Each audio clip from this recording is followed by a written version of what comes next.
The apocalypse has descended, and from destruction arises new life.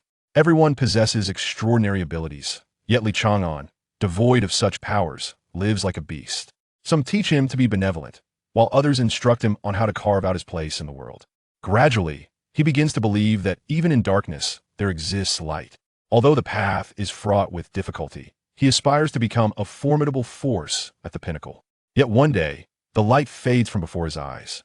Chapter 1. The Powerless. The endless grassland stretches before him, the grass swaying in the wind, uneven in height, with the tallest blades reaching above a person's head, creating an expansive green sea devoid of detail. Aside from the sound of the wind, there is the faint trickle of a stream. In such an environment, one cannot discern the width of the river without approaching. The sun hangs low, casting a faint red glow in the evening sky. Li Chang'an hides deep within the grass, his body concealed in the mud, as the icy river water flows past him. The temperature steadily drops, and he wonders how much longer he can endure. Fortunately, the arrival of his target is within the expected time frame. A robust man parts the grass, remaining still as if frozen. After a full half-minute, he steps forward, scanning his surroundings. Confirming that danger has passed, he crouches by the river, cupping water to cleanse his bloodied body. Just as the man splashes water on his face, Li Chang'an opens his eyes, suddenly springing up, thrusting a dagger fashioned from human bone toward the man's waist. In this era where extraordinary abilities abound, the power of metal control is not uncommon. Yet the ability to manipulate bones is rarely heard of, and bones are conveniently scattered throughout this trial space. The man reacts swiftly, rising and retreating quickly. Li Chang'an crawls close to the ground, initially aiming for the man's neck artery, but due to the man's sudden movement, the bone dagger ultimately pierces his waist. As the man lunges toward him, Li Chang'an grits his teeth, propelling himself forward, pushing the dagger deep into the man's side, creating a gaping wound nearly 30 centimeters long. "Damn it!" the man bellows, finally seizing Li Chang'an's left shoulder, his free hand striking toward Li Chang'an's temple. Grasped firmly by the shoulder, Li Chang'an does not wait for the man to exert force. Instead, he lets his shoulder drop, dislocating his arm, slipping free like a fish from the man's grip. "I still have one punch left," Li Chang'an silently vows, bending his knees and lowering his shoulder, swinging the bone dagger toward the man's eyes while his right fist targets the open wound at the man's side, knowing that injuring 10 fingers is not as effective as severing one. With one hand grasping at nothing, the man finally regains his composure, dodging the incoming bone dagger, his throat trembling as he utters the word "die." Although the volume is low, it reverberates in Li Chang'an's ears like thunder. Despite knowing it is the effect of the man's ability, his mind falters under the sudden stimulus. Years of relentless practice in close combat have ingrained in Li Chang'an's body a reflex to act, and even as his mind momentarily clouds, he does not cease his movements. His fist crashes into the man's injury, shattering the already weakened organ. Simultaneously, the man's fist strikes Li Chang'an's chest, visibly indenting his torso, and he is sent flying back, crashing into the grass. "What exactly is your ability?" the man gasps, kneeling and clutching his wound, the intensity of pain causing him to feel faint. He realizes he has lost the chance to kill Li Chang'an. Not far away, Li Chang'an lies on the ground, reluctantly listening to the voice echoing in his ears. The trial of Wu Xian has concluded.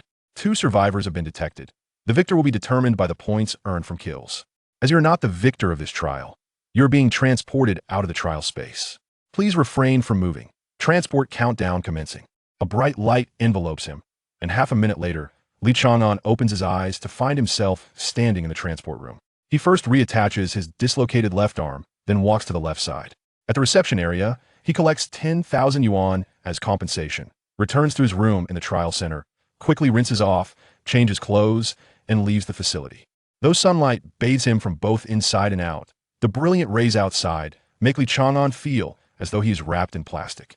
The trial center, a sanctuary in the eyes of extraordinary individuals in this era, casts people into a confined space to engage in brutal combat until a victor emerges. The victor undergoes a baptism that can transform their abilities, with some even awakening a second power. It also serves to test abilities. Nearly everyone in this world has entered and exited the trial center at some point. Casting a last glance at the sharp, gaunt structure of the trial center, Li Chang'an hails an empty taxi without a moment's hesitation. Though his injuries are severe, all he desires is a good night's sleep. In the recent battle, he appeared to have the upper hand. Yet in reality, he had been the one hunted for over a month.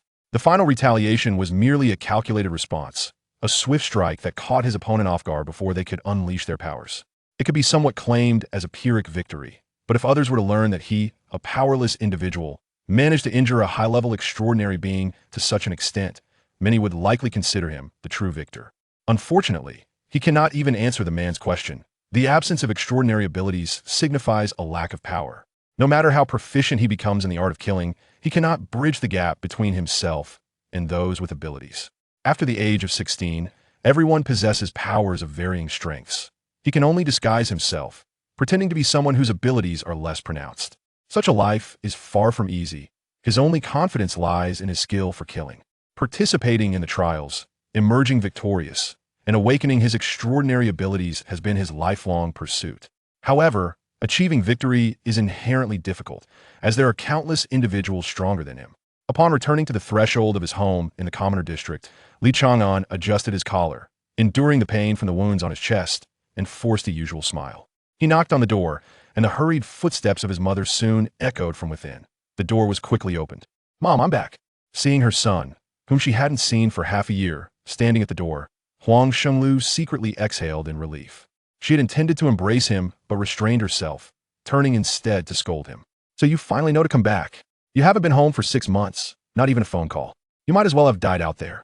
What's the point of returning? Were you off participating in the trials?" "I wasn't." Li Chang'an quickly defended himself. "I found a job repairing roads, and my phone doesn't work there. I didn't go to the trials." Huang Shenglu, hands on her hips, stepped aside to let him in but continued to berate him. "What are you doing standing at the door? Are you trying to let others see our family's shame? Hurry up and come inside." Once Li Chang'an entered the house, Huang Shenglu extended her hand. "Since you've been working, what about the household expenses? 10,000 a year isn't too much to ask, is it?" Digging into his pocket, Li Chang'an felt a pang of difficulty. He cautiously extracted 2,000 and handed it to her. "Mom, my salary hasn't been paid yet. This is all I have for now. After a whole 6 months away, you return with just 2,000? Do you think the utilities at home come free?" Huang Shenglio's voice involuntarily rose in volume. "The household depends on me and your sister. You barely show up twice a year, and now that you finally come back, you bring only 2,000. You might as well not return. Next time, I'll rent out your room for storage. You're just like your father. Better off never coming back." Li Chang'an could only walk toward his room with a bitter smile. Behind him, his mother's voice rang out. "I suppose you've eaten well outside. We won't need to save food for you anymore. We might as well throw out the food in the pot." "Mom, I'm tired. I'll rest a bit before eating," Li Chang'an replied helplessly as he shut the door. After hearing his mother return to her room, he collapsed onto his bed. Half a year of fighting and evasion left him with no day of peace. In a place where only one could emerge victorious, death was far easier than eating or drinking. Li Chang'an closed his eyes. "I will awaken my extraordinary abilities. Next time, I will definitely triumph in the trials." After silently reciting this several times, Li Chang'an fell into a deep sleep, unaware that the fatal wound on his chest had inexplicably improved slightly. Chapter 2. Dinner. First, Li Chang'an awoke with a start, the memory of a fist striking his chest vividly replaying in his mind. He sat up in bed, wiping the cold sweat from his brow. Outside, the night was shrouded in a veil of darkness, yet the stars twinkled faintly through the obscurity. The surroundings were relatively quiet, with only the distant roars of inebriated men and the muffled sounds of domestic disputes echoing faintly. Li Chang'an could also hear the gentle breaths of his mother and sister in the adjacent rooms. Stepping lightly, he exited his home and hailed a driverless taxi waiting below. 3 decades had elapsed since the apocalypse, and the societal landscape had transformed drastically, with autonomous taxis now a common sight. Above, specially designated aerial routes facilitated the passage of flying vehicles. Yet, for Li Chang'an, such advancements held no significance. He neither possessed the ability to fly nor the means to afford one. Although he had saved a modest sum, it was insufficient to alter his family's circumstances, especially since he sought something imperative that he had not disclosed to them. Li Chang'an firmly believed that possessing extraordinary abilities would alter his fate. He had endured enough suffering from his lack of powers, for society was not kind to the weak. Many might argue that he was not a weakling, as he had bested many stronger individuals, yet from his perspective of being powerless, it seemed anyone should surpass him. In reality, the vast majority of those with abilities remain mortal. A shattered skull or a pierced heart would still lead to death, rendering the balance of life and death occasionally fair. The taxi halted at the roadside outside the black market, and Li Chang'an alighted, entering the adjacent residential building. The dimly lit corridor within bore the marks of age. He knocked on the door at the end of the hall, which opened automatically. Back again? A middle-aged man in a white coat emerged from the corner of the room. After glancing at Li Chang'an, he extinguished his cigarette and casually popped a toothpick into his mouth, frowning in displeasure. Did he go to Wuxuan? Li Chang'an nudda, opting for silence as he removed his shirt to reveal a torso marred by intersecting scars, the most unsettling being a grotesque growth on his chest, as if something had pierced through him, leaving a new scar in its wake. Impressive, the man remarked. The trial concluded in the evening, didn't it? You dared to endure such injuries until nightfall to seek me out? If you wish for death, why not perish at the trial site? His frown deepened. Yet he gestured towards a rudimentary surgical table behind him, indicating for Li Chang'an to lie down. Once Li Chang'an was settled, the man approached with a medical kit. As he began to tend to Li Chang'an's wounds, disregarding the pain that caused him to grit his teeth, he spoke, "Isn't it about time you called it quits? With this one, you've traversed 7 trials. Are you really intent on completing all 9? Gambling once is a matter of life. Gambling 9 times is tantamount to seeking death." Li Chang'an remained silent, teeth clenched, enduring the agony of surgery without anesthesia. The pain was excruciating, bordering on the brink of unconsciousness. Were it not for the man's abilities assisting him, the mere loss of blood could have claimed Li Chang'an's life right there. For over a decade, Li Chang'an has known the man he refers to as Brother Lin, never once inquiring about his abilities or their classification. Based on the imperial hierarchy of S, A, C, and D levels, he suspects Brother Lin to be an A-level supernatural being. Yet, an A-level individual possessing both rights and privileges would hardly be found operating a meager clinic in the black market. Brother Lin, too, has never questioned Li Chang'an's powers or rank. Instead, Li Chang'an, in an attempt to conceal his own status, casually mentions that he is a D-level strength enhancement user. After a brief moment, the wounds on his chest have been bandaged, and based on past experiences, he anticipates a full recovery in about 2 days. The physical constitution of the populace has significantly improved since the apocalypse, yet his regenerative ability surpasses that of an average person. "I'll pay you for the medical fees later. I must rush to the next trial, worried that I may not have sufficient funds," Li Chang'an states while dressing, planning to sneak away before Brother Lin's temper flares. "Why are you running? Did I say I would charge you? If I'm in a good mood, why not gift you this once?" Brother Lin grumbles, preoccupied with his belongings, carelessly spitting out a toothpick. "Next time? How many next times do we truly have?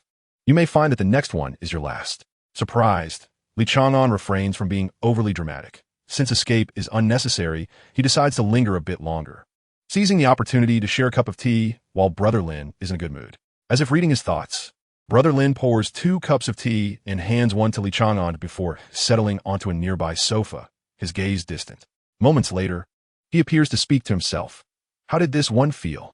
"Not particularly well," Li Chang'an replies, shaking his head as he lifts the teacup. This time, there were more strong contenders, including S-level individuals. "I was pursued for over a month. After battling for so long, I attempted a counterattack, but ultimately failed and nearly lost my life in the trial." "Are you going to continue?" Brother Lin rolls his eyes, his concern outweighing any reprimand. Taking a deep breath, Li Chang'an's expression turns serious. "Brother Lin, there are millions in this city, yet how many are strong, and how many are weak?" The weak he refers to are not merely the lower-level supernatural beings. The supernatural class is divided into 2 distinct categories. One encompasses the aforementioned 4 levels, while the other consists of producers. Producers do not possess a rank, as their abilities are deemed too feeble. A D-level user can be likened to a furnace, whereas a producer is merely a matchstick. At the very bottom of society are the producers, whose powers only extend to tasks as trivial as lighting a cigarette, leaving them with little choice but to engage in manual labor. Li Chang'an's mother was a producer, and he carries the memory of her struggles, which fuels his desire for a formidable ability. If producers are regarded as mere fodder, what fate awaits someone like him, devoid of any powers? But to be studied in a laboratory? Brother Lin furrows his brow. Producers account for over half of the population. S-level individuals number fewer than 5,000. A-level around 100,000, while C and D levels exceed 10 million. After careful consideration of his words, Li Chang'an continued, "My innate abilities are limited. Unless unforeseen circumstances arise, I fear I shall forever remain a D-level supernatural being. Were there an alternative means to alter my talents, I would not choose this perilous path. As a weakling, if I do not dare to fight, it would be better to embrace death early. Enough with the incessant talk of death. Brother Lin, with a touch of irritation, tapped Li Chang'an on the forehead. Li Chang'an, however, did not take offense. Instead, he flashed a silly grin. This world treated him harshly, yet there were some who treated him kindly, and he could discern good from evil. In truth, it mattered little. Everyone is made of flesh. I need not confront them head-on. In terms of ambush, I still possess considerable strength, Li Chang'an replied earnestly. Brother Lin remained silent, fully aware of Li Chang'an's combat prowess. If a person practices the art of killing day in and day out, integrating those skills into their daily life, then anyone who comes within their reach is essentially doomed. Li Chang'an was that person. To outsiders, he appeared focused, but without his supernatural abilities, these skills were his sole means of survival. Lacking powers, he could not intuitively gauge his strengths level. As long as the opponent could not react in time, anyone could be slain. Brother Lin lit a cigarette and said, "If there's nothing else, Scram, if you keep talking, don't expect me to heal your wounds next time. Fine, you're the boss." Li Chang'an stood up and pushed the door open, but just before stepping out, he turned with a radiant smile. "Thanks, Lin. Get lost." He closed the door behind him, and Li Chang'an's smile faded. Even though Brother Lin was one of his two closest friends, he could not reveal the secret of his lack of abilities. This secret had weighed on his heart for over a decade, and he endured daily torment, believing that only by acquiring supernatural powers could he find relief. Starting as a powerless youth and struggling through life-threatening situations, he had reached this point, where taking a life felt as mundane as eating or drinking. In his eyes, every supernatural being surpassed him. Hence, upon sensing malice from others, he often took the initiative to strike first. After all, once an opponent unleashed their powers, he might lose his chance. The scars that adorned his body were his medals of honor. Those familiar with Li Chang'an knew that beneath his cautious exterior lay a fervent spirit. The 8th trial. He mused with a resigned shake of his head as he exited the building. Before undertaking any task, one must first fill their stomach. Chapter 3. The road awaits you. No one remembers when the trial grounds first emerged. Some claim they were crafted by divine hands, appearing abruptly after a beam of light from the heavens obliterated vast regions. Others believe they were constructed by the Empire, yet those who have truly experienced the trials would not share such a sentiment. Participants await within the trial grounds, and once the trials commence, everyone is transported to the trial space. Li Chang'an had participated in 7 trials, and he was convinced it was a tangible realm. At times, the setting is in desolate wilderness, at others, amidst the bustling city. However, no two venues for the trials are ever identical. The sole constant is the spaciousness of each trial ground, providing ample room for expression. Yet, this does not alter the grim reality that such arenas resemble a purgatory, filled with the most brutal aspects of human nature, where a swift demise is regarded as a stroke of fortune. Should one encounter an adversary with peculiar preferences, the nature of the torment endured remains uncertain. In a world where the weak are perpetually ensnared in hell, the only distinction here is the availability of liquor. A young man, diligently polishing a glass, adjusted his glasses and cast a dispassionate glance at Li Chang'an, who was sipping synthetic milk at his stall. Li Chang'an forced a smile. Among the few individuals he could genuinely call friends, Jiang Shubu possessed the most irksome disposition. Nevertheless, in the treacherous realm of the black market, charm holds little significance for survival. Setting aside the gleaming glass, Jiang Shubu seized another one, his obsessive-compulsive tendencies rendering his hands perpetually in motion. The victor is mandated to serve in the military, where although sustenance is provided by the state, one is subjected to governmental oversight.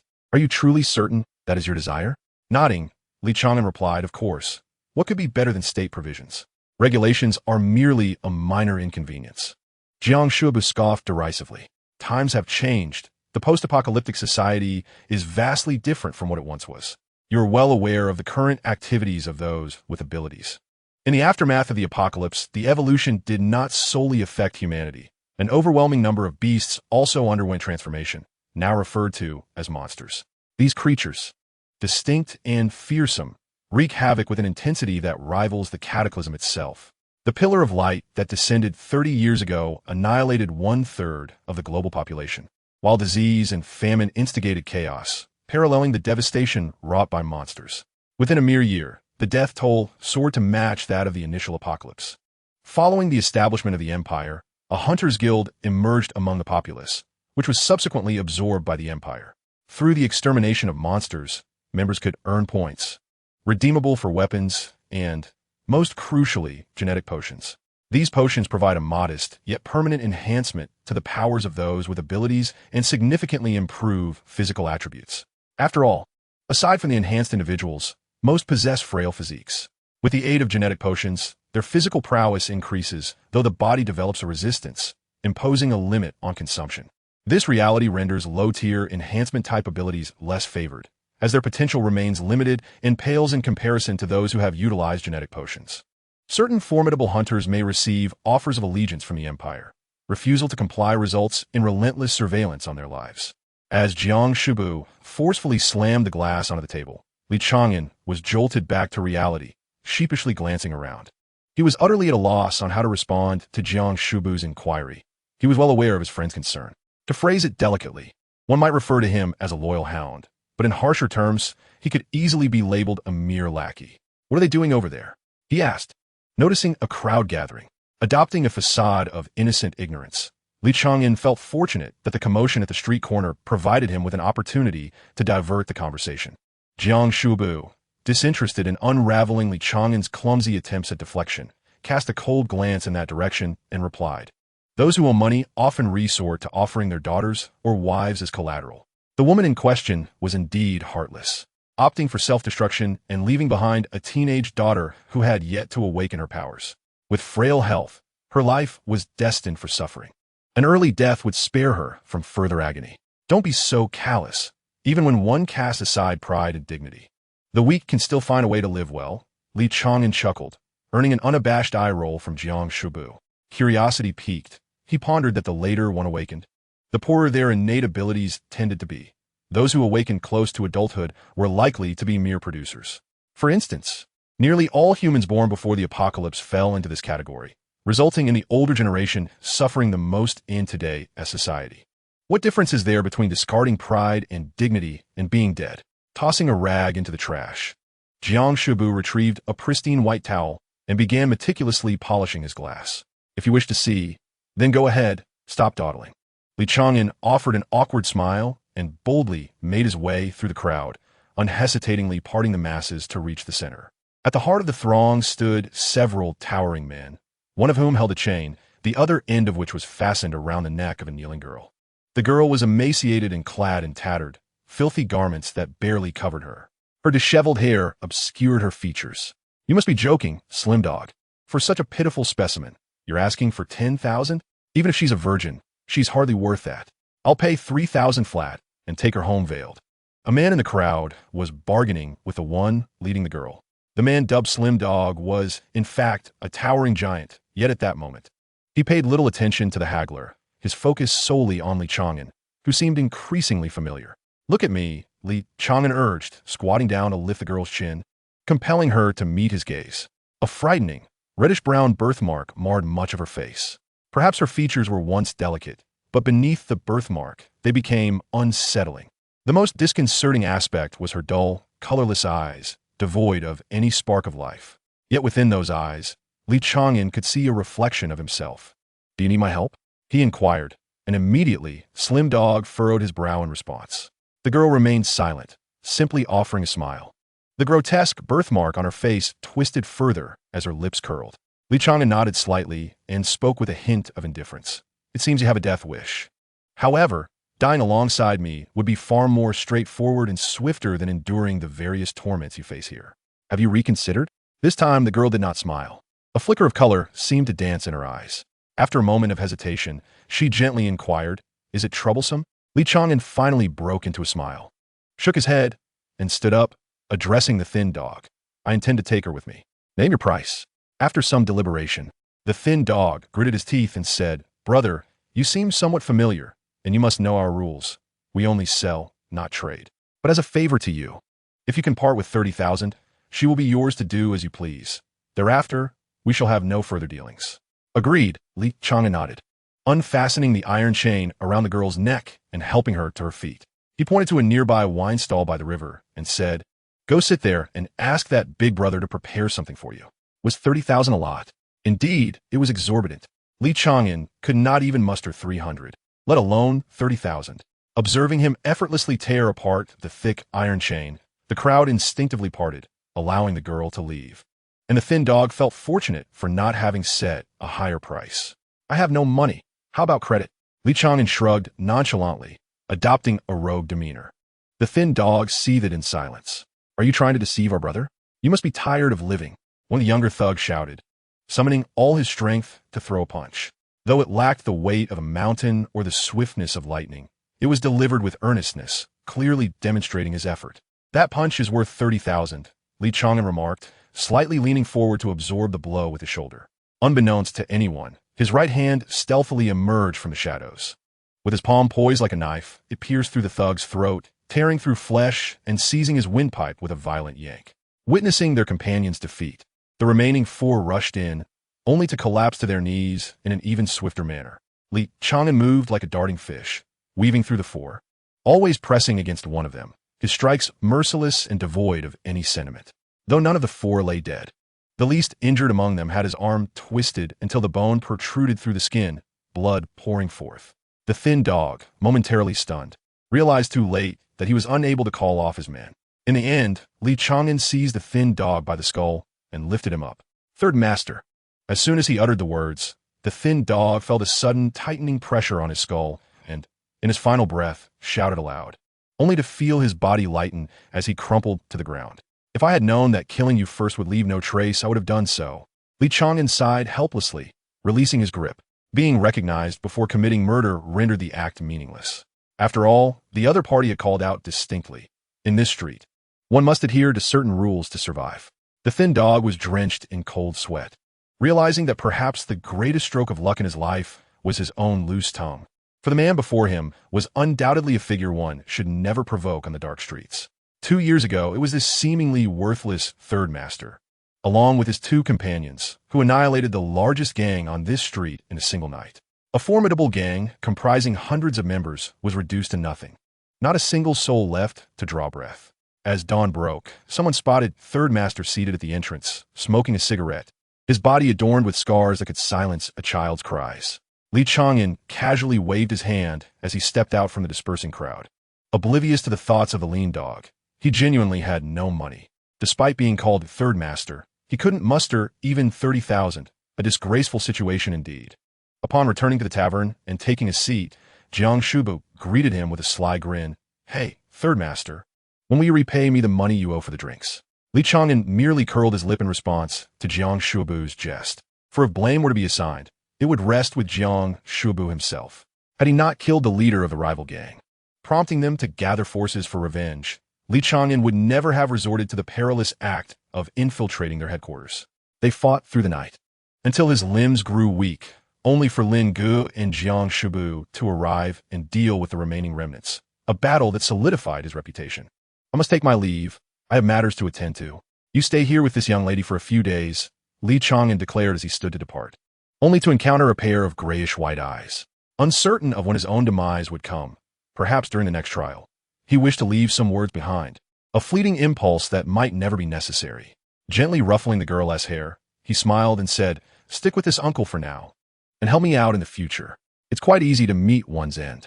By the way, what is your name? Wu Luyin, the girl replied expressionlessly. Wu, I am Li Chang'an.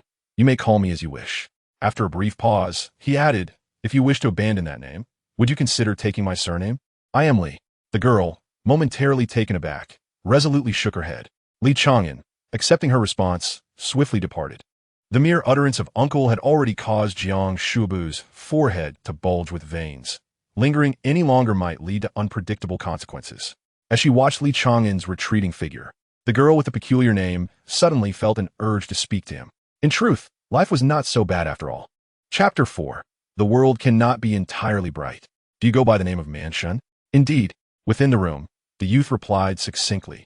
Though referred to as a boy, he was quite tall, barely a hair's breadth from the ceiling. An elderly man with gray hair, clad in a crisp military uniform, sat at the table, perusing the youth's resume. Compared to ordinary resumes, this one exuded a certain unsettling quality. Are you certain you wish for me to register this name rather than your real name? You must realize that even if you are a genius, this establishment is hardly lacking in such individuals. To use the character Shin is rather provocative. The elder scrutinized the youth. Even standing, he only reached the boy's chest, too weary to lift his gaze to that audacious face. Indeed, the boy replied with characteristic simplicity, flashing a grin that revealed sharp teeth, akin to a fierce beast. I intend to provoke. The elderly man chuckled softly and waved his hand, saying, "Go ahead. If you break anything, it will be deducted from your allowance." The young lad, undeterred, strode towards the door where a group of individuals, embodying the pinnacle of the Federation's combat prowess, awaited him. "Another troublemaker, I see," remarked the middle-aged man beside the elder, who had remained silent until now. He offered a cup of tea to the older gentleman. Accepting the tea, the elder smiled and replied, "Who here isn't a troublemaker? However, this young man indeed possesses the credentials. Take a look at this dossier." He handed over the resume of the youth. The middle-aged man perused the document, and after only a glance, he could not help but exclaim, "Out of 150 participants in this trial, he single-handedly eliminated 103? This is no mere troublemaker. This is a ticking time bomb." "A ticking time bomb?" "Indeed," the elder laughed. "Yet such individuals are often more desirable. The times have changed. As long as he is a bomb, we must have him." The elder's expression gradually grew serious. Time was of the essence. The middle-aged man nodded, casually flipping through the resume, when suddenly his eyes widened in astonishment. "This fellow isn't the only survivor. There's another lad who made it through as well." "Wait, didn't the barbarian emerge with injuries? Could the other survivor also be a monster?"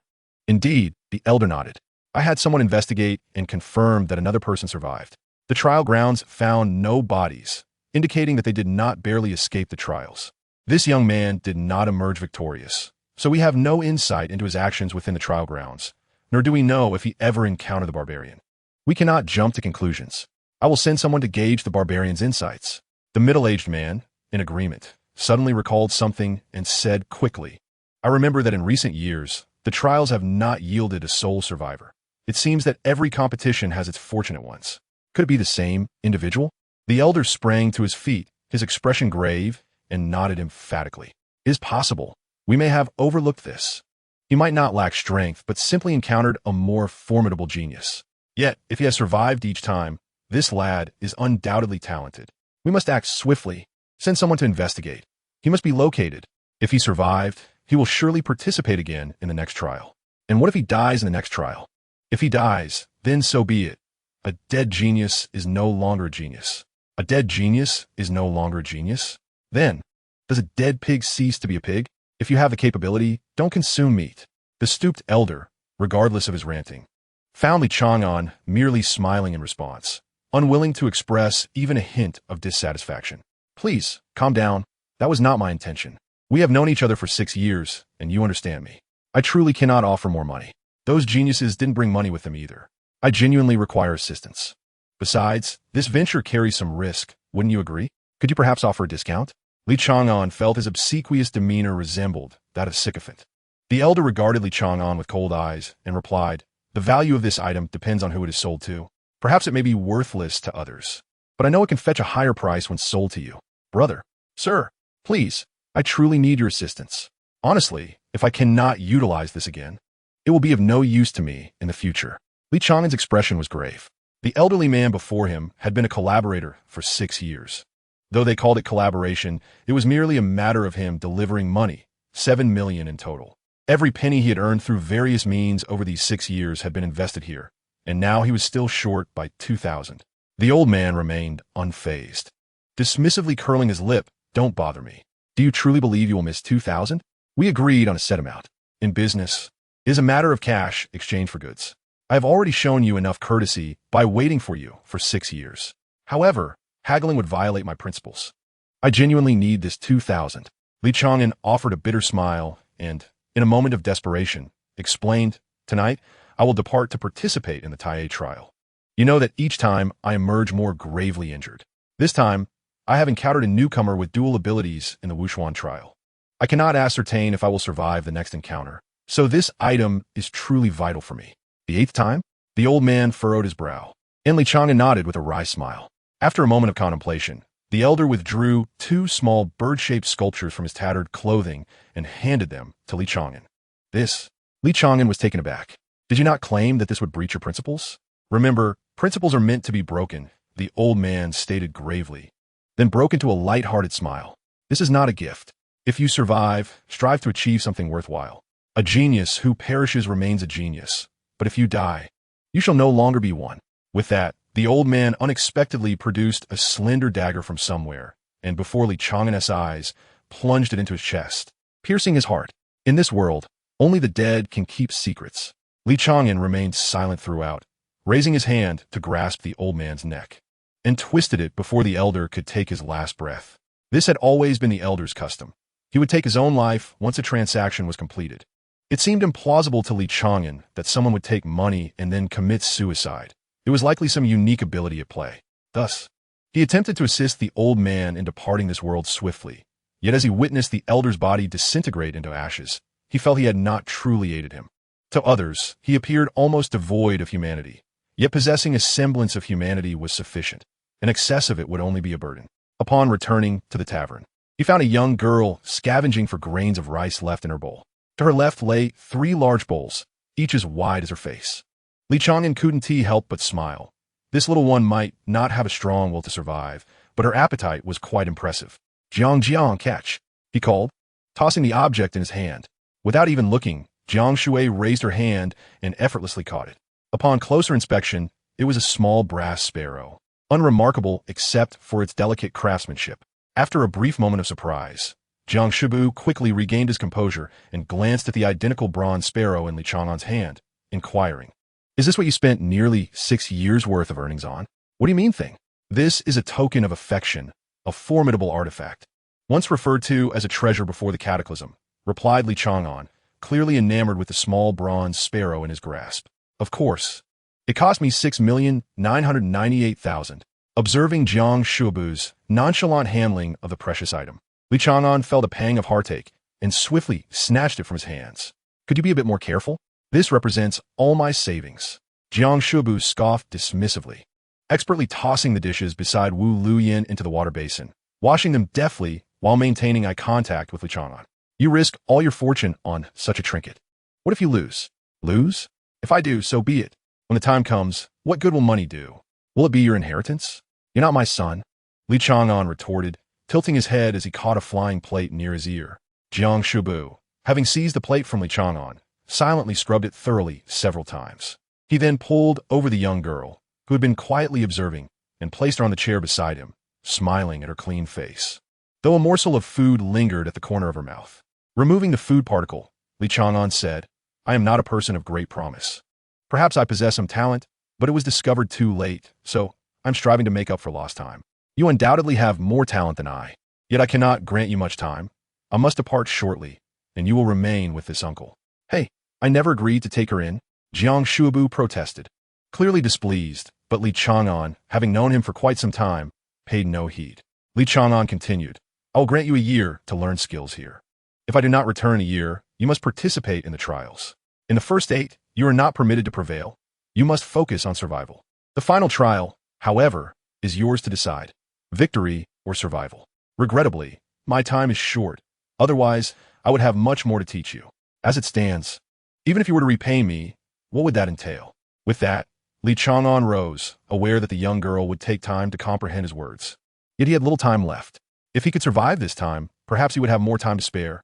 If not, the girl named Wu Luyan would need to confront the realities befitting her age.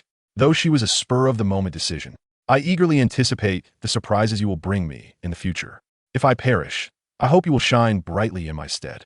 Tossing the bronze sparrow to Jiang Shuibu, Li Chang'an turned with a smile and departed, leaving Wu Luyan with nothing but his silhouette, until Li Chang'an's figure disappeared completely. Wu Luyan finally turned her gaze towards Jiang Shuibu. She had always been apprehensive of this seemingly beautiful individual whose gender was indistinguishable. "He entrusted you to me, yet I have no intention of accepting you. I have no need for a useless burden." For the first time today, Jiang Shuibu ceased his actions of wiping. Wu Luyan remained silent, merely nodding. "Learning to work with me is arduous. It is entirely beyond your frail physique. I shall eat more. Working alongside me could lead to death. Are you afraid of dying?" Turning to glance at the direction where Li Chang'an had vanished, Wu Luyan faced Jiang Shuibu and nodded heavily. "Yes, I am afraid." "Then remain here, go upstairs to take a shower, and wear my clothes for now. Jiang Shubu resumed his task of cleaning the cups and furniture, albeit with gentler motions. Fear of death will keep you from rushing towards it. Transform your trepidation into motivation. And only then shall you have a chance. Jiang Shubu chuckled self-deprecatingly. How could anyone in this world possibly keep pace with Chang'an? I have overthought this matter. Chapter 5. Insufficiently pink hair. The initial beam of light claimed the lives of billions, leading to the erasure of certain small nations from the world map, and vast expanses of land sinking into the ocean. Social order had already been on the brink of collapse with the emergence of extraordinary abilities, and the advent of monstrous creatures plunged humanity into an unprecedented crisis. Consequently, the remaining powers of the world united, setting aside past grievances to consolidate their technologies and military might. Following their victory in war, this alliance evolved into the current empire. The northern city, where Li Chang'an resided, fell within the domain of the eastern continent, while the next trial would take place in the 12 cities of the western continent, which would have been known as Europe before the apocalypse. With the barriers between nations dissolved, humanity's technological advancement surged, although this progress was not particularly evident in daily life. For instance, transportation merely became more convenient and swift. In reality, only 30 brief years had passed since the apocalypse, a mere blink in the timeline of any civilization, inconspicuous in the annals of history. Yet, over these 30 years, the populace's identification with the empire felt as though it had existed for centuries, with everyone conversing in a singular language and inscribing a uniform script. The absence of entertainment and the rarity of pre-apocalyptic literature seemed to have become commonplace, as if the time before the apocalypse was now a distant memory. This situation appeared somewhat abnormal, yet no one had paused to contemplate it deeply. Due to the assault by avian monsters, air travel had transformed into a true luxury, an indulgence reserved for the elite, as each journey necessitated an escort squad. However, the newly developed electromagnetic trains boasted impressive speeds, eliminating the risk of derailment, and capable of traveling at 900 km/h. The complications lay in the construction and regular maintenance of the railways. Each train is accompanied by 7 extraordinary individuals, comprising 6 A-grade and 1 S-grade, ensuring ample safety throughout the journey. Among the 6 A-grade members, a precious information seeker is invariably included, akin to the abilities of clairvoyance or enhanced auditory perception. "Excuse me. Please make way," announced the attendant, pushing a cart laden with sunflower seeds, peanuts, and 8 treasure porridge. Li Chang'an leaned silently against the window, with a minuscule sensor earbud clasped to his earlobe, negating the need for insertion into the ear itself. This diminutive device was capable of transmitting sound. Despite the limited advancement of civilian technology compared to military-grade equipment, it remained quite costly. His first mobile phone and earbud had been gifted to him by Jiang Shubu on his birthday, the year he first succeeded in the trials. As the train sped along, the outside world blurred into indistinctness. No one would waste energy on such trivialities. Li Chang'an's focus, however, was drawn to an individual perched atop the train. Since the last station, an extra person had appeared on the roof, and though the sound was faint, it did not escape his keen ears. The music playing through his earbud had long ceased, allowing him to discern the intentions of the figure above. In this current world, there remained an unyielding presence of extremists, individuals who sought to validate their feudal ideologies through the harm of others, proving to be more perilous than the monsters lurking outside the city, as they had learned to employ their intellect. Among the thousands of passengers aboard, the majority were ordinary producers, with a scattering of C and D-grade individuals. Absent extraordinary abilities, mere explosions could easily threaten the lives of everyone on board. Li Chang'an furrowed his brow, pondering the nature of the seeker's abilities on this journey. If the individual possessed clairvoyant powers, it would be understandable if they failed to detect the person on the roof. He could only hope that nothing untoward would occur. Although he had means of self-preservation, the prospect of wasting time loomed large. Should he miss this trial, he would have to wait until it concluded to participate in the next round, which could span from a minimum of 1 month to a maximum of 6. The young man seated beside him, engrossed in a book, inadvertently picked up on Li Chang'an's musings and interjected with a knowing smile. "I happen to know about that. It's the precognition ability. I've heard it belongs to a newcomer, but it's quite reliable." "Precognition," Li Chang'an echoed, relief washing over him. "That's reassuring." Nodding, he turned to smile back at the young man. "So that is how it is. I can relax now." The precognition ability classified under the mysterious category.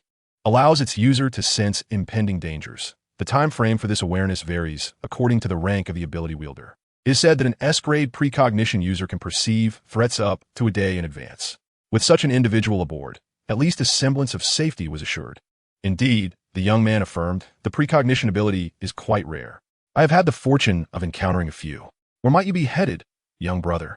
The man, beaming with a broad smile, set his book aside. To Shizhou. I've heard the environment in Luocheng is quite pleasant. I'm seeking a livelihood. Li Chang'an, recognizing the futility of coldness toward his smiling face, did not rebuff him, aware that this amiable demeanor might soon shift. The man nodded in agreement, adding, yes, Luocheng is the most suitable city for human habitation among the 12 cities. Here is my business card.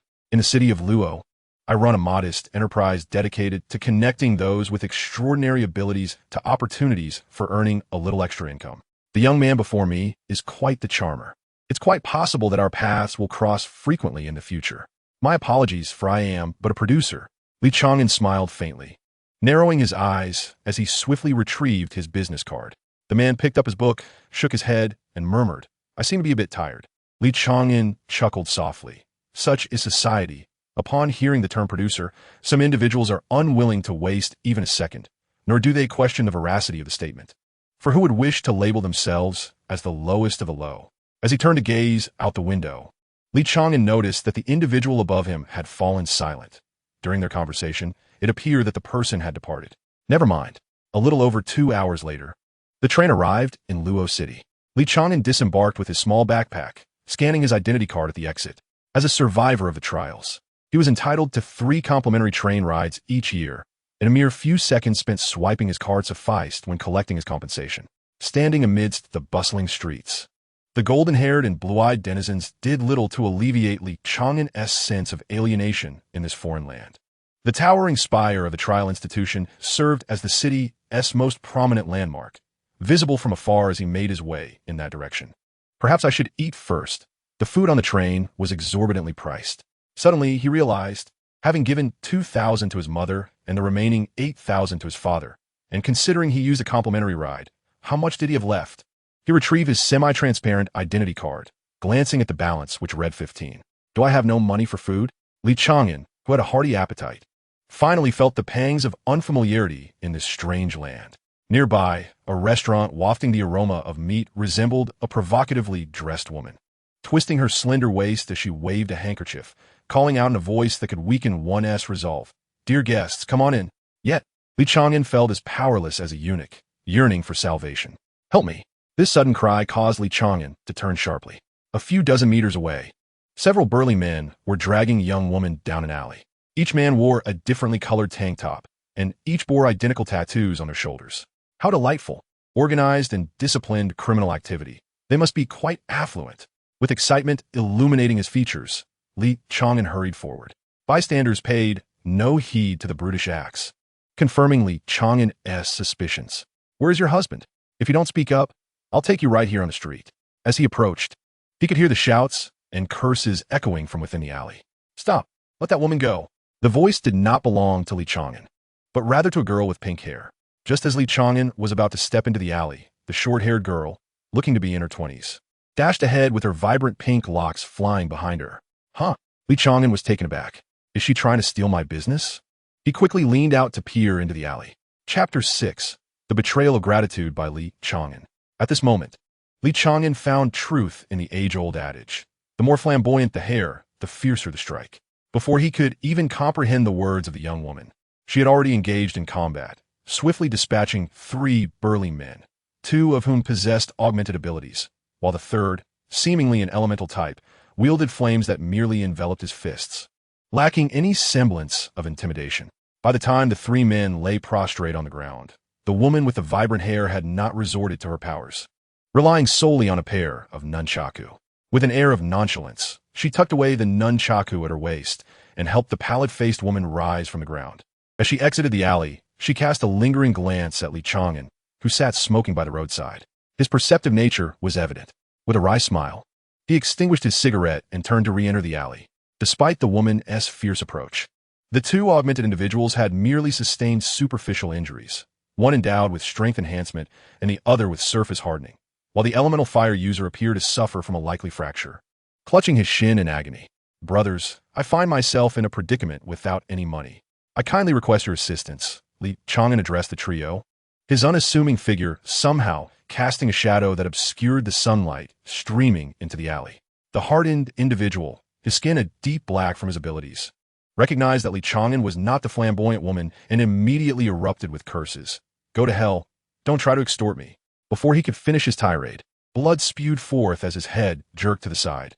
He had not even seen Li Chang'an strike before half of his teeth were shattered. "Are you in cahoots with that?" censored.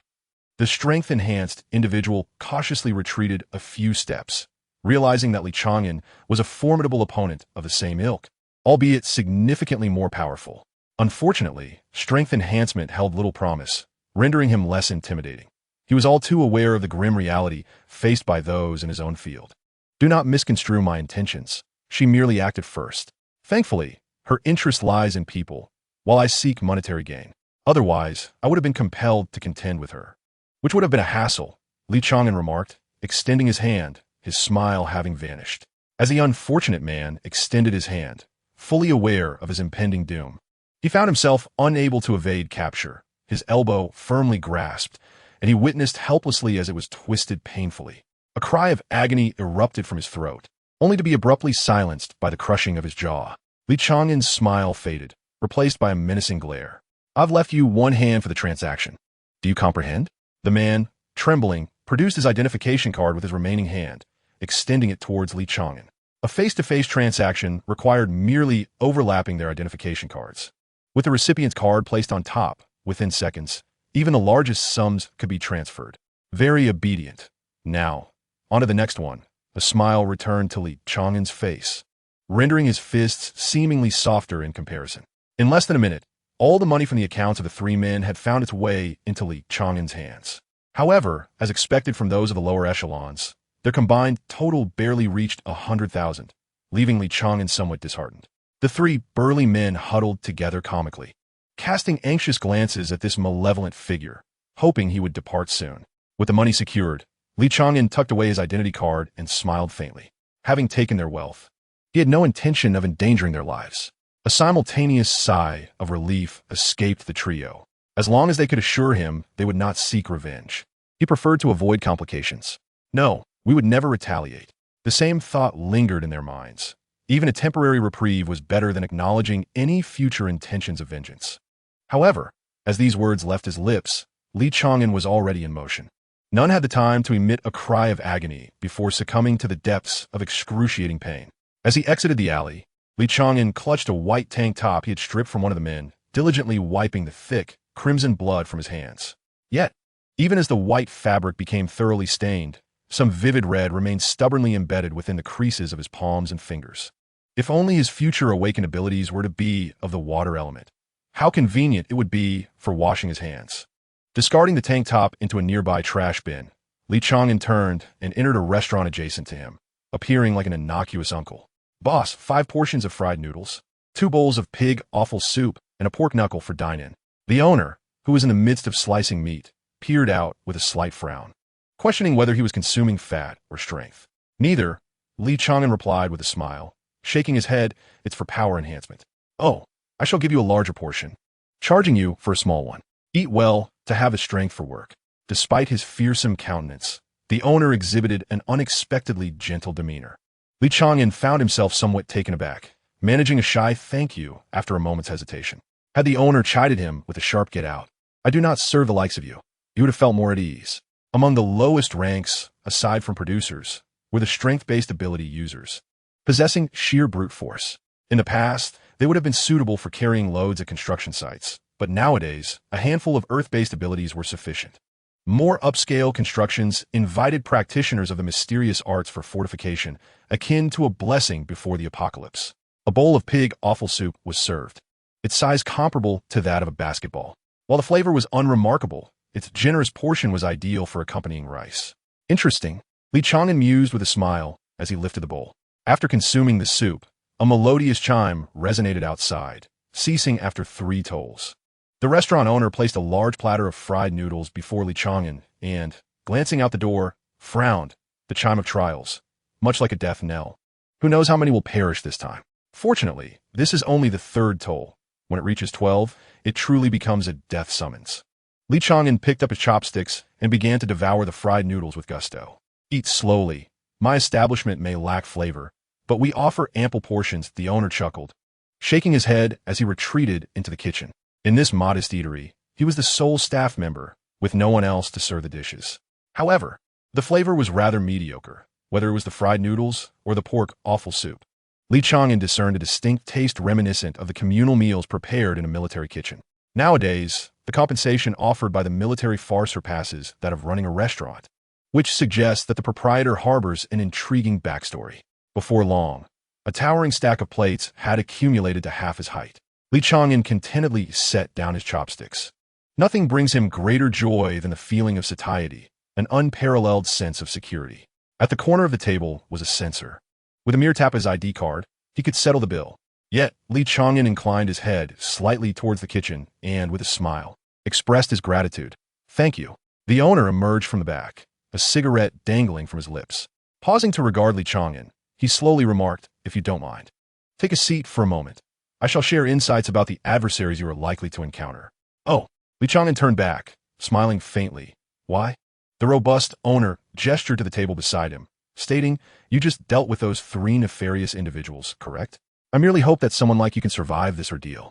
Li Chang'an remained composed, nodding before taking a seat at the table, though his mind was in deep contemplation.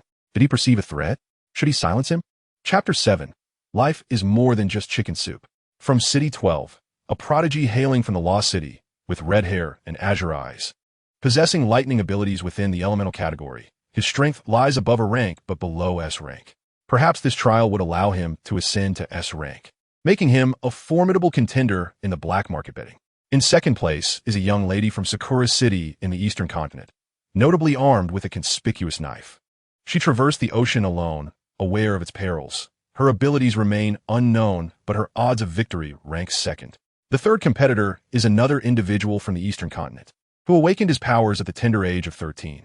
Only the fact that his abilities belong to the combat category is known, with specifics obscured. Emerging from the slums, he is known for his merciless approach, leaving no survivors. Li Chang'an listened intently, well aware of the third individual's background, as they were both from the eastern continent. The emergence of abilities has surpassed 2 decades, leading humanity to categorize powers based on their characteristics, with the combat category widely regarded as the most suitable for battle. Among the combat abilities are skills such as biological lock and guaranteed hit, which lack any substantial basis, and there have even been instances of individuals with elemental immunity, natural adversaries to elemental powers. However, Li Chang'an's curiosity did not lie with the profiles of these competitors, but rather with the reason behind the proprietor's willingness to disclose such information. Sensing Li Chang'an's puzzlement, the owner chuckled and shook his head. Do not be deceived by my current demeanor. I was once quite formidable. You must have deduced that I was a soldier in my past life. During a mission, I encountered a second stage evolved beast. I was the sole survivor of my team. And since then, I have been incapable of engaging in combat. As he spoke, the owner rolled up his sleeves, revealing a pair of mechanical arms beneath. Are you also enhanced in strength? Li Chang'an suddenly comprehended. Having lost his arms, what was once a modest enhancement had been rendered utterly worthless. Indeed, the boss chuckled heartily, rolled down his sleeves, and continued, thus, I find you particularly agreeable. So what if you possess enhanced strength? I may just be a C rank, yet I have personally slain an evolved beast. He slapped Li Chang'an on the shoulder, and suddenly, the slightly portly boss turned serious. You are quite commendable. Do not perish within the trials. Although I genuinely wish to advise you that the future is long, and there is no need for such risks now. I fear that the trials may indeed be your best opportunity. There are no useless abilities. It is merely that their time has not yet arrived. Therefore, survive and wait, or venture forth to forge your own path. He chuckled, just kidding. Although you are as handsome as I was in my youth, how could one possibly usher in an era? After a long moment of contemplation, Li Chang'an stood up, nodded, and turned to walk outside. As he took a few steps, an inexplicable urge to pause overcame him, and he casually stated, my name is Li Chang'an. Watching the departing figure of Li Chang'an, the boss shook his head and chuckled wryly. Is it that you wish for me to remember your name, so that I may witness your inception of a new era? Are the youth of today all so audacious? Ah, youth is indeed a marvelous thing. Having had his fill, Li Chang'an was expected to visit the underground market as per tradition. The city was a melting pot, bustling with all sorts of individuals. Yet none could evade the watchful ears of information brokers. The trials do not require participants to enter stripped of their defenses. Families with resources will undoubtedly equip their members with superior gear. However, the trials adhere to their own set of rules. Excessive reliance on external forces has been proven to diminish the intensity of the final baptism. Preparations targeting weaknesses do not fall under this category. The effort to gather intelligence on opponents and to equip oneself with countermeasures before entering the trial grounds constitutes one's own strength. There is no absolute fairness in this world, only relative fairness. Within the underground market, there are bets placed, with individuals stationed daily at the entrance of the trial grounds, scouring the city to gather participant information for gamblers.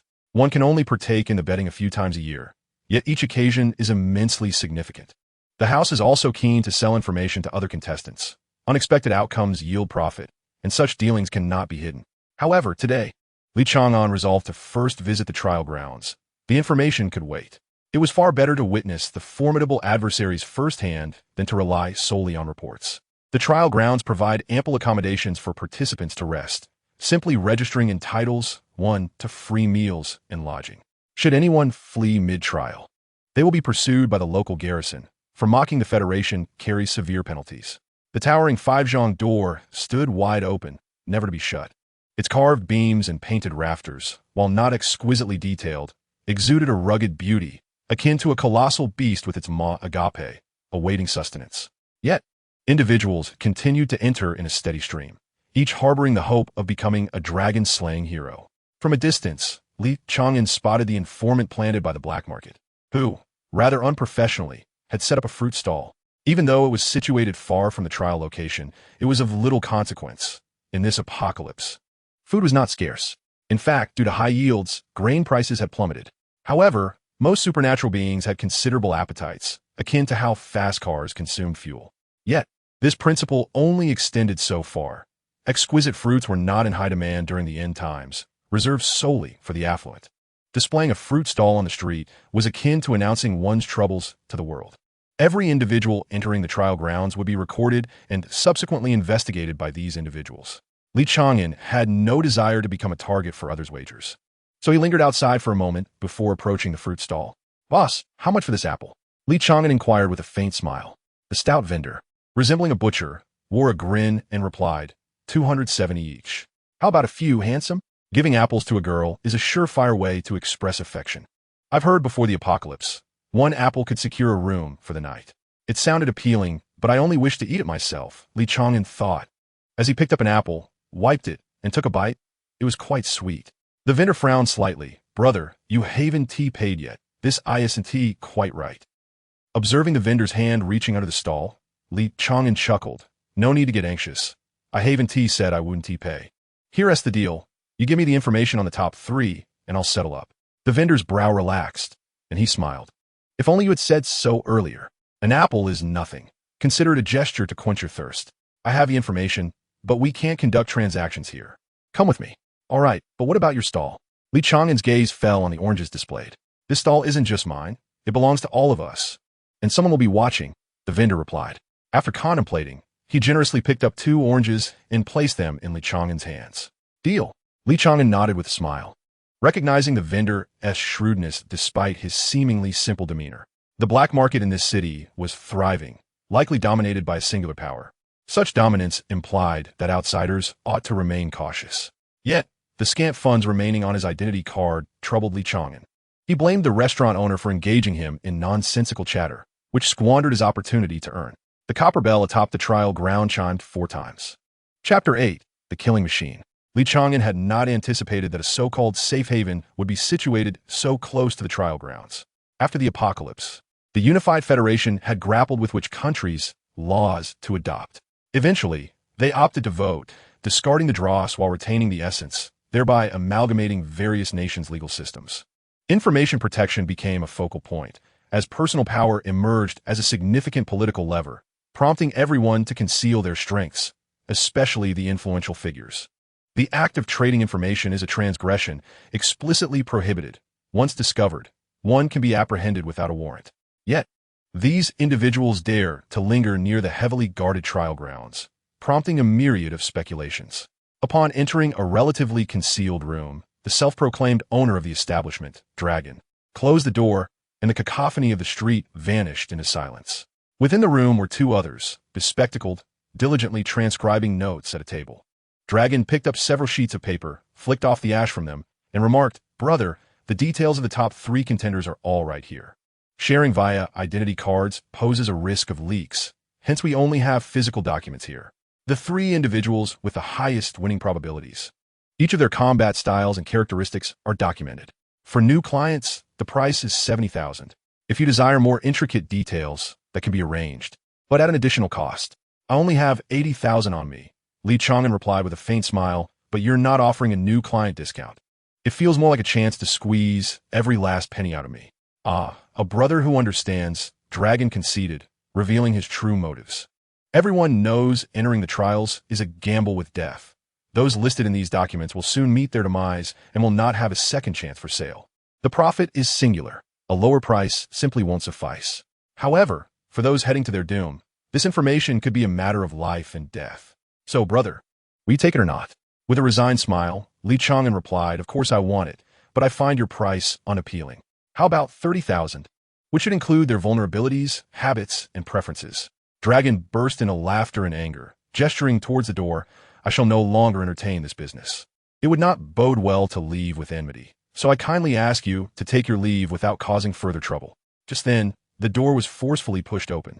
Li Chang'an, gazing upwards at the ceiling, was suddenly shoved aside and slammed against the wall by a towering, dark-skinned man, nearly 2 meters tall, who treated him as if he were but a fly.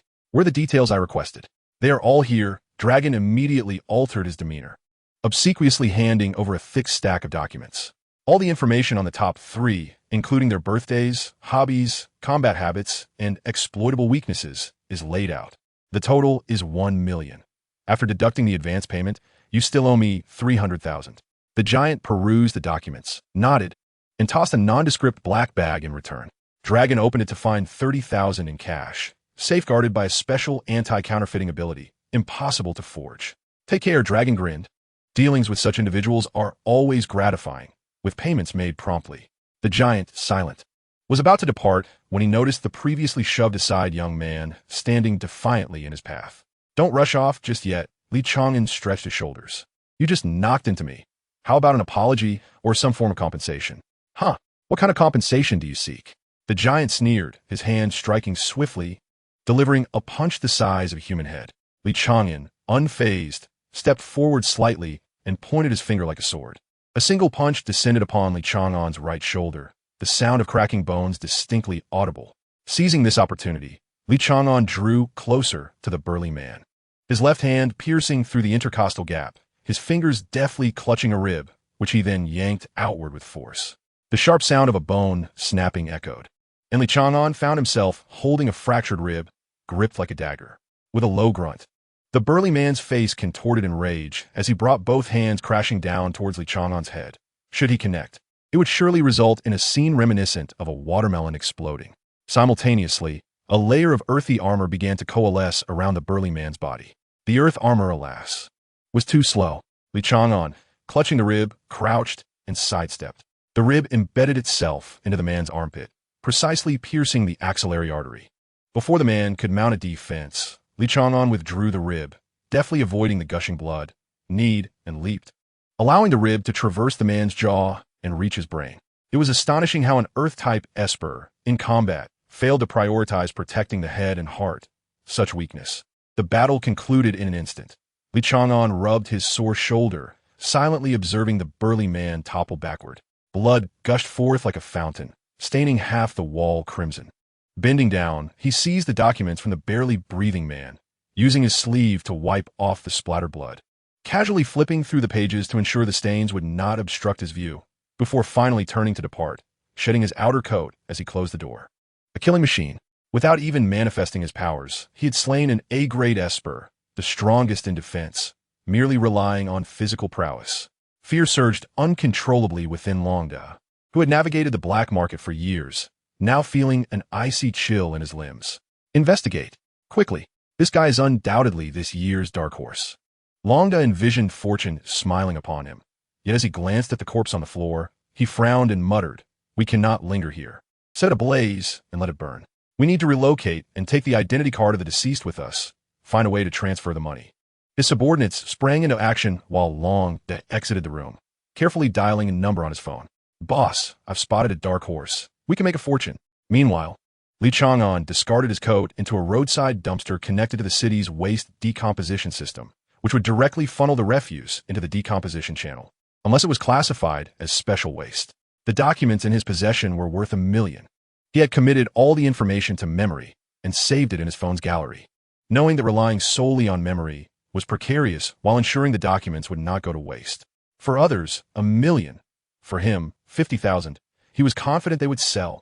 With his backpack slung over his shoulder, Li Chang'an approached the registration area of the trial site, pausing at the entrance. "Here to register for the trial?"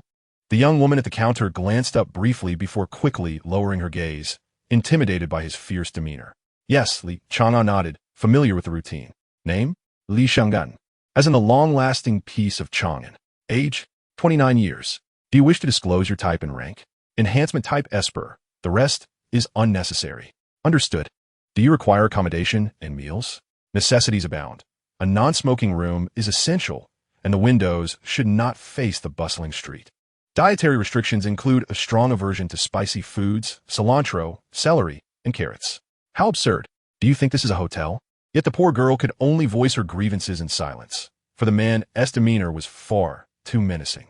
She wished for the formalities to be concluded swiftly so that he could be sent away.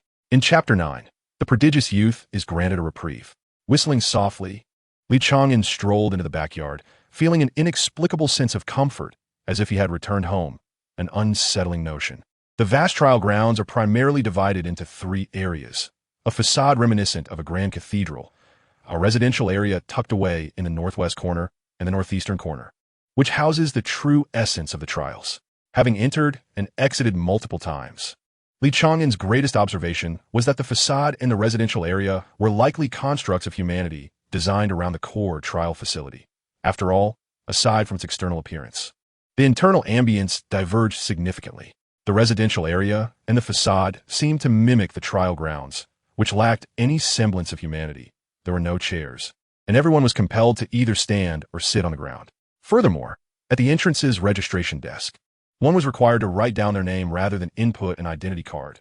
The identity card was recorded not by a computer, but rather on a stone tablet. When the trials commenced, a stone screen would greet participants at the entrance to the trial chamber, displaying a number that would only transform into a name upon the death of the individual bearing that number. Li Chang'an harbored no concerns regarding the retrieval of his information, assured that the Empire could not exert control over the trial grounds. He had attempted to use an alias at the registration desk without detection, which spoke volumes about the situation. The trial grounds might indeed be a creation of some entity, a notion that encompasses not only deities but also transcends them. For no one can definitively articulate what a deity truly is. "Wow, this room is splendid." Li Chang'an reclined onto the soft mattress, which enveloped him in comfort. Although each trial grounds residential area bore a striking resemblance to the others, the details were imbued with unique character. Luo City is among the world's oldest cities, and scholars are grateful that it has withstood the ravages of oblivion. Today, Luo City remains largely unchanged, still exuding the charm of its former glory as an ancient capital. And this room reflects some of that essence. Lighting a cigarette, Li Chang'an stared vacantly at the ceiling. Contemplating a distant future was not his habit, yet moments of tranquility would inevitably lead him to dream. As the 9th trial, the federal hound, approaches, he ponders, what do I truly desire? Is it possible to purchase a home here, to live as an ordinary person, to become a hunter, earn a modest living, marry a gentle wife, and raise 2 children? Such thoughts seem utterly ridiculous. The bell tolls on, heralding the commencement of the trials at dawn tomorrow. No one can predict whether they will survive, not even Li Chang'an, who has faced the trials 7 times. With each participation, he has acutely sensed the escalating strength of his adversaries. This is no mere illusion. The Empire has confirmed that each year, newborns exhibit a slight enhancement in strength compared to their predecessors, both in terms of their abilities and innate talents. The limits of humanity are continually being elevated, and it is likely that a new tier will emerge beyond the S rank before long. Participants grow stronger with each passing year. A disheartening reality for Li Chang'an. Life allows no margin for error. A single failure results in irrevocable defeat. After treating his recently injured shoulder, Li Chang'an retrieved the bronze sparrow from his backpack, discarding the rest of his belongings in the room, as they were of little value. It is essential to eat and rest well before the trials commence, for once they begin, such moments of respite will be scarce. The trials are characterized by relentless pursuit and being pursued. He is all too familiar with the experience of staying awake for 7 days. The dining hall can accommodate 500 individuals simultaneously, yet at this moment, only a handful are present, each maintaining a considerable distance from one another, filled with wariness. Paying little heed to the atmosphere, Li Chang'an selected his meal at the ordering counter and then found a place to sit. Shortly, someone would bring his food. The Empire's emphasis on talent is unmistakable, even if ultimately only one will remain. Not long after settling down, Li Chang'an sensed a searing gaze upon him. Looking up, he locked eyes with a pair of sharp orbs not far away. "You reek of blood," the others seemed to mouth. And though he could decipher the words by their shape, what truly caught his attention was the beast-like fangs of the individual. Li Chang'an furrowed his brow, questioning whether this person belonged to the enhancement or beast category. A few years prior, the Empire announced a significant research breakthrough, a serum derived from the genes of monsters outside the city, capable of augmenting the human physique and awakening unique beast-like abilities. One could inherit the vision of an eagle, the strength of a bear, and the agility of a leopard, all converging within a single individual. This innovation promised to reshape the world, offering the faintest hope for even the weakest of ability users to grow stronger. However, due to its inherent flaws, the method remains unpublicized, utilized solely within the military. In other words, if this individual is indeed of the beast category, it signifies that he is a soldier. It is rare for military personnel to partake in the trials, and moreover, such a precious serum is not accessible to everyone. Only the elite are deemed worthy. Thus, would the military permit such a valuable asset to engage in the trials? Indeed, the stakes have risen. Li Chang'an sighed as he accepted the food tray from the server. As he ate, a pang of regret pierced his heart. He had initially intended to reserve the bronze sparrow for the 9th trial, but it now appeared indispensable for the current one. This was all a matter of finances. Speaking of which, having earned 80,000 today, should he abandon his pride and resort to robbery? 10 days would yield 800,000. 100 days would amount to 8 million. Lost in thought while eating, Li Chang'an was oblivious to someone approaching until the individual seated beside him prompted an instinctive reaction as he thrust his chopsticks toward the person's throat. Wait! The newcomer narrowly evaded the attack, raising their hands in a gesture of peace. What do you want? Li Chang'an frowned. Despite his momentary distraction, not just anyone could approach him, and this individual radiated danger. As his gaze swept across the face of the other, Li Chang'an understood that he was indeed a formidable individual, the third-ranked youth from Dongzhou. Dining alone felt rather solitary. Companionship would be welcome.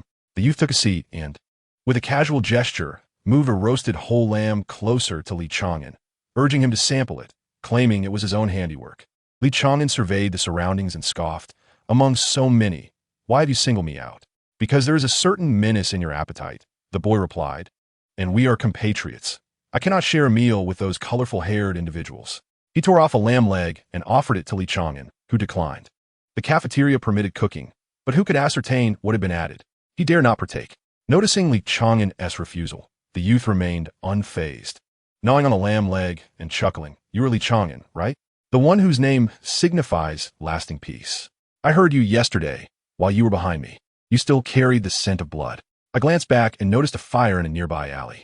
I knew it was a hub for black mark information, and inside lay a corpse, a Class A Earth Element ability user, known as the Undertaker. Did you kill him? Before the body was reduced to ashes. I observed the method, decisive and efficient, each strike aimed at lethality incongruent with your outward facade as a Class C enhancer. Furthermore, you must have an inkling of my identity, as you purchased intelligence, possibly obtained through less than honorable means. Yet, you remain on guard. Were I in your position, I would feel a twinge of fear. Li Chang'an set down his chopsticks. Adversaries who could not be bested were indeed the most troublesome. Chapter 10. The Trials Commence. Hey, I mean you no harm. Do not entertain thoughts of killing me. While feigning innocence, the youth inched closer to Li Chang'an. Li Chang'an furrowed his brow. One Anren, 19 years of age, born. Before he could finish, one Anren introduced himself, stating he hailed from the northernmost city of Dongzhou, standing at 171 meters and weighing 53 kilograms. With a penchant for barbecuing and shopping, he possessed exceptional physical prowess, having single-handedly eliminated a band of marauding hunters coveting his spoils. The information they provided you is unreliable. For instance, there is no mention of my ability, is there? My power lies within the mysterious realm of auspicious and inauspicious avoidance. While I cannot foresee the dangers ahead, I am the most suitable candidate for an alliance. Li Chang'an continued to manipulate his chopsticks against the now-cooling meal, as if the previous conversation had been entirely inconsequential. How cold you are, when Anren lamented, gnawing at the lamb leg. You imply that I am the safest among these people. Such news is hardly reassuring. Li Chang'an tilted his head slightly, a bitter smile gracing his lips. When Anren paused, then laughed, it is curious. Your demeanor contradicts your disguise. A mere low-tier ability user. Yet you repeatedly exhibit dominance and unmasked killing intent in my presence. Your persona is bound to collapse. Isn't the purpose of a persona to be shattered? Li Chang'an set down his chopsticks, having finished the meal, with no reason to linger. However, before departing, Li Chang'an approached a tall, slender youth in the corner and lowered his voice. My dear friend, might I inquire about the details of the top 3? The complete version, if you please. For I am the sole proprietor in the market. Have you noticed that young man over there? The one named Anren, who boasts the 3rd highest success rate. His extraordinary abilities are known solely to me.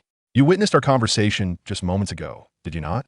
In a matter of minutes, upon the touch of our identity cards, 500,000 will be transferred, and Li Chang'an is quite content, for he lacks any innate talent for business. To sell at the initial expected price is already a commendable feat. Returning to the table, Li Chang'an placed several stacks of cash down. I sold your information for 100,000. We shall split it 50-50, and this is your share. Thus, we are allies now. When Anren eagerly accepted the money, watching as Li Chang'an departed in silence, only to express his displeasure by spitting out the bone he had been chewing. Selling my information in front of me, such a despicable act. Rather than a collapse of character, it feels more like his dialogue was a facade, intentionally crafted to compel me to confront him. Yet, did my information truly sell for just 100,000? That seems rather implausible. Upon returning to his room, Li Chang'an transferred the cash from his card to Jiang Shubu's account. Within minutes, as anticipated, Jiang Shubu's call came through. Hello. You haven't gone and killed someone again, have you? Li Chang'an reclined by the bed and chuckled. Not at all. This is merely the profit from sale.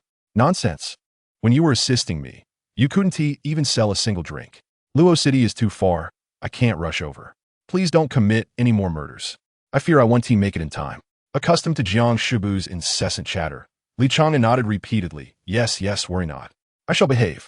Even if I were to kill, I would ensure everything is tidy. He could distinctly hear Jiang Shubu sigh on the other end. You truly are up to no good. How long do you anticipate being away this time? I'll come and fetch you. After a moment of calculation, Li Chang'an replied. There are quite a few skilled individuals here. Since my arrival, I have encountered 4 A-grade talents. Unless the trial grounds are exceedingly vast, I should be able to emerge in just over a month, certainly no longer than 2. That is quite reasonable. I might as well take that girl with me to show her the world. Jiang Shubu never doubted Li Chang'an's judgment. If he said it would take a maximum of 2 months, it would not extend even by a day. Oh, speaking of which, Li Chang'an straightened his posture. Is it Xiao Wu or Xiao Lu? Is she doing well? You must remember her name if you're keeping her around. Indeed, she shows promise. The skills I taught her were mastered swiftly. In just a day, she can already prepare an omelette rice. For a moment, Li Chang'an was at a loss whether to express admiration or to jest. Very well, if you have the time, do teach her something else. Encourage her to eat more. She is far too thin, like a mere copper sparrow. Rest assured, I will keep her well. Jiang Shubu replied with an understanding tone. After a few more casual exchanges, Li Chang'an ended the call, sitting cross-legged on the floor, allowing the sunlight streaming through the window to bathe him in its warmth. In the trial grounds, there exists no genuine alliance. The so-called alliances merely signify independent actions. Upon encountering one another, 2 individuals may exchange intelligence and barter resources, yet they will not join forces. Even in the face of imminent death, the most favorable outcome would be a merciful end. There were those who contemplated gathering a multitude of followers to severely injure other participants, then swoop into claim points. However, such victories are akin to a mere cleansing, offering no substantial benefit beyond physical cleanliness. and they invariably invite a united assault from all other participants. Once a coalition is detected, news spreads rapidly, prompting all to join forces against them. Moreover, those wounded in the fray are not easily dispatched. They're granted a brief recuperation period. This was the rule established by the initial victors of the trial grounds, even publicly proclaimed by a prominent figure who emerged from the trials and now resides within the upper echelons of the empire. Does your backing surpass the might of my fist? Thus, the alliances in the trial grounds are merely superficial. Only one victor shall emerge. And who truly desires to become the garment for another? Li Chang'an, however, is willing. He would rather have an invincible champion sweep through the trials, provided he can survive. Upon reaching half of the total points, unless one possesses an insatiable thirst for blood, most individuals will cease their slaughter. Wen Anren's abilities are more formidable than they appear. In simple terms, he is a fortuitous figure. Outside of combat, he can discern the optimal path to victory, and within the fray, he can effortlessly unveil the opportunities hidden within his opponent's assault.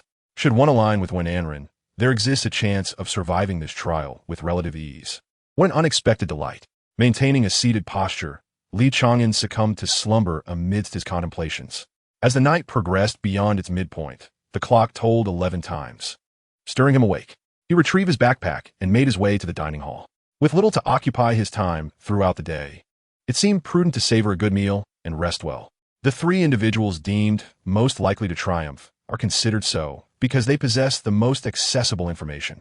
The scant knowledge available regarding others leads to their perception as weak. Thus, there is little need to invest time in investigating the rest. With hundreds of participants, it is implausible for Li Chang'an to scrutinize each one individually. True understanding arises from the conjectures and confirmations forged in life-or-death struggles. All other insights are mere theoretical musings. With 4 hours remaining until the next toll, the ringing of the bell will mark the commencement of the trials. The entire trial grounds are shrouded in an aura of lethal intent, and only in the final moments will the pressure truly erupt. Some will descend into madness, while others will spiral into frenzy. Chapter 11. I am going home. The dining hall was filled with people. Perhaps only a rare few shared Li Chang'an's experience. While the majority were first-time participants, yet all understood the significance of the 11 tolls, which brought them together in the dining hall. They needed to prepare a portion of sustenance. In regard to the battleground, it is habitually referred to as the trial arena, which is far from being a barren expanse. Rather, it mirrors the real world, with diverse terrains that may include mountains or rivers. This is precisely why Li Chang'an is nearly certain that the trial arena was not constructed by the Empire, as current human capabilities have yet to reach such heights. Everything that exists in the human realm can be found within the trial arena, and, conversely, there are elements present in the arena that do not exist in the human world. Regrettably, regardless of the value of the items, only the victors are permitted to carry them out, and their size must not exceed a certain limit. Survivors are transported away by a beam of light, and any items exceeding the beam's boundary will be forcibly confiscated, your head included. All objects brought in and out must adhere to this regulation, a hard-learned lesson from the blood of predecessors. Consequently, excess food cannot be brought in.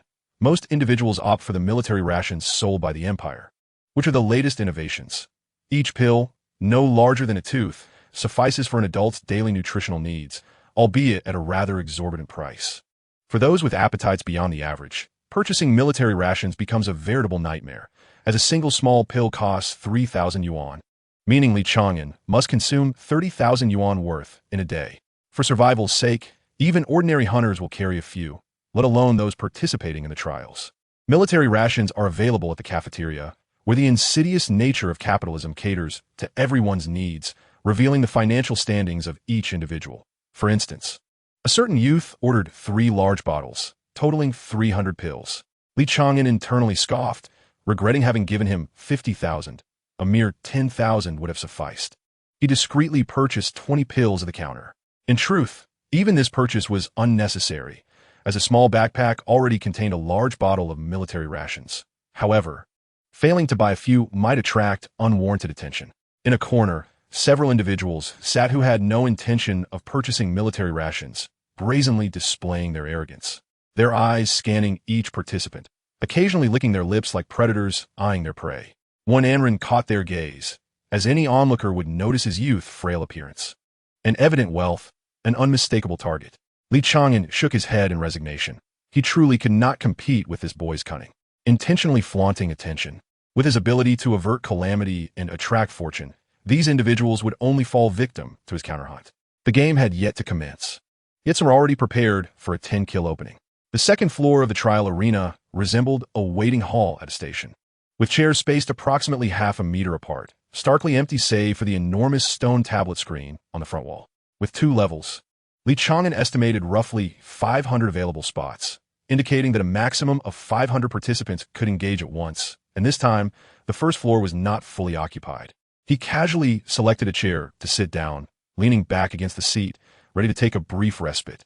Just before closing his eyes, something flashed before him. Blinking in surprise, Li Chang'an smiled. Yesterday, I encountered a girl with pink hair, who surprisingly is also here. It seems she does not reside in the trial grounds, which is why I only noticed her now. What does it matter to me? Li Chang'an smiled, closed his eyes, and awaited the chime to awaken him. Many others, like Li Chang'an, rested their eyes, while some observed their surroundings, keenly attentive to their opponents during this interlude. As the bell tolled, Li Chang'an slowly opened his eyes. The familiar beam of light descended upon him, though no lamp was overhead, leaving him to ponder the origin of this illumination. The trial commences. Participants are advised not to step beyond the confines of the light beam. 5, 4, 3. The familiar sensation of weightlessness washed over him, and Li Chang'an stretched lazily, ready to return home. The doors of the trial grounds swung open, revealing a young lady at the reception desk, who entered with a tablet no thicker than a fingernail, followed closely by a middle-aged man clad in a deep green uniform. From today until the conclusion, every participant's name must be recorded without exception.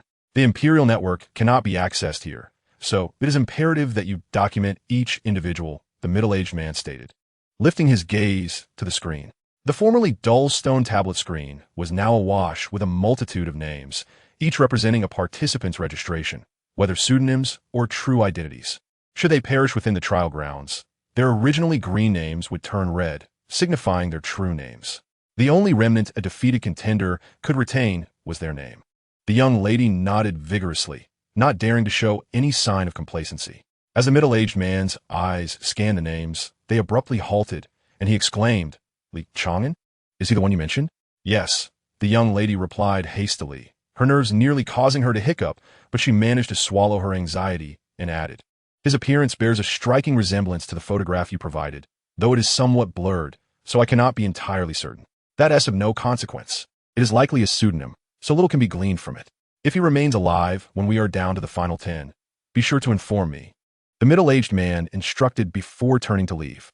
Deeply bowing to bid farewell to the departing man, the young lady turned around, her expression abruptly changing, as she hurriedly began entering data on the tablet.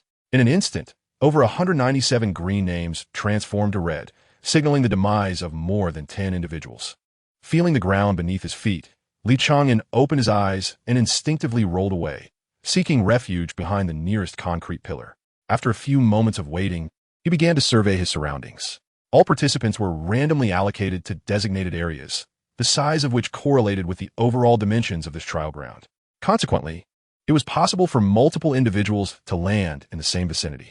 This time, he was fortunate. There were no other participants in sight, at least not within his immediate visual range. However, he remained cautious of perception-type abilities, aware that lingering in the same spot was unwise. After careful observation, Li Chang'an confirmed that he was not amidst ruins, but rather within the remnants of an entire city's desolation. In the distance, several buildings remained partially intact, resembling a metropolis ravaged by war. Yet, the vegetation that clung to their surfaces signified that this place had been in ruins for quite some time. The city was a marvel.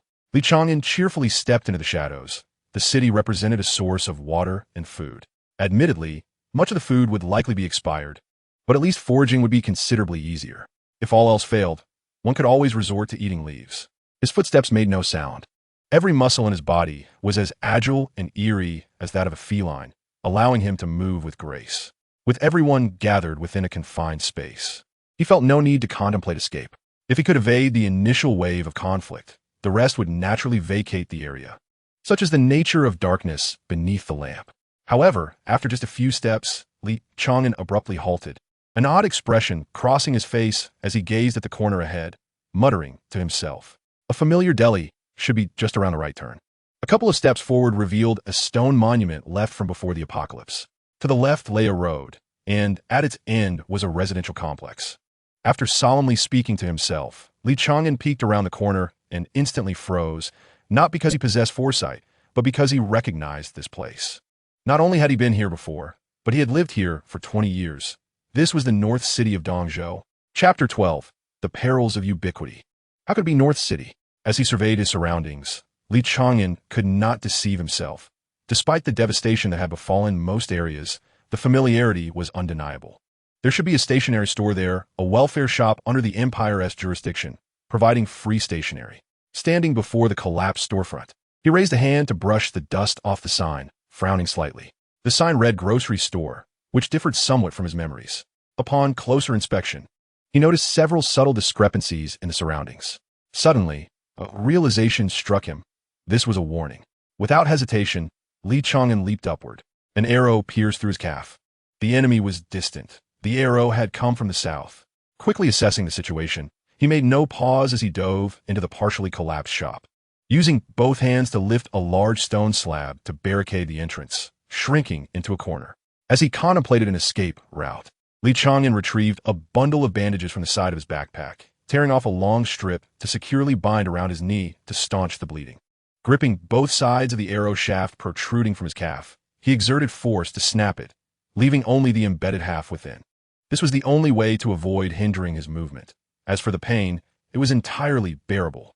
The enemy possessed a long-range, archery-based ability rather than using firearms, suggesting a high likelihood of proficiency in archery rather than a perception-based ability. Li Chang'an swiftly concluded this and pushed open the small door of the shop, exiting from the back into a dim alley. After taking a couple more steps, he relied on his memory to locate a sewer entrance, confirming that no blood had dripped along the path before lifting the manhole cover. Upon entering the sewer, he ensured to replace the cover securely. 700 meters away, a young girl waited for a moment, yet the target did not emerge from the ruins, leaving her no choice but to reluctantly retract her arrow into its quiver. The first target proved to be quite troublesome. Could the others be just as elusive? Indeed, she had underestimated the number of arrows she needed. Li Chang'an pressed against the wall of the sewer, advancing silently and swiftly, halting only after navigating 7 turns. Based on past experience, the opponent would lose track after 4 forks in the path. For now, he was safe. What unfortunate luck to encounter yet another wealthy adversary, several hundred meters away. It was clear that without a perception-type ability, the only possibility was a personal auxiliary aiming device, the cheapest of which cost at least 600,000. Li Chang'an sighed with envy. After merely 2 minutes of rest, he retrieved a palm-sized dagger, using a lighter to sear it momentarily for sterilization, before slicing open his calf to extract the arrow shaft with 2 fingers. His skill in stitching and applying medicine rivaled that of surgeon. After all, prolonged injury had made him somewhat of a cobbler. Alas, it was best to refrain from further confrontation this time. He decided to hide for a while. This injury would indeed affect his mobility. Leaning against the wall for a brief respite, he suddenly realized there was no trace of the usual stench associated with sewers. This reminded him of his interrupted train of thought above ground. He was still in the North City, albeit a version devastated by disaster. Upon recognizing the discrepancies between the ground above and his memories, this thought occurred to him. The current North City had been rebuilt after the apocalypse, modified from the foundations of the old city, which lent him both a sense of familiarity and strangeness. The term parallel space crossed Li Chang'an's mind, something he had come across in his studies.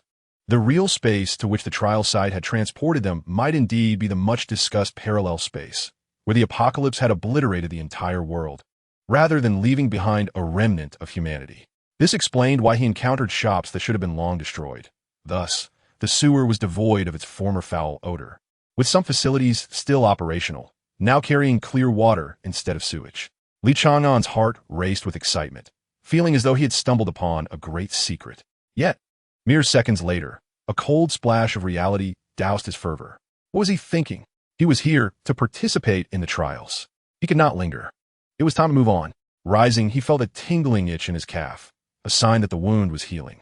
In truth, his claim of possessing a strengthening ability was not unfounded. It was simply not a matter of enhanced strength, but rather a holistic reinforcement of his body, including his regenerative capabilities. This injury would likely mend within half a day. As one of the new humans born from the ashes of the apocalypse, Li Chang'an had limited knowledge of the world before, gleaned mostly from contemporary textbooks. Although he had exchanged a few words with a dying participant during a previous trial, what you know is false. Well, regardless of the truth or the past, he at least recognized that the 2-meter-long creature before him was undoubtedly a rat. A sharp-nosed rat, exceeding 2 meters in length, approached leisurely like a duck, towering at the height of an adult's chest. Its robust limbs were equipped with claws that glinted menacingly. Bad luck indeed. Shaking his head, Li Chang'an took the initiative, advancing 2 steps to deliver a fist to the rat's eye. In the realm of equal size, the majority of creatures surpass humanity, let alone the terrifying rat. In a split second, the rat calmly evaded, even displaying a hint of contempt in its eyes, while its tail, as long as its body, lashed out like a steel whip, cutting through the air with a shrill whistle. Despite the tail's approach from behind, Li Chang'an seemed to perceive it, allowing his shoulder to drop as the tail grazed past, and he lifted his knee in response. In the confined space, the rat's sharp claws pierced through the concrete wall as it sought an upward escape, highlighting the distinction between animal instinct and human intellect. What should have been a knee strike transformed into a thrusting kick as Li Chang'an twisted his waist, akin to a battle axe's upward sweep. The crisp sound of shattering bone echoed as a significant portion of the rat's skull caved in. Nonetheless, it still possessed the strength to flee. Unfortunately, it was too late to consider escape, especially in a place like the sewer, which was ill-suited for retreat. The rat had no option but to charge forward. Yet Li Chang'an matched its pace, striking down on the rat's cervical spine before it could dash a few meters. The creature convulsed and collapsed, its intelligence still flickering in its gaze. What a nuisance. Had you not resisted, I could have granted you a more peaceful demise, avoiding the bloodshed now staining the surroundings. Li Chang'an sighed, aware that blood signified evaporation, with the scent likely to attract attention. Moreover, combat rarely remained silent. Those with abilities possessed heightened hearing, albeit to varying degrees. The sewer, once deemed safe, had transformed into a perilous environment, as one could only speculate how many more such rats lurked in the shadows. Rubbing his hands against the rat's fur to absorb its scent, Li Chang'an unsheathed a dagger, slicing through the rat's back to extract the tenderloin, which he rinsed in the nearby water before devouring it hungrily. The notion of starting a fire to roast meat was exceedingly foolish. The smoke and aroma would become his fatal oversight, though regrettably, he had forgotten the salt this time. The bloodied fur could not be discarded. He carried it with him, discarding it into the water after several hundred meters to obfuscate any traces. It was time to return to the surface, uncertain of any divine protection. He offered a casual prayer, hoping not to fall into an ambush. With that, Li Chang'an pushed open a manhole cover above him. In Chapter 13, where every individual is prey, the wind swirled, lifting a handful of yellow sand. A woman traversed the steel ruins, reminiscent of a flower reborn from destruction, radiant and striking amidst the desolate city, yet utterly out of place, gracefully strolling through the streets. One hand rested on her dagger while the other brushed against the remnants of crumbling walls. In her eyes, everything here was a testament to history. The world ought to be similarly profound. The woman halted her steps, noticing a sign a mere pace ahead, its dust having been brushed away by a hand, revealing faint traces of the palm's pattern. As she advanced, she observed several drops of relatively fresh crimson blood, prompting her to glance southward. An arrow had struck her calf. Yet she proceeded into the store, muttering to herself as she pushed aside the large stone that blocked the entrance, taking refuge in the spot where Li Chang'an had previously concealed himself. Here, she bandaged her wound, snapped the arrow, and calmly tended to her injuries, while also deducing the opponent's location and potential abilities. Her gaze shifted toward the small door on the opposite side. Had Li Chang'an been present, he would have recognized that each step she took mirrored the path he had once traversed. Standing at the edge of a manhole cover, she hesitated. After a brief moment, she shook her head. It was too filthy below, so she decided to let this individual go. With no lingering sentiment, she turned and departed, her movements graceful, as if she were hunting or perhaps gathering flowers. Wow, perhaps the divine truly exists, Li Chang'an mused, shrugging as he emerged from the sewer, only to find himself in front of a supermarket. Expired food typically posed little threat to those with abilities, especially for someone like him, a physically fit individual devoid of any powers. However, what delighted Li Chang'an most was not the food or water, but rather the time. By examining the timestamps on the food packaging, he could infer when this place had met its demise. No, I am here for a trial. I must restrain my curiosity and grab some water before hastily departing. With a wry smile, he cautiously entered the supermarket. Shall I take distilled water? What is this? Isn't it supposed to be sterile? Never mind, I'll grab a can of braised pork. Did humanity enjoy such fine fare before the apocalypse? Even as he shopped, Li Chang'an remained vigilant, uttering not a sound. His small backpack could not accommodate much, so he meticulously selected what was useful. Though many items here had already become extinct in the current world, requiring him some time to sift through them. Holding on to my beloved little donkey, I gently peeled away its skin. It was tender and white, exuding a faint fragrance. Someone hummed as they entered the supermarket, seemingly dragging something heavy. The sound of fabric scraping against the floor echoing. Li Chang'an crouched low, moving stealthily like a spider, listening intently as the sound shifted direction. He climbed the wall from a spot out of sight, concealing himself among the intersecting iron pipes of the ceiling. The voice appeared youthful, yet it was not Wenanren. Li Chang'an could not afford to gaze directly at the newcomer, lest he be detected, so he stole a glance with his peripheral vision. Oddly, it seemed as though someone had cast a glance in his direction. The innocent tone of a young boy's voice emerged from the mouth of a grotesque dwarf. Standing around 1.30 meters tall, with a face marred by intersecting scars, barely allowing for the discernment of his features. The dwarf dragged a fainted girl behind him, glancing around but failing to notice anyone, dismissing it as a mere illusion, a common occurrence. His perception was remarkably keen. It could be concluded that he did not possess perception-type abilities. Li Chang'an concealed himself entirely behind the steel pipe, fortunate that his pursuer was a dwarf, making him less conspicuous. Earlier, he had observed the two in the hall. The dwarf had been masked, while the young girl sat quietly engrossed in a book. It was perplexing why such individuals would partake in a trial. Was this merely child's play? The dwarf hummed a tune as he dragged the girl to the edge of the kitchen cabinet, where the stainless steel utensils remained pristine, untouched by rust due to their near-sealed environment. "Wake up," the dwarf likely said with a smirk, rousing the girl from her slumber. She stirred in confusion, her limbs and mouth bound. The dwarf grinned, revealing his intentions. "I wish to free you, but your screams might attract unwanted attention, so bear with me for a moment. Do not even think of calling for help. This is a trial, and killing you earns points. Who do you think would spare you? Just endure. At least I shall leave you with an untainted body, though I wonder if you are still pure. I shall see for myself shortly." With that, the dwarf rummaged through the utensils, finally selecting a bone-cutting knife. He unwrapped it, weighing it in his hand, and a satisfied smile spread across his face. "Let's begin. Living is painful, and I shall shorten your suffering. No need to thank me. Just savor the experience."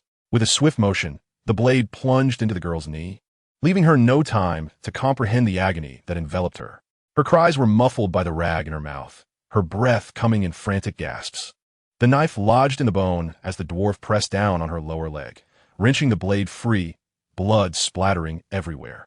He struck down once more, severing her leg from her body.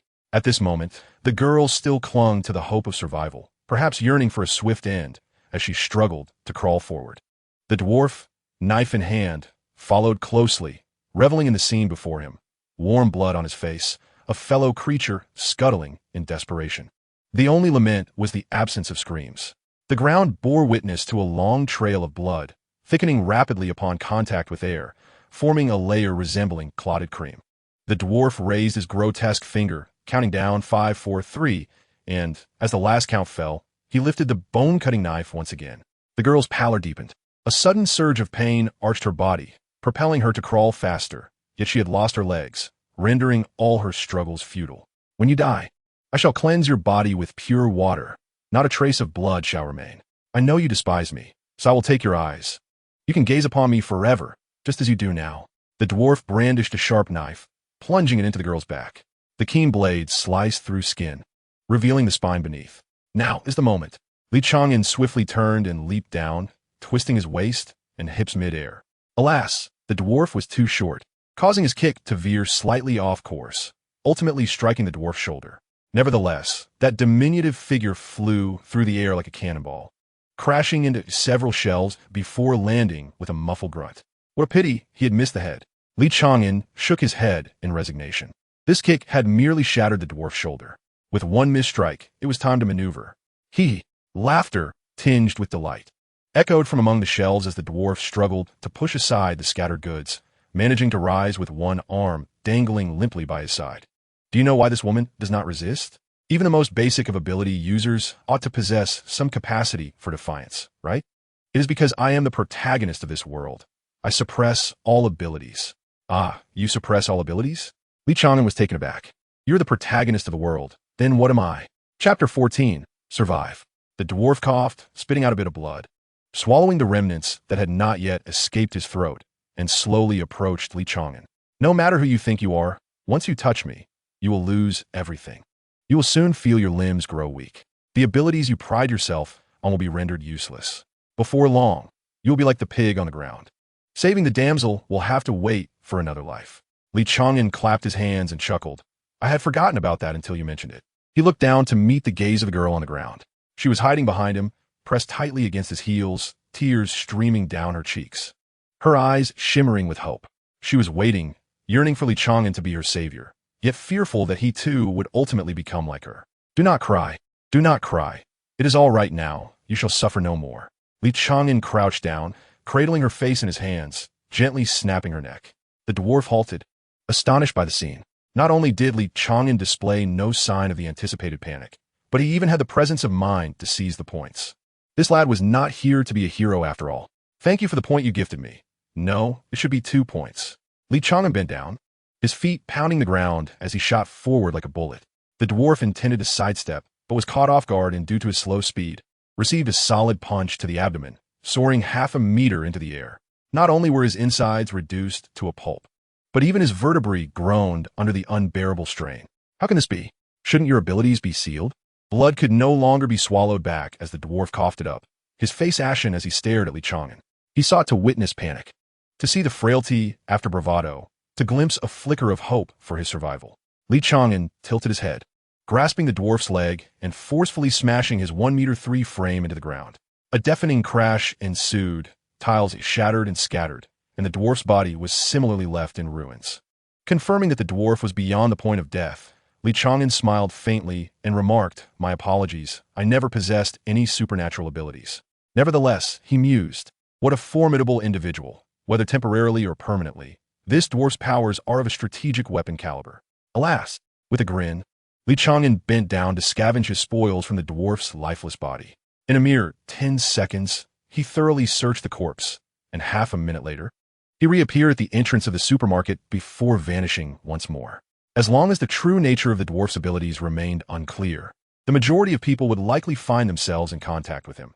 After all, Li Chang'an's attacks could penetrate clothing, yet the dwarf still believed they would prove effective, indicating that contact was to be taken literally, not merely as a physical collision. If the weapon were sufficiently long, it might indeed hold some efficacy. Half a minute after Li Chang'an's departure, 3 supernatural beings appeared at the supermarket entrance, entering from 3 distinct directions.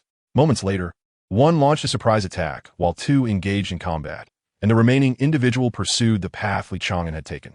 It is no wonder that some have dubbed this the New World. The plethora of bizarre abilities is astounding. A youth with red hair and blue eyes stood by the dwarf's corpse, currents of electricity crackling at his fingertips. With a flick of his finger, silvery arcs of electricity leapt onto the dwarf's body. Not even the girl's corpse was spared.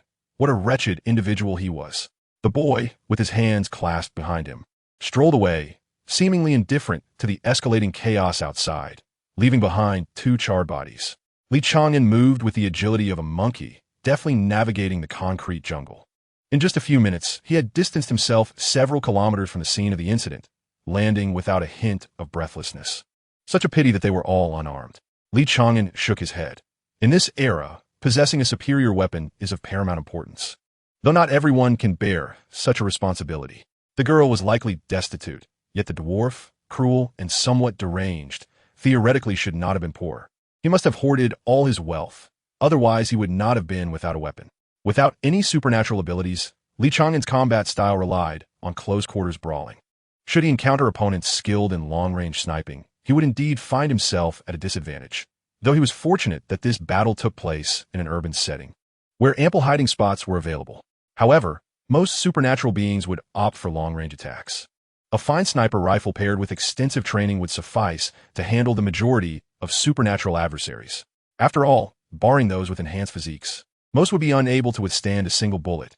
2 shots could easily dictate fate, as caliber determines justice. Particularly concerning perception-based abilities, there exists no refuge from their gunfire. Numerous methods exist to counter bullets. For instance, elemental supernatural beings, upon reaching grade A, can momentarily transform their bodies into the elements they control, making them impervious to fire. However, this method requires immense energy and cannot be sustained indefinitely.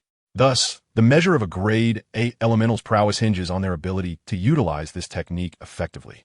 A grade A hardening supernatural being can withstand a 20mm anti-material sniper rifle at a certain distance.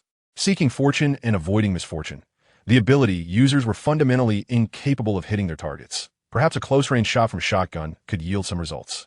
Li Chang'an found himself unable to withstand the situation, his only option being to evade projectiles smaller than 10mm from a distance of 2 meters.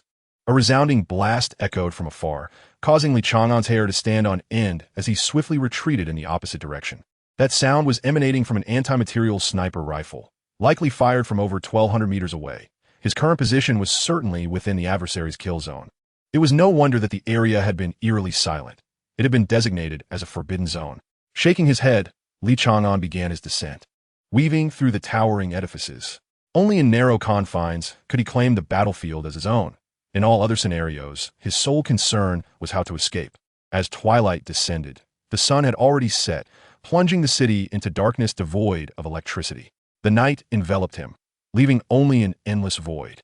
Under the silvery moonlight, the path ahead was faintly discernible. Within a completely collapsed building, Li Chang'an nestled amidst the rubble, covered in debris and concrete. His heartbeat slowed. Even if someone were to tread upon him, they would remain oblivious to his presence. Excluding those with perception abilities, users were the nightmares of all assassins. "I see you.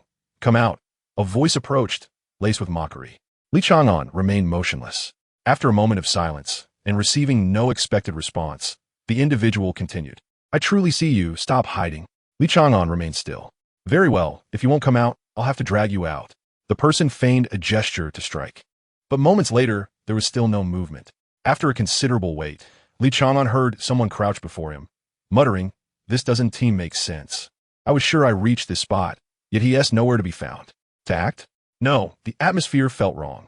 Li Chang'an, having just opened his eyes, closed them once more.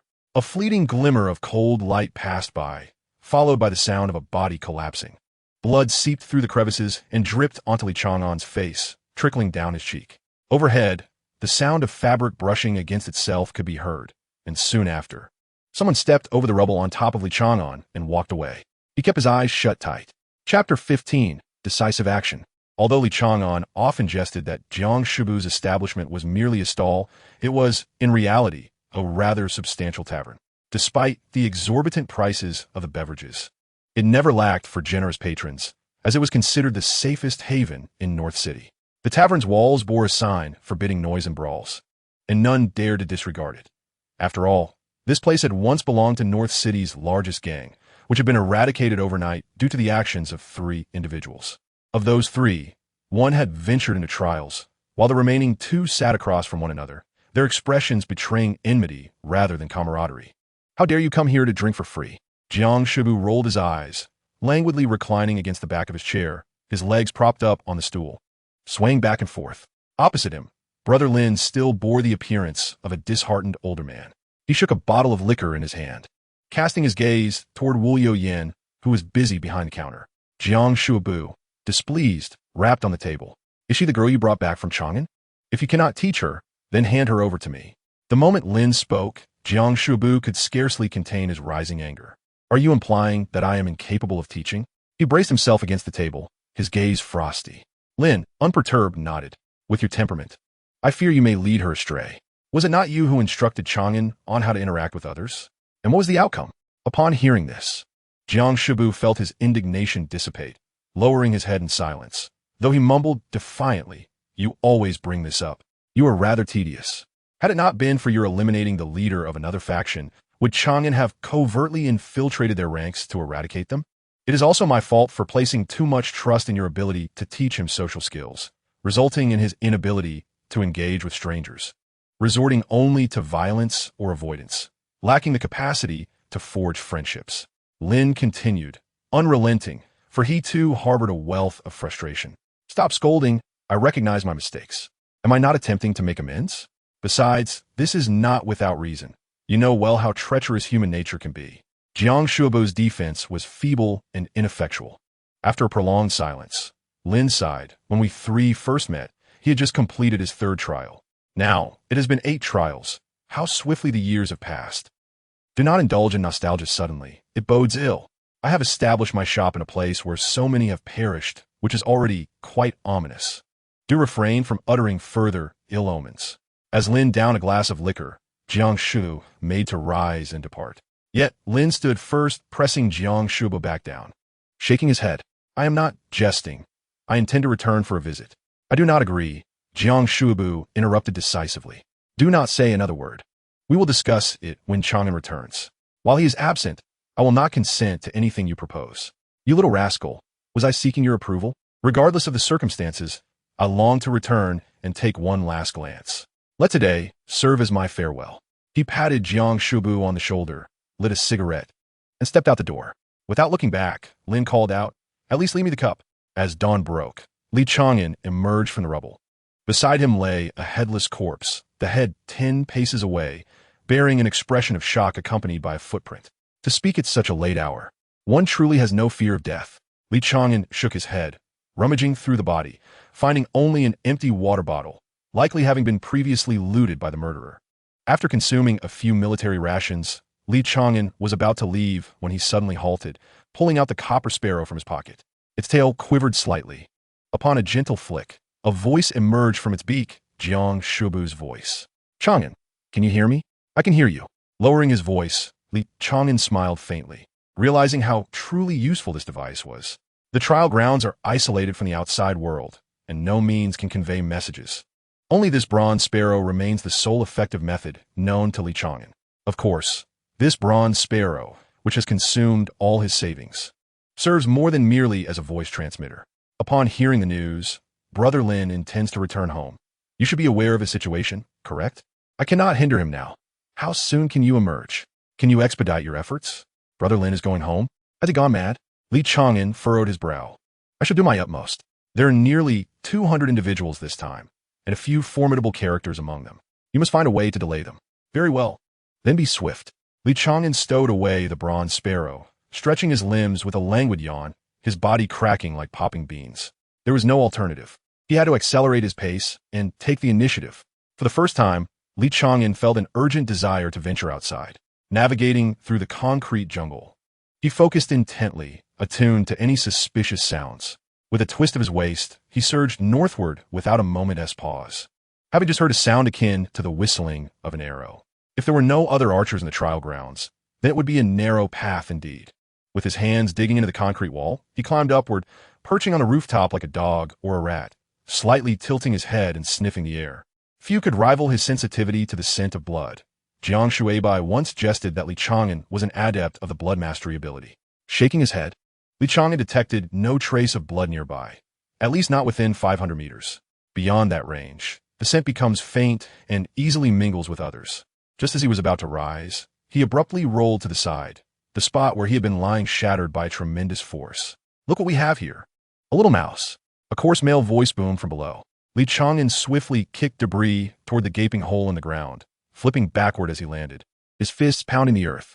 The already damaged surface, supported by the concrete's solidity and steel reinforcements, cracked further beneath his strikes. A wave of searing heat enveloped him. A C-class or higher flame control ability user. In an instant, Li Chang'an deduced that only a fire wielder of that caliber could achieve such explosive compression of flames. By conventional wisdom, this indicated that his opponent was likely an A-class ability user. Thinking of fleeing? The man below taunted, accompanied by a surge of crimson flames. Li Chang'an stomped down hard, causing the ground to sink, and the stones cascaded down, suppressing the fire. Ignoring the rocks that pelted him, Li Chang'an lowered his body and charged toward the source of the voice. Ahead, flames surged forth, the fierce heat propelling small stones aside, while larger ones could only be avoided by instinct. Hith hith. Amidst the chaos, the man's cold laughter rang out, trying to ambush me. As Li Chang'an deftly evaded the massive boulder, he beheld a fiery fist hurtling towards him. Without hesitation, he bent his knees and gracefully knelt, allowing the flames to pass mere inches above his scalp, leaving behind the acrid scent of singed hair. The man had clearly not anticipated that Li Chang'an would evade his attack in such a manner. Taken by surprise, he found himself within arm's reach of Li Chang'an. Yet in an instant, the orange-red flames engulfed him entirely. The thought of wanting to close the distance and incinerate his opponent had barely surfaced in the man's mind when he saw Li Chang'an lunge forward, clasping his leg, which caused him to lose his footing and topple backward. Was this lad fearless? In a fleeting glance, the man noticed the flames licking at Li Chang'an's sleeves and the burns marring his arms, hints of charred flesh becoming apparent. With a swift motion, Li Chang'an toppled the man and raised his hand, acting decisively. Chapter 16. Within 2 steps. The flames climbed along his arm, and Li Chang'an could distinctly sense the desiccation and regeneration of his muscles. The man before him appeared to be in his early 30s, and his hands were pressed against his face, contorted in agony. The previous cries of pain had surely attracted attention, especially as there were others already engaged in combat nearby. They had at most 2 minutes left. Contemplation would not deter Li Chang'an. He shook off the congealed blood and flesh from his hands, remnants of the man's vital areas, and once more surged forward, nearly scraping the ground, moving like a beast. "I will slay you," the man bellowed, sweeping his hand forward, conjuring a wall of flames 2 steps ahead, while he quickly retreated to press against the wall. Those who dared to enter the trial were either supremely confident in their abilities or prepared to fight to the death. Few regarded this place as a suitable venue for self-destruction. Out of the corner of his eye, the man caught sight of Li Chang'an advancing from the left.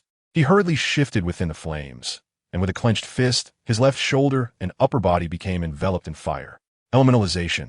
The most potent self-defense technique for an elemental ability user upon reaching A class allowed one to transform their body into the elements they controlled, thereby neutralizing all tangible attacks. Though he could not discern his opponent's abilities, the man understood that an adversary willing to trade injury for injury likely possessed powers unsuitable for the current battle. Yet, as seconds slipped by, Li Chang'an did not emerge as the man had anticipated. The flames continued to blaze. At this rate, it was he who might first lose his fighting capacity, as elementalization demanded tremendous energy. Where is he? Has he fled? The man anxiously scanned his surroundings, but the wall of fire obstructed his view, preventing him from keeping constant watch on Li Chang'an. When the man finally sensed something amiss, a fierce gust of wind descended upon him from above. He had no time to look up. Instinctively, he shifted the area of elementalization to protect his head. A sharp crack echoed, the sound of elbow colliding with skull. In his haste, the elementalization of his head was only half completed, and his elbow merely needed to adjust its direction slightly. Before me, the brilliance of Venus flickered, and the scene spun wildly, rendering everything indistinct. Even my bodily reactions became sluggish. Yet, as an A-class Esper, I instinctively channeled all my power into the explosion, flames erupting outward from my chest. Within this confined space, constrained by walls, the force of the explosion was unleashed to its fullest extent. With a resounding boom, an infinite torrent of flames engulfed the entire area. The tremendous shock wave shattered the surrounding walls, causing the already precarious building to begin its collapse, as debris flew and dust filled the air. The man curled into a ball, hands clasped over his head, eyes shut tight as he felt himself buried beneath a multitude of heavy objects. Only when the tremors ceased did he sweep his arm, using the force of the flames to push aside the debris. Wiping the blood from his mouth and brow, the severely injured man struggled to rise, pondering that the boy must surely be dead. It was a significant loss, and he needed to hurry. "I've been waiting for you," echoed a voice in his ears, akin to a death knell. With a crack, the man twisted his neck 180 degrees to see the youth behind him, a loathsome grin plastered across his face. Shedding the man's coat to wrap around himself, Li Chang'an wasted no time, leaping from the heaps of rubble several meters down to the adjacent rooftop. He rolled upon landing to dissipate the impact, then nimbly maneuvered several times before vanishing from sight. In a different part of the same drainage system, Li Chang'an crouched in a corner, tending to his wounds. His hands, from fingertips to halfway up his arms, bore severe burns. His once pristine skin had long since turned to char, which he tore away and discarded. He sprayed a skin-replicating foam, a new product released for civilian use following advancements in imperial medical technology. This foam, suitable for all skin ailments, would solidify within seconds of application. serving as a substitute for skin and preventing muscles and blood vessels from being exposed to the air. The ingredients would stimulate the growth of new skin. The troublesome burns on his left jaw made drinking water a challenge, often causing spillage. What a loss, he sighed, feeling the airflow escape from his battered cheek. Yet a smile crept onto his face. Tap, tap, tap. The sound of footsteps echoed through the darkness, growing ever closer. Li Chang'an rose to his feet, fully aware of who approached, yet unable to lower his guard. There were too few he could trust. You needn't be so wary of me. I've finally managed to find you, a voice called out as a lantern flickered to life, illuminating Wen Anren's youthful visage. Li Chang'an responded with a cold smile. Wen Anren was unbothered by Li Chang'an's indifference, but recognized the necessity of his caution. Growing up in the lower echelons, he understood that every beast has its territory, and to encroach upon it could lead to dire consequences. Stopping 2 meters away from Li Chang'an, this was the optimal distance chosen by Wen Anren's ability. What brings you here? Li Chang'an finally spoke. I thought you had damaged your vocal cords, Wen Anren replied with a slight smile, producing a canister of spray from his pocket and tossing it over. This is military-grade skin foam, far more effective than what you currently possess. The spray was brand new and sealed, yet Li Chang'an merely cast a glance without immediately picking it up. Please, there is no need for me to deceive you. Wen Anren stepped back a couple of paces, raising her hands to indicate her lack of malicious intent. After a moment's hesitation, Li Chang'an bent down to retrieve the spray, frowning as he said, "Do not approach within 2 steps of me." "Thank you. I shall forever remember this sage advice." Wen Anren nodded, feeling pleased to have garnered a semblance of trust at last. It was only after Li Chang'an had finished spraying the foam that Wen Anren spoke again. "How many points have you accrued?" 3, he replied. "I encountered an inferno manipulator, and it cost me quite some time." Li Chang'an spoke the truth. As there was no need for deception, 3 points could earn him the trust of others without arousing hostility. Wen Anren nodded. "I witnessed it, that A-grade inferno manipulator. I never anticipated you could vanquish him. I am genuinely curious about your abilities. How many points did you earn?" Not wishing to linger on this topic, Li Chang'an deftly shifted the conversation. 17. Wen Anren shrugged. "You are aware of my abilities. I only face those I can overcome. However, starting today, my options have drastically diminished." "Diminished?" Li Chang'an furrowed his brow slightly, swiftly masking it with indifference. "You need not feign ignorance. You have certainly pondered this, have you not?" Wen Anren leaned a bit closer, lowering her voice. "I have reviewed previous records. The rate of participant fatalities this time is alarmingly swift, almost unnatural. I fear that both you and I have become prey to someone." Chapter 17. I am torn apart. Hunters? Prey? Everyone here embodies both roles.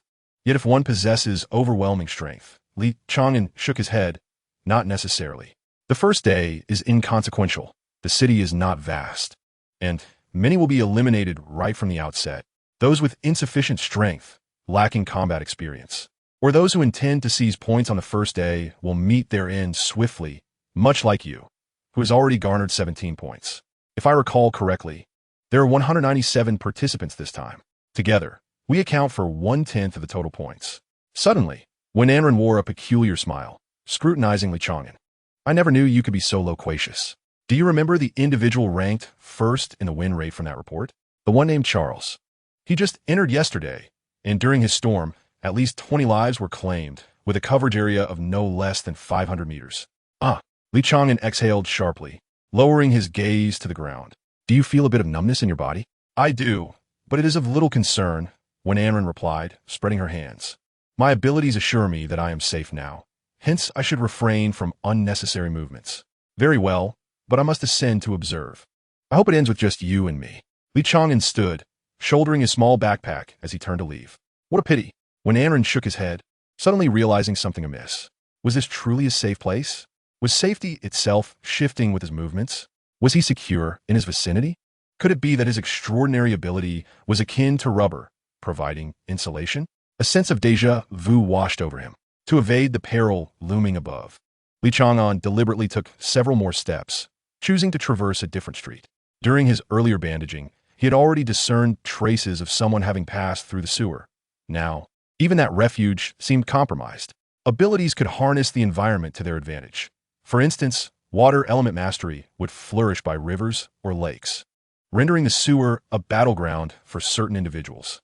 The surroundings remained devoid of any significant presence as Li Chang'an placed the manhole cover securely and advanced cautiously through the crevices between towering buildings. This time, he could behold the silvery streaks of lightning illuminating the distant horizon, shining resplendently even in broad daylight.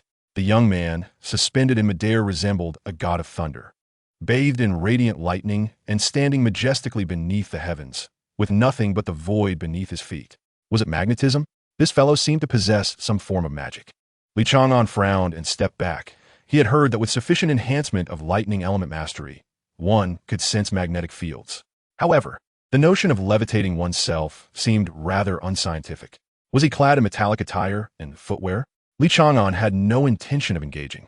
To do so would be tantamount to courting death. He merely yearned to witness a confrontation of such caliber, to prepare himself for any potential pursuit in the future. After observing for a while and estimating the opponent as combat prowess, he multiplied that figure by 3 before turning to leave. He was uncertain of Charles's adversary, but it was likely that there was no escape for them. The towering buildings served as Li Chang'an's ideal hunting ground, their intricate designs facilitating his approach to foes.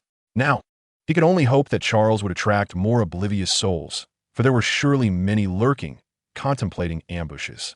Perhaps he need not devise a plan. This trial might conclude swiftly. A 3-story building collapsed ahead, prompting Li Chang'an to halt. As dust billowed into the air, he quickly retreated, concealing himself behind the fallen wall, peering through the gaps to assess the situation, perhaps seizing an opportunity to claim a trophy. From the dust emerged a woman, tumbling twice before landing on the street, not far from Li Chang'an. Her pink hair and the tattered athletic attire she wore, stained with blood, caught his attention. Pink-haired? I believe I've seen her before. A smile broke on Li Chang'an's face. She was quite an adorable girl, albeit with a hint of fierceness. Would she curse me if she perished by my hand? How intriguing. Hot on the heels of the woman was a figure clad in vibrant green, evidently a man in a tight-fitting outfit, his slender form resembling an anthropomorphized aloe vera. Don't run. The man, seemingly in no haste to strike, advanced step by step with a dagger in hand. My ability is poison. Once you are injured, escape becomes impossible. Surrender. How foolish. Not to notice the lightning sovereign wreaking havoc nearby. Li Chang'an shook his head. He too planned to retreat. Lingering any longer might draw Charles's attention, potentially igniting another tempest. Before departing, Li Chang'an cast a fleeting glance and momentarily decided to remain, not out of a heroic impulse to rescue a damsel in distress, but rather because his keen eyes had spotted the pink-haired girl subtly clutching a handful of sand with her right hand. As Li Chang'an anticipated, when the aloe vera man stepped a couple of paces closer, the pink-haired woman abruptly flung the sand from her hand and, without a second thought, dashed towards the building where Li Chang'an was situated. Caught off guard, the aloe vera man was struck squarely in the face by the sand, momentarily blinded. Despite hastily rubbing his eyes and giving chase, he lagged behind the woman by several steps, watching her enter the building before cursing angrily and leaping several meters high to pursue her upstairs. The pink-haired girl, having sustained injuries that hindered her movement, faced obstacles on the ground floor, whereas the rooftop lay bare, presenting a quicker escape if one was unafraid of heights. While contemplating how to torment the woman later, the aloe vera man suddenly faltered, glancing down to see his arm protruding from his chest. Fearing that the aloe vera man would not perish swiftly enough, Li Chang'an delivered another punch, his fists piercing through the chest, then forcefully tearing outward. Although his strength fell short of splitting him in two, it nevertheless created a gaping wound, spilling his entrails onto the ground. I had originally intended to leave. Li Chang'an sighed, crouching to retrieve the aloe vera man's dagger, then strapping on a conspicuous small pouch at his waist before leaping down from the building. There was still a moment of movement left. He could not afford to be left behind. Upon landing, Li Chang'an collided with the pink-haired woman, who was waiting below and was about to strike. It's you. The pink-haired woman recognized Li Chang'an and, glancing up, immediately realized the situation. In a gentle voice, she said, "Thank you." Li Chang'an smiled and shook his head. "No need to thank me. I actually am. I know. You merely passed by, not intending to save me." The pink-haired woman, Lin Yu Bai, replied with a soft smile. "If it weren't for you, I would have surely perished today. However, I have been poisoned and can only forfeit now." No, no, no. You need not forfeit." Li Chang'an stepped forward, gripping the dagger, his body relaxed like willow fluff drifting in the breeze. Yet should he take another half step, he would become a tightly coiled spring, capable of killing in an instant. Lin Yubai took a half-step closer, embracing Li Chang'an with open arms. Her smile tinged with a slight tremor in her voice. "Thank you for encouraging me, but I was wrong. I truly do not belong here. You must survive. I will wait for you outside. It is too perilous here. I should not have allowed you to protect me. I cannot be a burden. Actually, you also wanted to save that sister, didn't you? I'm sorry for glaring at you. You truly are a good person. Keep it up." Li Chang'an watched as Lin Yubai dissipated into a shower of light in his embrace. Realizing she had chosen to forfeit, he then looked at the dagger in his hand. Puzzled, the trial's judgment was exceedingly strict. One could only forfeit under conditions of absolute safety. And even the slightest display of murderous intent from others would negate the option to withdraw. So why did I not kill her? Chapter 18. Not proficient in combat. Could it be that this woman's ability is to dispel murderous intent? Momentary confusion led Li Chang'an to refrain from considering a retreat. Instead, crouching beside the aloe vera man, examining the wounds upon him. Could the catalyst be contact? Ever since she touched me, I unconsciously forgot the intent to kill her. Perhaps it was not the dissolution of murderous intent, but rather a relaxation. Li Chang'an muttered to himself, rising and turning to look behind. When Anren emerged from around the corner, shrugging as she said, "I still feel safer by your side for some reason, but I promise I won't linger long." Well, there exists a psychic ability known as mind soothing, which aids in treating psychological ailments by allowing patients to lower their guard. Do you know what it's called? After estimating the distance between them, Li Chang'an acquiesced. Indeed, there was such an ability called mind soothing. When Anren hesitated momentarily, yet could not suppress her youthful curiosity, adding, "I believe her ability is unrelated to mind soothing. By the way, have you ever interacted with girls before?" Li Chang'an furrowed his brow and nodded, affirming that he had indeed interacted with them. "All right, perhaps I was overthinking it." When Anren ceased her chatter, retreating 2 steps into the ruins. Following their idle conversation, Li Chang'an found himself no longer entangled in thoughts. The person had already fled, and when Anren's reasoning held merit. Meanwhile, the thunderous clamor continued unabated, the acrid scent of blood wafting through Li Chang'an's nostrils. He could envision how many sought to seize the opportunity for an ambush, only to meet a fatal end. Such a battle was beyond the reach of ordinary abilities. Charles was too formidable, the rampant lightning turning the heavens into a tempest. However, Charles' opponent was no mere weakling either. 100-meter-long dragon spread its wings and swooped down, its claws repeatedly grazing above Charles' head. Yet each strike was thwarted by an electrified barrier. "Manifestation of fantasy," Li Chang'an exclaimed, marveling at the ability regarded as possessing the highest potential, yet with the most restrictions among all abilities. To bring imagination into reality was akin to divine prowess. However, the combat strength and intricacy of the manifested objects depended on their creator's imagination. Judging by the dragon's might, its master must be a person of considerable creativity. Alas, only one object could be materialized at a time. Otherwise, the world would be theirs. Well, this doesn't concern me anymore. Li Chang'an chose to depart. When gods clash, who dares to intervene is simply courting disaster, and he occasionally witnessed individuals being hurled skyward by the lightning. There seemed to be an abundance of those oblivious to the peril. Li Chang'an shook his head, halting his steps as a woman wielding a sword approached from across the street. Trouble loomed. Li Chang'an turned away, exclaiming, "Do you still think it's safe to be near me?" No response came. What an unreliable companion, running away at such a moment. Li Chang'an frowned and pivoted to flee. There was no way to fight. His opponent was the formidable Sakura City's Sanjungha, known for her terrifying prowess, capable of navigating a small boat through treacherous waters. Even more daunting than the godlike Charles. Li Chang'an, who harbored a disdain for those who carried knives, excelled in close combat. Much like his pursuer, Sanjungha, he refused to squander time looking back. As long as his adversary continued to hunt him down, that menacing intent clung to him like a persistent parasite, detectable even by an ordinary individual. At times, he maneuvered like a reptile beneath towering edifices, and at others, he resembled a monkey scaling the remnants of crumbling stone pillars. He exerted every ounce of his strength. Yet this time he did not venture into the sewers, for such an open expanse offered little refuge.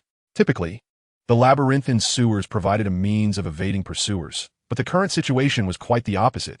The vastness amplified even the faintest sound, while the pervasive moss threatened to betray his presence.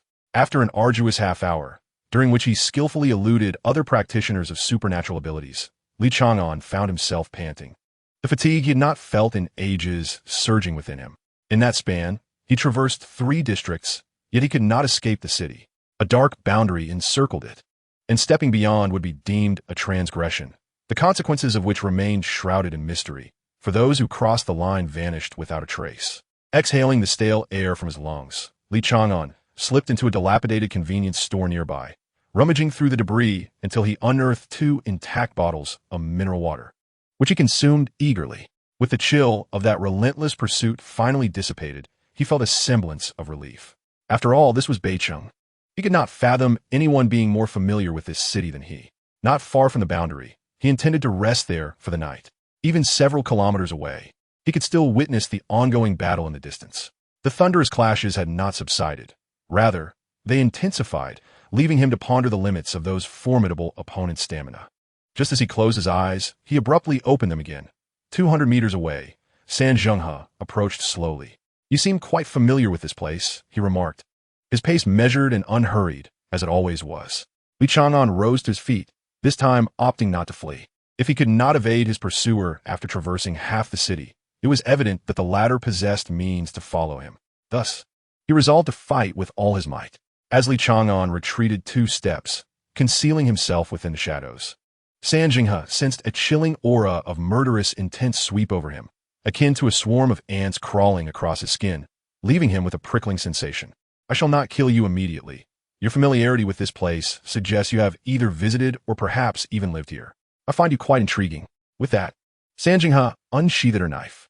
The distance between them, originally less than 50 meters, shortened rapidly as Li Chang'an vanished, only to expand once more at an even faster pace. A relentless back and forth. A fragment of rubble from the ruins hurtled towards San Zhenghe like a released arrow, but in an instant, she shattered it into dust. Standing at less than 1.70 meters, with arms measuring over 65 centimeters and a blade approximately 80 centimeters long, her striking range was roughly 150 centimeters. Li Chang'an silently calculated the distance as he continually adjusted his position. Like a malevolent specter lurking in the shadows, any hidden corner becomes a place for him to strike. Fragments of stone assailed from every direction, yet none could touch the form of San Zhenghe. As Li Chang'an had estimated, each piece of debris was obliterated when it approached within approximately 150 centimeters of San Zhenghe. Without relying on the blade's body, merely the tip, he had yet to probe the extent of her extraordinary abilities. Yet Li Chang'an had already formed a general assessment of her swordsmanship. "Are you testing my abilities?" San Zhenghe suddenly inquired, her tone soft yet devoid of emotional fluctuations. "Your probing is in vain. Step forth and answer a few questions, and I shall divulge the truth to you." Impressive strength was Li Chang'an's appraisal of San Zhenghe, yet also rather naive. This, too, was his judgment, as her deceptive tactics were far from sophisticated. The time for probing was nearing its conclusion. Chapter 19, Mastery of Life and Death. The stones hurtling towards San Zhenghe multiplied from 1 to dozens, with several the size of human heads joining the onslaught. Li Chang'an leapt down from above, fully concealing himself behind the barrage of stones, resembling a sphere with limbs, and grasped a dagger in his hand for the rare occasion. This dagger, acquired for 15 yuan from a roadside stall, had primarily served as a kitchen utensil, now assuming the role of a weapon. As before, the stones failed to approach San Zhenghe and were shattered, revealing Li Chang'an hidden behind them. Before he could thrust the dagger forward, he felt cold sweat dampening his back. An unfamiliar premonition of death weighed heavily on his heart. He could no longer afford to attack. With the peril of fracturing his spine, he twisted his waist and changed his footing. As his feet touched the ground, Li Chang'an rolled without hesitation, accompanied by a chilling sound of tearing from his ankle. San Zhenghe did not pursue him immediately. As she had stated, she had no intention of killing him right away. Casually wielding her sword, she frowned and remarked, "You resemble a wild beast, devoid of any warrior's grace, driven solely by the instinct to hunt." Li Chang'an rose at a measured pace, recognizing that her lack of immediate aggression afforded him a moment to recover, seizing the opportunity to regain his strength while she indulged in idle talk. Blood had yet to seep forth, yet he understood the nature of his injury. It felt as though a thin sheet of A4 paper had grazed him. When he finally stood, the wounds across his body tore open, and blood swiftly soaked through his tattered garments. The pain in his ankles surged, prompting Li Chang'an to retreat slowly. Perhaps it was not entirely accurate, but he had begun to form a judgment. It was not a blade. No matter how swift the sword, there must be traces of its movement. Yet in that fleeting moment, it felt as though he had collided with the edge of the blade. Is your ability to leave a blade's aura when you wield the sword? Li Chang'an finally spoke, though his defensive posture remained unyielding. Sanjinghe was somewhat taken aback. You are indeed unlike any human. Merely sustaining one injury allows you to deduce a part of the truth. Deduce a part? In other words, I have yet to fully anticipate Li Chang'an's subtle twist of his ankle, confirming the accuracy of his movements before he swiftly leaps backward. Sanjinghe's blade, striking first, grazes against Li Chang'an's chest, rendering his already tattered garments utterly worthless. The chilling breeze of the sword sweeps across Li Chang'an's torso, sending a slight shiver through his heart. Having evaded Sanjinghe's attack range, Li Chang'an darts into the nearby ruins, climbing through a window devoid of glass after a few agile leaps. Pressing himself against the wall as he waits, he is confident that his trajectory has entered the opponent's blind spot, making it impossible for anyone to pursue him directly. Moments later, Sanjinghe's figure leaps through the window, her gaze landing upon Li Chang'an, who stands within the room. She appears momentarily surprised, yet her expression quickly transforms into a smile. Are you testing me? Indeed, Li Chang'an replies, elbowing the wall behind him and stepping back 2 paces. You can see the traces I left upon my departure, correct? You follow my footsteps to find me. Even my injuries are marks left by your blade. So no matter how I attempt to flee, you will always be able to track me. Sanjinghe nods, her admiration for him growing increasingly evident. With a serious tone, she states, to discern my extraordinary ability within such a brief span of time, you are more exceptional than I had anticipated. I shall no longer hold back. A true warrior deserves a dignified demise. Bending slightly, as if a spring under immense tension, Sanjinghe launches forward, her blade thrusting straight ahead. The cement wall is pierced effortlessly, as if it were mere tofu, until the tip of the blade breaches the surface. Only then does the rushing wind catch up with her, stirring up a cloud of dust. However, Li Chang'an's presence has vanished from behind the wall. He has managed to scale the wall. Frowning, Sanjinghe notes the traces visible only to her. Li Chang'an ascends along the exterior wall towards the rooftop. This combat is unmanageable. In such a confined space, the marks left by her blade restrict his movements, while Sanjinghe requires no mobility at all. Her traces alone can gradually force Li Chang'an to his demise. And as for ranged combat, unless armed with a decisive weapon, such as a 20mm anti-material sniper rifle, it is unlikely to kill Sanjinghe. Will you only continue to flee? Her voice calls from behind. Without glancing back, Li Chang'an acknowledges the truth. He will indeed only run. A battle devoid of hope for victory is nothing but a farce. Bang! Although he senses the impending danger, Li Chang'an attempts to twist his body. Yet a bullet still grazes through his shoulder. Sanjinghe, wielding her blade in one hand while gripping a large-caliber handgun in the other, coldly observes Li Chang'an before her. You have forced my hand. Li Chang'an curses vehemently, never having anticipated that Sanjinghe would produce a firearm. Aside from the long-range sniper rifle, other firearms are unlikely to pose a threat to him. Moreover, firearms remain under the Empire's strict regulations. Acquiring one requires tedious procedures, and every bullet's usage must be documented. The prices of weapons in the black market are exorbitantly high, not something everyone can afford. Nonetheless, the trial is inherently perilous, and some individuals may wager everything. The emergence of a firearm is not entirely surprising. Despite his extensive years of combat experience, Li Chang'an never anticipated that Sanjinghe would brandish a firearm. As long as you do not flee, I can assure you that I will not resort to using my gun. This is an external force, and I do not particularly favor it. To demonstrate his sincerity, Sanjinghe holstered his weapon. I have undergone 7 years of firearms training. At this distance, escape is futile. Li Chang'an, clutching his wound, let out a cold laugh. I have always been curious. Are individuals like you, who possess such talent, inherently naive?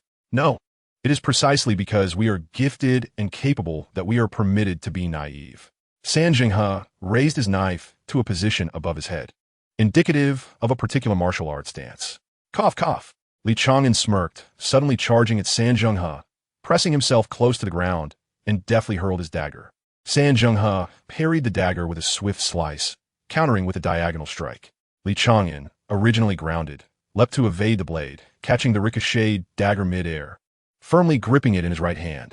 Sanjinghe's assault was relentless, each strike quicker than the last. This was a true battle of life and death at close quarters. With his unique abilities, San Zhenghe stepped back slightly with each slash, leaving a trail of marks that sealed off Li Chang'an's escape routes. In her realm, no one could evade her blade, whether advancing or retreating. Li Chang'an's dagger clashed against San Zhenghe's upward thrust, creating a significant gash in the blade. Yet he managed to momentarily suspend himself in the air due to the recoil. "Got you," he exclaimed impulsively, pushing off San Zhenghe's blade with his foot and rapidly retreating. San Zhenghe steadied herself after a step back and charged once more, with Li Chang'an's path now obstructed by her previous strikes. He had no avenue for retreat. He faced either the marks left by her blade or the blade itself. "What?" San Zhenghe gasped in shock as Li Chang'an opted to collide with the marks behind him, causing flesh to tear from his shoulder. "Are you intending to risk severe injury to escape?" "No." San Zhenghe's eyes blazed crimson as she pivoted and delivered a heavy strike backward, cleaving an arrow that had swiftly approached in two. The arrow grazed her cheek, but closely behind it trailed a second arrow. Unable to wield her knife, she could only tilt her head to avoid it, yet the arrowhead pierced her earlobe, severing half of her ear as it flew past. "Is this cooperation?" "No. It was a gamble, using oneself as bait to wager that the opponent would prioritize attacking me. The second most likely target. You beast, I will kill you." Chapter 20. The temperature dropped. Time no longer allowed for concern over how blood might reveal his whereabouts. Li Chang'an sprinted furiously, hastily bending a needle into a hook shape to pull his wound together, relying on his regenerative abilities to catch his breath. He was certain that the archer was positioned above and would undoubtedly notice the ongoing battle, which had now shifted to the rooftop, believing themselves capable of avoiding danger through foresight. However, San Zhenghe's sudden draw of the gun became the first variable. He could not ascertain whether he could escape the muzzle's line of fire, and was left with no choice but to confront the challenge head-on. In the midst of a fierce struggle between two combatants, the identity of the enemy's primary target remains an enigma. One can only hope that this vile ranged assailant will prioritize San Zhenghe, for he is the second most likely victor in this trial. While I am merely an anonymous pawn, anyone who has procured intelligence from the black market would make a similar judgment. It is also conceivable that the adversary is a fool, eager to harvest points by targeting the weaker opponent before the archer makes their move. My survival in the hands of San Zhenghe becomes yet another variable in this precarious equation. In essence, this is a high-stakes gamble, wagering my very life. That of Li Chang'an. Previous battles have demanded desperation, yet this instance diverges, as it hinges on the intellect of others rather than my own life. However, I emerged victorious. A faint smile graced Li Chang'an's lips as he continued to stuff military rations into his mouth. Having lost a considerable amount of blood, a mere ordinary person would have long succumbed to immobility, yet he persevered, relying solely on his physical resilience. There are no hospitals for blood transfusions in this trial. Survival hinges on one's innate capacity for hematopoiesis, and fortunately, his ability in this regard is commendable. The sewer is no longer an option. The pungent scent of blood would attract rats and lurking threats. Drawing upon his memory, Li Chang'an darted into the adjacent building, once a hotel, now largely collapsed, leaving only 3 stories intact. Yet this detail is inconsequential. He hastily entered a room, charging towards the bathroom, turning on the faucet of the bathtub, and moments later, murky water gushed forth. Thankfully, it was still functional. Li Chang'an exited and, deducing from the packaging of supermarket provisions, estimated that this place had been ravaged approximately 3 years ago. Thus, some facilities might still prove useful. As the bathtub filled, he gathered all combustible materials in the vicinity and ignited them, allowing the flames to spread. With the aid of grease and dry timber, a roaring inferno consumed the path he had traversed. Returning to the previous room, Li Chang'an discovered that his backpack had sustained damage during the fray. However, his quick reflexes allowed him to salvage some items, such as sterilizing water stones. Together with the water stones, he entered the bathtub, shutting his eyes. A great fire would not attract attention, as the city was already ablaze. Charles's battle was far from over, merely shifting its battleground.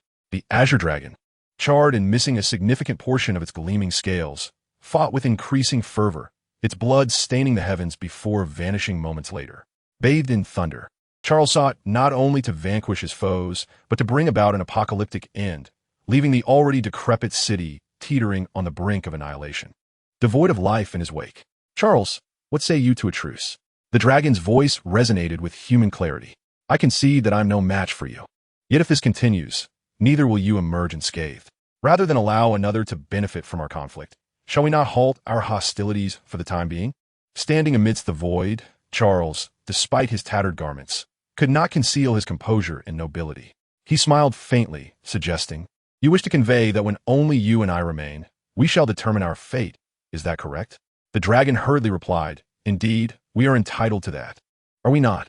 It is merely the second day of the trial. There is no need to distinguish between life and death among us. Permit me to decline." "That would contravene the spirit of nobility." Charles shook his head. "Royal blood flows through my veins, which forbids any compromise. I should stand and meet my end rather than live in disgrace." As thunder struck once more, the dragon could only curse under his breath and advance. For this was not the trial he had envisioned. With his prowess, he should have garnered widespread attention. He had endured for years, anticipating this very moment of eruption. Why? Li Chang'an sat up in the bathtub, surveying his body. The pace of his recovery exceeded all expectations. Even the bullet wound in his shoulder had begun to sprout pink flesh.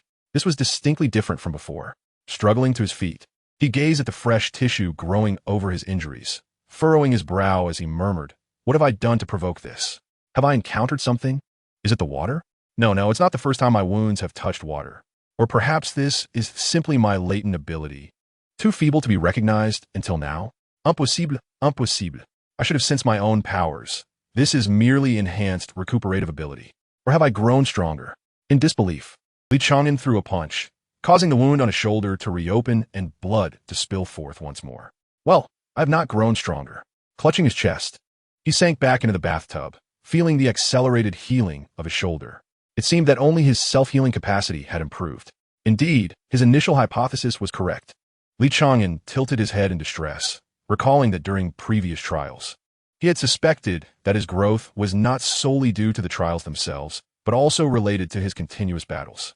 Yet, the degree of improvement remained subtle. Only when teetering on the brink of death could he truly sense his transformation. This time, he had narrowly escaped death, not fought to the bitter end. So he merely experienced a slight enhancement in self-healing. Damn it, everyone can grow stronger through desperate battles. Could I not be granted a more useful ability? Li Chang'an rose. Noticing that the flames outside were nearly extinguished, he could no longer remain here. If I were to awaken a special power, what would it be? Should I desire the elemental or combat type?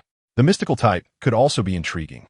As he tore off his tattered trousers and wrung them out, wiping the moisture from his body, Li Chang'an prepared to change his clothes. "Where are my garments? All right, my backpack has been destroyed." Frustration surged within him. Since entering the trial, it was the first time he felt utterly overwhelmed. Suddenly, a head much larger than that of an average human peeked through the door, licking its lips. "I see you've been wounded quite badly. You should not resist any longer." A large-headed figure pushed open the door and entered.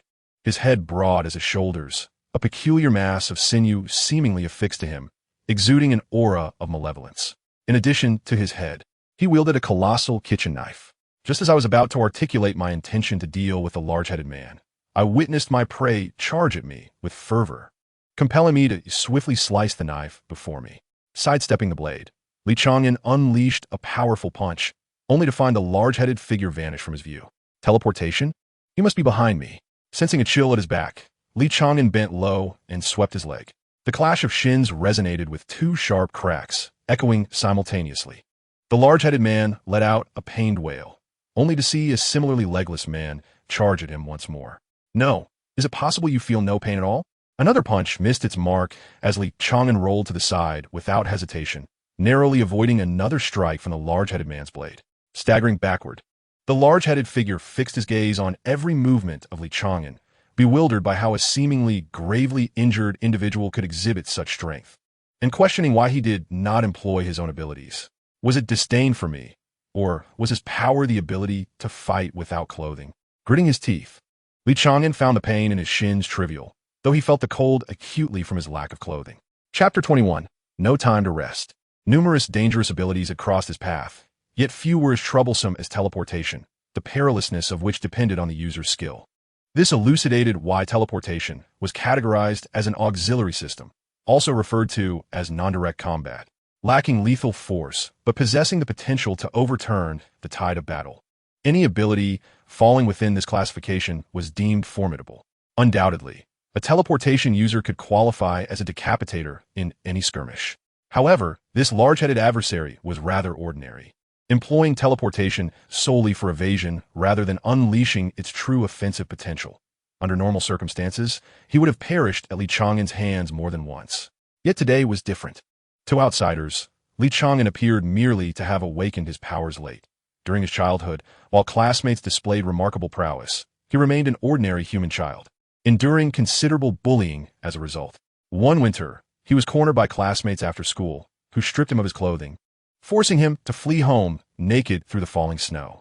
Upon returning, he was brutally punished by his mother for the loss of his clothes, ultimately kneeling on the frigid balcony until midnight. From that moment on, Li Chang'an could not bear the cold. Even a towel wrapped around him would have been a comfort. Yet he had taken all the ignitable items from the hotel. Curious as to why this man before him had suddenly ceased his assault, the large-headed figure felt a flicker of fear after their brief encounter, deciding against continuing the fight. Your fighting spirit has vanished. A smirk graced Li Chang'an's lips as he picked up a shard of porcelain, braving the cold to charge forward. When one's innermost fears are laid bare, the average person may succumb to despair or lose their fighting spirit entirely. The character known as Big Head, possessing the ability of teleportation, is more adept at stealthily launching lethal surprise attacks. However, he was unprepared for the reckless fool he encountered this time. A man undeterred by the wounds that bled profusely from his body, charging forward heedlessly. This compelled Big Head to retreat hastily, vanishing from the room. He should have departed long ago. Outside, Big Head raced downstairs, navigating through areas where flames still flickered ominously. He resolved to utilize his teleportation as he leaped over the fire. A fierce gust bore down upon him, causing the hairs on his body to stand on end. At the critical moment, he teleported backward to evade the threat. Yet before he could regain his footing, a chilling sensation pierced his forehead, a sharp object hurtling toward him. To possess such a remarkable ability, yet wield it so clumsily, was truly maddening. Li Chang'an gritted his teeth. The shards of tile, though formidable, splintered against Big Head's skull, failing to penetrate further. It was only at that moment that Big Head let out a panicked cry, clumsily raising his knife to strike. He could evade, but if he did so again, he would likely lose track of his quarry. Li Chang'an resisted the instinct to dodge and, with his palm like a blade, forcefully pierced Big Head's neck, seizing the vertebrae before the cleaver could strike. Moments later, panting heavily, Li Chang'an crouched beside the corpse, tearing off Big Head's clothing. The cleaver was lodged within his thigh, embedded deeply. After wrapping himself in the fabric, feeling a slight alleviation of the chill that enveloped him, Li Chang'an gritted his teeth and withdrew the cleaver, consumed by envy at the thought that even a wretch like Big Head could possess such power. After hastily bandaging his wounds, Li Chang'an departed without a backward glance. His supply of medicine was dwindling, and the military rations had been substantially depleted during the recent skirmishes. It was imperative to secure sufficient provisions, with medicinal supplies taking precedence. No matter how resilient his healing capabilities, they could not withstand the toll of such battles. His right leg bore numerous cracks, while his left thigh required urgent treatment from that vicious cut. The hospital from his memories lay some distance away, and he could no longer evade all dangers. His injuries would hinder his agility. Rushing forward recklessly would be tantamount to courting death. He could only hope to endure until he reached the hospital, praying that the medicines there remained viable.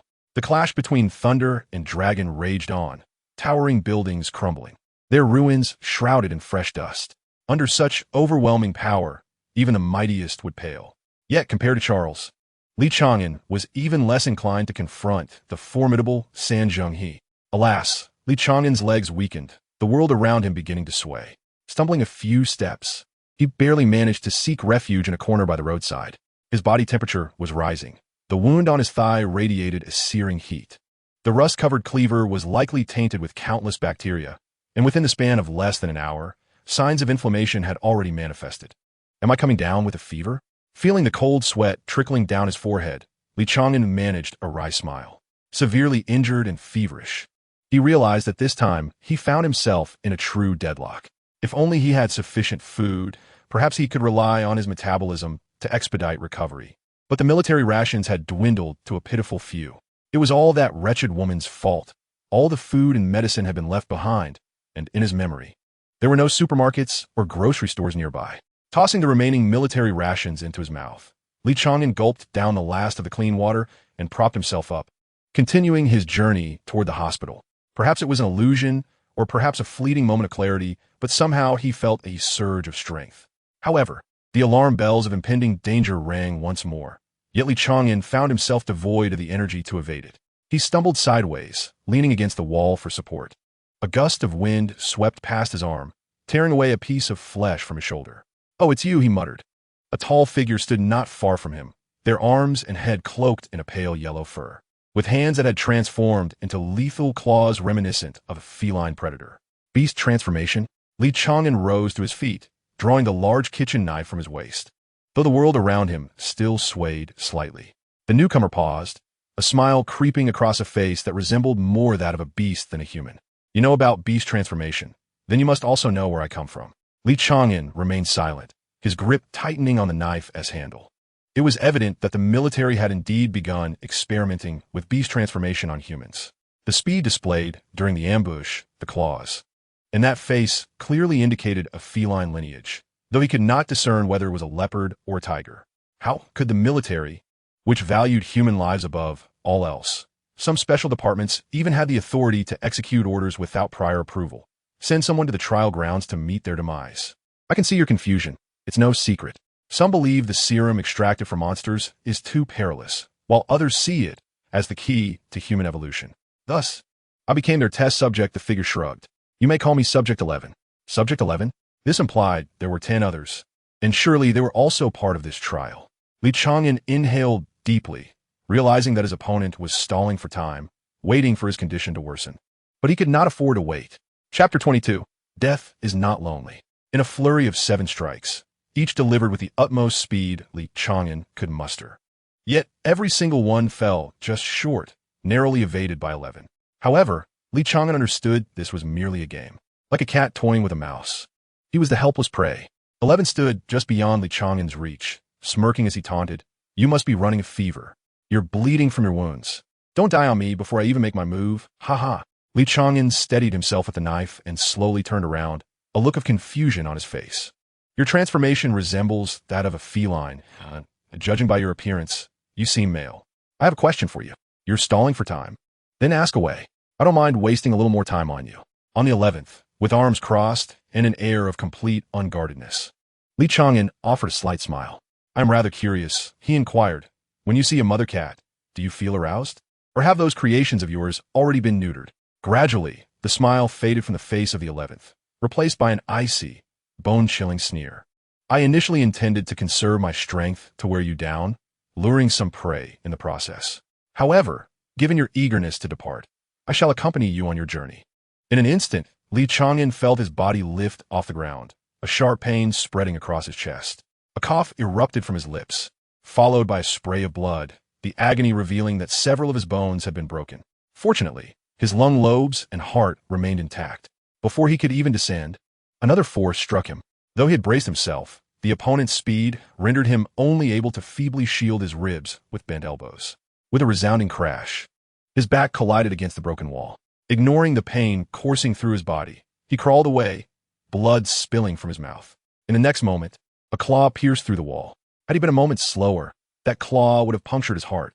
Such a fierce battle instinct. "It seems you have endured more combat than I." The 11th withdrew his claws from the wall and observed as Li Chang'an rose once more, offering a reluctant praise for his tenacity despite his frailty. "Yet, I am curious about your supernatural ability. Why have you not employed it thus far? Is it too burdensome for your severely injured body to manifest?" Li Chang'an spat, a mocking retort escaping him. "You are not worthy of witnessing my ability. When you do, it will herald your demise." "Ah, I see. Your ability relies on your tongue, does it not?" The 11th vanished from Li Chang'an's sight once again, reasoning that if he could tear out Li Chang'an's tongue, he would be rendered powerless. To the left? No, to the right. Leaning down and twisting his waist, Li Chang'an wielded his knife in a horizontal slash. Yet, within the void before him, the 11th's figure appeared, and the blade passed through him as if he were an illusion. "My apologies, that was merely a residual image left in your vision." The voice echoed in his ear, followed by the searing pain of claws piercing his body. The 11th stood behind Li Chang'an, sensing through his claws that he had indeed punctured Li Chang'an's lung lobes. Even if he refrained from further action, Li Chang'an would gradually succumb to pain. I am aware it was an illusion. The 11th stared in astonishment as Li Chang'an turned to face him, only to realize that he had seized the 11th's claw. This seemingly feeble individual, disregarding his injuries, had twisted his body, allowing the claws to rend the flesh at his waist. A half-meter-long cleaver descended upon him, and the 11th attempted to withdraw his claw, but Li Chang'an's grip was akin to that of iron, making escape impossible. With no time to waste, the 11th lunged towards Li Chang'an's temple, wagering that he would not dare to perish alongside him. He could cleave Li Chang'an's skull. Yet even a fleeting second before death would suffice for him to pierce Li Chang'an's temple. The kitchen knife drew ever closer, as number 11 fixed his gaze intently upon Li Chang'an's eyes. The feline genes endowed him with reflexes several times that of an ordinary human. He could ascertain that within those eyes lay no fear, only a frenzied confrontation with death. Cursed be it, number 11 silently cursed, as his claws grazed Li Chang'an's scalp, ultimately seizing the wrist that wielded the knife. His talons, sharp as blades, tore through flesh and made contact with the bone beneath. At that moment, Li Chang'an relinquished his grip, allowing the hefty knife to descend towards number 11's shoulder. Surely, this lad could not have anticipated such a maneuver from the start. Yet, a blade falling in such a manner could not harm me. A cold smirk crept upon number 11's lips. A mere tilt of his head would suffice to evade the impending strike. The entirety of this transpired within the span of 2 seconds, and neither party could fathom the multitude of thoughts that flitted through their minds in that fleeting duration. However, in the next instant, Li Chang'an abruptly spread his arms wide, embracing number 11 with fervor. Number 11 had not anticipated such an action, nor could he comprehend its significance. Thus he was caught off guard and drew closer to Li Chang'an. Only then did he realize that Li Chang'an's speed and reflexes were not significantly inferior to his own. A searing pain erupted in his neck, and his heightened sense of reaction allowed him to discern the source of the agony: compression, followed by tearing, and then gnawing. A piercing howl escaped number 11's lips as he violently shook his body, attempting to cast Li Chang'an aside. Yet with his wrist being tugged, he discovered that Li Chang'an had not yet released his grip. Gulping down the flesh and blood in his mouth, Li Chang'an yanked on number 11, stabilizing his stance before lunging at him once more. Madman, beast, brute! An unprecedented terror surged within number 11's heart. His free left claw darted toward Li Chang'an's wrist. If he could sever it, he would evade danger. If only he could create some distance, he would not be the one to perish first. This fellow was already on the brink of death. There was no need for him to exchange injuries. If he could just shake him off. As this thought took root, it could not be dismissed. The desire to flee from Li Chang'an consumed him. You fear me. Li Chang'an's voice resonated in number 11's ears, exuding a sense of weakness and hunger. Just before relinquishing his grasp on number 11's wrist, Li Chang'an employed a final tug to draw nearer, then released his hold, instead climbing up to encircle number 11's shoulders, wrapping around his neck. They embraced like lovers, yet the air was thick with an insatiable intent to kill. Number 11 felt his claws pierce Li Chang'an's chest, yet the pain in his neck intensified. Li Chang'an clung desperately to number 11, denying his claws any chance of withdrawal. Blood gushed forth from number 11's neck, splattering across Li Chang'an's face and body, as if exhaustion were a foreign concept. He continued to gnaw at number 11's flesh. Little did I anticipate that I would not even witness your abilities before meeting my end alongside you. On the 11th, struggle was relinquished, and vitality was ebbing from his form. He realized that survival was no longer an option. The profuse bleeding could not be staunched, and within 2 minutes, he would succumb to exsanguination. In truth, I possessed no extraordinary abilities. Li Chang'an's voice fell like the final straw that broke the camel's back, utterly shattering the nerves of the 11th. I refuse to accept this. Why must I perish alongside a worthless being like you? Chapter 23. Surviving Together. Chang'an, you are the eldest son of the family. If one day your father is no longer with us, you must shoulder the responsibilities of this household. Do you understand? Father, why will you no longer be here? Every individual has their day. Perhaps mine will arrive sooner than expected. You are my only son, the hope of our family. I may not be able to do it. Even if you think you cannot, you must try. I have fought all my life. If I fall, I will rise and continue to fight. Even if my bones are broken, I will crawl forward. If one day you must face death, you must do so on your feet. Gazing at the azure sky, Li Chang'an managed a bitter smile. Forgive me, father. I can no longer rise. He strained to open his eyes, yet darkness still enveloped him. His heart, weakened, struggled to beat, yearning for just one more pulse. Xiao Jiang, I'm truly sorry for not being able to bid you farewell in person. I cannot stop Brother Lin from going home. I apologize. Xiao Wu, I am eager to see how far you can go, whether you can accomplish the 9 trials that I could not. Mother, I am sorry. You may rent out my room. I hope the insurance money can serve as a dowry for my sister. I have forgotten what my sister looks like. I am indeed a wretched brother. Perhaps there will be no more battles to fight. In a moment of closing his eyes, the last visage that floated before Li Chang'an was that of a somewhat unfamiliar face. Ah, it was the owner of the restaurant, who spoke in a foolishly dramatic manner, leaving one utterly bewildered and for reasons unknown had shared my name with him. Throughout my life, I have consistently engaged in inexplicable actions. Since arriving at Jiang Shui Bu's establishment, aside from sleeping and eating, Wu Lu Yin had little leisure time. Yet in just a few days, she had acclimatized to the rhythm of life in the shop. While cleaning a cup, she inquired, Uncle Jiang, when will Chang'an return? Probably in a few days. What do you call me? Jiang Shui Bu turned his head while sipping his drink. You call me uncle, and him you address by name? Wu Luyan nodded, shedding her previous naivety. As for timidity, she had never possessed it. Carefully stacking the cups, she continued, I intend to marry him, so calling him by name is acceptable, right? What? Jiang Shui Bu stood up, his face a canvas of shock, disdain, jealousy, and other fleeting emotions. I am a woman, and Chang'an is a man. Is it so strange to marry him? I know my appearance is not pleasing, even somewhat daunting, but I only desire this title. After all, there is no strict monogamy now. I would not mind if you wish to take other wives. Wu Lu Yin spoke with an air of nonchalance, uttering words that were nothing short of astonishing. Jiang Shui opened his mouth, yet found himself at a loss for words, for such a humble request seemed undeniably irrefutable, though it left him feeling quite dissatisfied. Uncle Jiang, do you also harbor affections for my Chang'an? A desire akin to that of lovers. The gentle breeze caressed the air as Jiang Shui left behind a fleeting shadow, his true form having grasped Wu Yuyan's throat, lifting her with a menacing visage. What did you say? Have I spoken amiss? Since my youth, I have discerned the likes and dislikes reflected in others' eyes. Uncle Jiang, be gentle, or my neck shall snap. Wu Yuyan grasped Jiang Shui's wrist, showing no urgency as if her life were in jeopardy. Jiang Shui hesitantly released Wu Yuyan, momentarily at a loss for words. Though it was not a secret to him, hearing it from Wu Yuyan's lips rendered him uncomfortable. Rubbing her neck, Wu Yuyan retrieved the unwashed cup and continued. If you teach me well, Uncle Jiang, not just cooking and washing dishes, perhaps one day I could assist you as well. Do not utter such peculiar words. Such matters are not to be mentioned again. I hold no such feelings for Chang'an. Forget the dishes. I shall instruct you in self-defense.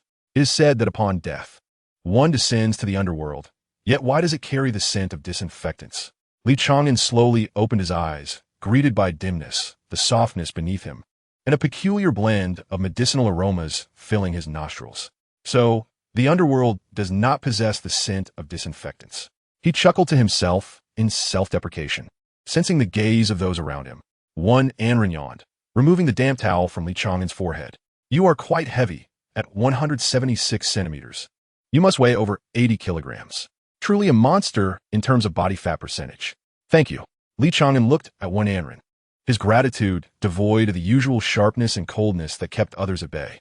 One Anren, taken aback by the unfamiliar tone, fumbled, causing the freshly wrung towel to fall back into the basin. Cough, cough, do not thank me. Saving you is also a means of self-preservation, dictated by our abilities, which I do not desire. For reasons unknown, Li Chang'an felt a smile emerging, his lips curving upward as he remarked, I thought I was doomed this time. Reminiscing about the past, and realizing I owe you a huge favor. You may request a single task from me. Shall I ask you to risk your life for me? One Anren jested lightly, fully aware that Li Chang'an would not acquiesce, merely wishing to convey that he did not expect repayment. To one Anren's surprise, Li Chang'an nodded, certainly, as long as it is not a matter of certain death. Even a slim chance of survival is sufficient. However, it shall be but once. Instinctively, when Anren sensed the gravity of Li Chang'an's words, resonating with the weight of mountains. Should one Anren speak, Li Chang'an would not refuse. After a prolonged silence, when Anren finally lifted his head and declared earnestly, I wish to win, not merely to survive. With my capabilities, I can shine in the military. I may become a legend, but the prerequisite is my victory. Very well, Li Chang'an replied decisively. Do you believe this is vibrant? When Anren, on the contrary, appeared less composed, Li Chang'an nodded, asserting that Charles would eliminate that manifestation of fantasy, and the majority of formidable beings would be found and eradicated one by one. With your unique abilities, we are certain to survive until the end. As our competitors diminish, leaving only a handful of powerful individuals, hope remains alive. However, before that, we still require some weaponry. One Anren stared blankly at Li Chang'an and asked, somewhat dazed, what about you? Do you not wish to triumph? Without you, I could never prevail, he replied. Thus, I shall cede the opportunity to you. I will withdraw at the finale. You should pursue your dreams while I seek my own path. Li Chang'an raised his hand, fist clenched toward Wen Anren, asking, shall we not fist bump? After exchanging a fist bump, Wen Anren lowered his head and quietly inquired, why do you choose to trust me? In fact, I was contemplating the scenario where it was just you and me remaining, and I considered taking your life to prevent you from turning on me at the last moment. Quite normal, Li Chang'an replied, struggling to prop himself up. I too had contemplated recovering swiftly, so that when the time came to thank you, I could conveniently sever your head. But I cannot always think that way. Always what? When Anren instinctively blurted out. Gazing at the night sky, Li Chang'an smiled. Always perishing. Do you know what the first thought is upon waking from death? It is reflecting on what I contemplated before my demise. Only then did I realize what I truly desired. A few years ago, I took a gamble, which led to the acquisition of 2 friends. Before meeting them, the sole purpose of my existence was survival. After encountering them, I understood that survival could also be a meaningful endeavor. One Anren pondered for a moment and extended his hand towards Li Chang'an, asking, do you know about making a pinky promise? The boy, who had lived alone since witnessing his family's murder at 11, and the young man who had morphed into a beast after surviving until 16, intertwined their fingers and sealed their pact with their thumbs pressed together.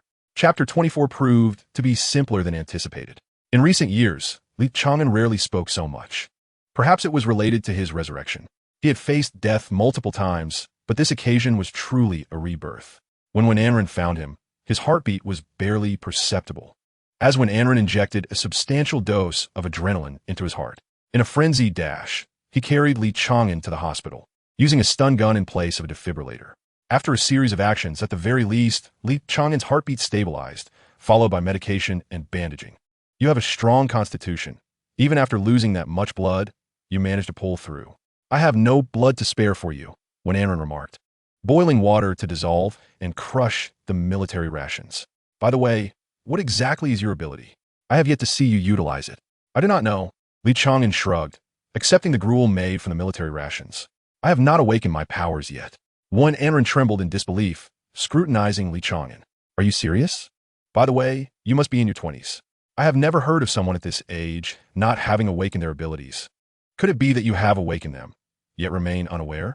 I have indeed undergone an assessment, and I possess no supernatural abilities. As he sipped his porridge, Li Chang'an felt a tingling and itching sensation throughout his body as his wounds healed at a terrifying pace. Stunned, Wen Anren was momentarily at a loss for words, eventually swallowing hard and inquiring, if you possess no abilities whatsoever, how did you manage to defeat your previous opponents? Or is it that your family is affluent, allowing you to purchase numerous genetic agents? If the injection of such agents could confer resistance, it might indeed elevate your physical prowess to levels nearing Class C. After finishing his porridge, Li Chang'an replied, my family is quite impoverished. My father has been missing for many years, likely deceased, leaving my mother as a producer who earns very little. With the Empire's support and my mother's meager income, I barely managed to attend school for a few years. Later, when my sister awakened her ability of plant growth, she coincidentally qualified for a program at the Imperial University that required such powers. To alleviate the burden on my family, I dropped out to work. When Anren frowned and remarked, how is it that you, with a family, seem to be worse off than I am, but without abilities? Finding work must be quite challenging for you. Indeed, Li Chang'an nodded. In a society reliant on abilities, individuals like myself struggle to find employment. Yet as long as one is willing to toil, it is possible to scrape by. As they spoke, Li Chang'an glanced toward the door, descending from the bed. Someone approached, their footsteps rhythmic, suggesting they knew their destination. Likely a sensory-type ability, user heading our way. Perhaps I should go instead. Your injuries have yet to heal, Wen Anren suggested. Her expression troubled. To be honest, I find it remarkable that you have survived this long. yet it also makes me a bit uneasy. With a chuckle, Li Chang'an remarked, "Then you can accompany me. Since we are collaborating, it is only fair that you gauge my capabilities. Do you think that beastly ability user perished by mere chance? Initially, I did assume you were responsible, but upon learning you lacked abilities, I thought he was devoured by a mutated creature." This thought remained unspoken by Wan'anren as she followed Li Chang'an outside. Their footsteps halted at the corner, clearly having noticed Li Chang'an's presence at the end of the corridor. Another figure lurked in the shadows. "Are you two violating the rules by teaming up?" The voice from around the corner belonged to a youth. Yet after encountering the dwarf, Li Chang'an had learned not to judge individuals solely by their voices. Stretching his neck and wrists, Li Chang'an smiled and said, "You are not merely a sensory-type user, or perhaps you possess more than one ability." "Oh, what makes you say that?" the figure inquired, intrigued. When Anren, hiding behind, rolled her eyes. This person was all too easily distracted. Li Chang'an continued, "The advantage of sensory-type abilities does not lie in close combat. It is either in long-range sniping or cunning strategies. You charged directly toward me, seemingly unconcerned about revealing your identity, indicating that close combat is your forte. Therefore, you either rely on expensive thermal equipment or possess dual abilities, one being sensory and the other suited for close-quarters combat." After a moment of silence at the corner, applause erupted as a towering figure emerged, his youthful voice exclaiming with admiration, "Impressive. I am quite curious about the basis of your deductions." "Experience," replied Li Chang'an. "You're not the first dual ability wielder I have encountered." As soon as the words left his mouth, he charged forward into the narrow corridor. The essence of a man's romance lies in the raw, visceral nature of combat, where his innate fist could strike down his opponent. The giant, perhaps thinking along the same lines as Li Chang'an, experienced a fleeting moment of shock lasting less than half a second, followed by a surge of fervor as he stepped forward, bracing himself with his massive arm against Li Chang'an's punch. "What incredible strength," the giant grunted, feeling a slight numbness in his arm. He retaliated with a palm strike, his hand sweeping in like a giant fan. Li Chang'an leaned back to evade, executing a backward somersault, entwining his legs around the giant's arm, his 176-meter frame dangling like a mere ornament before he exerted force and flipped onto the giant's back. Observing from the shadows, Wan'anren was struck dumb. Li Chang'an, devoid of any abilities, managed to not only withstand the initial encounter, but was gradually gaining the upper hand purely through his physical prowess. Yet, the giant's second ability had yet to be unleashed, leaving the outcome uncertain. As the giant's elbow came crashing down, Li Chang'an felt as though his elbow had collided with steel rather than human muscle. In that instant, countless pieces of information flashed before him, with all the abilities he had previously learned surfacing in his mind. Any abilities identified at the testing grounds were recorded on a stone tablet, easily accessible at any testing facility. Each newly emerged ability was meticulously documented and subsequently reported to the tavern near Jiangshuibu.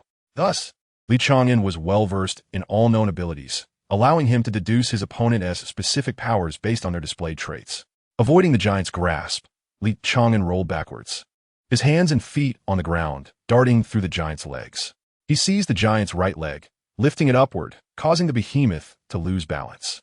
With the giant leaning forward, Li Chang'an stepped up, pressing a foot against the giant's waist, wrapping his hands around the massive chest to constrict the throat, using his knee to push against the waist, pulling back with all his might. After 2 arduous minutes, the giant finally relinquished his grip, rolling his eyes back in unconsciousness. It took Li Chang'an another half-minute to release his hold, heavily gasping for breath as he sat to the side.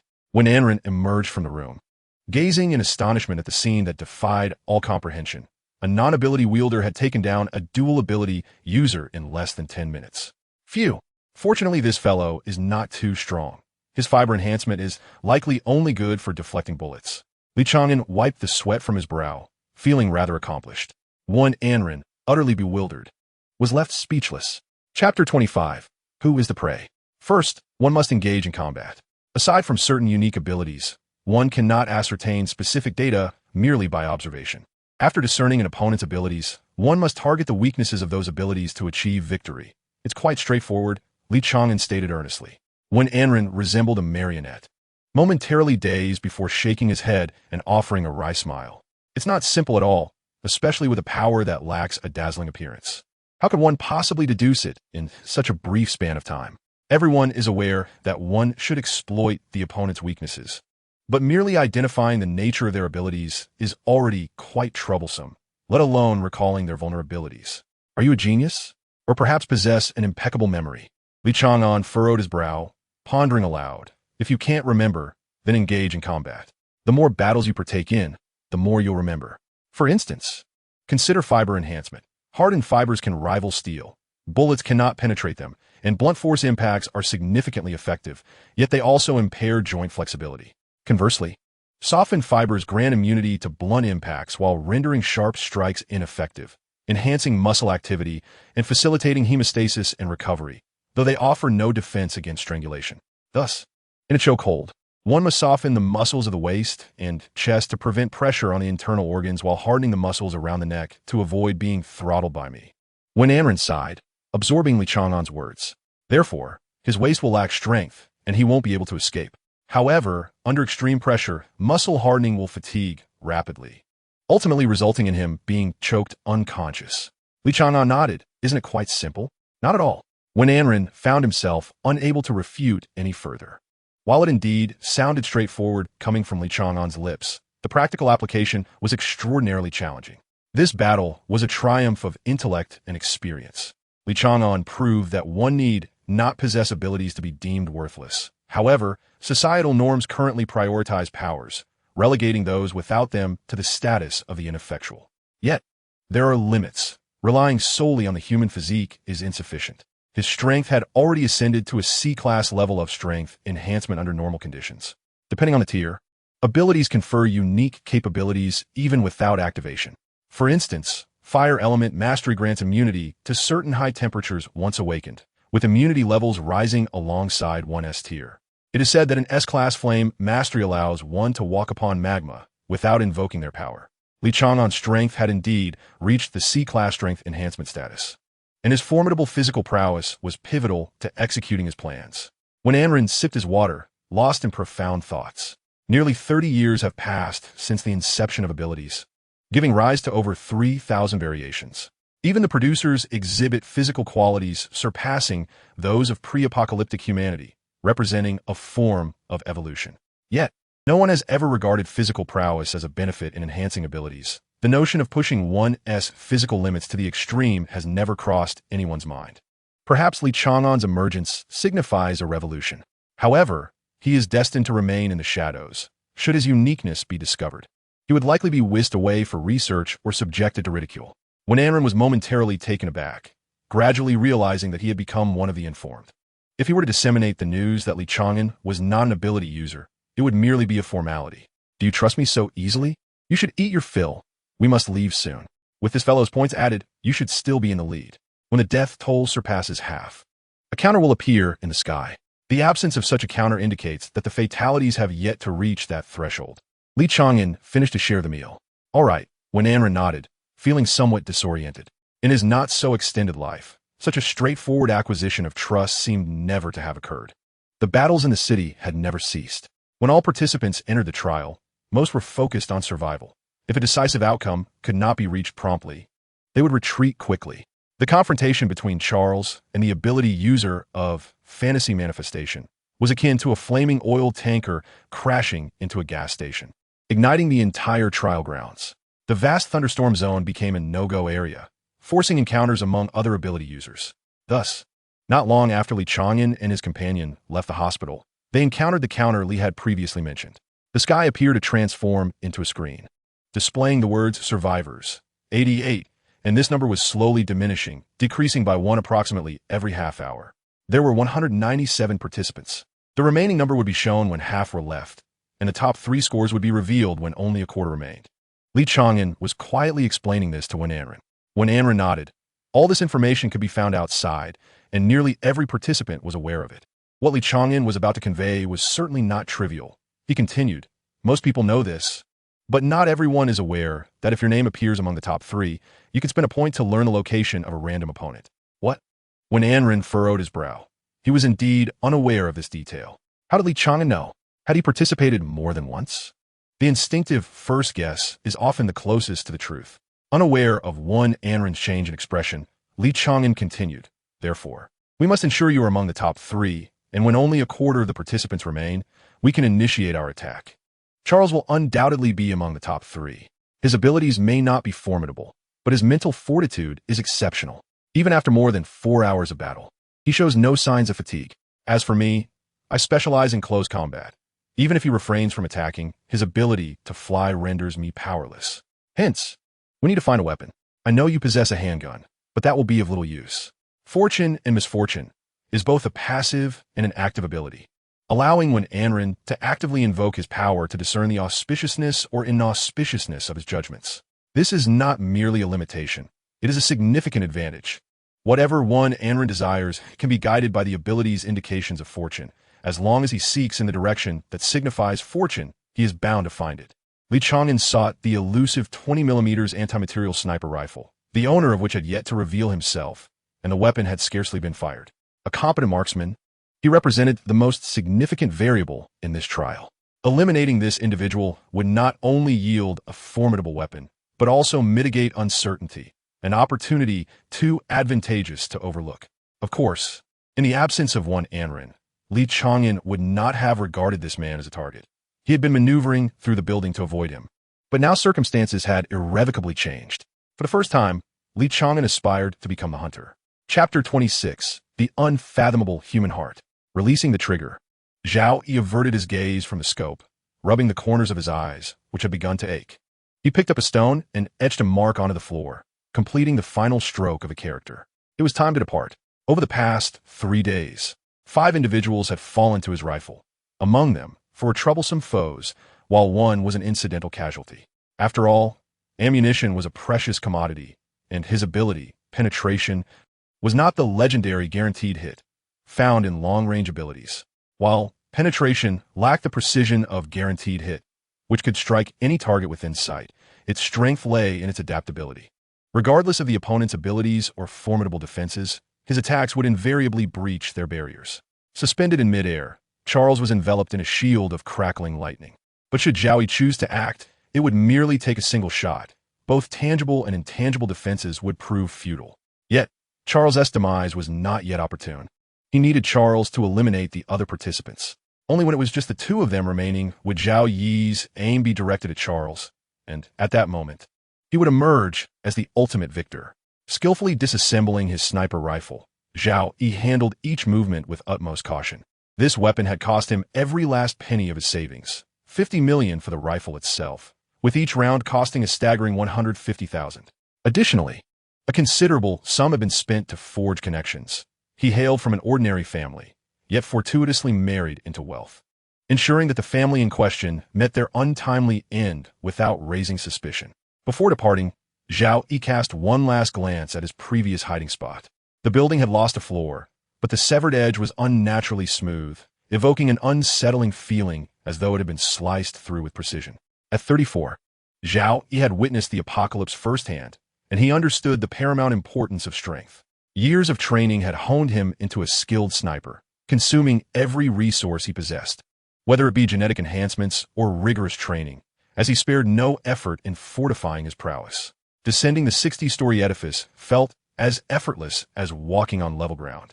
He believed physical prowess to be the foundation, for a gun is lifeless, while the human body is the true weapon. Thus, upon reaching the 4th floor, Zhao Yi halted, swiftly discarding the box and drawing twin pistols as the door before him exploded outward, revealing an assailant who charged at him, using the door as a shield. Zhao Yi remained unperturbed, wielding dual pistols and firing continuously, each shot meticulously aimed at a singular target. By calculating the height of his opponent, concealed behind the door, he surmised that if he penetrated the door, the bullet would inevitably strike the adversary's chest. In the face of his extraordinary abilities, nothing was impenetrable. The assailant approached with remarkable speed. Before the second bullet had even been discharged, he was already within a meter's reach. Zhao Yi swiftly rolled to the side to evade, pivoting his firearm for another shot. However, the intruder seemed to possess an uncanny foresight, turning to face Zhao Yi with the door still shielding him from view. Through the bullet holes, Zhao Yi discerned faint traces of crimson blood. His opponent had sustained at least 3 shots. While not fatal, it was sufficient to impede his movements. "You didn't expect this, did you? The door cannot shield you from my bullets." Zhao Yi smirked coldly, elevating his weapon as he calculated the opponent's height, now aiming for the position of his head. In the next instant, the door was hurled towards him. He had no choice but to roll away, maintaining his composure amid the chaos, firmly remembering the assailant's location. Even while tumbling, he continued to fire in that direction. The sound of bullets striking flesh echoed in his ears, and he chuckled darkly, unaware where the bullets had struck. Once he steadied himself, kneeling on the ground, he suddenly noticed a figure alarmingly close, inducing a moment of panic. With his gun raised, he aimed at the adversary's head and unhesitatingly pulled the trigger. In the blink of an eye, the assailant pressed against the gun's muzzle, diverting its aim.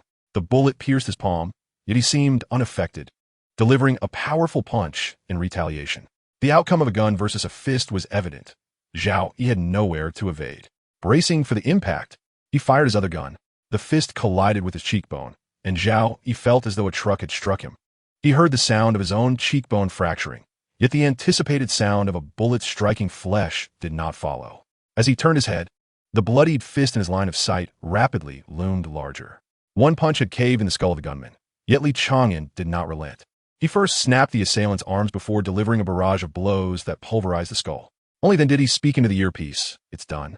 Downstairs, Wen Anren took a deep breath and ascended the stairs briskly, arriving just in time to witness Li Chang'an removing his tattered shirt. "You're here. Come help me stitch up my back. I can't reach the wound," Li Chang'an beckoned.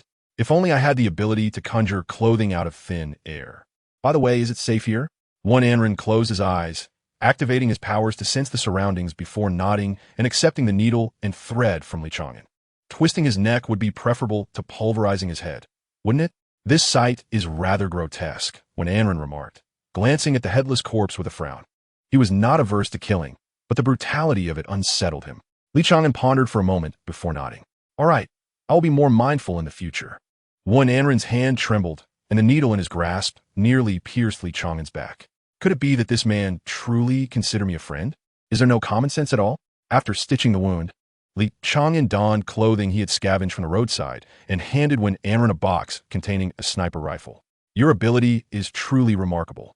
Even though it wasn't the first day he had thought of it, Li Chang'an couldn't help but express his admiration. Merely aim at the target and rely on your power to sense the moment to fire. Should you prevail, you will undoubtedly become formidable in the future. Wen Anren stood in a daze, accepting the wooden box. He sensed no malice in Li Chang'an's praise, no jealousy, no sarcasm, only genuine happiness for him. Li Chang'an drew Wen Anren closer, saying, "Let us go. From here on out, it's up to you.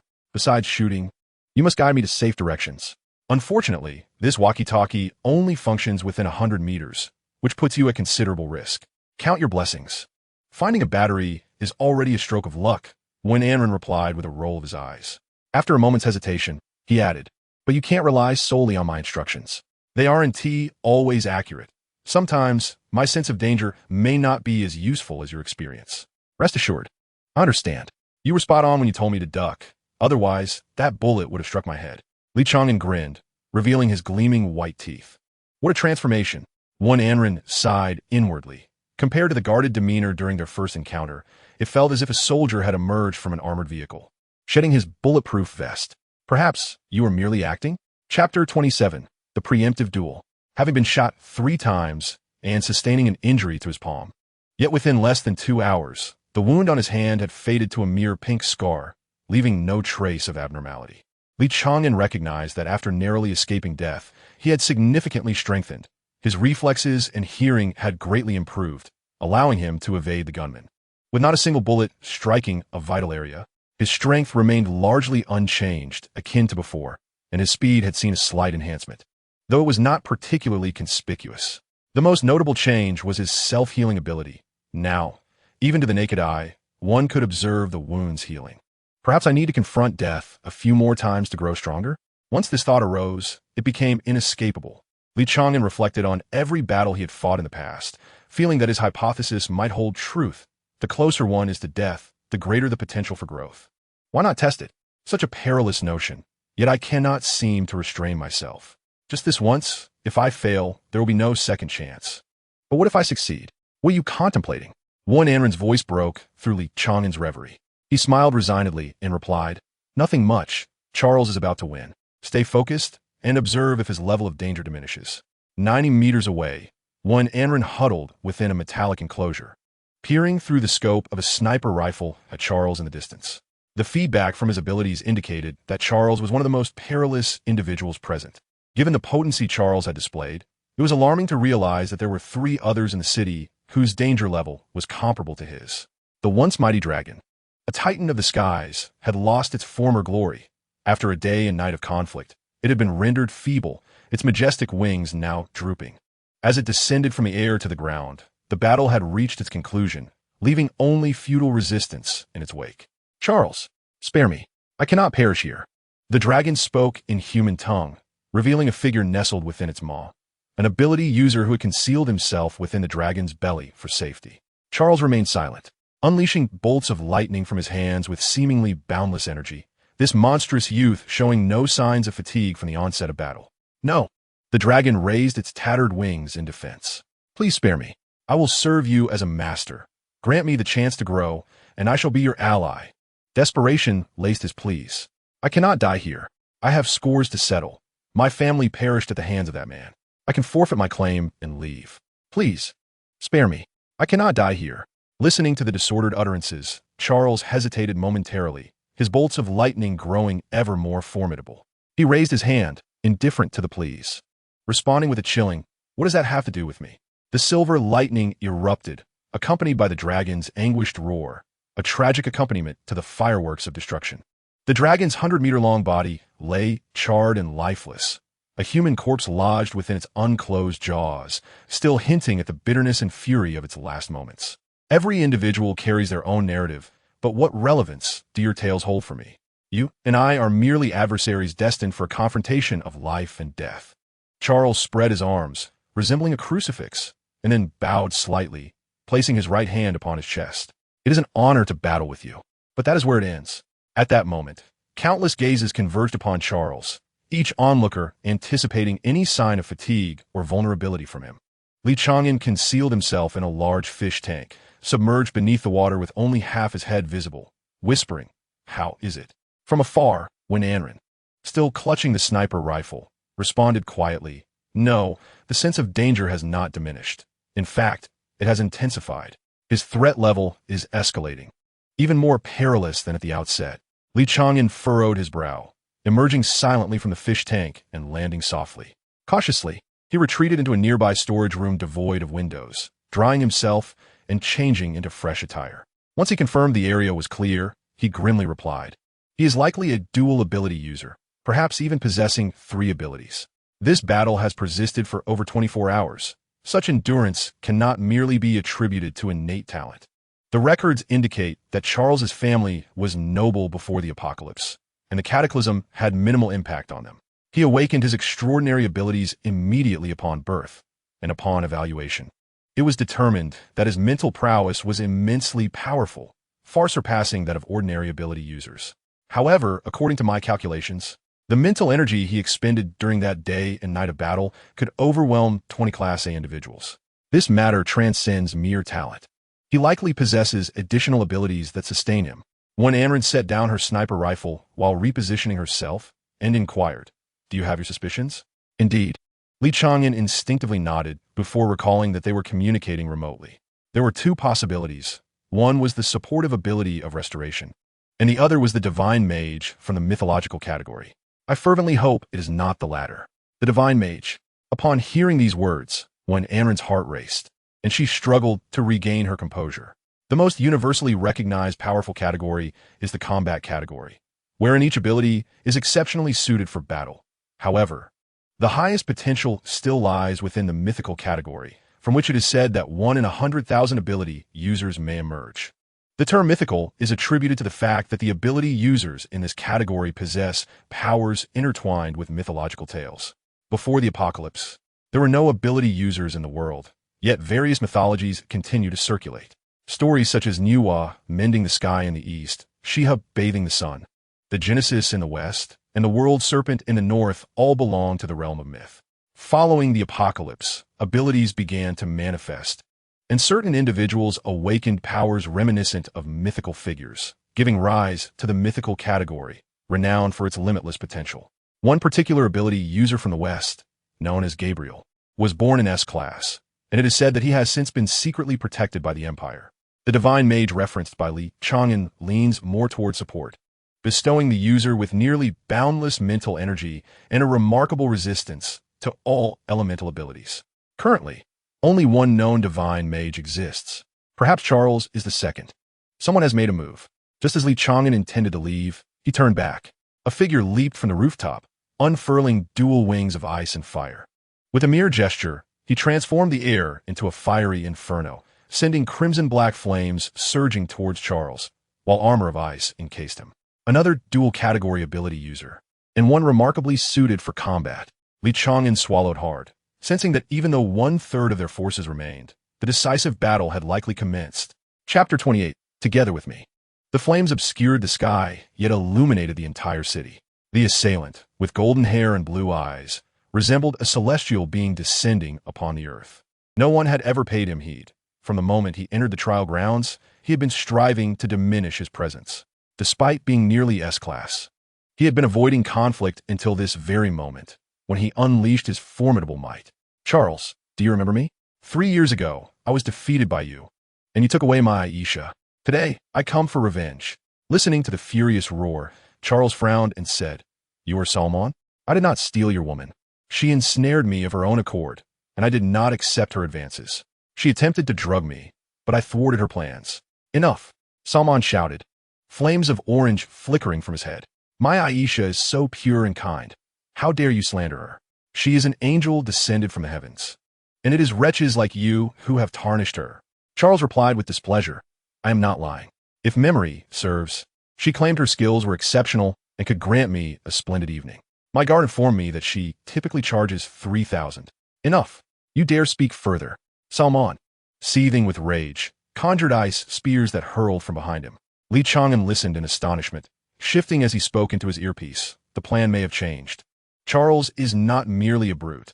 He can provoke his opponents with words. When Anrin, equally taken aback, wondered why she perceived him as merely naive. Though no one united in action, an unspoken understanding was reached. With Salmon taking the lead, those lurking in the shadows began to prepare for their own strike. Charles was formidable, his strength destabilizing the trial, and causing most to regard him with trepidation. He displayed no intent to conceal his might. He was as forthright as his extraordinary abilities, radiating an undeniable aura of authority. From the beginning, Charles had no intention of masking his power. His sole objective was to overwhelm and vanquish all in his path, emerging victorious with an unassailable presence. For someone like him, subtlety was unnecessary. Directness was the only means to convey intent. Following Salmon, an eccentric ability user appeared unexpectedly behind Charles, wielding a serrated curved blade that came crashing down. The blade struck about a foot away from Charles, intercepted by a transparent electric barrier, with currents wrapping around the weapon but failing to affect the assailant. As Charles turned, the attacker vanished without a trace, arriving silently and departing just as quietly. It was a shadow ability. Charles, enveloped in lightning, could not perceive the shadow that emerged from the ice spear Salmon had thrown. Li Chang'an halted his steps, deducing that the individual had struck with their true form, indicating it was not an A-grade ability, likely no more than a C-grade.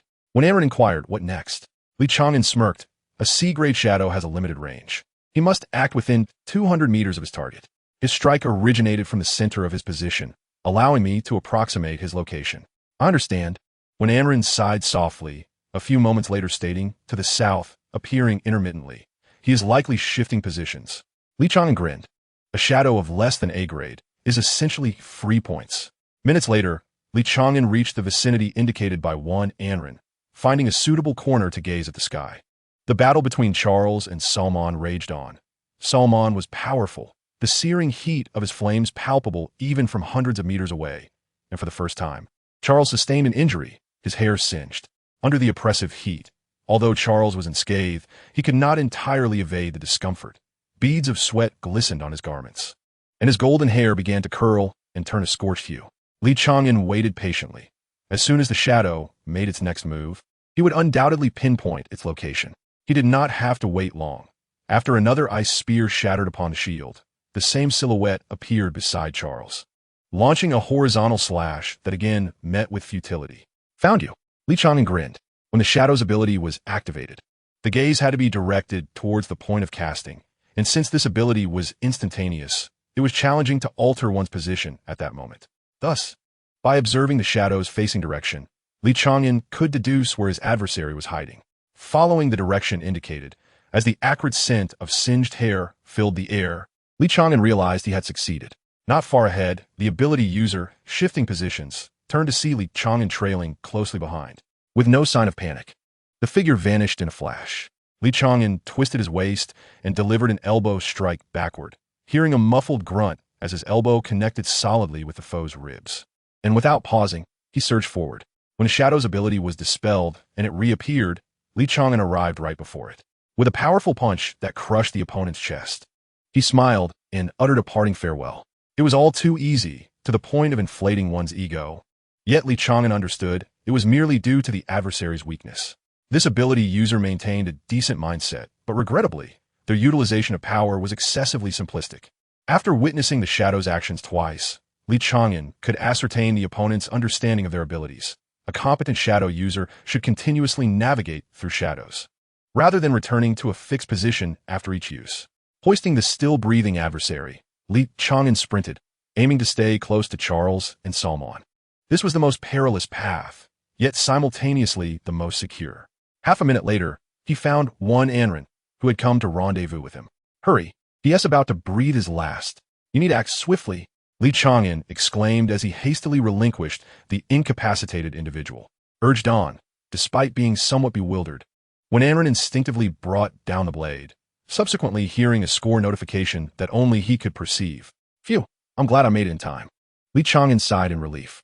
When Anren, still in a daze, questioned, "You rushed over just for me to score points?" "Indeed, you should be leading in points now. If we cannot eliminate the others, as long as you survive, we can still triumph," Li Chang'an replied, patting Anren's shoulder as he secured the blade at his waist. It may be unsightly, but it was undeniably sharp. While Anren remained in a stupor, Li Chang'an efficiently gathered their supplies and urged him to flee. "We must leave. This place is no longer safe.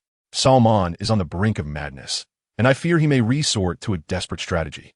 We need to put some distance between us." As Li Chang'an continued to run, he shook his head, lamenting the scarcity of ammunition for the sniper rifle.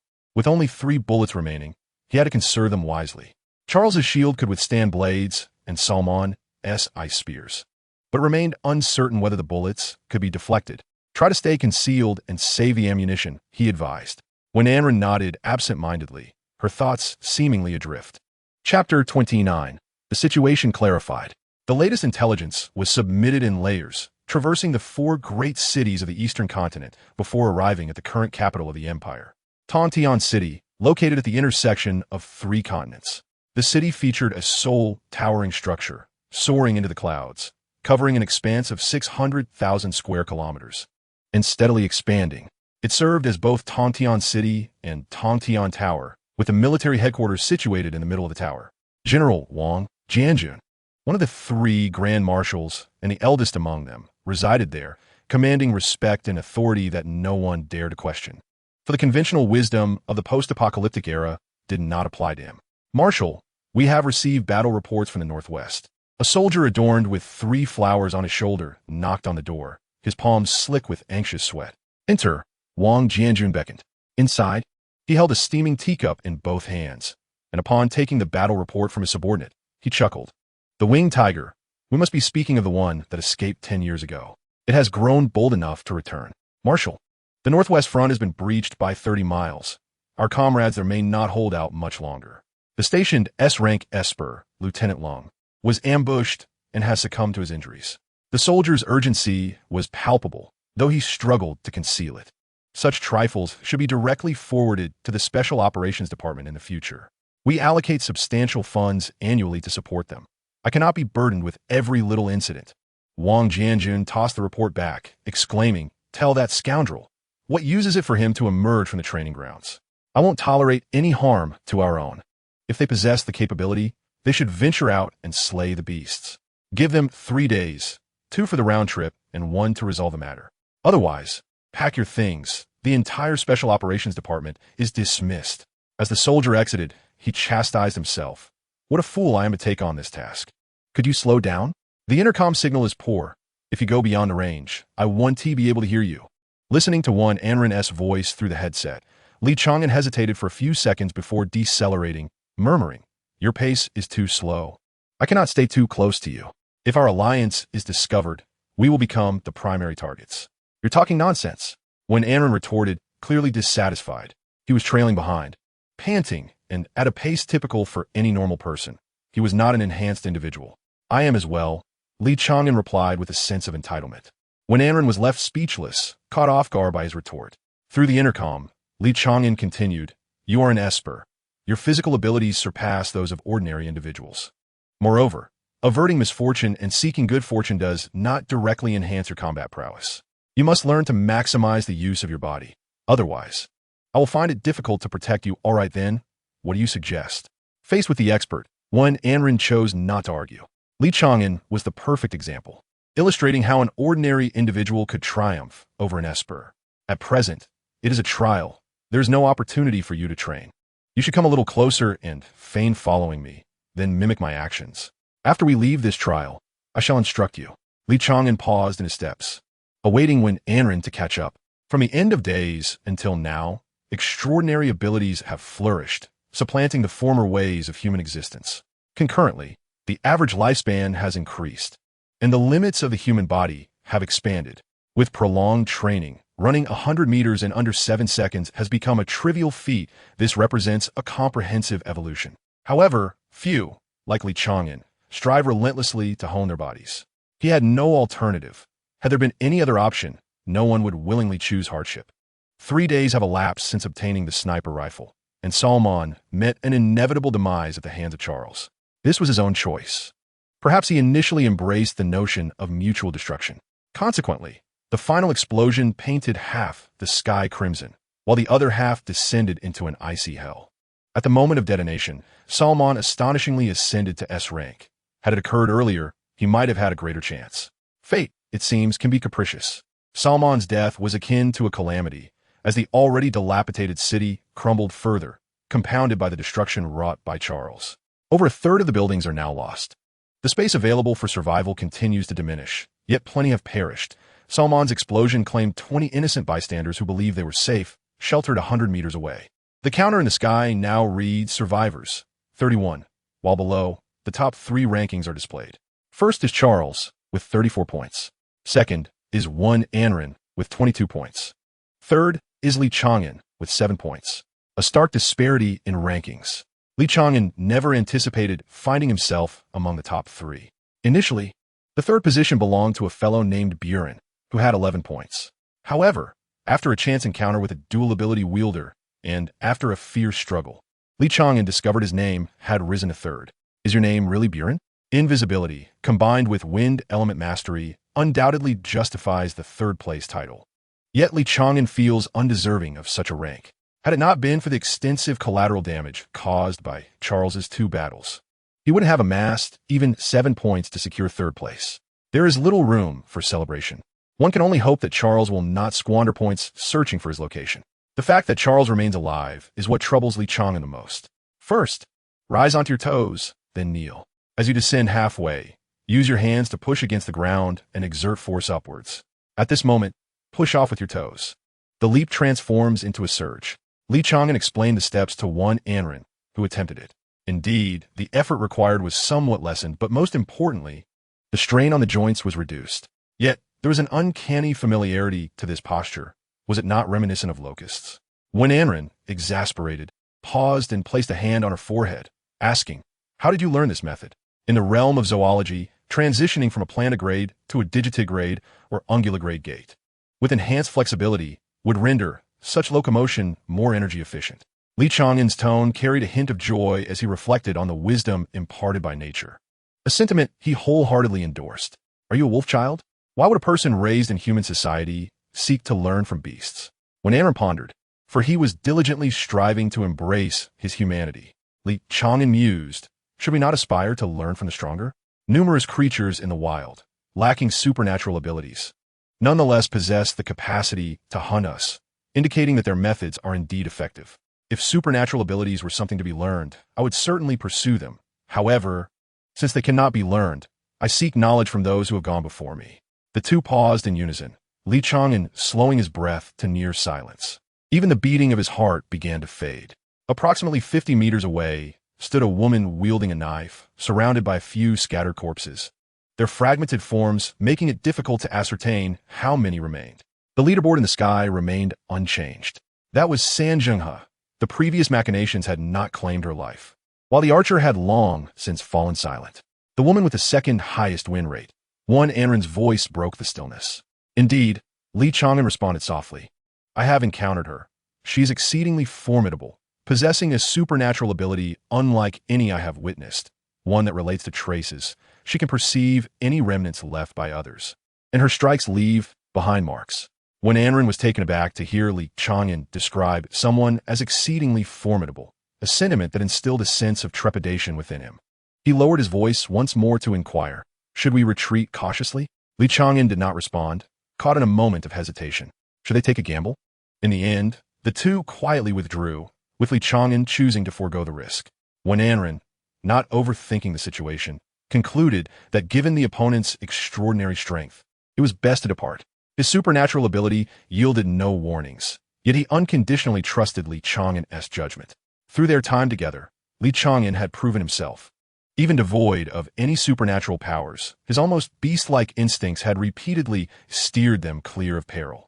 Despite having personally dispatched over a dozen foes, more than Li Chang'an, when Anren found himself unable to feel a sense of superiority, the nonchalant manner in which Li Chang'an recounted his experiences lingered in one Anren's mind.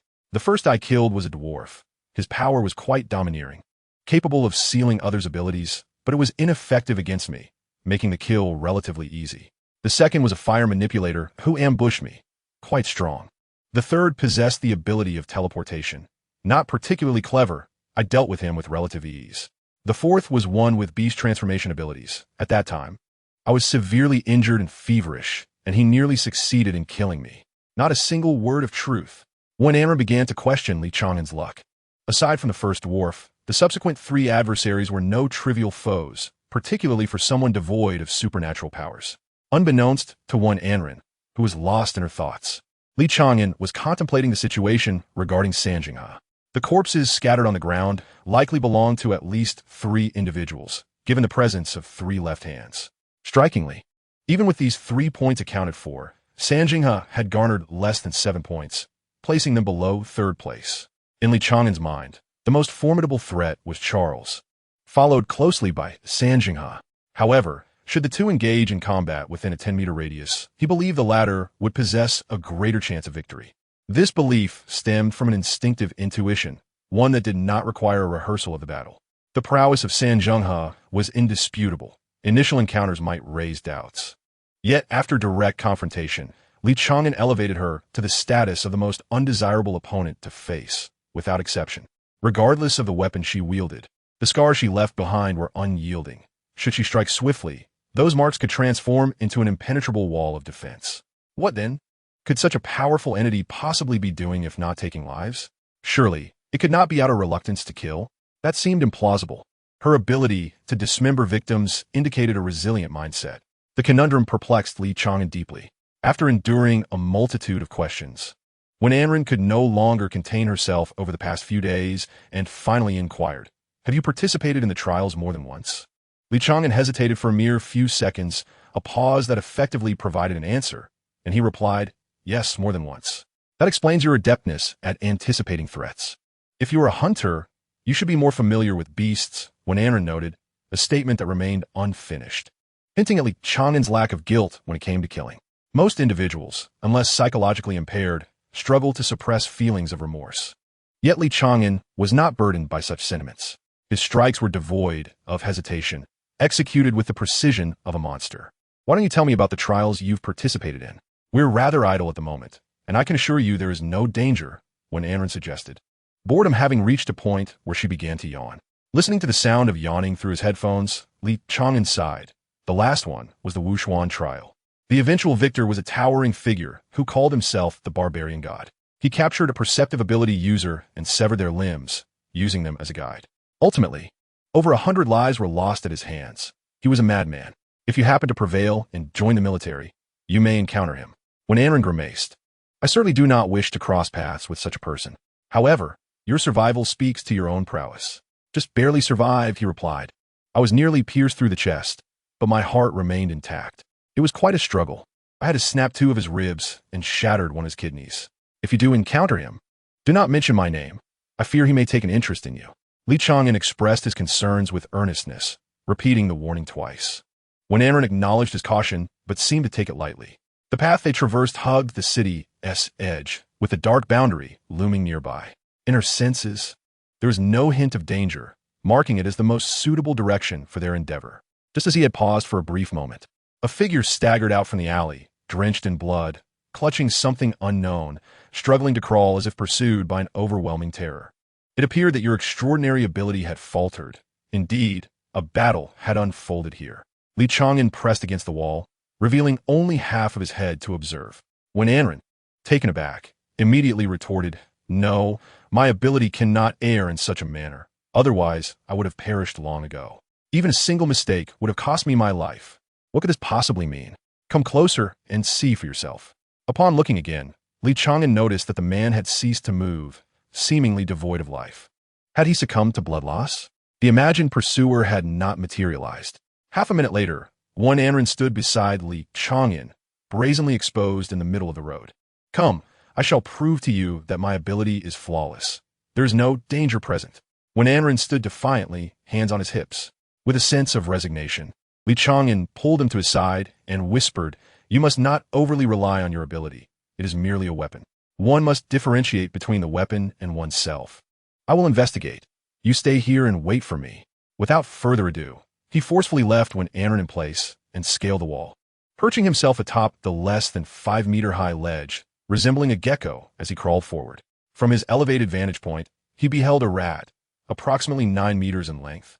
Now lifeless, its belly slit open, innards strewn across the ground, with signs of corrosion surrounding it. Upon closer inspection, each trace bore evidence of blood. Satisfied that no danger lingered, Li Chang'an beckoned when Anren to approach, mentally simulating the battle scenario. First, something had lured the rat, then a person descended from above, delivering the first blow to the rat's head, and the final strike disemboweled it, resulting in a gushing spray of corrosive blood that led to mutual destruction.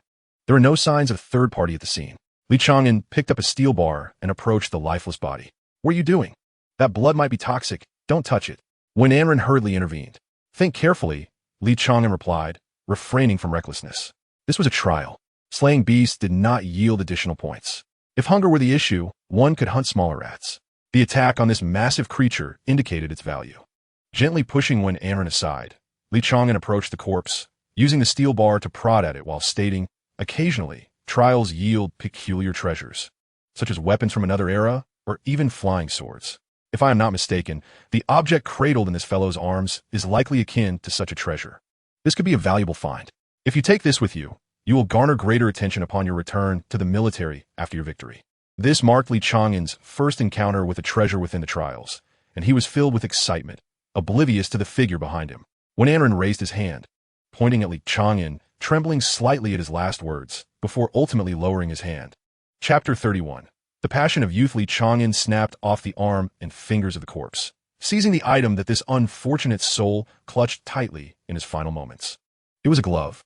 Upon further inspection, Li Chang'an, with a sense of resignation, discovered that it was indeed only a single glove, half of it, adorned with a peculiar circular pattern on the back, resembling a closed eye with an arc in the center.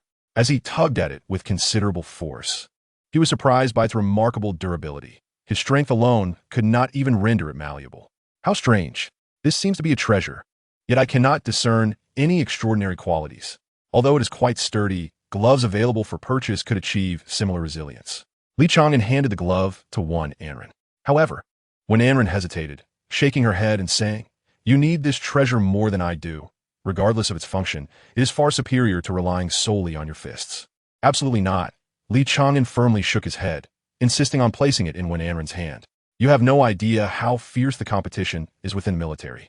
If you aspire to acquire better resources and greater power, you must demonstrate undeniable strength. The ability to attract good fortune and avert misfortune is indeed a valuable power. But your own weakness makes you susceptible to bullying within the military.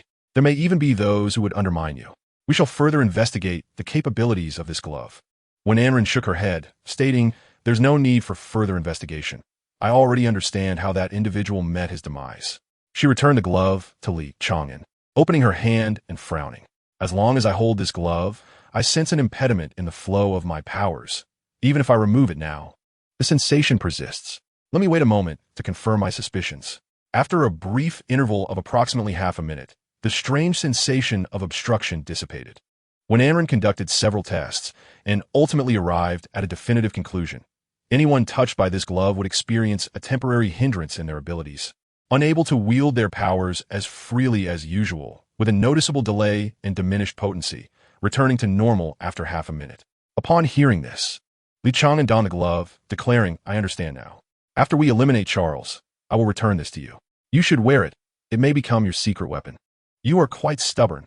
I do not desire it," when Anren replied, turning away to crouch beside the giant rat. "Do you think this person found the treasure purely by chance?" Crouching beside one Anren, Li Chang'an furrowed his brow in contemplation. After a moment, he shook his head, asserting, "I do not believe it was mere luck.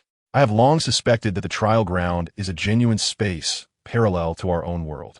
The evidence lies in how this place mirrors my hometown almost perfectly." Recalling the bronze sparrow cradled in his arms, Li Chang'an continued, "Perhaps some individuals were already aware of this place before their appearance in the trial ground. They possess far greater knowledge of this realm than we do. He may be one of those in the know, otherwise." Li Chang'an left his thought unfinished, yet one Anren comprehended. The boundaries of the trial ground. A mutated rat. None of this held any special significance. What appeared to be mere coincidence, when multiplied, equated to inevitability. Subsequently, Li Chang'an shared his conjectures with one Anren, discussing the similarities between this place and the northern city, as well as his experiences from other trials. What should have been a tense and terrifying slaughter took on a more leisurely air after their meeting. Li Chang'an even found time to impart his survival skills to one Anren. He truly resembled a wild beast. One Anren could only helplessly scoff at the fact that all of Li Chang'an's survival abilities stemmed from the wilderness. Lacking any supernatural powers, hunting monsters was significantly more challenging for him than for the other gifted individuals. Li Chang'an crouched nearby, kindling a campfire, heating a can of food over the flames. Not far away, when Anren lay on the ground, accustomed to crawling on all fours. "Stop practicing," Li Chang'an suddenly interjected, removing the can from the heat and placing it into a bowl filled with cool water to temper it for one Anren's consumption. "What is the matter?" "I just discovered a little trick." In truth, when Anren wished fervently to avoid practice, the position was utterly humiliating. Li Chang'an rose and glanced into the distance. Sanjinghe had arrived, unexpectedly choosing them as her targets, likely having spotted him. "Aren't you going to run?" When Anren looked up at the sky, the counter indicated fewer than 20 individuals remained. Li Chang'an had also fallen from the third position, which was now occupied by Sanjinghe. 13 kills. In the brief span of half a day, the number of casualties at her hands had surged dramatically. "There's no escaping this. We must fight. I'll head forward to confront her. You need to eat quickly." Li Chang'an vaulted over the wall, rushing towards Sanjinghe, opting to see if he could ambush her rather than confront her directly. It should be fine, when Anren thought, lifting the bowl. He felt no significant danger. However, his powers were only effective for himself, and he couldn't ascertain whether Li Chang'an's venture would lead to fortune or misfortune. He could only rely on reverse reasoning. If Li Chang'an was unharmed, then he too would be safe, and thus, if he was safe, it implied Li Chang'an was as well. Sanjinghe strolled through the underbrush, fully aware that she could use points to track her opponents. However, discovering Li Chang'an did not require expenditure of points. After dispatching a few adversaries, she fortuitously uncovered his trail and followed it. Along the way, she casually eliminated over 10 opponents who had intended to ambush her, thereby elevating her score to third place. Now, with Charlie at the opposite end of the city, no one would disturb her.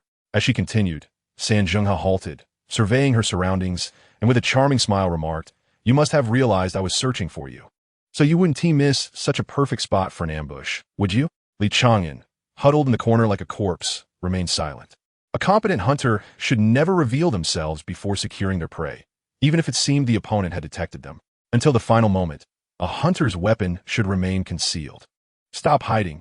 You know I can see the traces," Sanjinghe taunted. "Thanks to you, I grew slightly stronger when I killed that archer. And now I can perceive the traces left by your aura in the air." With that, she unsheathed her knife, advancing step by step toward Li Chang'an's hiding place. "My limit is merely 2 steps, approximately 1 meter. Once this woman draws her knife, coupled with her reach, she will undoubtedly strike me first. Thus, I must evade her initial blow. Li Chang'an halted his breath, his heartbeat momentarily faltering. Peculiar. San Jinghe came to a sudden stop, and the trace in that spot abruptly vanished. Yet, in the fleeting moment of her confusion, the presence re-emerged. By the time she regained her senses, Li Chang'an had already surged forth from the pile of rubble. 3 steps. Li Chang'an fixated on San Jinghe, scarcely daring to blink. He needed to memorize the trajectory of each slash she made. I can triumph, even without extraordinary abilities or the advantages of a prestigious lineage. Despite being regarded as nothing more than a mere animal, I can still slay you. His blood felt as if it were boiling. An unprecedented sensation surged within his heart. For the first time in his life, Li Chang'an experienced the fervor of youth. Chapter 32. What grief and death. A figure crashed through the wall, collapsing into the dust. It was not San Jinghe, for she was not clad in a dress, though his body continued to slide back from the force of the blow. Li Chang'an's mental acuity remained intact, with his 10 fingers gripping the ground. When San Jinghe traversed the broken wall, he forcibly halted his momentum. Such an action placed considerable strain on the muscles of his arms. Had San Jinghe not pursued him immediately, Li Chang'an would have willingly slid a while longer. However, she had already closed the distance, intent on delivering a finishing blow. He had no choice but to regain control of his body. Uncontrolled sliding would be tantamount to courting death. You're truly formidable. Li Chang'an licked the cracked corner of his mouth, the wound inflicted by the back of San Jinghe's blade. You too. San Jinghe gripped her knife with both hands, her demeanor imbued with a caution she did not exhibit against other foes. A bloodstained martyr shoulder, a remnant of Li Chang'an's initial ambush. A shard of stone, the size of a palm, had embedded itself 3 centimeters into her shoulder bone. Had she not intentionally collided with it at a critical moment, it would have pierced her heart. Li Chang'an hunched over, his hands dangling, his gaze devoid of any human emotion. In those eyes, San Jinghe could not even see her own reflection, only a singular desire. Why are you unwilling to speak with me? I simply have a few questions to ask you. San Jinghe, with a resigned expression, positioned her blade defensively before her. Li Chang'an crouched low, and in that instant, San Jinghe's hair stood on end. Although he appeared to be in a submissive posture, she understood it was the stance of a predator poised to pounce. If I survive, feel free to ask again. Li Chang'an's form abruptly vanished from San Jinghe's sight. At that moment, San Jinghe realized that upon their next encounter, Li Chang'an had grown stronger. His speed had increased to a point where she could barely keep pace, and without the constraints of the environment, she found herself at a disadvantage. Without the need for contemplation, San Jinghe swung her knife repeatedly through the air beside her, the velocity of her strikes escalating with each attempt. In no more than 10 seconds, she could cover the surrounding space with slashes. Yet, she refrained from doing so, instead leaving a singular gap, aimed directly at her heart. Come, let us ensnare you. Deliberately exposing a flaw is undoubtedly a ruse, yet she is determined to compel Li Chang'an to act. Her extraordinary abilities are more suited for counterattacks rather than direct confrontations. Her style is to methodically eliminate her opponent while maintaining a defensive stance. You wish to kill me, but there is but one path to achieve it. Will you strike, or will you cower? Will you be a reckless gambler with your life, or a feeble coward? A stone hurtled towards San Jinghe's chest with a piercing whistle. Even in that fleeting moment of action, Li Chang'an remained unseen, moving with incredible speed and erratic patterns that San Jinghe's eyes could scarcely track.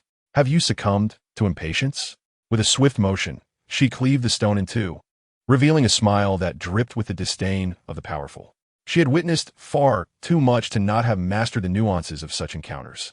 An enraged beast may lose its rationality, yet a beast devoid of reason poses little threat. Fragments of stone rained down upon San Jinghe, who calmly raised her blade to slice through them. A familiar tactic, one that Li Chang'an had employed during their initial encounter. This approach would not only prove ineffective against her, but would also leave behind more scars. No, if it were ineffectual, why would a desperate man like him resort to it once more? Damn it! San Jinghe abandoned her fixation on the intentional flaw left exposed at her chest and turned to find Li Chang'an silently positioned behind her, his hand breaking through the barrier of her knife marks. How could you penetrate the knife marks? She gasped in astonishment, and with the momentum of her turn, she executed a swift upward strike without hesitation. Because I memorized the location of each of your strikes. Li Chang'an charged forth, his fist crashing through the barrier and landing squarely upon Sanjingha's face. He hastily withdrew, narrowly avoiding her blade, which merely grazed his skin, with her face severely injured. Sanjingha was certain her nasal bone was fractured, and there were even minor cracks in her facial bones. Yet, she did not retreat a single step, steadfastly defending her now precarious bastion of knife marks. Wiping the blood from her face, she coldly regarded Li Chang'an. "You remembered the location of each of my strikes?" "Indeed," he replied, not rushing to launch another attack. The previous burst of speed had drained him considerably, and he welcomed the opportunity for her to engage in idle chatter to buy time. "You managed to identify a gap so minuscule between the knife marks. Your combat talent is the highest I have ever encountered." Even as an opponent, Sanjingha did not hesitate to offer her praise. Li Chang'an smiled slightly. "You are truly intriguing. Rather than rushing to kill, you take the time to commend me. You seem less like a participant in a trial and more like a martial enthusiast seeking a breakthrough." "You are partially correct." Sanjingha sheathed her sword, her aura rising steadily. "I did not come here merely to participate in a trial, nor to seek a breakthrough. Encountering you has been a delightful surprise, igniting a desire within me to explore a different approach to combat." "Damn!" Li Chang'an turned and fled without hesitation, finally certain that this woman possessed more than just a singular ability. The surge of her aura hinted at a complex power. Too late. Sanjingha shook her head, and in an instant, her blade was drawn from its sheath, yet nothing transpired. "What is this?" Sanjingha was profoundly astonished by the faint presence of an extraordinary ability within him. The image of the gloves in Li Chang'an's hands resurfaced in his mind. He had not donned them previously. For a reckless fighter, unnecessary embellishments could indeed become a liability. Was there something amiss with those gloves? His ability was likely that of enhancement, specifically comprehensive enhancement. The ability to slow down my powers must be linked to those gloves. A divine gift that he had discovered within this trial ground. Sanjingha hesitated over whether to pursue.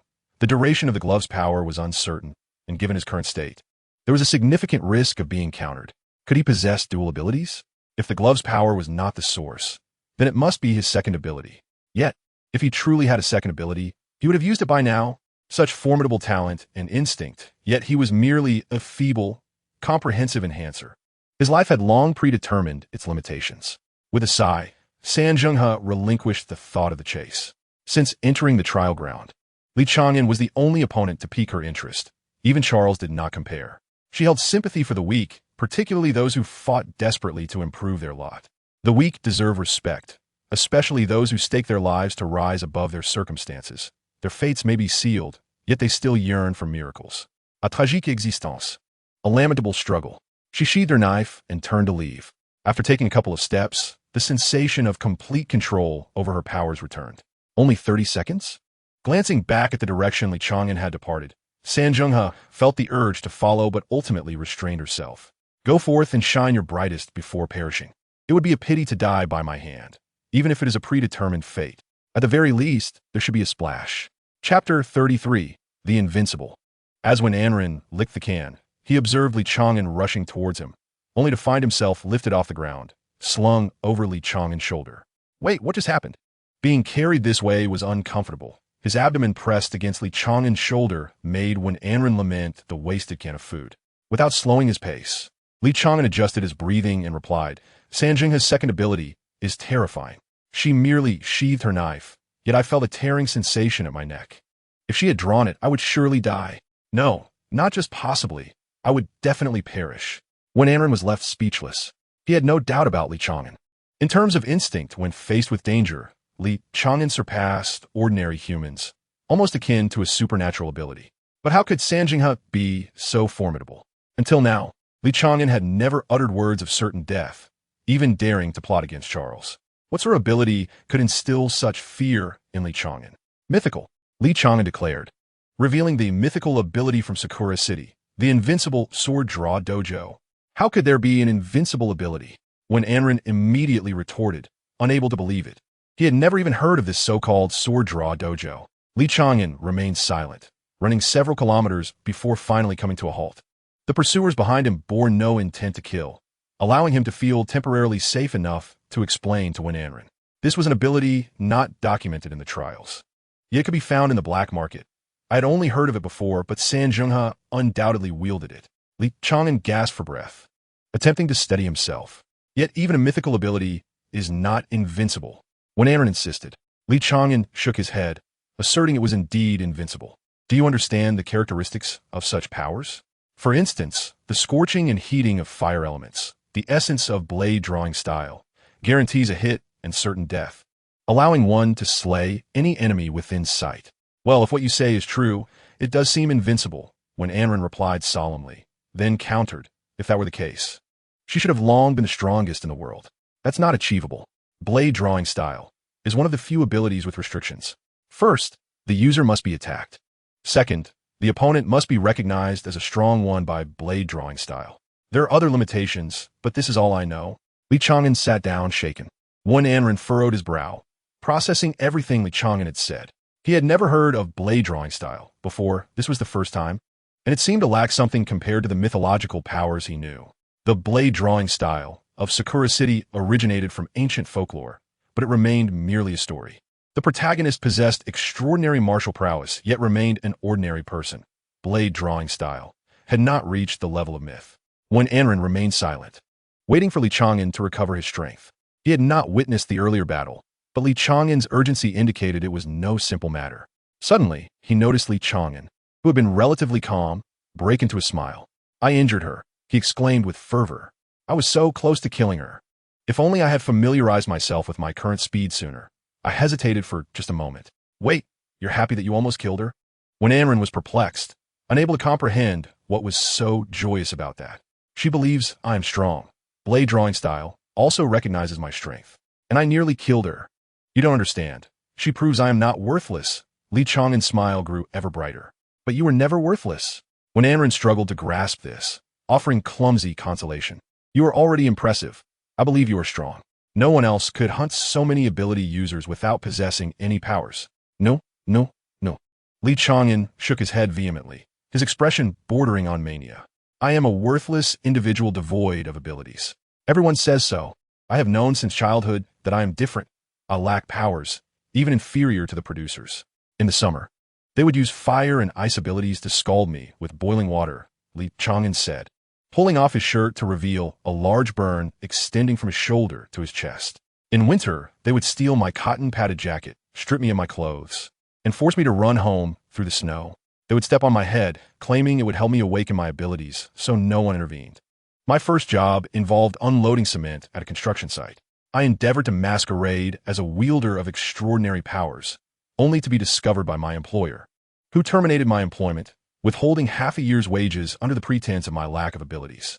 I sought recourse at the arbitration office to reclaim my due wages, but my inability to register my powers meant I lacked social security. It is difficult to comprehend a life like mine.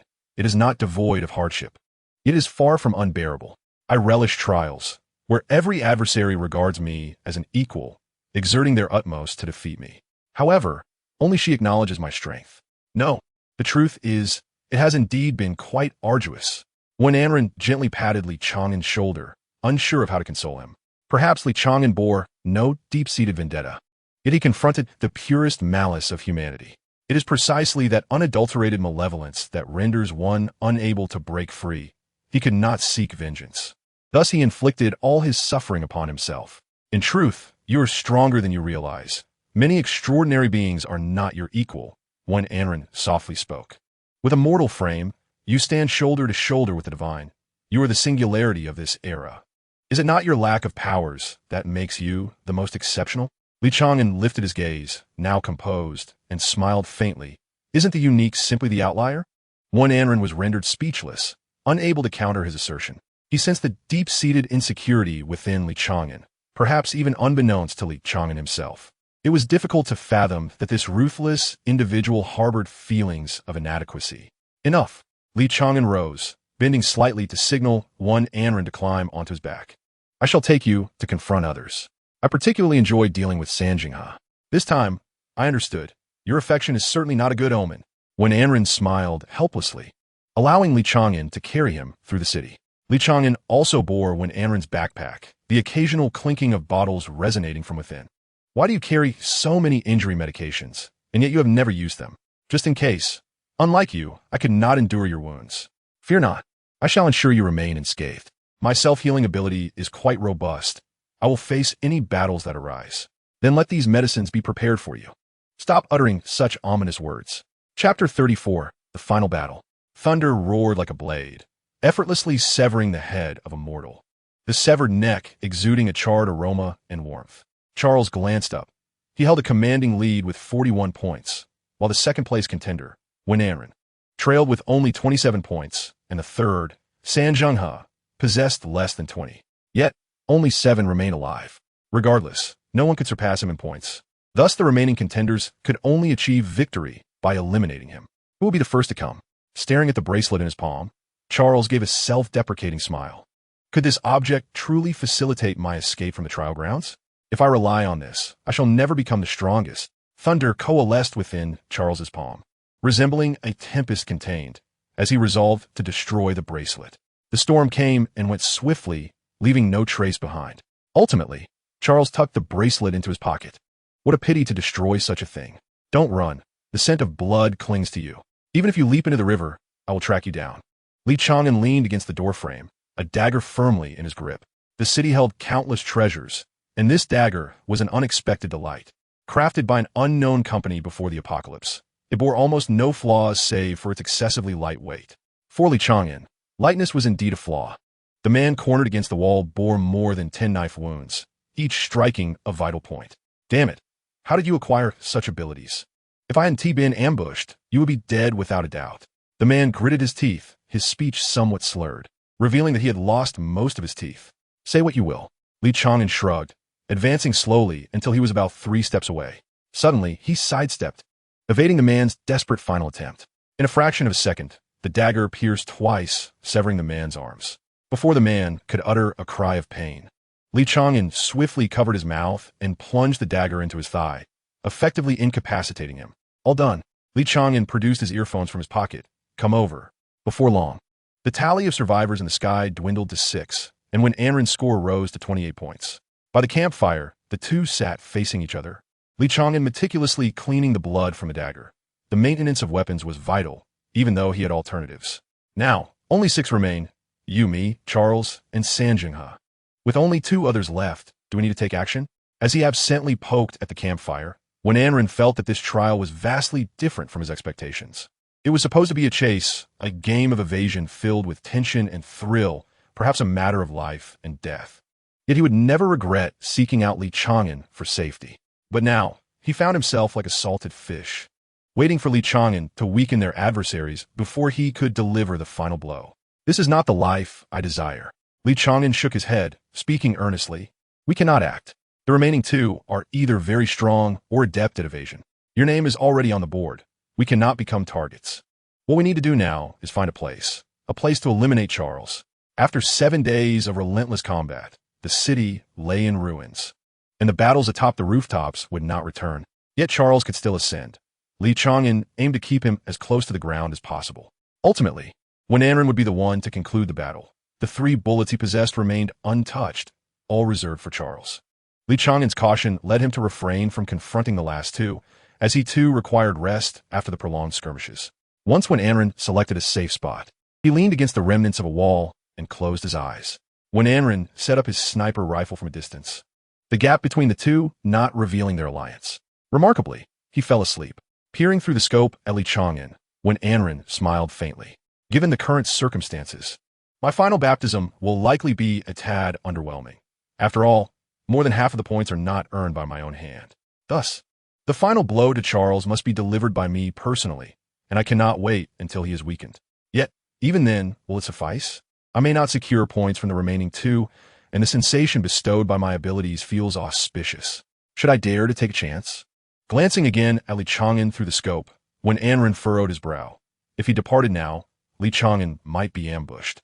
Never mind. Since I promised to keep watch for him, one must not be faithless. I shall forfeit those 2 points for now. For hours later, Li Chang'an awoke as he had predicted, not snoring in the least, and seemingly maintaining the same position throughout the night. Wen Anren even suspected he hadn't truly slept, merely feigning slumber with his eyes closed. Rising to pour water and splash his face, Li Chang'an looked up to see that, overnight, The number of survivors had dwindled once more. It was time to get to work. Li Chang'an smiled as he activated his headset, asking, "Would you like to rest a bit longer? We still have time." "No need. I caught some sleep on my back yesterday, and I feel quite refreshed now."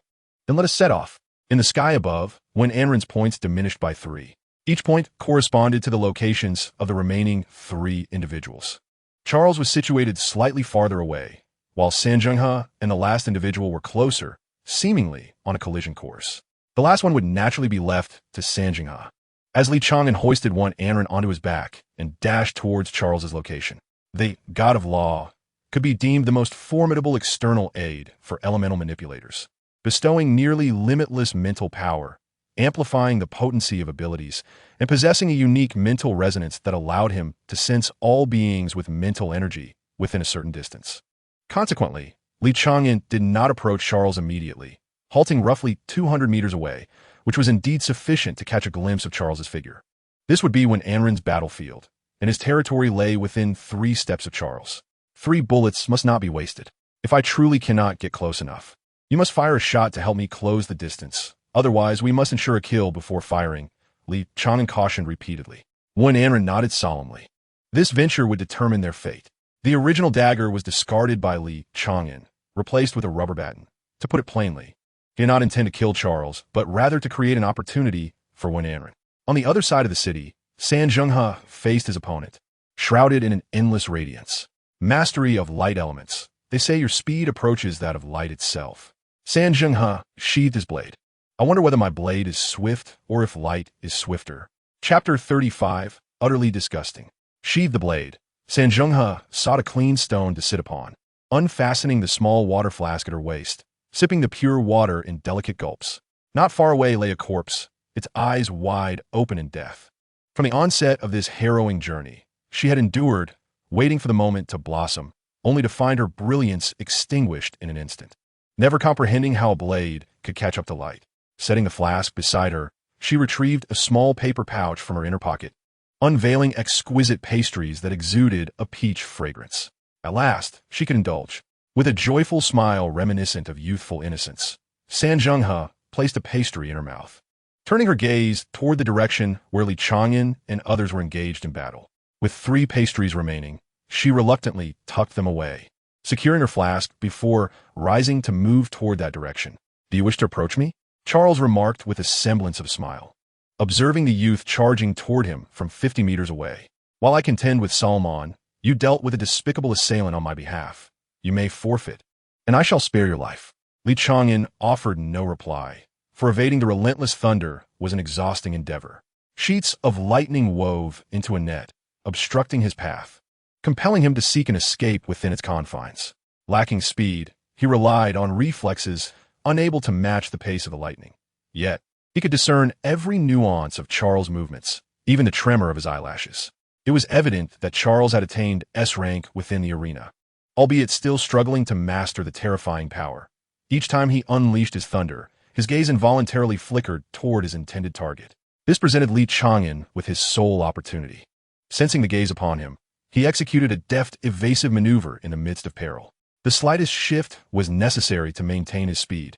From a distance of 70 meters, he had now closed in to less than 50. Charles furrowed his brow, having never encountered an adversary who dared to confront thunder in such a manner. This was thunder, not easily evaded.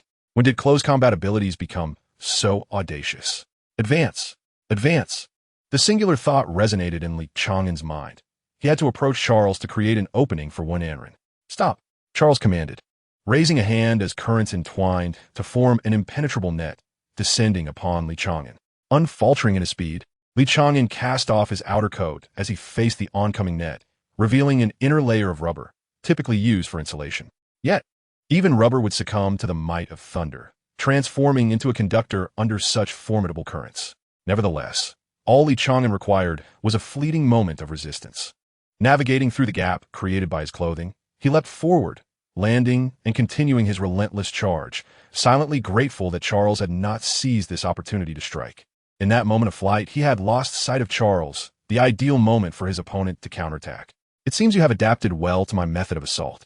Charles retreated, marking the first time he had stepped back since entering the trial grounds. The young man before him exerted immense pressure, like an assassin wagering everything for a single strike, the outcome of which would surely result in death. Li Chang'an had closed the distance to within 30 meters. Yet Charles found himself unable to land a hit. What was once his advantage in ranged combat had now become a liability in the face of Li Chang'an. His abilities were triggered by his mind's movements, but currently his thoughts could not keep pace with Li Chang'an's speed. Each dodge felt like the stagger of a drunken man. Yet somehow he perfectly evaded every bolt of lightning. Charles continued to back away, yet Li Chang'an drew ever closer. He could choose to turn and flee or ascend into the air, but cursed pride held him back. He could not succumb to such cowardice. The Pendragon family harbored no cowards. With a furious roar, Charles's resolve solidified, and he strode forward towards Li Chang'an, wielding lightning as if casting a divine spear of thunder. 10 meters. He must not slow down. Li Chang'an gritted his teeth, narrowly dodging the spear, even catching the scent of his singed hair, but in doing so, he finally entered within 5 meters of Charles. With a silver-white sword forged from lightning in hand, Charles swung horizontally before him, leaving charred remnants in his wake. The air itself tinged with the scent of burning. Leaning back to evade the strike, Li Chang'an sprang forth like a compressed spring, charging fiercely at Charles. Fist clenched, he struck. A translucent barrier flickered into view beneath the force of his punch, vibrating violently before stabilizing once more. Years of experience had taught Li Chang'an the importance of not being greedy. Having seen the first strike yield no results, he swiftly maneuvered away into Charles's blind spot. Sensing the tremor of his protective barrier, Charles instinctively swung his sword downward, yet Li Chang'an had already vacated the area.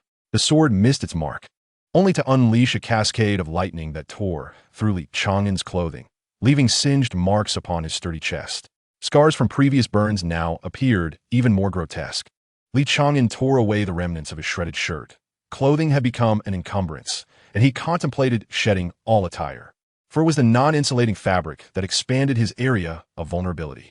However, both Jiang Shibu and one Anren had advised him that combat should retain an air of elegance. Fighting without clothes would only render him akin to a common human devoid of abilities. Ultimately, he settled for removing his shirt, though it left him feeling somewhat uncomfortable. Charles inhaled sharply, for the sight before him was astonishing. So many scars marred the man's body, each a testament to various forms of injury. Cuts, gunshots, burns, as though he were a living model showcasing the myriad forms of trauma. You must be a madman. Charles clenched his sword tightly. The massive blade, once around 1.5 meters long, began to shrink, the dissipating lightning coiling back into a blade less than a meter in length. The silver edge surrounded by subtly distorted space. In less than 10 seconds, Li Chang'an found himself struck by a blade to his left rib, the edge slicing through skin and muscle, the heat searing the wound, while currents of electricity wreaked havoc within his body. The swordsmanship is formidable. Could it be that his trump card lies in his mastery of the blade?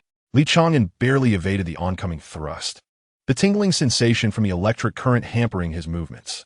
Charles, gripping his sword, smiled slightly, revealing, "Did you not anticipate this? I have wielded a sword since the tender age of 3, and over the past decade, I have mastered various sword techniques from around the world. What few realize is that my true aspiration is to become a sword saint. I envy you," he continued. "I envy your prowess as a melee combatant. If only I possessed your physical capabilities, I would be even more formidable." Li Chang'an paused, his expression growing colder, a sardonic smile creeping upon his face. "Envy me? Are you jesting? Would you truly wish to become a waste like me? Would you be willing to exchange places?" Faced with Li Chang'an's earnest tone, Charles found himself momentarily speechless. "Behold, merely a hollow display, the pity of a hypocrite for the weak," Li Chang'an exclaimed, his head snapping up. "I do not require your sympathy." The intent to kill surged, causing the lightning to flicker ominously. Chapter 36. When will the gunfire resound? The scene viewed through the scope appeared chaotic, when Anren was oblivious to the exchange between Charles and Li Chang'an that had abruptly accelerated Li Chang'an's speed, his attacks growing increasingly rapid. Even the naked eye struggled to keep up, leaving trails of afterimages on the retina. What does he intend to achieve? When Anren pondered, still unable to find the opportunity to fire. Despite Li Chang'an gaining the upper hand, that chance remained elusive. Suddenly, one Anren noticed a distinct difference in Li Chang'an's current display of strength compared to their previous encounters. Is he concealing his true power from me? Once this thought emerged, it became undeniable. Li Chang'an was indeed exhibiting over 50% more strength than in the past 2 days. "You are deceiving me," guarding against me. As the sniper rifle was loaded, Wan Anren's finger rested on the trigger. I have no desire to be inherently useless. Yet, fate has dealt me this hand. I possess no choice. I can only strive to alter my existence. However, what I cannot endure is your condescending empathy. Li Chang'an roared, delivering a flurry of punches as Charles struggled to keep pace with his speed. The transparent barrier trembled precariously. Confronted with another strike from the thunderous blade, Li Chang'an ceased evading and charged toward it. The blade struck his shoulder as he grasped Charles's wrist with precision. The blade flickered, slipping from Charles's grasp, reverting to its primal form of electric fury. My abilities? Charles gasped, sensing his power being obstructed, each exertion becoming convoluted. Without hesitation, he decisively shattered the shield. The shockwave from the shield's explosion sent Li Chang'an hurtling backward over 10 meters. Seizing the moment, Charles retreated rapidly to create distance. After rolling twice upon the ground, Li Chang'an sprang up, charging once more toward Charles, deliberately averting his gaze from Wan Anren to avoid revealing her position. As Charles's shield dissipated, it should have been the optimal moment to strike, yet Wan Anren hesitated to pull the trigger. Perhaps Charles still possessed a hidden trump card. Surely, Wan Anren's abilities would not fail him. Li Chang'an chose to place his trust in Wan Anren. Seizing the opportunity presented by Charles's momentary weakness, he intended to inflict further damage. However, before he could draw near, he observed the swift shift in Charles's gaze. A sense of alarm surged within him. Li Chang'an lunged forward, narrowly avoiding the powerful bolt of lightning that grazed his back. Yet, this was no tangible thunder. Even a mere brush would equate to a direct hit. In an instant, the violent currents coursed through every fiber of Li Chang'an's being, distorting and tearing flesh, releasing the acrid scent of charred skin. Within a mere second, half of his body was scorched black. Despite his formidable physical prowess, he found himself unable to contend with true lightning. Surviving this ordeal was already a feat in itself. Had he not leaped, the outcome might have been less dire. Charles did not immediately strike. Instead, he allowed arcs of electricity to dance around his fingertips, reinforcing his shield as he approached slowly, questioning, "Is your ability merely to suppress others' powers?" It seems that after approximately 10 seconds, my own abilities became uncontrollable. Your power is indeed formidable. Yet you dare to label yourself a waste? Li Chang'an felt a profound despair. He had surmised that the interference stemmed from the god of law, which reduced the expected half-minute suppression to a mere 10 seconds. This 20-second lapse had placed his life in jeopardy. As for Charles's words, not a single syllable registered in his mind. Since Charles refrained from delivering a finishing blow, he resolved to utilize this time to recuperate. Will you not respond? Charles furrowed his brow, reluctant to extinguish Li Chang'an's life. He recognized the potential in him, and the Pendragon family was in need of such talent. Nevertheless, he ultimately decided, enough, I shall end this. Raising his hand, he pointed at Li Chang'an, arcs of electricity crackling at his fingertips. Yet before the lightning could be unleashed, Li Chang'an's figure vanished from sight. Charles experienced a fleeting moment of confusion, unable to comprehend how Li Chang'an still retained the capacity for movement. However, there was no time for contemplation. Li Chang'an, now on all fours, surged forward with greater speed, closing the distance in an instant. Before Charles could evade, Li Chang'an delivered a powerful punch. This time, his gloved hand struck the shield, the tremendous recoil fracturing his wrist bone, yet simultaneously shattering the shield. Now was the moment. Li Chang'an felt time thicken. He could not convey to Wan Anren the precise moment to shoot, leaving it to Wan Anren's own judgment. But if he missed this opportunity, a surge of blood erupted from his throat as he looked down to see the lightning-formed sword pierce through his lower rib, penetrating his lung. Charles gritted his teeth, his face contorted in fury, akin to a provoked young lion. Wan Anren's finger rested on the trigger. Both his abilities and the unfolding scene urged him that this was indeed the perfect moment to act. With a single shot, the bullet could pierce through Li Chang'an's body. The 20mm round would shred his upper torso and ultimately penetrate Charles's chest. Just one shot could resolve this trial, securing all the points for me. Given Li Chang'an's performance in this battle, eliminating him would elevate my evaluation to the highest level, granting me the most profound baptism. I should pull the trigger. Pull the trigger. Li Chang'an's voice echoed in my ears, causing Wan Anren's fingertips to tremble, nearly causing her to squeeze the trigger. It was he who urged me to shoot. It was he who urged me to shoot. It was he who urged me to shoot. Li Chang'an, forgive me.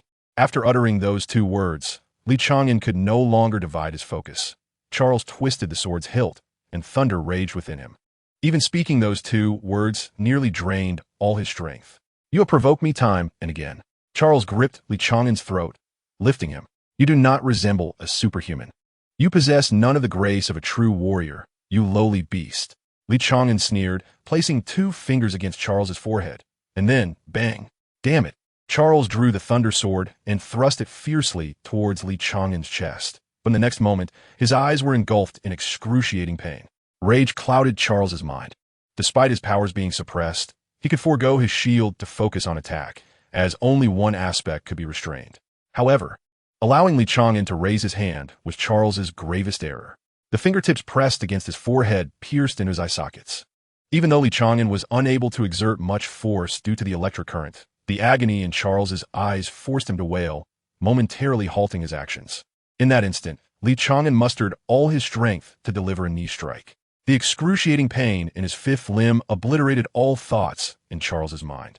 He even doubted whether he had lost his abilities. Amidst the overwhelming agony, it felt as though a switch had been activated, prompting Charles to instinctively swing his sword.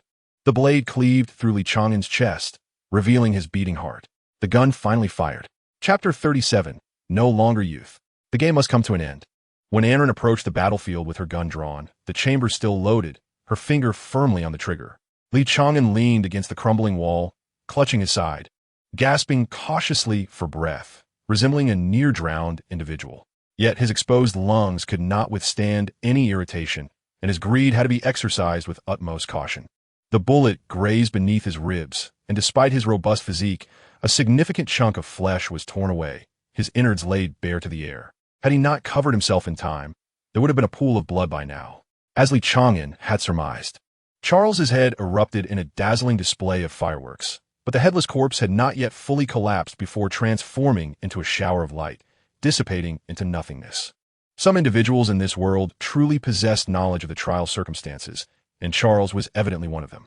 His family, undoubtedly, had prepared something for him. Even now, with his head shattered, Li Chang'an felt he had not truly perished. Hey, come here and help me bandage this. I can't reach the back. Li Chang'an feebly waved at one Anren, turning his back toward him. Dress the wound? When Anren's expression was complex as he struggled to raise the gun. Hurry, Li Chang'an urged weakly. I'm gravely injured. I might die. Startled, when Anren hurried over, discarding the gun and retrieving his medical supplies. Li Chang'an's pallid face twisted into a bitter smile. Confronting Charles is more challenging than we anticipated. He is far stronger than we imagined. I didn't expect him to excel in close combat. I thought I could create a better opportunity for you. My apologies. When Anren, exasperated, scolded him with such severe injuries. You should speak less. Yet, Li Chang'an turned his head with great difficulty. I'm afraid that if I don't talk, I'll fall asleep. Please engage with me. With a tremor in his shoulder, when Anren lowered his head, retorting curtly, what is there to discuss? If you find it daunting, you should retreat. Don't you wish to survive? At 13, I escaped death due to my unique abilities, only to witness my parents perish in flames. Starving for 3 days, rummaging through trash bins for food, I encountered a man who promised me sustenance, and I followed him. I thought there was a glimmer of hope, but he intended to sell me into a brothel. I killed him, seized his money, and fled. After taking a life, I felt nauseated, yet survival demanded I eat. So I vomited and then consumed food again. It was revolting, wasn't it? My abilities can guide me and reveal whether a person harbors goodwill or malice. I have witnessed countless individuals cloaking their malevolence in kind words. Nevertheless, I can always see through the facade. Only with you do I feel a sense of safety, devoid of any malice. Why does someone like you exist in this world? Speaking incessantly, when Anren hardly realized what he was saying, merely voicing the turmoil within. Until the wound was dressed, Li Chang'an fell silent. Hey! One Anren's eyes widened as he held his breath and gently nudged Li Chang'an. Are you all right? Don't sleep. There was no response, and his heart rate slowed, almost imperceptibly. Don't die, Li Chang'an. Wake up quickly. Stop pretending to sleep. Hey! I didn't mean to hit you. I'm sorry. Please wake up. Don't scare me. I beg you, don't die. Can you please open your eyes and look at me? Don't give me hope only to leave me alone. Li Chang'an. Tears streamed down one Anren's face as he clung tightly to Li Chang'an's body, fearful of letting go, while the warmth of the body he held began to wane. Are you cold? I'll give you my jacket. In a panic, one Anren stripped off his outer coat and wrapped it around Li Chang'an. pulling a piece of chocolate from his pocket and carefully prying open Li Chang'an's mouth to insert it. Eat this. Once you're full, you won't feel cold, I promise. Hurry. Are you trying to choke me? Li Chang'an slowly opened his eyes, a bitter smile escaping his lips. At least let me have a sip of water. After a few moments of daze, when Anren, as if awakening from a dream, hurriedly twisted open the bottle and brought it to Li Chang'an's lips. Supporting himself, he sat up and took small sips from the water bottle, finishing it entirely, which brought a healthy flush to his cheeks. You're not dead. One Anren wiped away her tears discreetly, playfully punching Li Chang'an in the arm. Cough, cough. It seems my survival disappoints you. Draping his coat over Wen Anren, Li Chang'an leaned against the wall to stand, gazing into the distance. San Jinghe is coming. You should keep your distance. Wen Anren resolutely shook her head, picking up her sniper rifle and standing beside Li Chang'an. He did not insist. Although he was unsure of why he had survived, his physical condition was far from ideal. Still, as long as San Jinghe refrained from employing the blade drawing school, he was willing to take the risk once more. They did not wait long before San Jinghe's figure appeared several dozen meters away. Seemingly oblivious to their vigilance, she approached with a light-hearted gait. Li Chang'an. San Jinghe suddenly raised her hand in a wave. Li Chang'an smiled slightly. San Jinghe, are you here to claim my life? Not at all. San Jinghe shook her head, stopping about 3 meters from them. I am here to bid farewell. The trial is coming to an end, and perhaps we may never meet again. The trial is ending? Are you planning to forfeit? Li Chang'an frowned. Though he suspected San Jinghe was not fighting for victory, hearing her say it still felt surreal. San Jinghe offered no reply. Instead, she retrieved a delicately wrapped pastry from her inner pocket, unwrapped it, and took a bite before placing the remaining piece, along with its wrapping, on the ground. I invite you to enjoy this peach blossom cake. It is quite expensive, so do not waste it. If we ever meet again, you must treat me to this. Li Chang'an felt somewhat bewildered. He bore no murderous intent towards San Jinghe, recognizing her as an opponent he could not defeat. Yet, the offering of a pastry was baffling. Was there poison within? As Li Chang'an pondered, San Jinghe's form began to fade.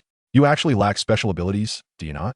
Thus, you are a formidable individual recognized by the blade drawing school. I look forward to the day of your awakening. With that, San Jinghe completely vanished. She could see through my greatest secret? Li Chang'an stood in stunned silence, the revelation of his hidden truth sending a chill through him. It would be a lie to say he felt unafraid. He even contemplated forfeiting immediately and confronting San Jinghe in reality. Yet, such thoughts were fleeting. The dynamics of who would kill whom remained uncertain. Additionally, it seemed San Jinghe was not one to broadcast such information, even if Li Chang'an found her rather foolish. This woman must be unhinged, when Anren remarked, pursing her lips in displeasure as she glanced at the pastry on the ground, preparing to crush it underfoot. Wait, Li Chang'an hurriedly intervened. She said it's expensive. I've never had it before. One Anren retorted angrily. Can you not possess any dignity? She is the enemy. You would consume something given by her? Are you not afraid she has poisoned it? It's not poisoned, Li Chang'an replied, shaking his head. I can tell she genuinely loves this pastry. She wouldn't put poison in it. With a handkerchief in hand, Li Chang'an took a bite of the pastry, exuding the fragrance of peach blossoms, and an immediate smile of delight spread across his face. This is truly delicious. There's another piece for you. I don't want it. One Anren turned her head away, unwilling to witness Li Chang'an's pitiable demeanor. After pondering for a moment, Li Chang'an carefully wrapped the remaining pastry and tucked it into his pocket, thinking it would be a delightful treat for Xiao Wu. Surely, she would enjoy it. Then I shall take my leave. Waving goodbye to one Anren, he gazed at the sky. At the moment he chose to forfeit, a beam of light descended upon him. The Taya trial has concluded. Contestant Li Chang'an is confirmed as a survivor, though not the ultimate victor. All gains from this trial will be nullified. Teleportation is about to commence. Contestants are advised to remain still. 5-4. Chapter 38, The Coming of Night. Wait. Watching Li Chang'an's vanishing silhouette, one Anren murmured, and then everything spun around her. When she opened her eyes again, she had already departed from the trial grounds. However, what lay before her was not the Taya trial arena, but a radiant expanse where only light existed, devoid of anything else. Victor, one Anren. Baptism about to commence. Cross-stage kills. 19. Unlocking the highest level of baptism. The victor possesses 3 extraordinary abilities, unlocking potential evolution. Multicolored beams of light descended upon one Anren from various corners, as her myriad of minor wounds began to heal, and her fatigue vanished completely. She closed her eyes in bliss, feeling as though she were submerged in warm water, reminiscent of a child in the womb.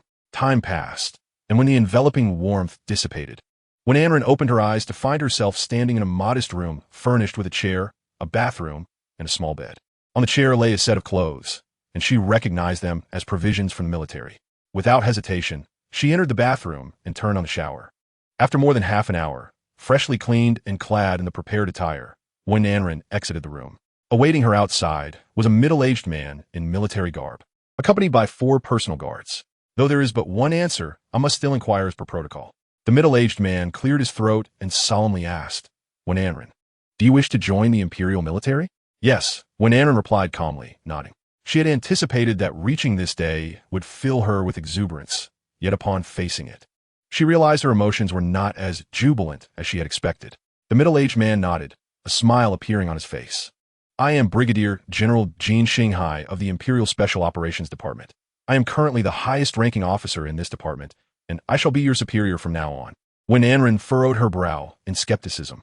Generally, victors of the trial are taken to Tontian City, where they meet high-ranking officials of the military. Indeed, but this time is different. Li Chang'an shrugged. He retrieved a photograph from his breast pocket. "In addition to the current victor, I am also searching for this individual. Did you encounter him during the trial?" Receiving the photograph, one Anren smiled as she recognized the likeness of Li Chang'an. "By your expression, it seems you know him?" Li Chang'an chuckled.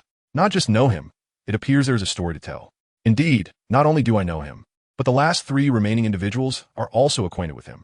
When Anren smiled as she returned the photograph, inquiring about his purpose, Li Chang'an tucked the photo away and replied candidly, "He is exceptional, having participated in the trials multiple times and yet emerged unscathed. The last victor sustained injuries at his hands. There are lives at stake. If possible, it would be prudent to have him join the Special Operations Unit. Then you may find your efforts in vain."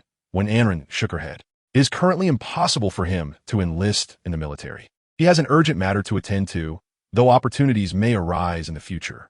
Is it the camaraderie among the strong?"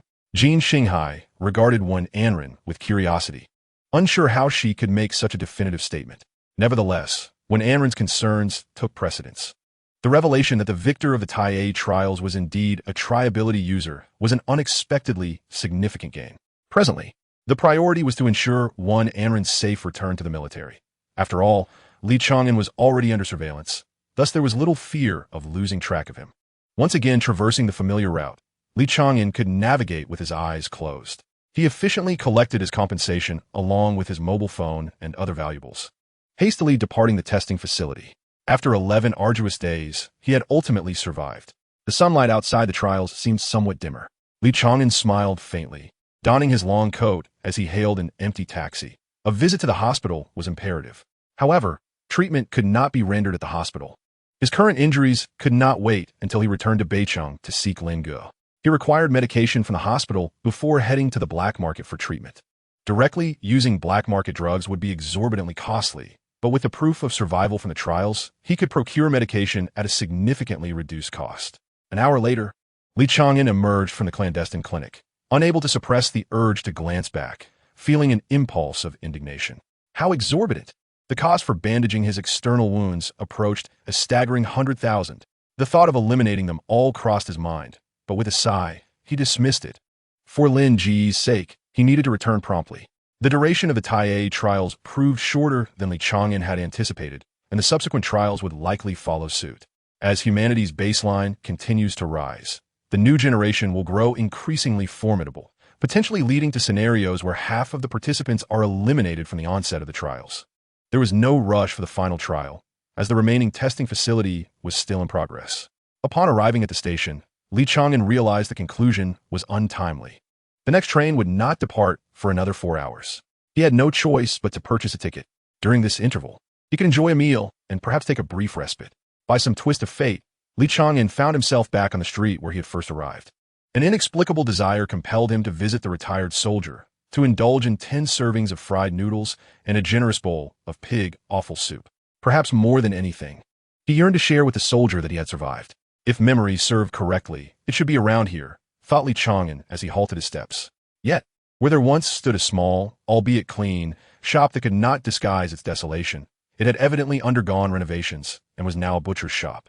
Upon entering the shop, Li Chang'an squinted slightly.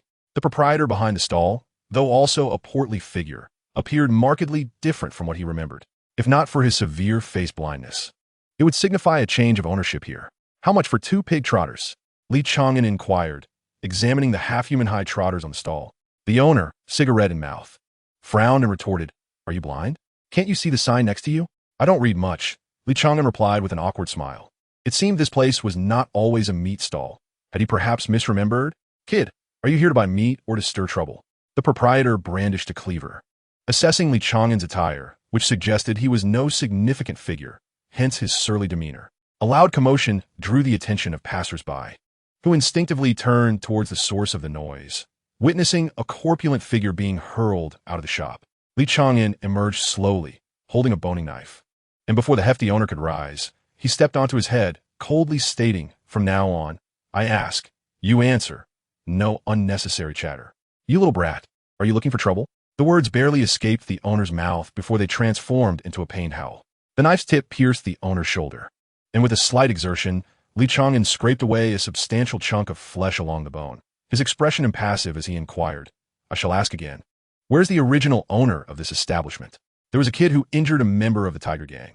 I heard he dined here, so they took him away and handed over the shop to me, claiming he returned to his hometown." The portly man grimaced through the agony, a glint of malice still lurking in his gaze. "Tiger Gang?" Li Chang'an's lips curled into a cold smile as he pried open the owner's shoulder, revealing a tattoo hidden beneath. "You are not being truthful." The knife once more plunged into the owner's shoulder, and with practiced precision, Li Chang'an severed the ligaments and peeled away the flesh, successfully detaching an arm in under 2 seconds. But this was merely the beginning. Li Chang'an lifted the knife again. Suddenly, words from Wen Anren echoed in his mind, causing Li Chang'an to pause momentarily, spitting disdainfully, "Consider yourself fortunate." Just as the portly man believed he had escaped his fate, the boning knife pierced through his brow. Unable to resist, Li Chang'an delivered a kick to the lifeless body, then took out his ticket and tore it to shreds. The fragments danced through the air like fluttering paper money. Chapter 39 was now a legend. How could the trial conclude so swiftly? Lin Yubai stood outside the hospital, anxiously awaiting a taxi. After being injured and forfeiting, she had taken residence in the hospital, expecting the poison to be fully cleared within a day or 2. However, she never anticipated the trial would end so abruptly. She had intended to wait for the man who saved her, but now, by the time she arrived, he would likely have departed. "I'm such a fool." Frustrated, she stomped her feet, suddenly recalling something. "I seem to have forgotten to ask for his name. How will I ever know if he survived?" Standing by the roadside, Lin Yubai stared blankly ahead, but regardless, she wished to take another look. One must possess at least a semblance of hope. Mature trees, their trunks as thick as a man's waist, lay in heaps, revealing the towering silhouette of a distant iron tower. Wiping the thick, congealed blood from his face, the barbarian god discarded the 2-meter-long wolf carcass from his grasp. The logistics officer, Elida, chuckled. "Is that the 7th today?" "Indeed," the barbarian god nodded, a grin spreading across his face, revealing his sharp teeth. "What position are we in now? Let me see." Elida retrieved her tactical tablet, flipping through the data, and replied, "You're tied for first place with Boar from Team 1. Both of your effective kills exceed 300. Boar?" The name echoed in the barbarian god's mind, conjuring the image of the tall woman. Observing the barbarian god sitting on the ground, Elida couldn't help but laugh. "After 6 days, you finally intend to take a break? I heard your trial lasted half a year." "Not quite the same." The barbarian god shook his head. "Fighting humans is far more exhilarating. These monsters fail to evoke that sensation." Elida nodded in agreement, having survived her own trials, albeit she preferred the logistics over frontline combat. As drowsiness began to envelop her, the barbarian god suddenly perked up, asking, "Jupiter seemed mentioned there was a unique survivor in your trial? He likely encountered the same person I did, correct?" "Not likely. It was indeed the same individual, skilled in close combat with remarkable stealth and survival abilities." Elida further described the person's appearance, sighing with lingering trepidation. "He was a beast. I would rather face those monsters outside than confront him. Before meeting him, I thought my looks were my weapon, but he proved to be far more ruthless." The barbarian god caressed his waist, his smile morphing into a sinister grin. "If Jupiter's sea brings him back, it will certainly be a spectacle." "Indeed," Elida replied, lighting a cigarette. "Including you and me, 7 individuals have supposedly crossed paths with him, if he truly is the same person. She shrugged. In any case, it doesn't concern me. I no longer wish to engage with him. But I do. The barbarian god stood, his spirits lifted at the mere thought of that man.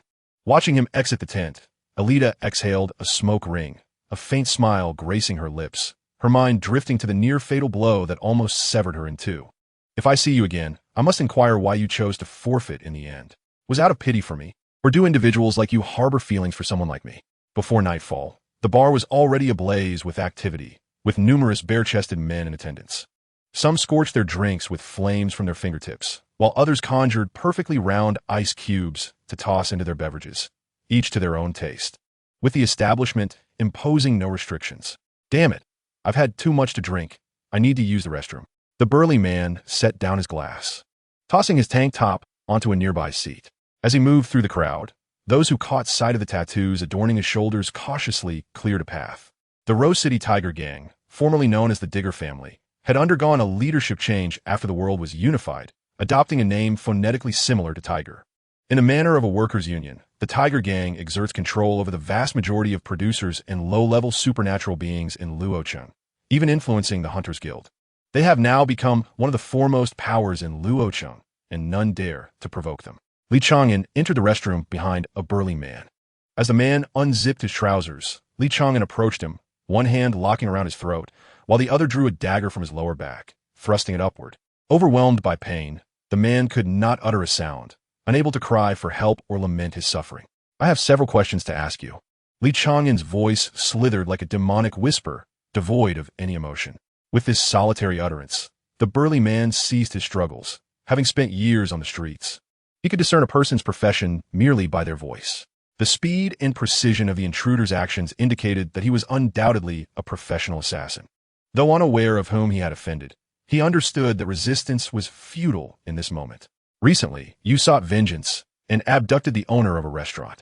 Where is he now? Li Chang'an pressed the handle of the knife slightly. Your time is limited. If I draw this blade, you shall perish within 5 minutes. Desperately racking his brain, the burly man finally recalled and hurriedly replied. He was taken by our leader. This has nothing to do with me. I was not involved. Where is he taken? Speak of everything you know. You have 1 minute. Cold sweat trickled down the man's forehead. He would have preferred if Li Chang'an had shown some anger.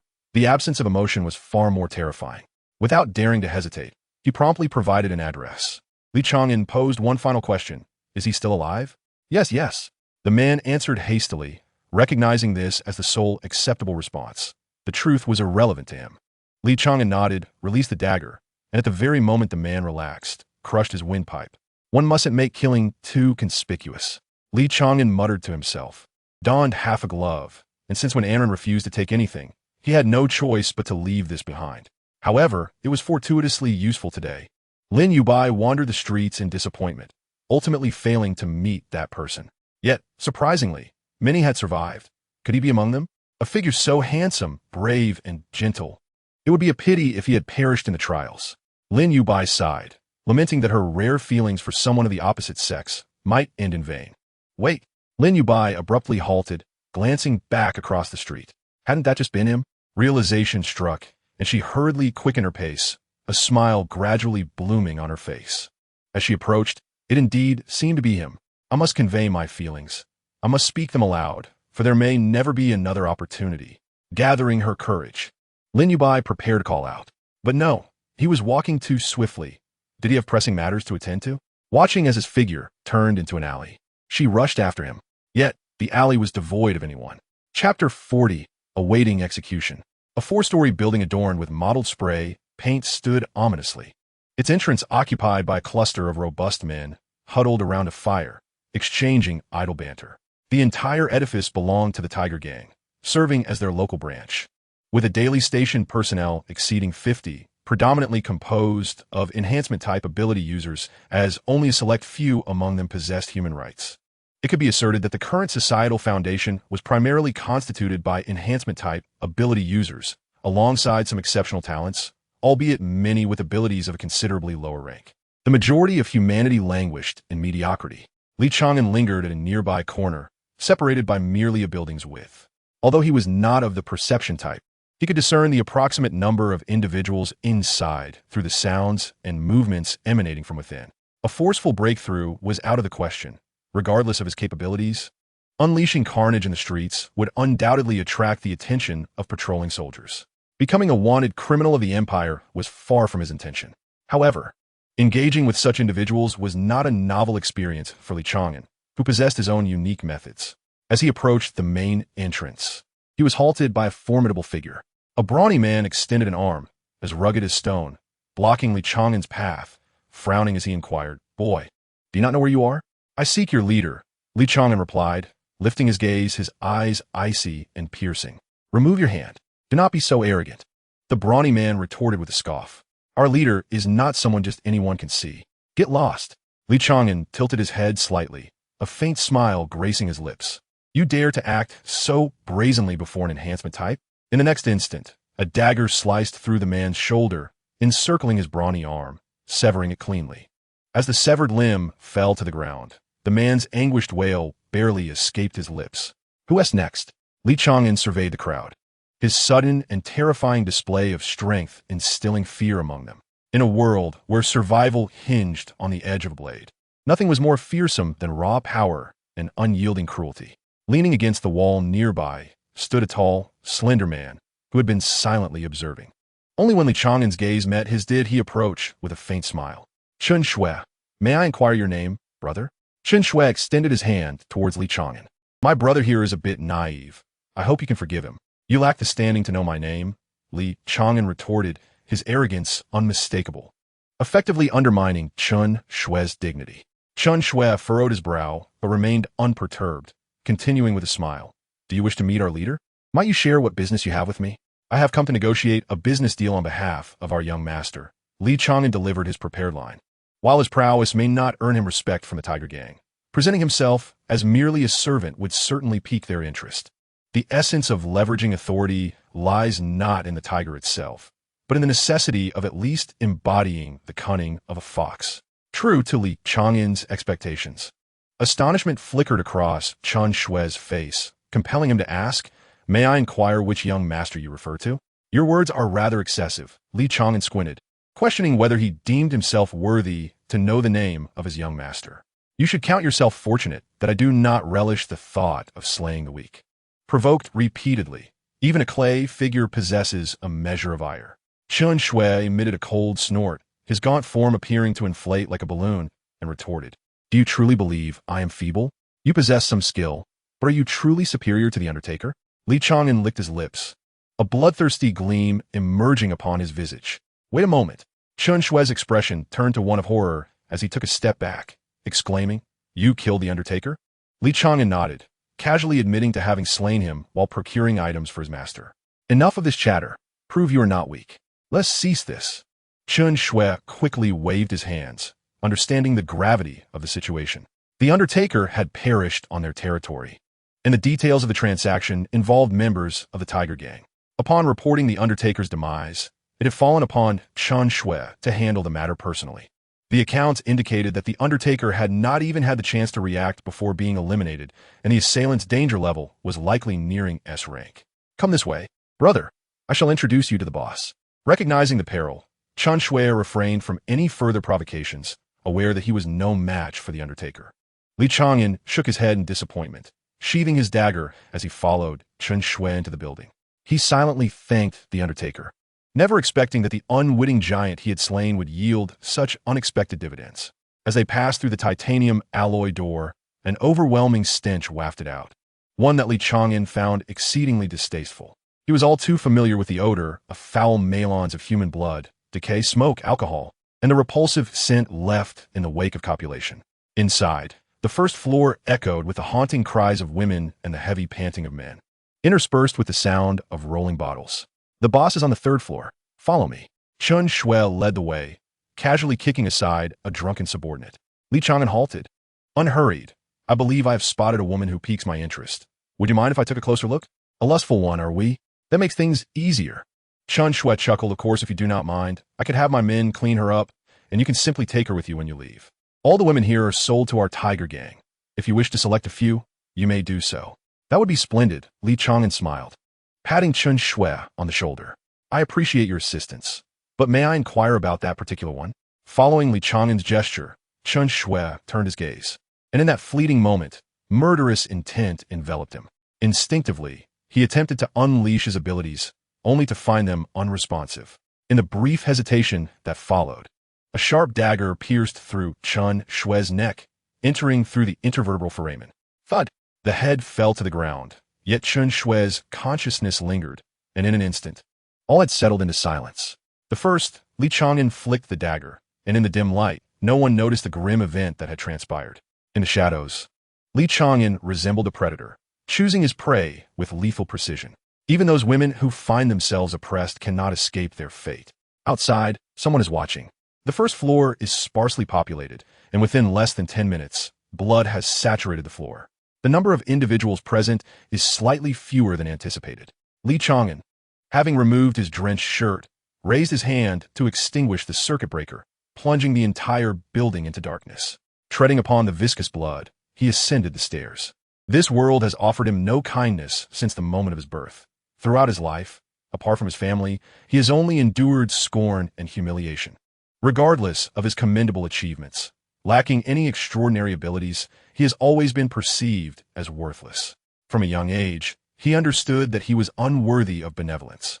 As the years progressed, even the kindness from his family gradually dissipated until the arrival of Jiang Shibu, and Lin Gu pulled him back from the brink of despair.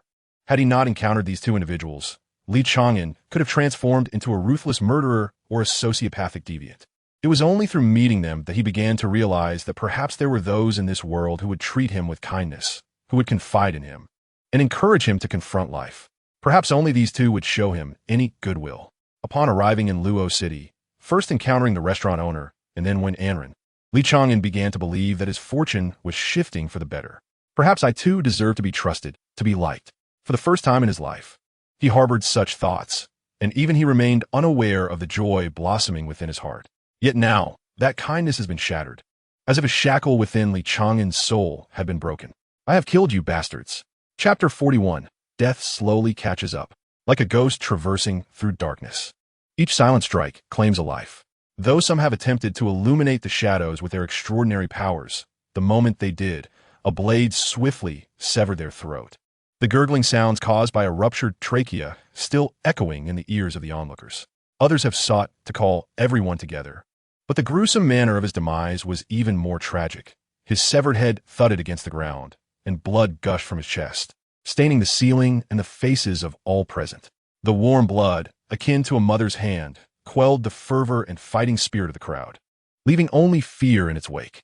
3 minutes have elapsed, and the brothers below have yet to provide support. Trapped on the second floor, they remain unaware of their adversaries' powers. And thus far, half of their number has perished. It was a mistake to nail the windows shut. The entire building is devoid of light, with ventilation reliant solely on machinery, while soundproofing has been added to the ceiling, and the third floor is carpeted for sound insulation. The leader, who despises being disturbed, now inadvertently jeopardizes their lives. Each individual is on high alert, cautiously guarding against the lurking dangers, while inching towards the door, unaware that Li Chang'an sits near it.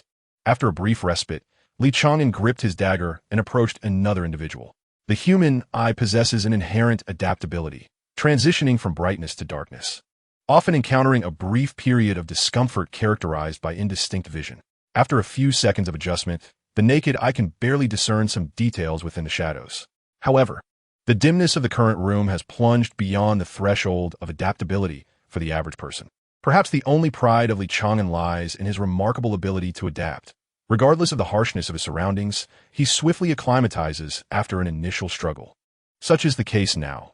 In his perception, the darkness within the room reveals layers, allowing him to see the vague outlines of objects, sufficient for him to carry out his lethal intentions. Moreover, the rhythmic sound of heartbeats resonates clearly, the deliberately cultivated atmosphere of terror elevating the adrenaline levels of those present, causing their hearts to race with vigor, thereby enabling Li Chang'an to better ascertain each individual's position. He reserves the ones with the fastest heartbeats for last, as they have already lost their composure, potentially driven to madness by the lurking dangers in the darkness. As warmth envelopes his throat, the man finds himself unable to resist. A powerful hand forcibly lifts his chin, twisting it back, soon followed by the chilling sensation of a dagger piercing his windpipe. The sound of the blade sliding against his throat bone is painfully jarring. Ultimately, death brings forth a sound, a final testament to human existence, a last gasp of life. All eyes turn simultaneously towards the source of the noise. And then a brilliant light erupts, a fireball the size of a basin materializing from the hand of one among them, illuminating the entire room, including Li Chang'an, who stands behind the four. Observing the advancing crowd, Li Chang'an swiftly realizes that these individuals have forsaken their comrade. A 6-foot ice spear hurtles towards him, intent on impaling both of them simultaneously. Faced with the threat of death, humanity resorts to two responses: evasion and fear, or, in the face of despair, an unparalleled fury that compels them to lash out. A machete strikes from the side, slicing across Li Chang'an's arm, yet he does not retreat. Instead, he advances, seizing the assailant's wrist to prevent escape, then drives a blade into the temple of his opponent. The dagger becomes lodged within the bone, refusing to yield, prompting Li Chang'an to relinquish it, pulling the man close as a makeshift shield. In the next moment, the fireball detonates against this shield. With force, he hurls the shield forward, pressing himself against the wall as he dashes towards the fire element manipulator. Sensing the sharp edge of a blade approaching from behind, Li Chang'an remains undeterred, recklessly charging straight at the fire wielder. A second fireball has begun to coalesce, and with no time to alter his approach. The fire element wielder's eyes glint with malice as he observes Li Chang'an's relentless advance and promptly detonates the fireball. As a fire element user, he is impervious to the flames, suffering only the impact that could bruise his lungs. However, for others, the consequences are far graver, likely resulting in severe burns. Yet, the anticipated scene of inflicting grievous harm does not materialize. Instead, a charged specter lunges at him, its upper body blackened, mouth agape, claws extended, reaching forth to extract his heart. The room was once again shrouded in darkness. A desperate gamble failed to eliminate the assassin concealed in the shadows. Yet the attack proved effective, an undeniably exhilarating revelation. Everyone, take heed. He has sustained burns. Detect the scent of char. A voice cautioned, indicating that the speaker had not been silenced immediately, thus confirming the assassin was indeed injured. A sudden crash echoed, reminiscent of shattering glass, followed by the pervasive aroma of alcohol, which swiftly masked the acrid stench in the air, rendering it less pronounced. Each individual could feel the liquid splattering against their faces and bodies. It was not merely a bottle that had been shattered. The speaker could only curse inwardly, regretting their utterance, wishing instead to find a way to escape outside. Reaching the third floor would allow their leader to intervene. Amidst the palpable dread, time seemed to stretch endlessly until the group suddenly realized that no one had fallen for a while. Finally, one person, unable to contain himself, mustered a semblance of courage and coughed. After 2 or 3 minutes of anxiety, this individual discovered he was still alive, emboldening him to take a step towards the door. Then another. Perhaps the injury was too severe to pursue, he remarked audaciously, feeling no imminent danger as he pressed against the wall towards the exit. He could not bear to remain in the room a moment longer, nor would he ever wish to return. As he hurriedly fled, his foot appeared to strike a corpse, and suddenly a chilling sensation coursed through his legs as a blade sliced upward, cleaving into his chest with the force of chopping wood. As members of the Tiger Gang, those present were well acquainted with the sound of a blade parting flesh, yet hearing the distinct sound of a body being severed in twain was a first. The once lively spirit within him instantly extinguished. Coughing, Li Chang'an struggled to catch his breath. Despite holding it, the fiery blast seared his respiratory tract. Moreover, the area from just below the left corner of his mouth down to his navel was burned. Flesh exposed to the air intensified the pain and itch. Even as the source of the cough became apparent, no one dared to advance. The figures of the remaining 4 individuals grew increasingly distinct in Li Chang'an's vision, transforming from vague silhouettes into recognizable features. As death loomed ever closer, Li Chang'an found his awareness sharpened. A surge of strength coursed through him, as if a wellspring of energy had been unleashed, with pain giving rise to a crescendo of madness. Only 4 remain, he declared, wielding a bloodied cleaver he had retrieved. Come at me together. With that, he charged forward, the darkened room devoid of screams, filled solely with the sounds of steel slicing through flesh and bone. In the end, the only noise that remained was the rhythmic drip of blood hitting the ground. Chapter 42 is me. Leaning against the wall, Li Chang'an gasped for breath. His stamina was rapidly returning, yet the healing of his wounds progressed agonizingly slow. In a daze, he glimpsed a figure draped in a black cloak standing nearby, wielding a large scythe. "This is truly dire," he mused with a self-deprecating smile, straightening himself as he ascended the stairs, knowing that only one adversary remained. In the final moments, the quartet radiated the luminescence of life's demise, each individual desperately retaliating with their last ounce of strength. Yet, it was only the final, hardened ability user who inflicted grave wounds upon Li Chang'an. The blade in his grasp proved futile against this adversary. Ultimately, it was through repeated contact with his gloves that he rendered portions of the foe's body incapable of maintaining its hardened state, culminating in a decisive strike. However, Li Chang'an himself sustained 3 fractured ribs and torn flesh. The wall adjacent to the staircase bore cryptic graffiti, seemingly depicting a devil with horns wreaking havoc upon the world. Leaning against the wall for support, Li Chang'an ascended step by step, ultimately standing before the sole door on the 3rd floor. Trembling, he retrieved a syringe from his pocket, carefully injecting the pale blue liquid beneath his ribcage. Instantly, the overwhelming fatigue dissipated, along with the searing pain. This stimulant, developed by the Empire, had now become a controlled substance, yet it could still be procured at exorbitant prices on the black market. Even for an S-class ability user, it proved effective, albeit with the caveat of impending cardiac failure 2 hours hence. Most succumbed to the side effects, but for Li Chang'an, this was his last resort, one he would not employ unless absolutely necessary. Yet the moment had arrived. With a forceful kick, he burst through the door and strode into the vast room, furnished with a coffee table and a gaming table, the centerpiece being a large bed upon which lay a golden-haired youth and several women, all unclothed. The air thick with an unsettling odor. However, Li Chang'an's gaze was fixated on the corner where a heating pipe bound a corpse. More accurately, a partial corpse. From the remnants, it appeared to belong to a robust man, though the skin had been flayed away, seemingly severed multiple times. The lower half lay hacked apart, resembling a butcher's display, the body devoid of eyes and nose, exuding a foul stench of urine, save for 2 bloody mechanical arms that remained relatively intact. Li Chang'an's throat constricted as he approached the corpse, each step feeling as though it drained him of all vitality. Even lifting his feet became an arduous task. It felt as if a century had passed by the time he stood beside the remains. He crouched down, hesitating to touch it, acutely aware of the fragility of the muscles beneath the skin. Any gentle contact would evoke indescribable agony. I'm sorry. I'm sorry. I'm sorry. Unbeknownst to him, tears streamed down his face. He could not fathom the reason for his weeping, nor did he comprehend that the emotion welling within him was guilt. "Who are you, kid?" The golden-haired youth sat up, donning nearby clothing and casually retrieving a revolver from beneath the pillow. Li Chang'an slowly rose, keeping his head bowed as he approached the golden-haired youth step by step. The youth smirked coldly, raising his hand and firing a shot. The bullet grazed past Li Chang'an's ear.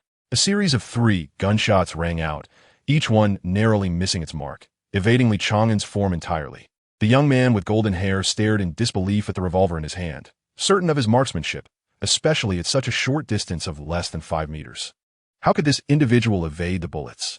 It had been many years since he had encountered someone like this. He tossed the revolver onto the bed and began to flex his wrist, contemplating the audacity of someone daring to challenge his gang. Glancing at the corpse behind Li Chang'an, the golden-haired youth smirked coldly. "Have you come to avenge him? You are too late. I see now. You are the one who incapacitated my subordinate. My men have been well taken care of by you. Hence, I have not been remiss with this old fellow." With a wave of his hand, a large television on the wall flickered to life. Li Chang'an turned to look, finding it impossible to divert his gaze. The screen displayed footage of the restaurant owner, who had been mercilessly tortured, with the perpetrator being none other than the golden-haired youth before him. He was quite resilient, refusing to divulge your whereabouts, even unto death. "I must admit, I have great respect for such individuals," the youth remarked with a slight smile. Suddenly, he raised a hand, and a faint crimson beam shot toward Li Chang'an. The beam pierced Li Chang'an's shoulder, but this was merely the beginning. The golden-haired youth flicked his fingers, sending forth a barrage of beams from his fingertips. Yet, none found their mark thereafter. "I am Li Chang'an," he declared, deftly sidestepping the beams. Compared to Charles, this method of attack was vastly inferior. "Oh, revealing your identity?"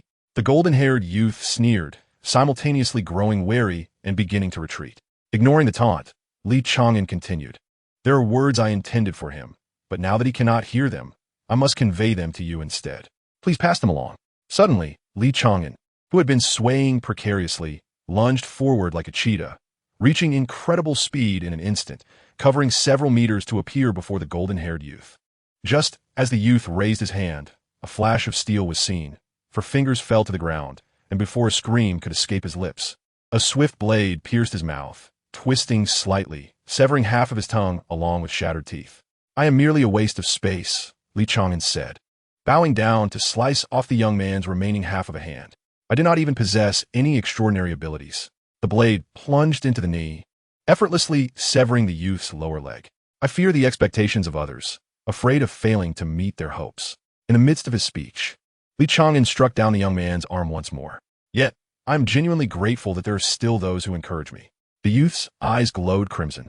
But Li Chang'an was swifter, 2 fingers thrust into the eye sockets, shattering the youth's eyeballs. "Thank you for making me realize that I, too, can accomplish something." The youth could not emit a cry of anguish as the final blow severed his head from his body.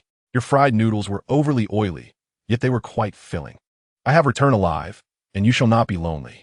Li Chang'an raised his blade time and again, striking the lifeless body of the young man beneath him. The splatter of flesh and blood adorning his face like an exquisite mask. Lowering the knife, he seized a revolver from the bed. Several women, already awake, cowered in the corner, trembling in fear. With each gunshot, another fell. "I shall send more souls to accompany you," he declared, standing before the grotesque corpse, pouring high-proof vodka over it.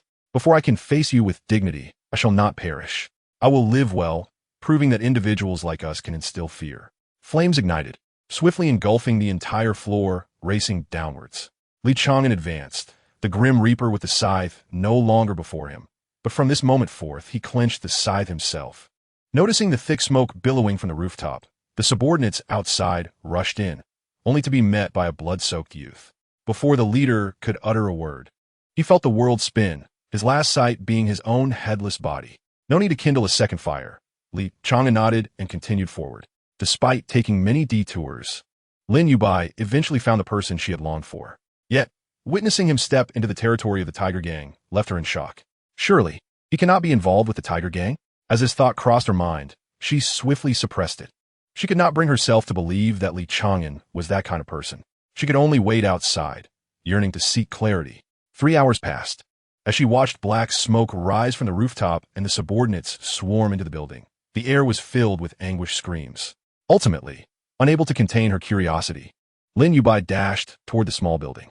As she reached the entrance, she was met with a pair of piercing eyes, her blood running cold and a shiver coursing through her neck.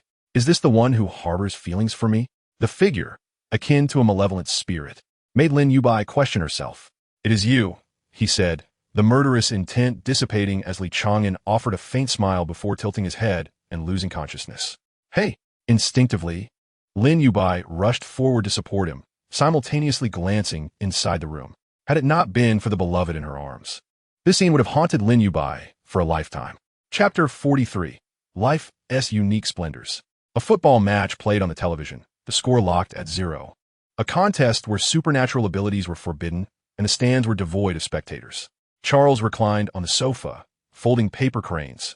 Beside him a charming little girl whose pockets overflowed with the delicate creations. "Brother, hurry. Just 2 more, and it will be 99. I can give them to George." Her eyes sparkled with excitement. Charles smiled gently. "All right, Vela, there's no need to rush. Gifts for others should never be hurried." The girl named Vela patiently awaited her turn. After handing her the final 2 paper cranes, Charles beckoned to the butler behind him, who promptly leaned in to listen. "Replace that referee. I do not fancy his mustache." Charles pointed at the referee on the television. The butler slightly bowed and turned to leave. Moments later, the bearded referee on the television was replaced. This was a match intended for the eyes of but one. Watching Vera depart with exuberance, Charles retracted his indulgent smile, straightened his collar, and instructed his attendants to take a break while he went to see his father. Ascending to the castle's highest floor, Charles encountered his father in the attic. The current head of the Pendragon family, Cones, was in his prime, his eyes fierce like those of Tiger. Yet he possessed a gentleness characteristic of a kind-hearted middle-aged man. "My precious son," Cones embraced Charles warmly. "Are you now willing to share the tales of your trials with your father? Who is it that inflicted such grievous wounds upon my beloved son?" Charles sighed. displeased by his father's disregard for his authoritative image. Yet he nodded and replied, to be precise. It was two individuals.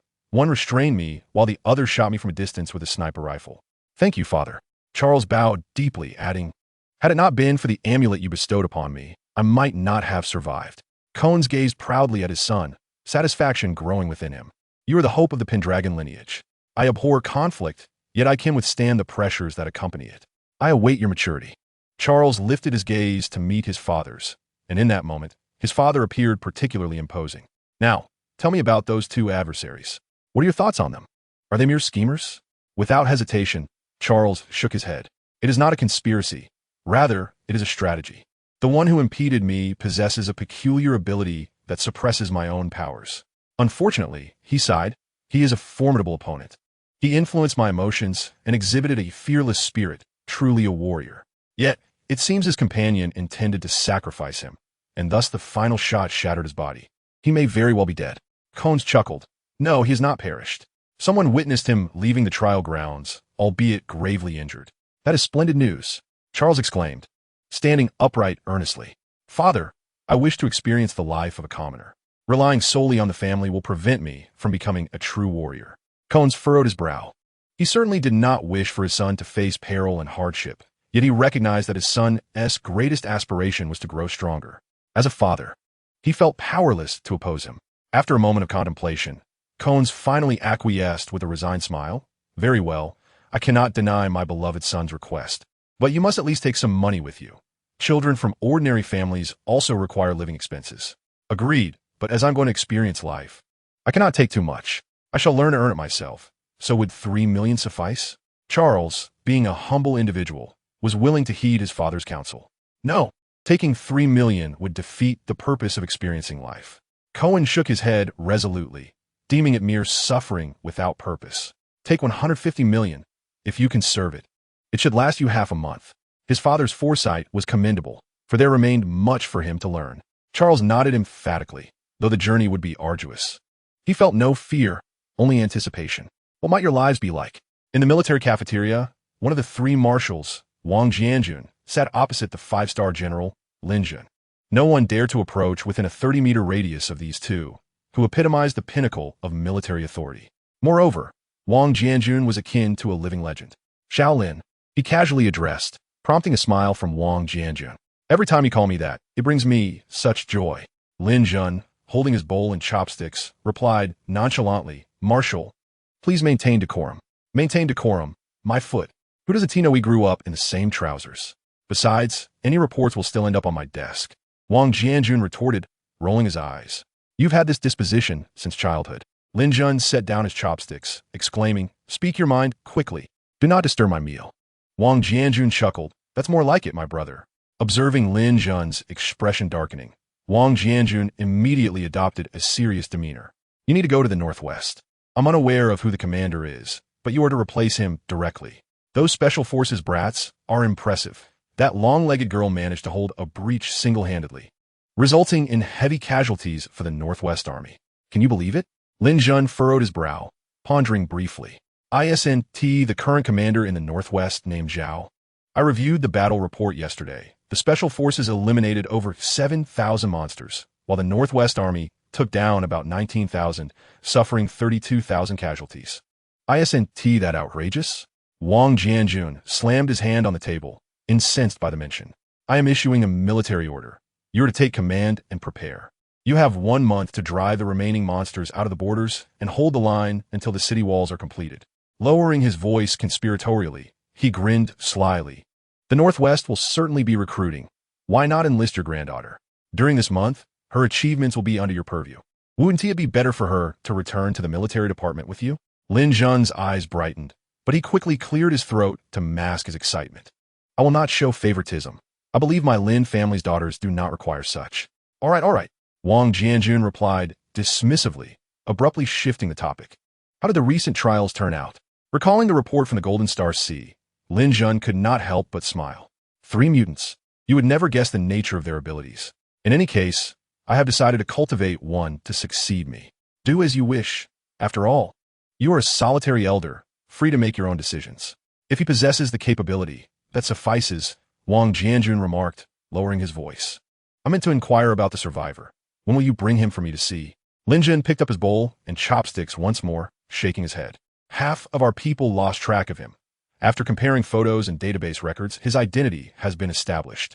I'm hesitating whether to go to his home and retrieve him directly." Wang Jianjun shook his head and stood up. "Give him some time. Isn't there another trial forthcoming? Let us observe further. I shall return to rest now, for I have been plagued by persistent aches in my back and waist. It is undeniable that I must acknowledge my age." Observing Wang Jianjun's departure, Lin Jun remained silent, concealing the deep concern reflected in her eyes. Is the pillar of the empire about to crumble? Chapter 44, The Return of Youth. The air was imbued with the scent of disinfectant, and it felt as though needles were embedded in the back of my hand, cold and numbing. Am I in the hospital? Li Chang'an opened his eyes to a sea of white, with only a hint of pink at the bedside. Was her name Lin Yubai? A faint smile graced his lips as he recalled the girl's name. The final images in his memory were not mere illusions after all. It made sense, after all. She was a stranger, and thus, the last vision should not have been of her. Propping himself up, Li Chang'an leaned forward to grasp the water cup on the table. "You're awake," Lin Yubai murmured, rubbing her sleepy eyes as she handed him the cup. "Thank you," he replied, reaching out to take it. After a moment's consideration, he opted to accept it with both hands, feeling somewhat self-conscious. As Li Chang'an drank, Lin Yubai silently observed him, the atmosphere thick with an eerie silence. After encouraging himself several times internally, he finally broke the tension. "You brought me to the hospital, didn't you? Thank you. If it weren't for you, I might not have survived." Lin Yubai lowered her gaze and softly replied, "You had injected yourself with forbidden substances, and your injuries were severe. By the time you arrived at the hospital, you were on the brink of collapse. Your survival is nothing short of a miracle." "I see." Li Chang'an smiled faintly, then fell silent again. Eventually, he spoke up once more. "There is something I've been quite curious about. Your special ability. Does it erase the murderous intent of your opponents?" This question had lingered in his mind for quite some time. He had longed to understand if his lack of action in the trial grounds was due to Lin Yubai's powers or something else entirely. "No." Lin Yubai shook her head. "My ability is a combat-oriented exemption. It nullifies attacks below a certain threshold, yet it is ineffective against poisons and other chronic harms. It is not merely below a threshold, but below lethal levels. Both the upper and lower limits depend on the strength of the ability wielder." Li Chang'an comprehended this ability and began to surmise Lin Yubai's true identity. "I shall retrieve your medication for today and inform the doctor of your awakening," Lin Yubai said as she rose to leave. Li Chang'an glanced at the call button by the bed and then at the medication packet dated for today. Outside the door, Lin Yubai leaned against the wall, her expression a mix of desolation and turmoil. During his unconsciousness, she had repeatedly gazed at his face, questioning whether he was indeed the one she cherished. The harrowing scenes from the small building resurfaced vividly in her mind, resembling a hellish tableau, mangled limbs strewn across the floor. Blood and entrails adhered to the walls and ceiling. Is this truly the person I admire? After witnessing such horrors, can I still hold affection for him? The answer was a resounding no. Regardless of Li Chang'an's motives, whether righteous or malevolent, Lin Yubai could not persuade herself to continue her affection. The hazy fondness she once felt was no match for the harshness of reality. With a bitter smile, Lin Yubai shook his head. "My first love has ended before it even began. No matter what, I cannot bring myself to like a person of such cruel methods." Li Chang'an did not wait for Lin Yubai. Instead, he was met only by a doctor. "You are recovering remarkably well. Your wounds have begun to scab." The doctor, clad in a white coat, appeared astonished. "You seem to possess the ability of physical enhancement, and I did not expect your recovery to be this swift." Li Chang'an smiled faintly. "Thank you. But what about the girl who brought me here?" The doctor, still examining Li Chang'an's injuries, did not lift his gaze and said, "She just left. Do not worry. She has settled all your expenses. You were unconscious for 3 days, and she cared for you without leaving your side." Raising his head, the doctor spoke seriously, with the demeanor of someone who has been through similar experiences. "Young man, such a wonderful girl is rare. If you let her slip away now, you will surely regret it later." Is he suggesting that I pursue Lin Yubai? Li Chang'an furrowed his brow momentarily, but the feeling dissipated quickly. He sensed no malice in the doctor's words. However, what does it mean to pursue? Am I, without any powers, even qualified to do so? Well then, the doctor finally completed his examination, tucked the blanket around Li Chang'an, and smiled. "Rest a little longer, and you can be discharged. If you have urgent matters, You can leave today. After all, your physical condition is astonishingly good. However, early discharge means you forfeit the hospitalization fee. Li Chang'an decided to leave today. In the presence of a doctor, he changed into fresh clothes and proceeded to settle the bill, folding it neatly to keep. He would repay for the medical expenses later. He had killed a building full of people, yet no imperial soldiers came to trouble him. The only explanation is that Lin Yubai must have cleaned up after him. Until he finds an answer, this will remain the only explanation. He must remember this kindness and repay it in the future. The clothes were not his original set. They were likely bought later by Lin Yubai, carrying a faint fragrance. Nothing was missing. Everything was neatly gathered together. His phone contained only a single message from Jiang Shubu, inquiring when he would return. A phone capable of lasting a week on standby had only this one message, with not even a missed call. Li Chang'an replied to Jiang Shubu and made his way to the station. This time, luck was on his side. He boarded a train to Beijing 20 minutes later. Wrapped in bandages and bearing a strong medicinal scent, the nearby passengers displayed their displeasure, some even with disdain. How could Li Chang'an care about the gazes around him? Rather, those looks felt familiar.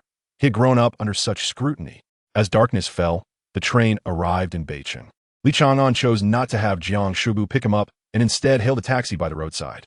However, the vacant taxis were somewhat rigid. When multiple passengers waved, the driver could not discern who to prioritize and opted for the nearest passenger instead. Hence, the taxi Li Chang'an attempted to hail was taken from him. Wait, just before that person entered the vehicle, Li Chang'an grasped the collar of his shirt. You just insulted me on the train, didn't you? The man, flustered, retorted angrily. What of it? Get lost. Regrettably, before he could finish his words, a punch landed squarely on his face, instantly robbing him of his nose, and he fell back decisively, perhaps subconsciously perceiving the tavern as his sanctuary. When Li Chang'an arrived at the establishment, the exhaustion of recent days evaporated into thin air. Chang'an, exclaimed Wu Yuyin, who was wiping the table, her face alight with joy as she dashed towards him. One might wonder how it came to be that my relationship with Xiao Wu was so amicable. Could it be that Xiao Jiang had tormented her? Despite his puzzlement, Li Chang'an affectionately patted Wu Yuyin's head. Hey, you little rascal, let go of Chang'an. Can't you see he's injured? Jiang Shubu strode over, discontent evident on his face as he seized Wu Yuyin by her collar and tossed her aside. Turning back to Li Chang'an, Jiang Shubu donned a different expression, speaking softly. It's good to have you back. Perhaps not so good, Li Chang'an replied, shaking his head. What? Jiang Shubu was taken aback. Are you confronting me, Chang'an? Li Chang'an retrieved a copper sparrow from his pocket and handed it over, a faint smile gracing his lips. I have returned to bid farewell. I'm going to enlist. Chapter 45. My Journey to Split the Green Mountain. The tavern hung a closed sign, and Wu Yuyin insisted on sitting on Li Chang'an's lap. Although he couldn't fathom why her legs were preferable to a chair, with her slight frame weighing less than 70 pounds, he acquiesced. The challenge lay in persuading Jiang Shubu and Brother Lin. I cannot agree. There's so many things to pursue. Why must you choose to enlist? Understand that enlisting is not the same as joining the special forces. Jiang Shubu was adamant, resolutely opposed. Brother Lin did not immediately voice his opinion, but furrowed his brows in contemplation. Li Chang'an managed a wry smile. Please don't rush. Allow me to explain. No matter what you say, I still disagree. Jiang Shubu turned his head away, adopting an expression that suggested Li Chang'an's words were futile. All right. Brother Lin finally spoke. Let us hear Chang'an's reasoning first. Glancing at Jiang Shubu, Li Chang'an recounted his tale, beginning from his arrival in Luocheng and continuing until he awoke in the hospital. During this time, Jiang Shubu's expression gradually shifted. No one interrupted Li Chang'an, while his storytelling was average. It was significant as it marked the first time they heard him share his experiences. After an indeterminate period, as the story concluded, Li Chang'an's gaze was resolute. I hope you can support me. In this lifetime, I may never have the opportunity to express my gratitude or apologies, so I wish to see him. Li Chang'an lifted his head, a smile illuminating his face, filled with anticipation for both himself and the world. He pondered what kind of life he might have led. Perhaps one day he would comprehend what compelled another to sacrifice their life for a fleeting acquaintance. Faced with Li Chang'an's smile, Jiang Shubu's cheeks flushed, rendering him incapable of uttering words of dissent. He could only turn away, feigning indifference. Do as you wish. Even if I say no, you will go anyway. No. Li Chang'an shook his head. If you all do not support me, I shall not go. I cannot live solely for myself. Then go. Lin gently patted Li Chang'an's shoulder and said, "If you can articulate such sentiments, I trust you understand the gravity of your actions. Therefore, pursue your aspirations without hesitation." Li Chang'an grinned and replied, "Brother Lin, you must agree to one condition." Lin, bemused yet amused, retorted, "You cheeky rascal, are you implying I should refrain from returning home? Do you think I cannot discern your intentions?" Fine, y concede. Both their gazes shifted towards Jiang Shuabu, awaiting his response. "What are you staring at me for?" Jiang Shuabu exclaimed, flustered and indignant. "If you wish to go, then go." Lin leaned closer to Li Chang'an, whispering softly, "Uncle Jiang is just being tsundere. He actually supports your decision." Li Chang'an couldn't suppress a laugh, but as he noticed the increasingly icy glare from Jiang Shuabu, he stifled it. Lin observed the scene with a smile and quipped, "Enough of this. Where does Chang'an wish to enlist?" "The Northwest," Li Chang'an answered decisively, having already contemplated this on his way. "The situation at the border is dire. Many have perished, and they are currently recruiting soldiers, ready to deploy directly to the front lines without training." After a moment's reflection, Lin nodded. According to imperial law, during wartime, conscription requires only a satisfactory assessment.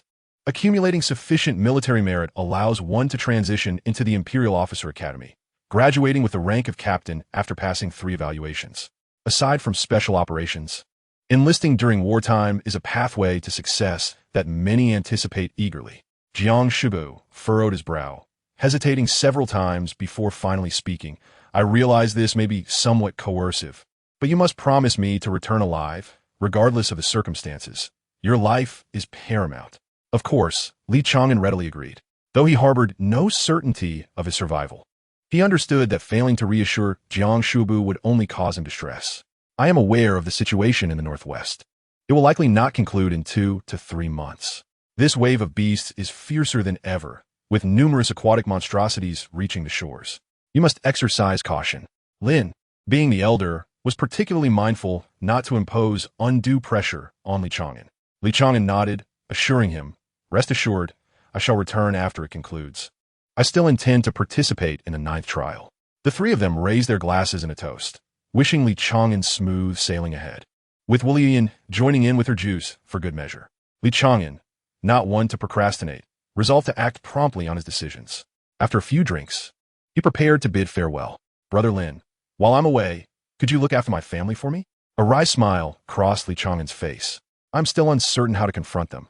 They are unaware of my intention to enlist, having known each other for many years."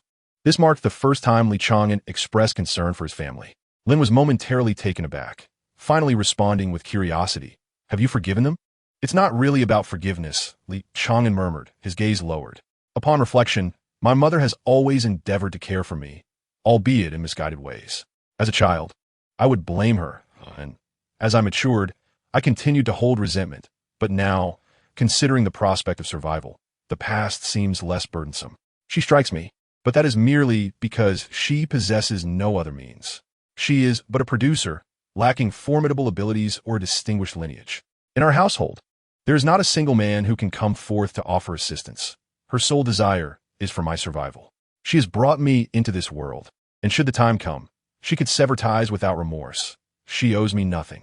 Lin Gu remained in a daze for a considerable time before a smile of relief spread across his face as he gently patted Li Chang'an's shoulder.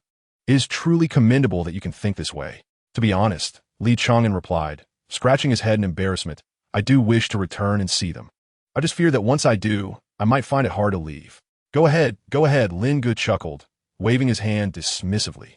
"I will take good care of your family, but when you return, at the very least, you ought to bring back a few medals. A personal tally of over 500 kills of monsters of the same rank would earn a 2nd-level medal. You must bring at least 1 back for me." Li Chang'an raised 2 fingers. "At least 2. I want 1 too." 5 Lu Yin raised her hand high. Jiang Shubu, polishing his cup, remarked with a smirk, "If there are any extras, I wouldn't mind having 1. "All right, then 1 for each of us." Li Chang'an took a few steps forward, turning back to wave his hand. "No need to see me off." Lin Gu had never witnessed such an exuberant Li Chang'an. For more than a decade, he had endeavored to help Li Chang'an emerge from the shadows of his heart. The current Li Chang'an was precisely the individual he had always hoped for. "May your journey be long and your martial prowess flourish." He would not remain in the Northwest. Jiang Shubu shook his head, setting down his cup. "Just wait. He will surely return with a great surprise." Lin Gu chuckled softly. I care not for surprises. Merely witnessing his gradual improvement brings me genuine joy. I shall never forget the first time I encountered him, his eyes filled with disappointment towards the world. But now, he is filled with happiness. As long as he is happy, that is enough. Li Chang'an boarded the train heading towards the northwest, unaware of what lay ahead. Yet, he remained unafraid. For he was still the same Li Chang'an.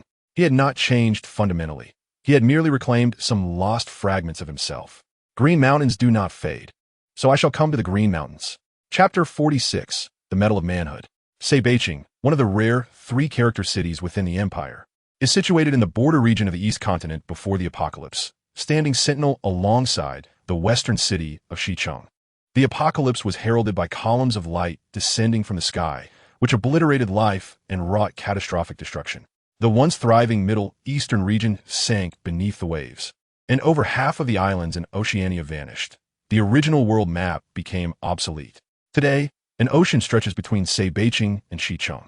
Among the 7 continents, only 5 remain as human settlements, while Africa, teeming with wildlife, has succumbed to devastation, now a paradise for monsters. Freshwater creatures adapted to marine life in less than 40 minutes as the apocalypse unfolded, transforming the seas into the most perilous domain. Humans erected defensive lines along the coast, constructing towering walls, but prior to this, there existed a period that could only be described as a nightmare. The pace of evolution among animals surpasses that of humans. While humanity was merely beginning to master extraordinary abilities, various bizarre creatures had already commenced their predatory reign. Their intelligence surged, and their combat prowess far exceeded that of humans, rendering humanity utterly defenseless before these beasts. The apocalypse claimed more than a third of the population, and the monsters exacerbated this toll, driving the people of Dongzhou into a desperate retreat inland. All of this transpired within a mere 2 years, after which 3 formidable marshals emerged, akin to invincible deities of war, leading humanity in a rebellion. For the people of Dongzhou, Marshal Wang Jianjun is not only a deity of war and an idol, but also a symbol of faith. He's been a guiding light, akin to an unquenchable torch illuminating the path for the people during those dark days. War sustains war. The corpses of monsters serve as sustenance and provisions, as well as materials for weaponry and technological advancement. War is merciless and incessant. For those residing in inland cities, it is difficult to fathom that even in this precarious semblance of peace, border towns like Beijing remain perpetually on high alert. The people here are undoubtedly unfortunate. Upon arriving in Beijing, Li Chang'an tightened his backpack. Outside the station, the square was filled with tents where, under military organization, refugees struggled for survival within the city. There were insufficient accommodations, forcing them to temporarily utilize public facilities, while vast lands lay outside the city. Yet venturing beyond meant certain death. Make way. Someone pushed past Li Chang'an, striding towards the square, waving a flyer and shouting, "We're hiring for the 3rd city wall. Earth and metal ability users preferred, double the wages. All workers provided meals, daily payment of 100, limited to 2,000 workers." Before the announcement could conclude, the crowd surged forth. Were it not for the patrolling soldiers maintaining order, the scene could have turned fatal. Li Chang'an raised an eyebrow. In the empire, a daily wage of 100 had fallen to the lowest depths. Automated machinery could replace much of the workforce. Yet the empire refrained from implementing this to address employment issues, resulting in an exceedingly cheap labor pool, with most daily wages exceeding 100. Yet, even such remuneration incited fierce competition, hinting at the dire circumstances outside Beijing, likely far graver than what was broadcast on television. Hailing a taxi, Li Chang'an made his way to the area outside the 2nd city wall, where troops were stationed and recruitment also took place. Border cities differ somewhat from inland cities, resembling the ancient division of inner and outer cities, with multiple fortified walls. The first wall of Beijing had already fallen, while the second wall stood as the current defense line, and the under-construction third wall could hardly withstand the tide of beasts. Outside the second wall, a considerable crowd had gathered. Far more individuals than Li Chang'an had anticipated were lining up, some even bringing bedding. Li Chang'an had nothing but the clothes on his back. Half an hour later, hunger struck Li Chang'an. Should I eat first? He pondered, glancing at the nearly 100 people ahead. Yet, after a moment's hesitation, he reconsidered. Perhaps it's best to eat first, then buy some food and bedding. Once a decision was made, Li Chang'an decisively exited the long queue. "Hey, wait a moment." Someone called from behind. Was that directed at me? Li Chang'an turned around in confusion, confronted by an imposing figure with exaggerated musculature. A bear of a man? Could this be the bear man Jiang had mentioned? It was his first encounter, and indeed, he was quite formidable. Li Chang'an looked up and down, surveying the towering individual before breaking into a grin. May I take a photo with you? You know me? The giant scratched his head, evidently taken aback by such a request. I don't, Li Chang'an replied, shaking his head. But it's my first time meeting a bear man, and I'd like to snap a picture to share with my friends. The giant's expression darkened, and he retorted angrily, I am not a bear man. I merely happen to be taller with a bit more hair. Rubbing his forehead, the giant then recalled that he had a pressing matter at hand, cutting off Li Chang'an's chance for further inquiries. Let me ask you, were you just about to leave? Why would you wish to depart after standing in such a long line? Because I'm hungry, Li Chang'an replied politely, despite feeling a tinge of disappointment that the individual was not the bear man he had imagined. I had no idea there were so many people in line. I just arrived and haven't eaten yet. Is it not permissible for you to eat? The giant awkwardly shook his head. It's not that you can't. I merely thought you were having second thoughts about enlisting. If you don't mind, would you accompany me to the mess hall for some leftovers? What do you say? That would be great, Li Chang'an nodded. He had heard that the military's rations were generous, and he was not particular about taste. Upon hearing this, those still in line clamored, Commander, I'm hungry too. Yes, take me with you. The giant furrowed his brow and barked, Get lost. You lot can't compare to him. The crowd was displeased. Why can't we compare? Indeed, Commander, your words are excessive. Li Chang'an remained silent, patiently waiting. The giant, growing increasingly agitated, pointed at Li Chang'an and shouted to the crowd, Look at the scars on his hands. If I'm not mistaken, this brother is a hunter, and hunters have priority for enlistment. What's wrong with me taking him to eat? Upon hearing that he was a hunter, the crowd quieted significantly, though some still murmured in discontent. Let us see proof of that hunter status. Is this relationship so brazenly displayed? It's outrageous. Surely, having connections wouldn't lead to such open favoritism, the giant thought. He regarded Li Chang'an with a favorable eye. After years of military service, one could discern a person's suitability for the army just by their appearance, and Li Chang'an was undoubtedly fit. Yet, now facing such skepticism, his pride was somewhat wounded. Suddenly, gasps filled the air as the crowd's attention shifted. Following their gaze, the giant turned to Li Chang'an, who was in the process of removing his shirt. Goodness, brother, did you fall into a meat grinder? The array of scars was unsettling, with hardly any unblemished skin on his torso. Based on his experience, the giant could surmise that many of these scars were life-threatening injuries. Is this sufficient? Li Chang'an's gaze swept across the crowd, and none dared to meet his eyes. What need was there for any hunter's validation? These scars were nothing short of badges of honor. Come, let me take you for a bite to eat. The towering figure beamed, and then inquired, What is your name? Li Chang'an. Li Chang'an? I've struck gold. The giant, Zhang Qiangzhuang, exclaimed with delight, having already resolved to welcome Li Chang'an into his ranks. Unbeknownst to Li Chang'an, he had barely finished his meal when he found himself clearly assigned a path forward. Chapter 47. The leftover food in the cooking brigade was surprisingly palatable, far exceeding Li Chang'an's expectations, comparable even to what the yet unnamed chef prepared. Rich in flavor and generously oiled, the meal was enjoyable. Zhang Qiangzhuang, who had exchanged names with Li Chang'an, was more engrossed in scrutinizing him than in eating, growing increasingly satisfied with each glance, as though a mother-in-law appraising her prospective son-in-law. However, Li Chang'an was focused solely on his meal, paying little heed to Zhang Qiangzhuang's incessant chatter. Don't just eat. Have you thought over what I just proposed? Zhang Qiangzhuang urged, anxious as he noticed the food dwindling, aware that other teams would soon arrive to claim new recruits. With his mouth full, Li Chang'an mumbled a response. Zhang Qiangzhuang, momentarily speechless, took a few deep breaths before continuing his pitch. You see, we seem to have a good rapport. Since you're enlisting anyway, why not join my team? And what are the benefits? This time, Li Chang'an finally registered the question. Benefits? Zhang Qiangzhuang paused, pondering what advantages military service could offer. Li Chang'an countered. If there are no benefits, why would you want me in your team? To increase the odds of survival for my brothers. Zhang Qiangzhuang replied, as if it were self-evident. The stronger you are, the better our chances of surviving. It's only natural. With an empty plate in hand, Li Chang'an dipped the last bun into the sauce and tossed it into his mouth, then nodded. All right. You agree? Zhang Qiangzhuang exclaimed joyfully, lifting Li Chang'an off the ground and spinning him around like a giddy child. Li Chang'an was puzzled. Was this excitement truly warranted? Come, Let me introduce you to the others. Zhang Xiangzhuang, slightly embarrassed, set Li Chang'an down and eagerly grabbed his backpack, only to pause as the weight of the bag struck him as excessive. I'll handle it myself, Li Chang'an said, reclaiming the backpack. Let us go. Minutes later, they halted in front of a barack, where 3 individuals were already seated inside. The one oiling a knife was Hu Chai. The stout, short fellow struggling with his shoelaces was Ma Hao.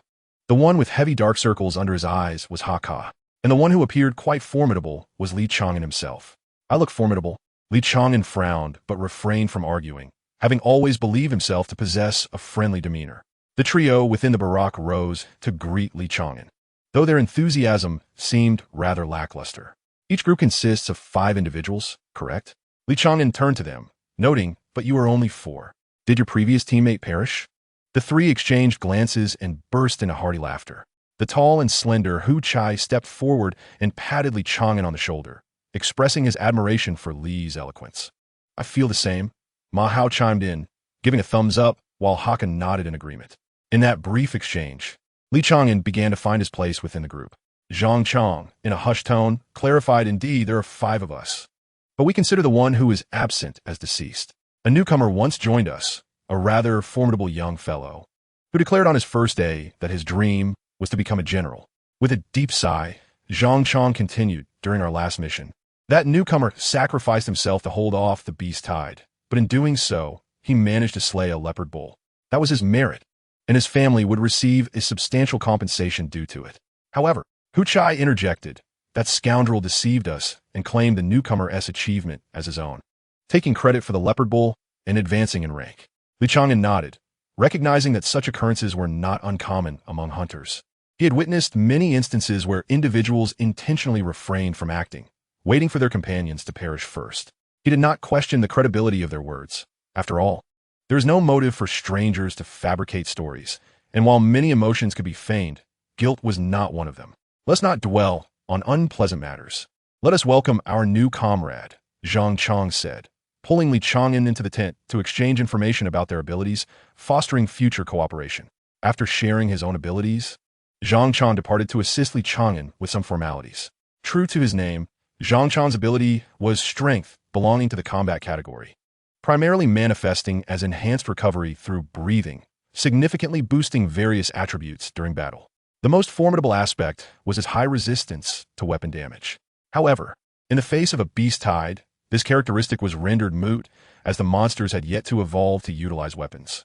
Currently, the classification of weapons was limited to metallic objects. Non-metallic items seemingly did not qualify under strength. Hu Chai, who favored blades, possessed the ability known as flicker, allowing him to teleport to any location visible to his eyes after a brief 3-second delay, akin to a low-grade version of teleportation.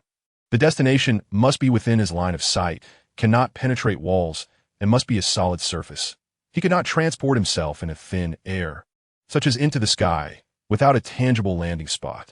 Ma Hao's ability was surprisingly heat weapon enhancement, which was quite rare and exceeded Li Chang'an's expectations. Heat weapon enhancement could enhance firearms, artillery, and even tanks and aircraft, granting any heat weapon he wielded a degree of augmentation. However, the effects were highly unpredictable, making it an uncontrollable ability, which left Li Chang'an feeling somewhat discontent. Lastly, Haka served as the team's eyes and ears, possessing the psychic ability of mental resonance, effective within a range of 200 meters. Within this radius, he could sense any sentient beings, thus functioning effectively as a perception-based ability. The inherent offensiveness of psychic abilities is rather feeble. Presently, Haka can merely sing within the minds of adversaries. Li Chang'an appeared somewhat bewildered. The configuration of this team could be deemed extravagant. If every squad were composed of such a caliber and yet still failed to repel the beast tide, one could only fathom the formidable strength of the onslaught. I believe I have encountered that leopard bull before, Haven Ti, as Li Chang'an seemed to drift into contemplation. Ma Hao coughed lightly to rouse him. Chang'an, what is your psychic ability? Is it too sensitive to disclose? Li Chang'an shook his head. I was momentarily distracted. My ability is stasis, which can slow down the operational speed of an opponent's abilities, causing a delay. The 3 exchanged glances, and Hu Chai frowned. This ability is quite potent, yet it holds little significance against monsters, as few possess the capacity to wield psychic powers. Those that are classified as high-tier beasts, managed by the Special Operations Division. It has nothing to do with us. Hu Chai's words were relatively diplomatic.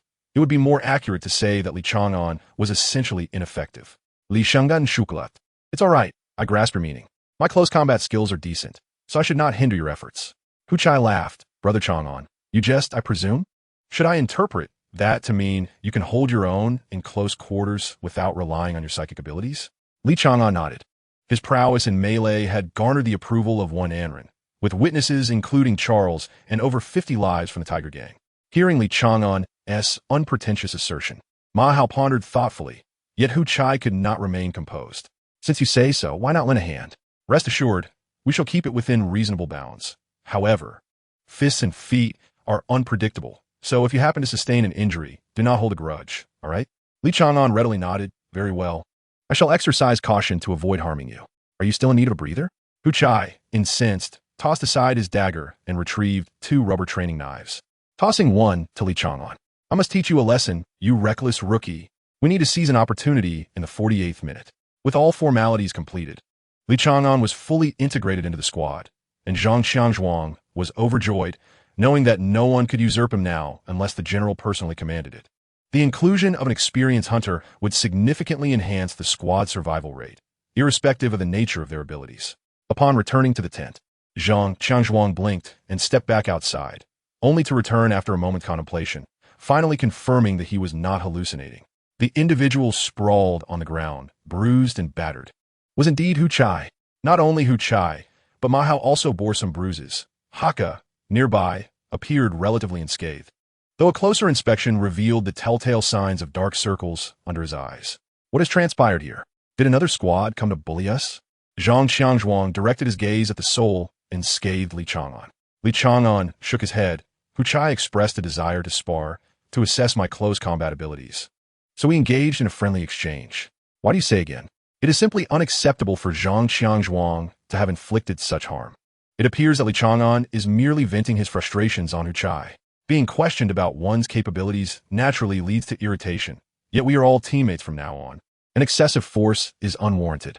Li Chang'an bent down and pointed out several wounds on Hu Chai's body, explaining that they were inflicted during their initial sparring session. He remarked that he was not adept with daggers, hence he wished to engage in unarmed combat once more. These injuries were from their second encounter. He clarified that he was not skilled in one-on-one confrontations, and when the 3 of them attacked together, he sustained 3 blows, resulting in a greater number of injuries. Zhang Xiangzhuang stared in disbelief at his 2 comrades, while Ma Hao silently nodded in agreement. Could it be that all 3 of them had failed to prevail? Zhang Xiangzhuang found it difficult to accept this notion. Although their squad had not achieved significant results, it was primarily due to his orders prioritizing self-preservation. In reality, their strength was not to be underestimated. Hu Chai, struggling to keep his eyes open, sighed, Captain, he was able to predict my blink position, and he hit me 3 times without fail. I cannot deny my defeat. Predicting blink positions? Zhang Xiangzhuang initially dismissed this as nonsense, but upon further reflection, he still found it absurd. Nevertheless, he had no intention of testing it himself, especially since Hu Chai was already in a pitiable state. I wanted to help him up, but he insisted on lying down for a while longer, and I did not strike him too hard. Li Chang'an felt quite helpless regarding Hu Chai's stubbornness. We are not weak, Haka finally spoke, leading Li Chang'an to briefly believe he was mute. Now, we will be even stronger. After saying this, Haka fell silent once more, creating an awkward atmosphere. Ma Hao cleared his throat twice, specifically explaining to Li Chang'an, we are indeed strong, but you are superior in close combat, and with your addition, we will become even more formidable. Does individual combat prowess contribute to team strength?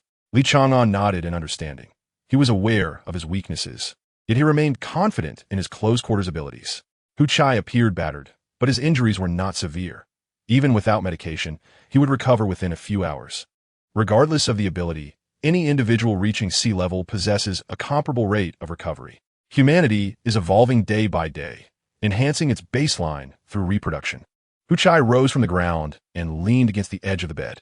Captain, would you like to spar with him as well? You have always taken on the roles of commander and breakthrough specialist, and now you can relax. Zhang Xiangzhuang cast a deep glance at Li Chang'an and resolutely shook his head to dismiss Hu Chai's suggestion. What nonsense are you speaking? I have seen Li Chang'an's bare torso. Those scars were neither from stray bullets nor accidental injuries. Nearly every mark was situated near a vital area. The individual capable of leaving such scars was no ordinary person. After defending the empire's borders for so many years, Zhang Qianzhuang felt that compared to Li Chang'an, he was but soft-skinned and delicate, unable to fathom the experiences Li Chang'an had endured. The silver lining of this brawl was the evident integration of Li Chang'an into their group. The camaraderie among men often relies on mutual sparring, complemented by shared feasting and revelry. Just as a task was assigned, a minor one at that, it provided an opportunity for everyone to acclimate. Zhang Qianzhuang patted Li Chang'an on the shoulder, expressing, "I appreciate your efforts." Li Chang'an merely smiled, choosing silence over words, perhaps in anticipation. The formalities could be handled by others, yet the uniforms were to be collected personally, a peculiar regulation indeed. Regardless, the logistics division was already besieged by a long queue. A whole group accompanied Li Chang'an to retrieve his uniform, ostensibly out of concern, and he refrained from exposing their smug expressions. Their self-satisfaction stemmed, of course, from flaunting their formidable companions. Though unspoken, Li Chang'an felt a flicker of happiness at being a source of pride for others. In a military camp housing tens of thousands, what were the odds of encountering an adversary? Quite significant. Such is the nature of this world, where coincidences abound. Within barely 5 minutes of lining up, the incessant chatter of Hu Chai abruptly ceased. The loathsome individual had arrived. Just as Ma Hao finished speaking, Li Chang'an sensed an approaching presence, followed by a hand resting on his shoulder. "Oh, you found another newcomer." The intruder not only draped an arm over Li Chang'an, but also squeezed tightly. "You seem rather frail. I wonder if you'll return after your first mission with him?" Zhang Qianzhuang frowned and reprimanded. "Zhou Mu, remove your hand. Surely, you don't wish to embarrass yourself in public." "Captain Zhang, are you threatening me?" Zhou Mu replied with a cold smirk, slapping Li Chang'an's shoulder once more. "Such a promising newcomer, and he might just perish after a single mission with you." He sneered. "What makes you think you're qualified to mentor anyone? Or to be a captain? Little brother, why not join my team instead?" Zhou Mu looked down at Li Chang'an, towering over him by a head, accentuated by Li Chang'an's habit of keeping his gaze lowered. "Remove your hand." Zhou Mu glanced around, seemingly incredulous that such words came from Li Chang'an. The hand resting on Li Chang'an's shoulder increased in pressure as he leaned in with a smile. "What did you say?" "You're annoying." Li Chang'an twisted his body, catching Zhou Mu off guard. As Zhou Mu hesitated, Li Chang'an instinctively leaned forward, delivering a powerful strike to Zhou Mu's ribs. The blow caused Zhou Mu to involuntarily shrink back. Stepping forward, Li Chang'an advanced with a punch, but Zhou Mu raised his left arm to block. Though it appeared to be a futile effort, he was unable to keep pace with Li Chang'an's rhythm. Though he could see the incoming attack, he was perpetually a beat behind. This was the essence of timing. However, Li Chang'an altered his strategy, retracting his fist and striking with his elbow. He would not squander time on his opponent's defense. The elbow struck decisively against Zhou Mu's chin. Zhou Mu stood rigid as a statue before collapsing to the ground. Li Chang'an rubbed his shoulder, his expression displeased, not in pain, but rather disgusted. Zhang Qianzhuang opened his mouth several times, ultimately settling into a wry smile. "You all wait here. I shall report to the captain to prevent this fellow from twisting the narrative later." Before departing, Zhang Qianzhuang offered a faint smile to Li Chang'an. Initially intending to pat Li on the shoulder, he reconsidered after witnessing Zhou Mu's fate. Hu Chai, ever affable and devoid of any psychological barriers, threw his arm around Li Chang'an's shoulders and said, "Do not feel pressured. He brought this upon himself. We shall issue nothing more than a verbal warning." "Pressure?" Li Chang'an nodded, indeed feeling a twinge of stress. If one fails to eradicate the roots of a problem, future troubles will undoubtedly arise. Zhou Mu's undisguised malice would surely lead him to covertly create obstacles. An opportunity to eliminate him must be sought. Chapter 49. The objective is survival. Zhou Mu has indeed brought this upon himself. Yes, a beating is merely a beating, and a verbal warning at that. On the return journey, the atmosphere was congenial, with Li Chang'an nestled among them, feeling more like a longtime comrade than a newcomer compared to others in different teams. The military attire amalgamated features from various nations before the apocalypse, resulting in a uniform devoid of distinction, reminiscent of the once-renowned Eastern continent as Special Forces attire. Yet entirely different. The fabric primarily comprised mutated silk, interspersed with some metals that Li Chang'an did not comprehend, capable of repelling bullets from small-caliber firearms. ensuring warmth in winter and coolness in summer. There was no concern regarding fit, as he naturally possessed an excellent physique. Zhang Xiangzhuang returned to the barracks shortly thereafter, hastily preparing his belongings upon entering. The captain's directive was clear. We have a mission, and we shall proceed immediately. Once the task is completed, any transgressions will be absolved. The other three nodded in agreement, evidently accustomed to this routine. Zhang Xiangzhuang handed Li Chang'an a packed backpack, saying, "This is yours. It contains water, military rations, and some additional equipment, which I will explain en route. I will first take you to acquire your weapon, and then we shall set off." Li Chang'an remained silent, merely nodding and following along. His nature still inclined towards seeking an opportunity to eliminate Zhou Mu, but for now, he decided to conform to the group. Acquiring weapons proved straightforward. New recruits were not permitted to handle firearms, thus limiting their selection to cold weapons. Li Chang'an chose a saber just under 3 feet in length, well-balanced in both size and weight. Of course, a heavier option would have been preferable, but standard weaponry had its limitations. Taking a vehicle towards the outskirts of the city, they could only proceed 5 kilometers before encountering defenses, necessitating the remainder of the journey on foot. Once away from the military camp, conversation flourished among the group. We nearly faced a retreat to the second city wall. Fortunate that the Special Operations Force intervened to execute a decapitation plan classified as red level and above. In the midst of this discussion, Zhang Xiangzhuang recalled the distinctions between hunters and the military, elaborating once more for Li Chang'an's understanding. Many monsters lack special abilities, rendering human classification systems inapplicable. We categorize them into 4 levels: black, red, yellow, and blue, corresponding closely to the levels of abilities. However, their strengths are not equivalent. For instance, a red-level monster is roughly equivalent to 3 or 4 A-level ability users. Nevertheless, the Special Operations Force comprises exceptionally talented individuals, and such calculations do not apply to them. With the assistance of the Special Operations Unit, the monstrous creatures were repelled to a distance of 10 kilometers. Li Chang'an furrowed his brow and inquired, "Are there many of these beasts?" "More than you can imagine," Zhang Chang sighed. "Having served as a soldier for 15 years, I can tell you that the number of beasts in previous waves over the last 15 years pales in comparison to this one. In prior years, the red-tier beasts represented the pinnacle of the beast tide. Yet this time, there are not just one, but multiple black-tier beasts.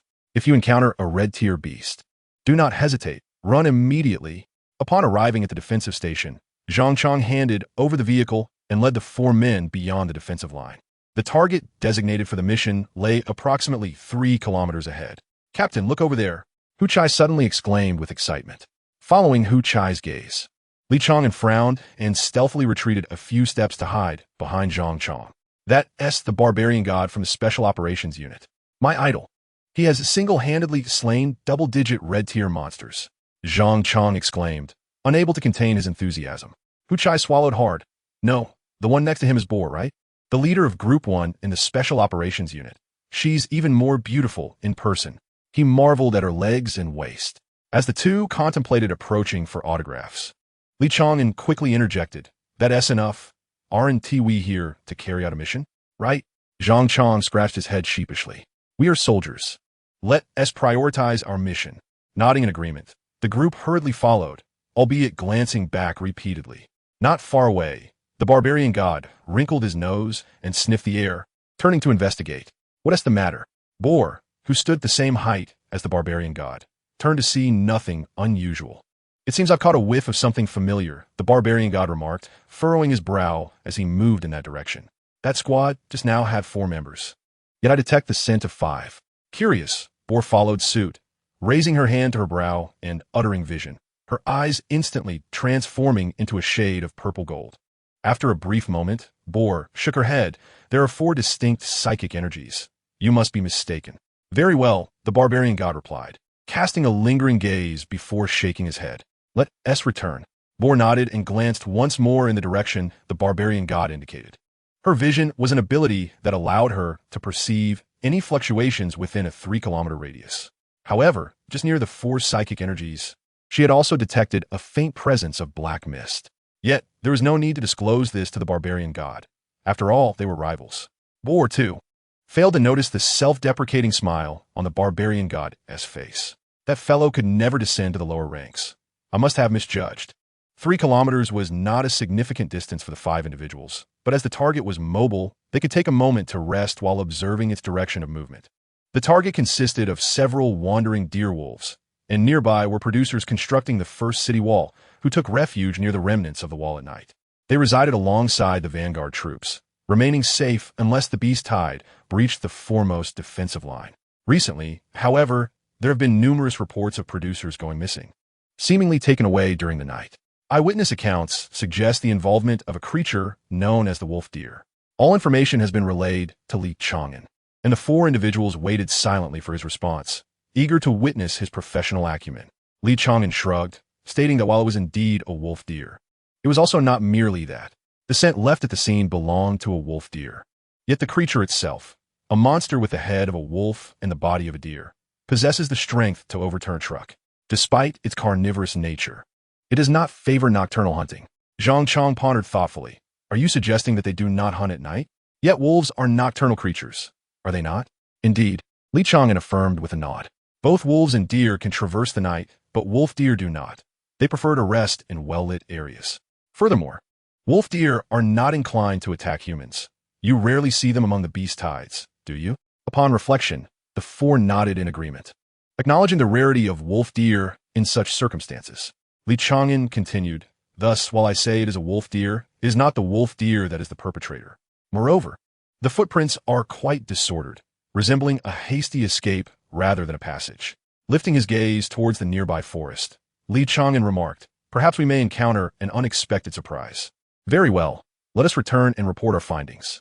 Zhang Chang exclaimed, placing an arm around Li Chang'an as they retraced their steps. What is happening? Li Chang'an was momentarily taken aback. Shouldn't we pursue? Chang'an, Zhang Chang spoke softly. Do you know the key to survival on the battlefield? It can be summed up in one word. Without hesitation, Li Chang'an replied, courage. No, Zhang Chang shook his head earnestly. If reduced to a single word, it must be cowardice. As they had not walked far, Zhang Chang found himself halted, as if Li Chang'an were an immovable mountain. Upon seeing Li Chang'an's expression, Zhang Chang understood his thoughts. He had encountered many new recruits over the years, all bearing the same look of eager anticipation, a sense of righteousness without needing any external accolades. Yet, Li Chang'an's demeanor seemed different, resembling a player interrupted during a game, his displeasure palpable. I know what you are about to ask, Zhang Chang sighed. New soldiers are often filled with hope for the future, yearning to become heroes. Zhang Chang had barely begun when Li Chang'an furrowed his brow, his face a canvas of confusion. I do not care whether I am a hero or not, but I promised a friend that I would return adorned with a Medal of Honor. Therefore, I cannot afford to be cowardly. Slightly taken aback, Zhang Chang prepared a counter. But Li Chang'an was quicker. You idolize the special forces because they are formidable, correct? There are many powerful individuals, yet your idols are distinct. Silence enveloped the air, a stillness reminiscent of the northern frontier, evoking thoughts that could neither be contradicted nor wholly accepted. Li Chang'an's gaze swept across everyone. None of you are weak. At least not at the sea level, and even the fierce deity is not significantly stronger than you. How do you know? Zhang Chang raised his head. To correct Zhang Chang's misconceptions, Li Chang'an decided to invest in his words, stating, I have crossed swords with him. Under the same sea-level circumstances, I have bested him. No way. Is that true? Are you just boasting? The 4 of them could hardly believe that their new recruit had not only sparred with the genius of the Special Forces, but had also emerged victorious. Li Chang'an silently loosened his collar and pointed to the large scar on his chest, explaining, this is the mark he left behind. Had he not healed the scar, I would still bear the mark he left on my waist. No wonder. Ma, how amused. I thought your earlier action seemed a bit peculiar. You were deliberately avoiding him, weren't you? Indeed, Li Chang'an smiled slightly. At that time, he was still at the sea level. After advancing to the A level, he pursued me. Now he must be at the S level, and should he hold a grudge, I might not be able to escape. You could check the injury on his waist. 6 pairs of eyes turned to Zhang Chang, a fervent admirer of the fierce deity, who had the authority to speak on the matter. Zhang Chang pondered. My idol does indeed have a large scar on his waist, and he has openly acknowledged that it was inflicted by a formidable opponent. The sound of simultaneous gulping filled the air. When teammates are powerful enough, it inevitably stirs the spirit of competition. Hu Chai hesitated. Captain, why don't we give it a try? We understand your intentions are for our benefit, but we want to test our own medal as well. After 3 years of service, I have yet to earn a single medal. Ma Hao sighed. I, too, feel somewhat guilty about the salary I receive. Haka patted Zhang Chang's shoulder. Captain, to be honest, I would love to return home with cheers from the girls. All eyes fell upon Haka. Is it strange for a 26-year-old to have such thoughts? Haka blushed and lowered his head. So, it turns out he is not aloof, but rather secretly passionate. Li Chang'an nodded in silence. Observing his comrades, Zhang Chang realized he had never sought their opinions. Although his intentions stemmed from goodwill, could such imposed kindness truly be considered benevolent? Then let us try. Zhang Chang smiled broadly, then quickly adopted a serious expression. But if danger arises, we must heed my command to retreat. Agreed, Li Chang'an nodded. Let us address any danger when it presents itself. For now, I do not sense any imminent threat. Li Chang'an could tolerate many things, but cowardice was not one of them. He had come not only to experience the life of a soldier, but also to grow stronger. He had come to realize that mere training would only bring him to his limits. It was only by flirting with death that he could transcend those boundaries. Lacking supernatural abilities, his limits were considerably lower than others. Only through repeated breakthroughs could he keep pace with the march of time. It is merely a struggle for survival. It has always been this way, and there is nothing to fear. Li Chang'an lacked experience in teamwork, having never truly engaged in collaborative efforts. Yet he understood the significance of unity. Thus, he decided to take action against Zhou Mu, not only because Zhou was exceedingly bothersome and repugnant, but also as a demonstration of his commitment. As he anticipated, he gained the endorsement of the 4 others. However, mere approval was insufficient. It was imperative to ignite within them a fervor for battle, fueled by the hope of victory and accompanied by enticing rewards that would elevate their desire to fight. While strength may vary, desires must be equal. If aspirations diverge, fractures in a relationship are inevitable, a reality every team must confront. I seek neither power nor wealth, only the shared honor that will prevent the betrayal from behind. In the future, Li Chang'an would come to grasp the truth of a tree that stands out is bound to be felled, realizing that it is not wrongdoing but excessive excellence that invites scrutiny. Following the trail of the wolf deer, the 5 ventured into the dense forest. Zhang Chang wished to transfer command to Li Chang'an, but his proposal was met with a firm refusal. You are the captain. I am merely a team member. My intention in sharing my encounters with the barbarian god is to earn your trust, not to usurp your authority. Moreover, I truly lack the aptitude for leadership. Upon hearing this, Zhang Chang relented. Whether Li Chang'an had indeed faced the barbarian god remained debatable, but at the very least, Li Chang'an was not altogether unlikable. Li Chang'an halted before a tree, beneath which lay mottled bloodstains, and on the trunk, a deep claw mark measuring 3 inches. After comparing his palm to the claw mark, he remarked, the wolf deer were pursued. The pursuer is a massive creature, likely around 10 meters in length. Shall we continue the chase? Haka closed his eyes in concentration, and after a moment, opened them to detect a spiritual disturbance less than a kilometer ahead. In Zhang Chang's mind, 10 meters already constituted a threat. Theoretically, a monster's strength correlates with its size, but it is also tied to the size before evolution. For instance, an African elephant standing nearly 4 meters tall could evolve to reach 40 meters, making 10 meters merely a juvenile, posing a relatively low threat. Of course, they would not encounter African elephants here. With the eager gazes of his companions upon him, Zhang Chang gritted his teeth and declared, let us pursue. Very well. We must hasten our pace. If the wind direction remains unchanged, we will remain at a disadvantage and may be detected first, Li Chang'an replied, leading the charge while elucidating the situation to the group. Most monsters possess a low level of intelligence, retaining primal instincts that lead them to hide in the downwind to evade the prey's scent during hunting. Therefore, a surprise attack is essential. It must deliver a decisive blow, and if the first encounter does not inflict significant damage, retreat must be chosen without hesitation. Zhang Chang concurred with this strategy. As they drew closer to their target, the air became saturated with a nauseating stench, allowing Li Chang'an to deduce the identity of the creature. A millipede nearly 11 meters long. This insect must be eliminated before it induces vomiting. Chapter 51, A Fight. As the crowd stood in astonishment before the fearsome creature, Li Chang'an had already leapt into action. As he had articulated, they were in a position of advantage. Should their assault lack swiftness, the roles of hunter and prey would swiftly reverse. Hence, without a moment's hesitation, Li Chang'an surged forward, traversing the 5 meters to the creature's head with the swiftness of a shooting star. Raising his blade, he struck down fiercely, severing the creature's 2 antennae in an instant. though his own weapon shattered in the process. The half of the blade he retained was deftly plunged into the myriad of singular eyes, accompanied by the creature's piercing shriek. Li Chang'an somersaulted down and bellowed at his dazed companions. Fire! Ma Hao, emerging from his stupor, hastily unlatched his semi-automatic grenade launcher from his waist and swiftly pulled the trigger.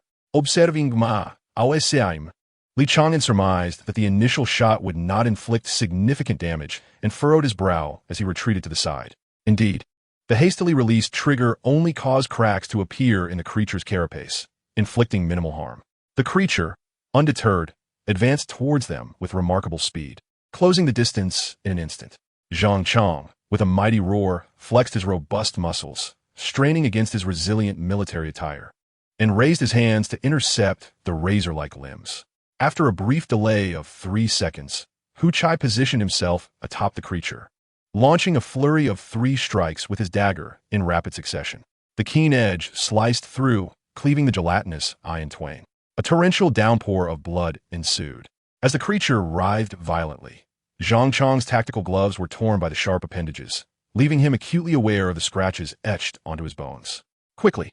I can't hold on, he shouted. With the crack of a sniper rifle, the creature's head jerked back in agony, flinging Hu Chai away. A bullet had penetrated its gaping maw, piercing through its skull, yet it still clung to life. 2 massive venomous fangs lunged towards Zhang Chang's head, forcing him to relinquish his grip and roll away to evade the deadly bite. Before he could rise, he felt a sudden lightness at his waist. Li Chang'an had stealthily passed by him, snatching Zhang Chang's short blade. Ma Hao, don't stop. Aim for the joint on its back. With that declaration, Li Chang'an once again charged towards the creature. Not far off, Haka had readied his sniper rifle, as the eyes and ears of the team. His supernatural abilities had reached their limit, leaving only his marksmanship to be displayed. It is worth noting that his first shot had already pierced the creature's head. Nonetheless, the tenacity of insect life was astonishing. Zhang Chang sprang to his feet, vaguely discerning Li Chang'an's intentions. It was not the time for retreat. Bet your life on it. Let us test the fervor of man. Li Chang'an's voice resonated from beneath the creature. This phrase echoed from a television program he had once watched, its efficacy uncertain. Yet he resolved to give it a try. The short blade plunged into the junction of the centipede's abdomen, a point considerably weaker than its back shell. It's still not easily penetrable by a mere dagger. Confronted by such a colossal adversary, Li Chang'an could only resort to gradually wearing down his foe, for instance, by lacerating the junction to induce bleeding. Evading the centipede's sharp legs was no simple task. Li Chang'an could feel the legs slicing past him, effortlessly tearing through even the sturdy military uniform he wore. Blood gushed from the gaping wound, and Li Chang'an scrambled onto the centipede's back, gripping one of its long legs tightly and pulling it in the opposite direction. In agony, the centipede turned its head, baring its venomous fangs to strike. Before the venomous fangs could close in, the stench of death enveloped him. Without looking back, Li Chang'an gritted his teeth and managed to snap the leg in 2. Turning around, he was met with the sight of a robust figure charging towards him, hands drenched in blood as they clutched the fangs. Even as they inched closer to his chest, Li Chang'an seized the sturdy shoulders of his ally, leveraging himself onto them, and with a swift motion, he leaped towards the centipede, driving his dagger into the gap between the fangs and gums. If the centipede possessed gums, that is. Retreat! With Li Chang'an's commanding shout. Zhang Zhuang instinctively complied, releasing his grip without hesitation. Li Chang'an struck the hilt of his dagger fiercely, causing it to vanish into the connection between the fangs and the bloodied orifice, rendering the fangs incapable of closing for a brief interval. As he flipped off, Li Chang'an braced himself for the inevitable. The long leg would pierce through his chest, and while airborne, he would strive to evade the fatal blow. Yet, he could also see Haka had already pulled the trigger, and Ma Hao had infused his weapon with supernatural power. As he was impaled, the centipede would perish. The gun fired. The sniper's bullets struck the base of the leg, severing it from the centipede's body, which fell to the ground, bloodied and limp, while Li Chang'an's body grazed the centipede as he plummeted. Hu Chai appeared beside him, hoisting Li Chang'an and fleeing. At that moment, Ma Hao pulled the trigger again, the semi-automatic grenade launcher erupting with continuous blasts, mingled with the anguished cries of the centipede. Fortunate to be alive, Hu Chai babbled incessantly, dropping Li Chang'an onto the grass. Gasping for breath. Why? Li Chang'an rose, his mouth agape, unable to close. Why not shoot? Zhang Zhuang interjected, but doing so might cost you your life. I don't know what means you have to save yourself, but we cannot gamble with your life. Words failed Li Chang'an. From their perspective, was such a choice indeed justifiable? The sniper's rifle fired again, Haka reaffirming his precision with a consecutive pair of shots. A bullet once more penetrated the centipede's maw, piercing its brain. Li Chang'an furrowed his brow. It seeks to flee. It shall not escape. Ma Hao grinned, loading a red bullet into the chamber. Let it taste the fear that my enchanted bullets instill. The gun barrel ignited with flames, and in the next instant, the carapace of the centipede erupted with fiery bursts. Its already cracked exoskeleton as fragile as potato chips. The colossal body, measuring 11 meters in length, fractured amidst the centipede's anguished cries, its uneven segments still writhing. The resilience of life was unmistakably evident. However, the intensity of its struggles was visibly waning. It could not be allowed to vocalize. If any of its kin were nearby, its cries would undoubtedly summon them. Li Chang'an furrowed his brow, casting a glance at the grenades strapped to Ma Hao's waist. He retrieved one and handed it to Hu Chai. I will create an opportunity for you. Toss this into its mouth and then flicker away. Before Hu Chai could respond, Li Chang'an charged towards the centipede. Gritting his teeth, Hu Chai had no choice but to follow. The erratically thrashing limbs of the creature were, to Li Chang'an, surprisingly predictable. A mindless beast was not to be feared, be it human or monster. Amidst the hail of deadly strikes, Li Chang'an maneuvered like a butterfly, his movements lacking grace, yet perfectly adept at evading each assault. Before the astonished gazes of his companions, Li Chang'an ascended the centipede's carapace. Faced with this elusive adversary, the creature's dwindling intellect compelled it to lash out desperately at Li Chang'an. Now, he shouted, lunging toward the centipede's gaping maw, his hands grasping its venomous fangs. The grenade flew from Hu Chai's grasp, landing squarely in the creature's mouth, while Li Chang'an dove toward Hu Chai. After a brief delay of 3 seconds, the two reappeared beside Zhang Zhuang. Behind them erupted an explosion, mingled with the stench of blood and flesh. The battle concluded with the utilization of firearms. Chapter 52, I Must Achieve Merit. It was a moment worthy of celebration, yet not one for revelry. Initially, I had severed the centipede's antennae, preventing it from directly calling for its companions. However, the overwhelming scent of blood would still attract nearby beasts. Following this confrontation, the group held unwavering faith in Li Chang'an's expertise, even though Haka had sensed no psychic fluctuations in the vicinity.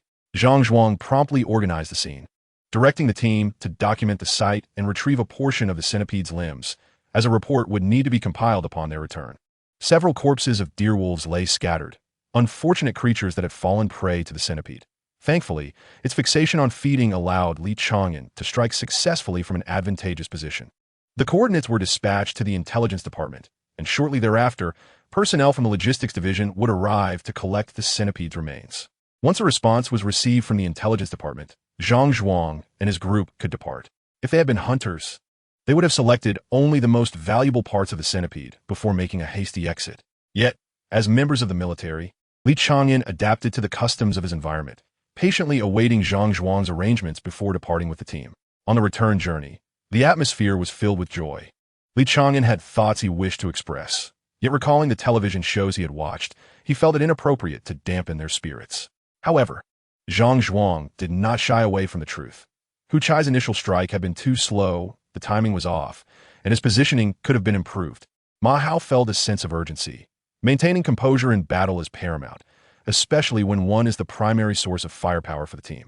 A moment's carelessness could inadvertently result in harm to a teammate. Aka exhibited no faults. Li Chang'an chuckled. Typically, you choose to be timid. It's rare to see you take the initiative. It's only natural for us to be a bit uncoordinated. And I haven't even mentioned you. Zhang Chang's gaze sharpened. Do you even consider your teammates when you strike? The hunter does not fight alone. It's high time you temper your individual heroism. After a moment of surprise, Li Chang'an responded earnestly, My apologies, I shall make amends. His seriousness made Zhang Chang feel somewhat embarrassed. It's quite all right. After all, today's haul has been substantial. It's only natural for our first collaboration to have a few shortcomings. Hua Chai, the most talkative among them, chimed in, Indeed, this centipede is undoubtedly of the red tier. Not only did we succeed in the hunt, but none of us sustained serious injuries, except for you, of course. In truth, Zhang Chang had also been injured, but his robust physique allowed for a swift recovery. The The group remained concerned primarily for Li Chang'an. It's just a minor injury. It will heal quickly. Li Chang'an waved his hand dismissively, clarifying that his back wound had not affected the bone, merely the skin. By the way, this centipede is red tier? Reflecting on the past, Li Chang'an vaguely recalled having slain 2 centipedes before, one of which was similar in size to this one. Is this truly classified as red tier? The timing of each trial varied, and occasionally, Li Chang'an would find leisure to work as a hunter, earning a little extra. Undoubtedly red tier, Zhang Chang replied without hesitation. Requiring no contemplación. He then showcased the watches on the wrists of several team members, explaining, these are miniature computers that provide data on monsters. Of course, this information is limited to those monsters that have been investigated by humans. If there are new species, data can be collected and uploaded for rewards. He tapped on the interface, and an image of the centipede appeared, accompanied by the inscription indicating it was ranked 103rd among the red tier. Though it was one of the lowest ranked monsters within the red tier, it was still classified as red tier. Aside from Li Chang'an's exceptional performance, our luck was also favorable. After all, the centipede is a single attribute monster with only its formidable physicality as a characteristic. Indeed, a physically powerful monster can be dealt with using heavy firepower. Had we encountered one with exceptional speed, we might have been in peril. Li Chang'an pondered, is the Empire truly so idle? Not only do they compile intelligence, but they have also established a ranking system. Some of this intelligence must surely come from hunters, right? Let us return to celebrate, discussing while we dine. The success of this battle contained a significant element of luck, so do not let it inflate your egos. Zhang Chang, as the captain and elder, felt it was his duty to correct the team's mindset. Li Chang'an awkwardly raised his hand, only to let it fall again. Is there a medal for slaying this creature? The others exchanged glances, all breaking into smiles. That won't do, Hua Chai said, patting Li Chang'an on the shoulder, openly amused by his naivety. Ma Hao added, individual kills of red-tier monsters are permissible, but we achieved this as a team. The conversation took an odd turn, and the atmosphere dropped to a chilling silence. Li Chang'an seemed oblivious to the shift in atmosphere and continued to inquire, what must the team do to earn the medal for kills? Below level 2, no medals are awarded for achievements. However, upon reaching level 2, medals begin to be granted. To attain level 2 or above, we must eliminate at least 5 red-tier foes. Zhang Xiangzhuang spoke with an unprecedented seriousness, glancing at the others. Chang'an was certainly not like Zhou. After a brief silence, Haka broke the stillness, asserting, I have faith in Chang'an. Indeed, that punch he landed on Zhou was magnificent. It was an elbow strike, not a punch. Regardless, it was still impressive. The atmosphere once again ignited with enthusiasm. In that moment, Li Chang'an seemed to grasp something, yet simultaneously felt as though he understood nothing, simply experiencing an inexplicable joy. Upon reaching the defense station, they would be able to submit the samples and data they had collected, as well as resupply. Unfortunately for Li Chang'an, he had no change of clothes. He possessed only 4 sets, with the remainder left in the tent. Time did not permit him to return for a change, as a new mission was issued upon their arrival at the defense station. Oh, and could you help Chang'an retrieve his watch? New recruits receive theirs after completing their first mission, Hu Chai explained while munching on a biscuit. The regulation stipulated that collection could only occur after approval from above. However, since we have continuous missions, it would not be a problem to obtain it in advance. Li Chang'an nodded, patiently awaiting the outcome. After a moment of silence, Hu Chai reminded him, you need to go with someone to collect your watch. Oh, Li Chang'an exclaimed, as if awakening from a dream, glancing around. Who will I go with? I'll take you, Ma Hao offered with a smile. The captain will be a while before handing out the tasks.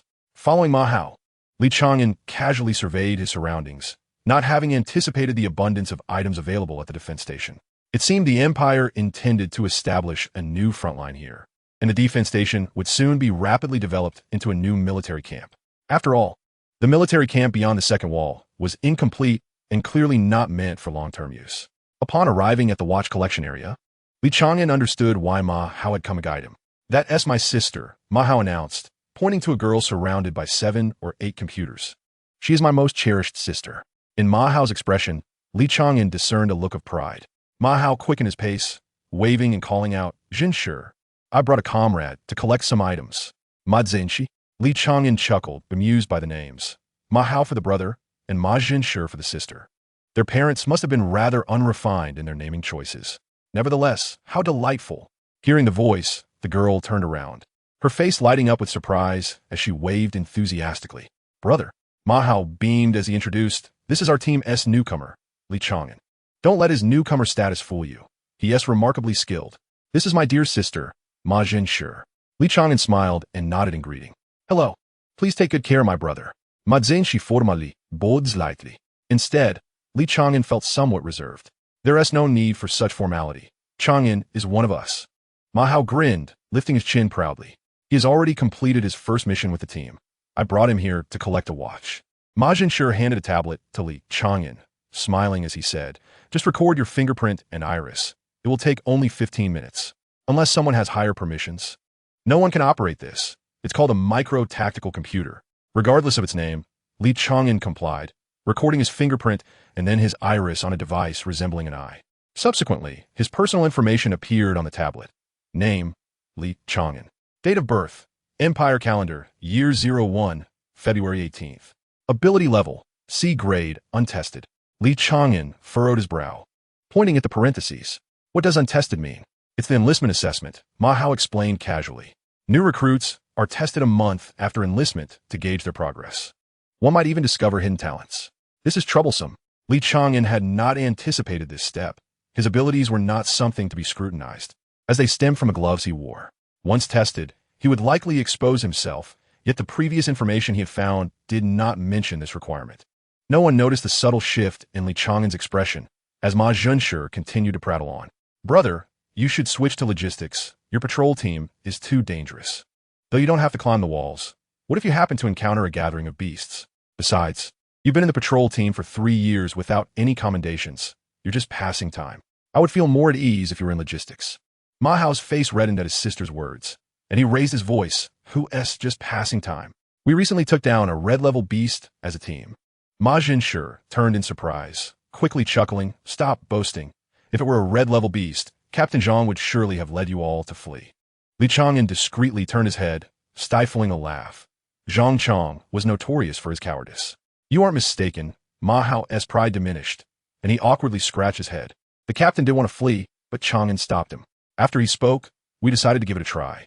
Looking at Li Chang'an in astonishment, Ma Zhenshi soon lowered his gaze, primarily because Li Chang'an's demeanor was intimidating, especially when he wasn't smiling. "What did you say to my brother and the others?" Li Chang'an pondered for a moment. "I forgot." "I also forgot." Ma Hao chuckled. "Anyway, it was very passionate. It really got us fired up." During their conversation, Li Chang'an's tactical watch was ready. As Ma Zhenshi handed it to him, he lowered his voice. "I don't care about my brother's achievements.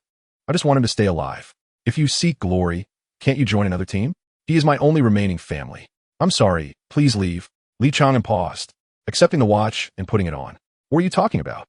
Ma Hao, wandering about, turned upon sensing the change in atmosphere. "Nothing much." Ma Zhenshi tousled her hair, her smile radiant with youthful exuberance. Li Chang'an lifted his gaze. "She urged me to leave this group, fearing my radicalism might endanger you all." Ma Zhenshi abruptly turned to face Li Chang'an, astonished that he would lay everything bare. "Have you lost your manhood?" she exclaimed with a laugh. Unexpectedly, Ma Hao burst into hearty laughter. "Please do not be upset. My sister is just like that. Initially, she opposed my joining the patrol team. But once she learned my captain was Zhang Qiangzhuang, she relented." Although not present at the scene, Zhang Qiangzhuang bore the brunt of the blame.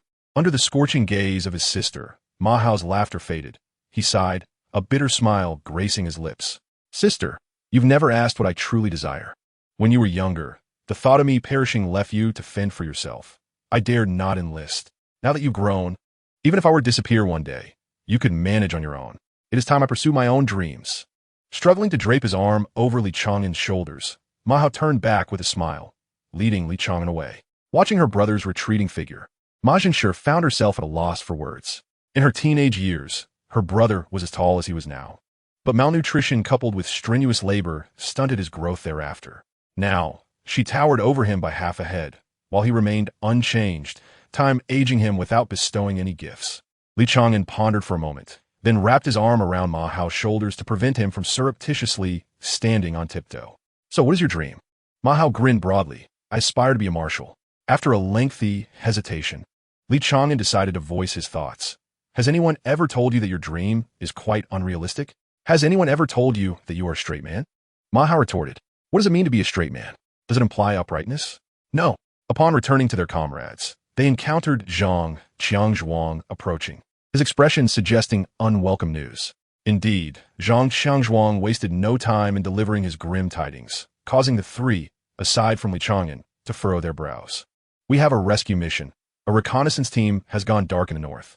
For members lost communication with the command center in under a minute, and the enemy's profile remains unknown. Our task is to rescue any surviving personnel, and if none are found, to retrieve their recording devices. Zhang Qiangzhuang took a deep breath. We may be the targets. Li Chang'an, perplexed, questioned the connection between the mission and being targeted. Ma Hao, influenced by his sister's words, found himself inexplicably closer to Li Chang'an and explained, "We are a subordinate team of the patrol, primarily tasked with eliminating threats within the safe zone. For instance, today's centipede was a necessary confrontation in the event of a beast tide. However, rescue missions do not fall under our purview. They are typically assigned to elite teams or special forces, not us." Zhang Chang nodded and took over the conversation. The four-member team was completely annihilated, with no chance to retaliate. If we were to go, it would likely be a death sentence. I just heard that Zhou Mu has an uncle in the Command Center Strategic Department, and this mission was directly assigned by them, citing that we are closest to the target location. Hu Chai, incensed, cursed, "Damn it, what skill is it to rely on connections to drag us into this mess?" Li Chang'an nervously bit his nails, hesitating. "Chang'an, do you have any ideas?" Zhang Chang initiated, and all eyes turned to Li Chang'an. Despite his earlier hesitation, the trust from his teammates compelled him to speak. "What if we pretend to set off, and then I turn back halfway to eliminate Zhou Mu?" After a brief silence, the four realized that Li Chang'an was not joking, and panic ensued. No, that is unthinkable." They insisted, urging him to calm down. "Such words cannot be uttered in the military." Li Chang'an nodded. "All right, then let us set off first, and we can discuss it on the way." The four wiped the cold sweat from their brows, finally recognizing Li Chang'an's abnormality. This guy lacks common sense. Chapter 54, People, Hands, Cats. Once again, we were forced to walk, without even a night's rest, on the grounds of urgent mission parameters, forbidding the team from lingering at the defensive station. In a minute, all four would be wiped out, with no useful intelligence gathered, and the enemy as species remained unknown. It was practically a mission destined for demise. The expressions of the group along the way were grim, except for Li Chang'an, who appeared relatively composed, contemplating their escape. Unless Zhou Mu's connections were extraordinarily powerful, a mission that was certain to end in death would not be assigned to their squad. The military is not devoid of intelligence. Therefore, there must be a way out. Li Chang'an's musings caught the attention of his companions. Sensing their gazes, he candidly stated, "I believe the mission isn't as perilous as described. Otherwise, it shouldn't have been entrusted to us." After a long pause, Zhang Chang, deep in thought, nodded. "Indeed, the intelligence department evaluates the risk level of missions. We must just meet the minimum requirement. Unless General Lin personally intervened, no one would send a squad to their doom." The remaining three continued to frown. Hu Chai, distressed, held his forehead. "Even if you say that, Captain, we still see no hope. Are we to gamble on luck? Gamble that we won't encounter the murderer? Stop joking. Encountering him means death." Li Chang'an halted, a spark igniting in his eyes. "Let us station ourselves near the target location, and I will scout the vicinity first." "No," Zhang Chang interjected sharply. "You promised me you would change. Personal heroism has no place on the battlefield." Li Chang'an retorted immediately. "This is not personal heroism. My safety is greater alone than if we all go together. Since we are powerless against the enemy, my going alone wouldn't differ much from all of us going, and I would be more effective on my own. My skills of concealment are indeed remarkable, surpassing even my prowess in close combat. Trust me just this once." With these words, Zhang Chang was left speechless, unable to present any counterarguments, yet he struggled to accept the notion of allowing his teammate to venture forth alone into danger. Hu Chai timidly interjected, recalling that Chang'an had previously claimed his abilities in close combat were commendable. "Very well." Zhang Chang ultimately relented, but he insisted, "You must promise me that if you sense any danger, you will flee immediately. We shall prepare our firepower to cover your retreat." With an agreement reached, Li Chang'an felt a significant weight lift from his shoulders. He was not adept at leading so many individuals into action unless each person could match his capabilities. Bringing Wen Anren along during the trial had already stretched his limits. Any additional companions would merely become a burden, quickening their pace. The The team found themselves less than 2 kilometers from the target's last known location before nightfall. Given that 6 hours had elapsed since the disappearance, and with the enemy's nature and strength uncertain, this distance had become somewhat perilous. Li Chang'an halted his companions, who voiced no objections, and they selected a more open area to set up camp. A few wooden stumps or stones were arranged by the campfire, complemented by the warmth of the blankets they carried. As darkness enveloped the surroundings, a well-fed Li Chang'an recognized it was time to depart. "Remember, should any danger arise, signal us immediately. We shall provide cover with our firepower, and upon sighting you, we will retreat at once." Zhang Chang still felt a twinge of unease. Li Chang'an nodded firmly, offering a resolute gaze before stepping into the shadows.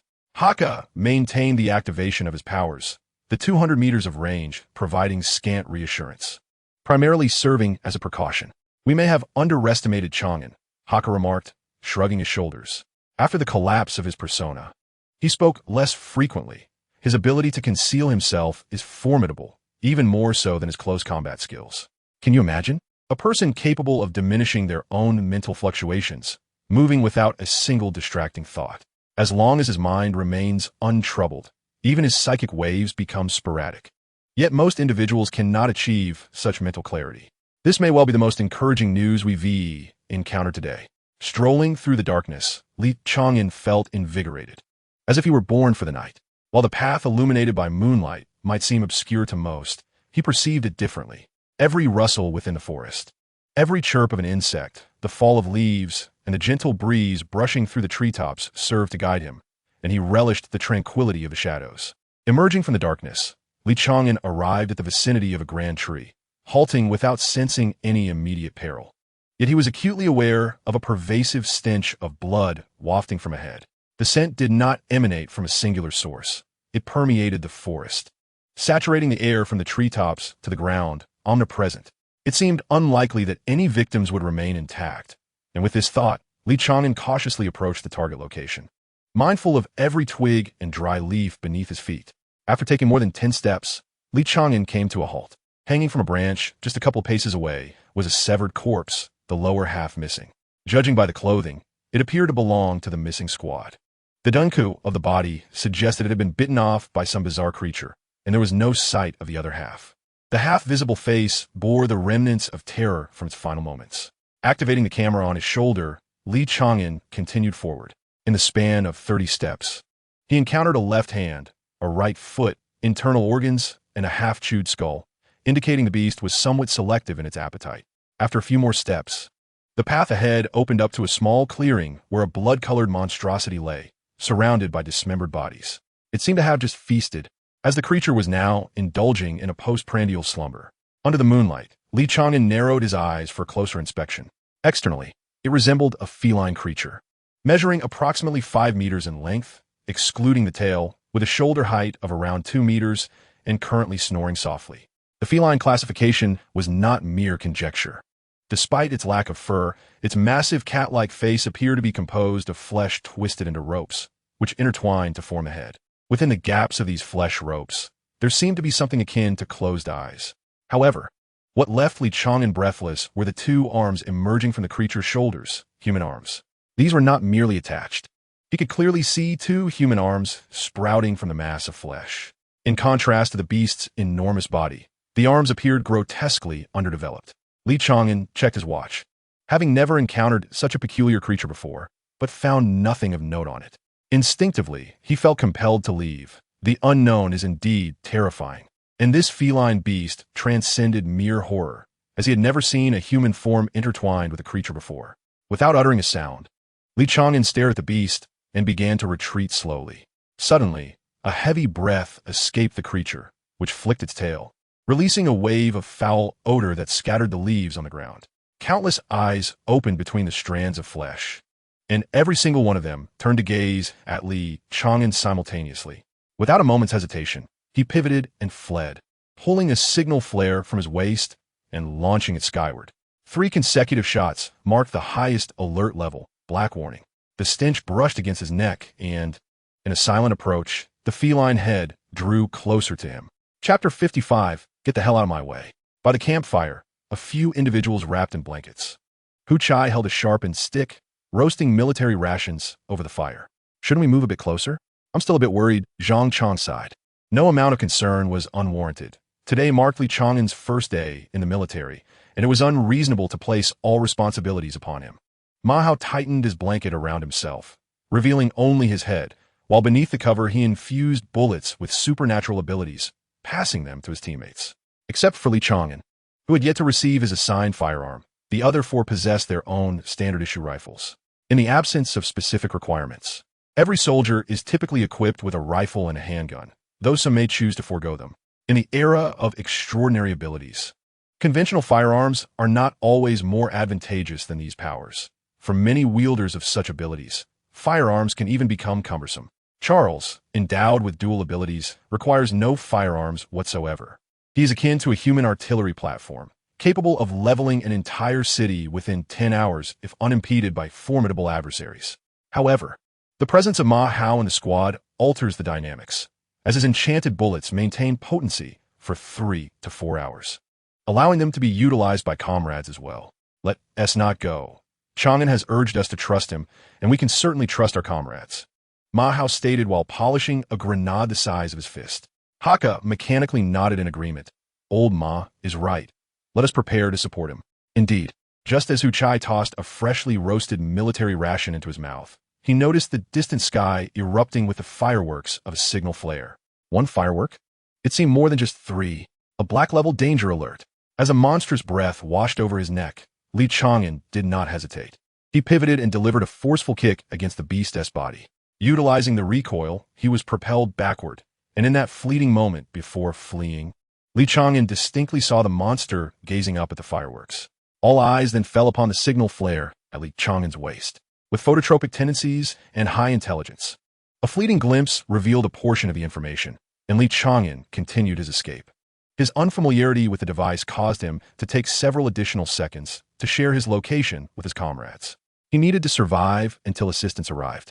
Yet, survival was no small feat. A fierce wind rushed past him, prompting Li Chang'an to leap forward in evasion. His military uniform, designed to withstand small-caliber bullets, was easily torn, offering little resistance against the claws of the beast. His landing spot was a large tree, thick enough to be embraced by a person, where he rolled behind to evade the enemy's pursuit. The reality, however, was that more than half of the tree was shredded under the beast's claws, which groaned under the strain before slowly toppling. Li Chang'an was no longer visible behind the tree. As he fled further ahead, he noted that the creature's hearing and sense of smell were not particularly acute. However, a mere glance back caused the monster to lock onto his position, confirming Li Chang'an's suspicion of its exceptional perceptive abilities. Perception is intangible, yet one can sense when being observed. This is the essence of awareness. A claw severed half of the tree trunk, demonstrating raw power and ferocity. Time and again, the beast closed the distance on Li Chang'an, its speed consistently outpacing him. Aside from a slight delay in reaction time, this unknown monster could effortlessly annihilate the previous centipede, rendering any comparison moot. Given the current pace, Li Chang'an anticipated being overtaken once more in under 3 seconds, prompting him to select a new place to hide. As for counterattacking, that was merely a dream. In the absence of suppression methods, any retaliation would be tantamount to seeking one's own demise.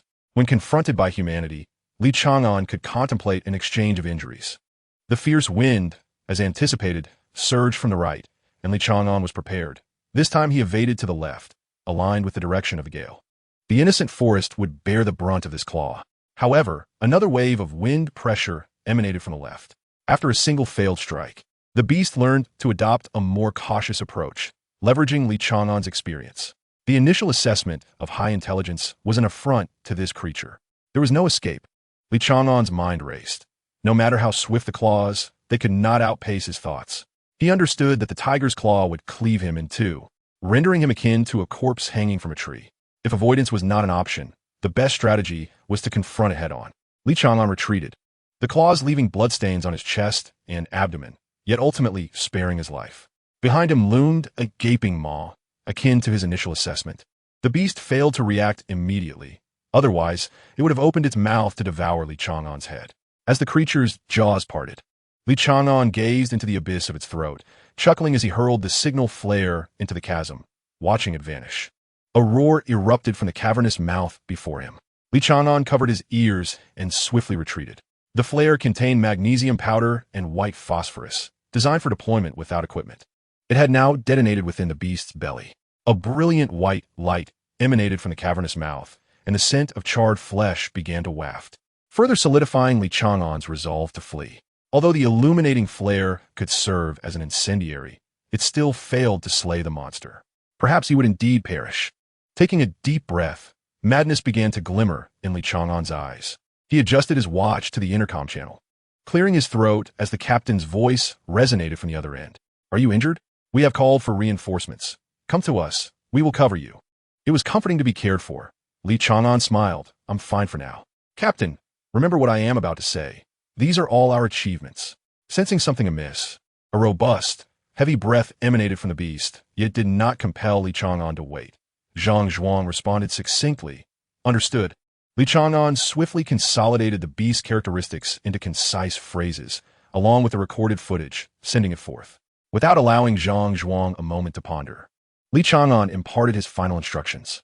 "Next, I will throw my watch into the beast's belly and lure it to an open area. You shall bombard the designated location." The call was terminated. Zhang Zhuang gazed at his firearm, his inner turmoil evident. He had thought that after hearing Li Chang'an's words, he could depart without psychological burdens. Yet that seemed not to be the case. "Captain, what is the situation?" Ma Hao could no longer contain his impatience. Zhang Zhuang lifted his head, a peculiar expression gracing his visage, one that his comrades had never witnessed on their captain's face before. The captain, typically one to shy away from confrontation, now bore an air of exhilarating defiance. "Listen well." Zhang Zhuang raised his voice. "My last testament rests within the crevice of my pillow. I have no family to speak of, so the remainder of my possessions shall be left to you wretched scoundrels.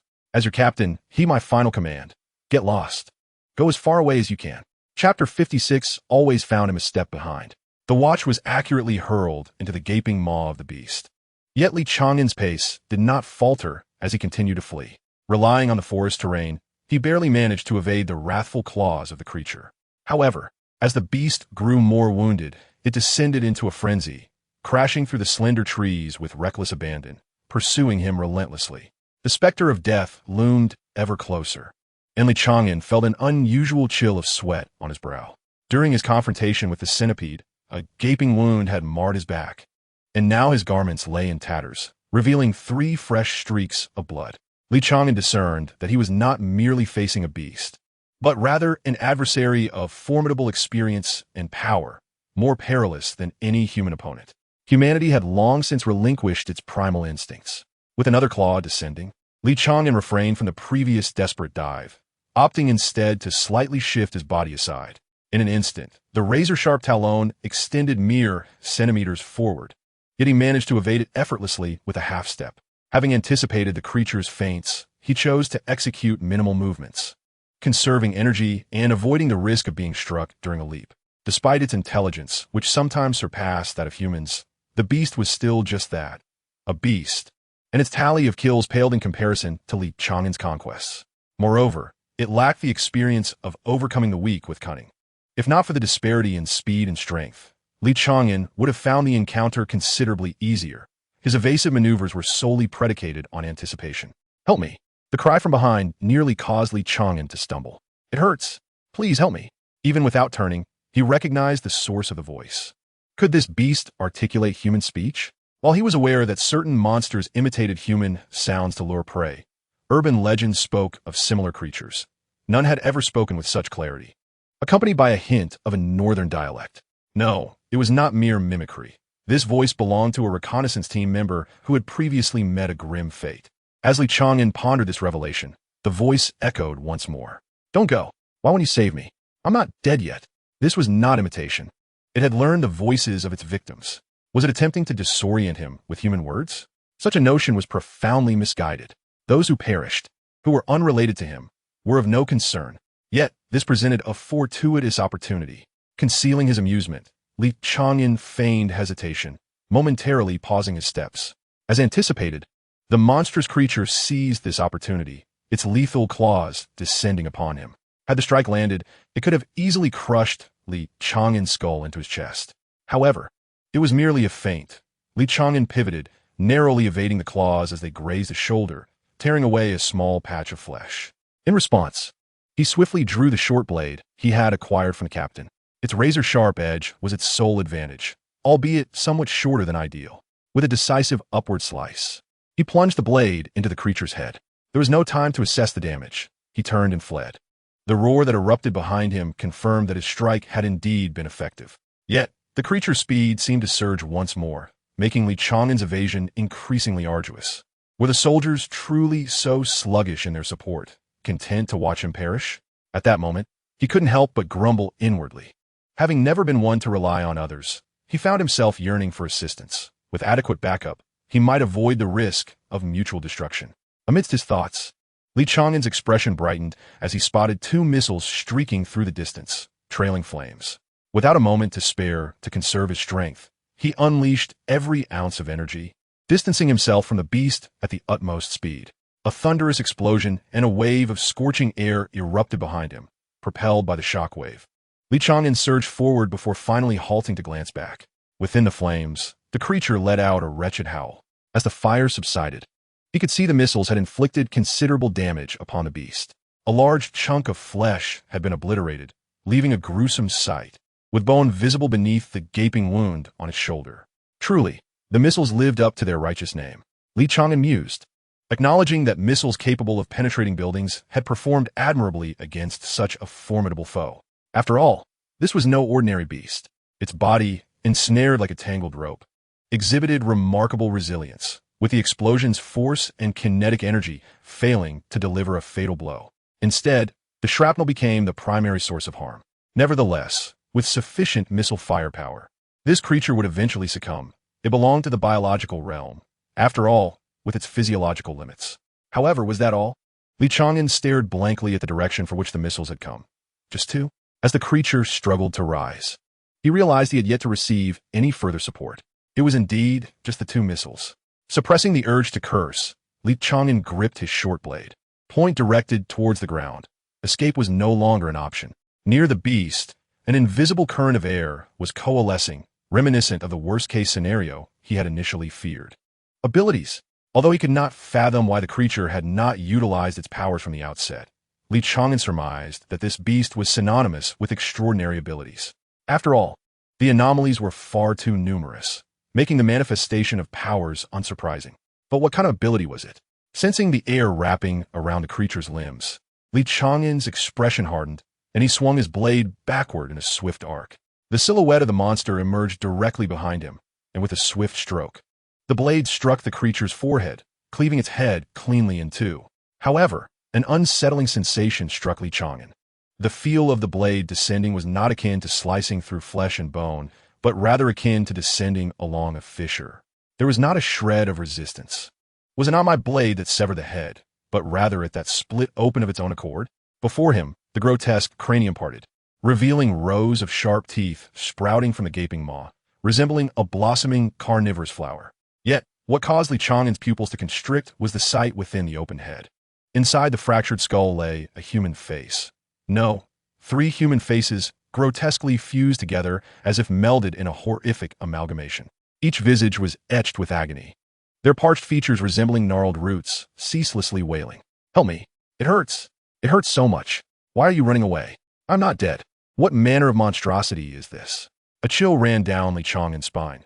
Such is the fear humans experience when confronted with the unknown, often leaving them paralyzed and immobile. While he was not completely incapacitated, the instinct to resist had entirely dissipated, replaced by an overwhelming urge to flee. The creature quivered again, and without a moment's thought, Li Chang'an instinctively raised his blade in defense. The beast's claws descended, shattering the blade and tearing away a large swath of flesh from his arm. His left hand, which wielded the knife, could no longer lift it, and with gritted teeth, Li Chang'an retreated. The speed of the monster had reached a level of despair. He had deliberately positioned himself 5 meters away for safety, yet in the blink of an eye, it was upon him. He could scarcely manage to escape.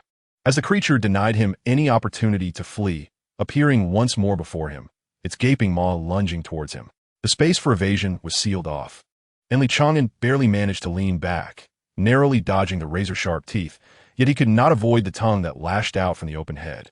The tongue began to lick his face, instigating excruciating pain and, shortly thereafter, the loss of vision in his left eye. The threat of death loomed more intensely than ever before. His body trembled, his innards echoed with despairing moans, and in the next moment, it felt as though life itself was slipping away.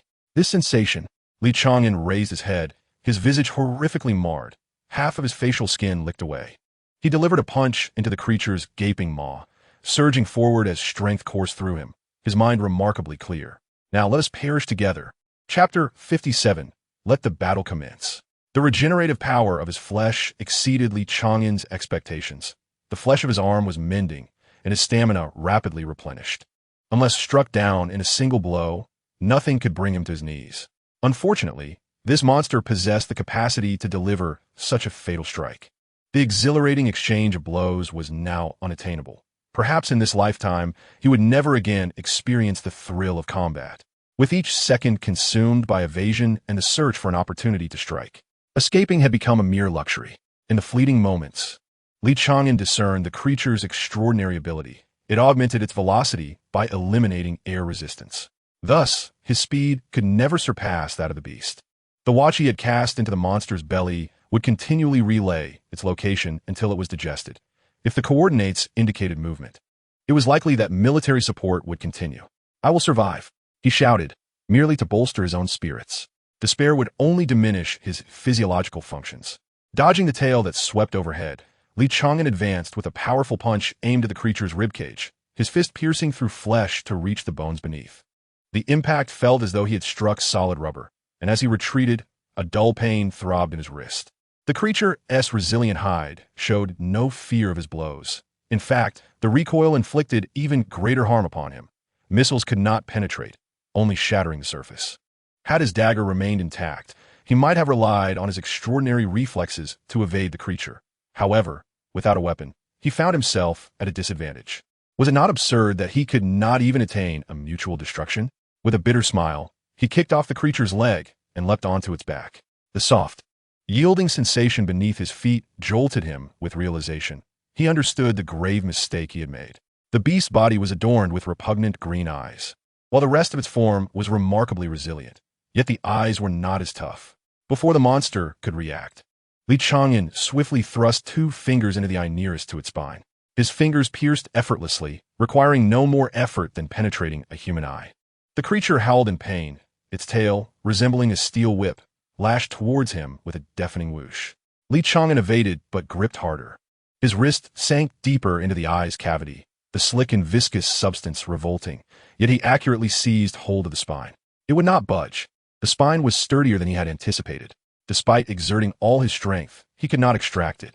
A sense of foreboding washed over him. But he was a moment too late. Bone spines erupted instantaneously from the spine, leaving him no time to react or withdraw his hand. The spines pierced through his palm, emerging from the back of his hand. At that moment, Li Chang'an felt as though he glimpsed a mocking grin upon the creature's grotesque visage. His left arm, already stripped of flesh by the claws, was yet to recover, and now his right hand was impaled by the bony protrusions. It seemed he had reached an impasse. The creature's enormous head drew closer, its bizarre maw, cracked and resembling a blossoming flower, gaping wide, revealing serrated teeth akin to terraced fields. Li Chang'an was certain that this maw could effortlessly sever his neck. Swallowing a human head would be no more arduous than devouring a fishball. The monster paused, sensing that the grip on its spine had inexplicably tightened, even as its palm was pierced. Yet in the next moment, a bewildering turn of events transpired. The young human opened his mouth and lunged towards it, displaying a ferocity that surpassed even that of the beast. The sudden turn of events left the monster momentarily stunned, as it had never conceived that humans could behave in such a manner. In this fleeting moment of distraction, Li Chang'an sank his teeth into the creature's neck, piercing its eye, causing a spray of foul liquid to fill his mouth. The putrid fluid trickled down his throat. Yet Li Chang'an disregarded the repulsion and bit down once more. His right hand gripped the spine with increasing fervor, while his left pressed against the monster's massive head, resembling a frenzied wild dog that refused to relinquish its prey. The creature's arms attempted to move, only to discover that Li Chang'an was just beyond its reach, while the closer limb was obliterated beneath a missile. "You shall perish! You shall perish! You shall perish!" The 3 faces of the monster echoed in unison. Li Chang'an hastily withdrew his hand, only to find the wound he had inflicted beginning to close, almost severing his arm. Never had he encountered such a tenacious foe. With bloodied hands, he struck the monster's back, leveraging the force to retreat. It was too late. A voice resounded in his ears. He turned to see the colossal head closing, its slit pupils revealing a human-like mockery. Li Chang'an understood, then, that when a monster's head split, its intelligence diminished. The three faces within granting it powers, but at the cost of its intellect. Had he fallen into yet another trap? The blood-red tendrils wrapped around his waist confirmed his suspicions, and before he could break free, a nearly 3-meter-long tail struck again. Flesh peeled away from the tail, revealing a spear-like bone that effortlessly pierced Li Chang'an's shoulder. A gunshot rang out, accompanied by the monster's head snapping back, blood splattering from its forehead. A deformed bullet was expelled from its cranium, and the monster's eyes darted elsewhere. "My apologies, we arrived too late." A thunderous shout echoed overhead as Zhang Chang descended. Fists clenched, delivering a powerful blow to the monster's head. Li Chang'an opened his mouth to speak, but found himself at a loss for words. Unable to fathom the reason for his choking silence, Hu Chai appeared beside him, swiftly cutting through the bloody tendrils with a dagger and hoisting Li Chang'an onto his shoulder. Fleeing with urgency. Just like before, Zhang Chang once again brought his fist down upon the monster's head, bellowing, "Run with Chang'an." Another gunshot echoed, and Zhang Chang turned, drenched in cold sweat, realizing the tail had inexplicably appeared behind him. Had it not been for Hakka's timely shot, the monster would have taken a bite at Zhang Chang's neck. The military uniform strained against his muscles as he summoned his strength, gripping the creature's upper and lower jaws to force them apart. Oh no! Li Chang'an realized with alarm that Zhang Chang and the others were still unaware that the monster's head could open sideways. Wrapping his arms around Hu Chai, Li Chang'an twisted at the waist and flung Hu Chai far away, his limbs hitting the ground as he dashed toward his captain. Zhang Xiangzhuang felt his grip loosen, and the monstrous maw he had been holding apart suddenly split wide, revealing the fearsome visage of the creature before him. Its elongated, razor-sharp teeth loomed perilously close, while 3 horrifying human faces materialized within. The sniper rifle discharged once more, striking true at one of the faces within the beast's cavernous mouth, eliciting a mournful wail as the creature momentarily hesitated. Yet, it was but a fleeting pause, for the gaping maw continued its descent. Was this the end? As he gazed into the cavernous abyss, a smile slowly crept on Zhang Xiangzhuang's lips. Having survived for so many years, he felt he had lived enough. Suddenly, a shadow appeared abruptly before him, delivering a powerful kick that sent him sprawling several meters away, followed by an elbow strike to the creature's jaw. Chang'an. The joy of survival had yet to wash over him when Zhang Xiangzhuang's eyes widened in horror. The beast's tail pierced through Li Chang'an's body once more, this time leaving no chance for escape, as it brutally slammed his form into the ground. Countless bones surely shattered, yet Li Chang'an wore a smile. Captain Run. As consciousness faded, Li Chang'an vaguely perceived a figure descending from the heavens, wielding a blade that sliced through the air with an otherworldly grace. He also glimpsed a figure in crimson emerging from the woods, gliding across the treetops under the moonlight, only to transform into a monstrous beast mid-flight. So cool, Li Chang'an thought as he closed his eyes, no one witnessing the envy that lay within. Chapter 58. I have achieved something. You have come to this world to see the sun. Chang'an, one day you will realize that if you take just one step forward, darkness will not be all that lies ahead. He is my brother from Jiangshui, and regardless of his deeds, however many lives he may have taken, I believe in his righteousness. Spare me the discussions of morality. I only recognize humanity. Please, open your eyes and look at me. Don't give me hope only to abandon me. Chang'an is not the kind of person Zhou Mu is. Don't be so formal. Chang'an is one of us. So, I made you some pear soup. Come have a taste. It felt as though he had dreamt for an eternity, yet in the dream, he remembered nothing. Many voices echoed around him, yet upon waking, all was forgotten. Li Chang'an opened his eyes, having grown accustomed to the frequency of his recent unconsciousness. You're awake.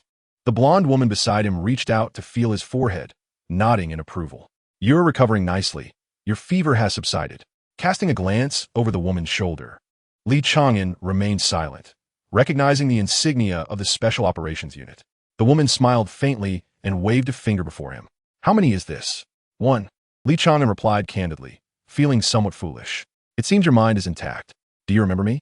The woman leaned closer, the scent of her presence enveloping him. Li Chang'an furrowed his brow. I don't remember. The woman chuckled softly. It appears your memory has lapsed. Let us extend your stay then.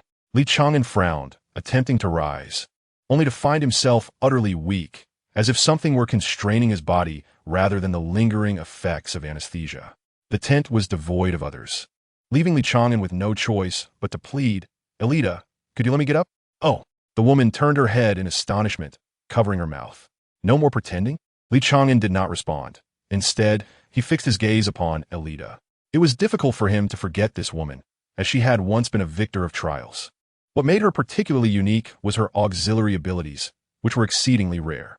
As Elita met Li Chang'an's penetrating gaze, she felt an urge to continue her playful antics. However, her body involuntarily moved, and with a gentle touch on his forehead, she nullified her powers. Feeling strength return to his body, Li Chang'an promptly rose from the bed, only to discover he was clad in nothing but bandages. Do not even think about leaving, Elita insisted, pushing him back onto the bed. Although his injuries had healed considerably, it was still not the time for him to be on his feet. He probably had no idea how severe his wounds were. It is impossible for you to survive solely on medical equipment and medication, so you ought to express your gratitude to me, your savior. Li Chang'an tilted his head, frowning. A life for a life. We are even. He referred, of course, to the matter of Elita being spared during the trials. Elita shook her head.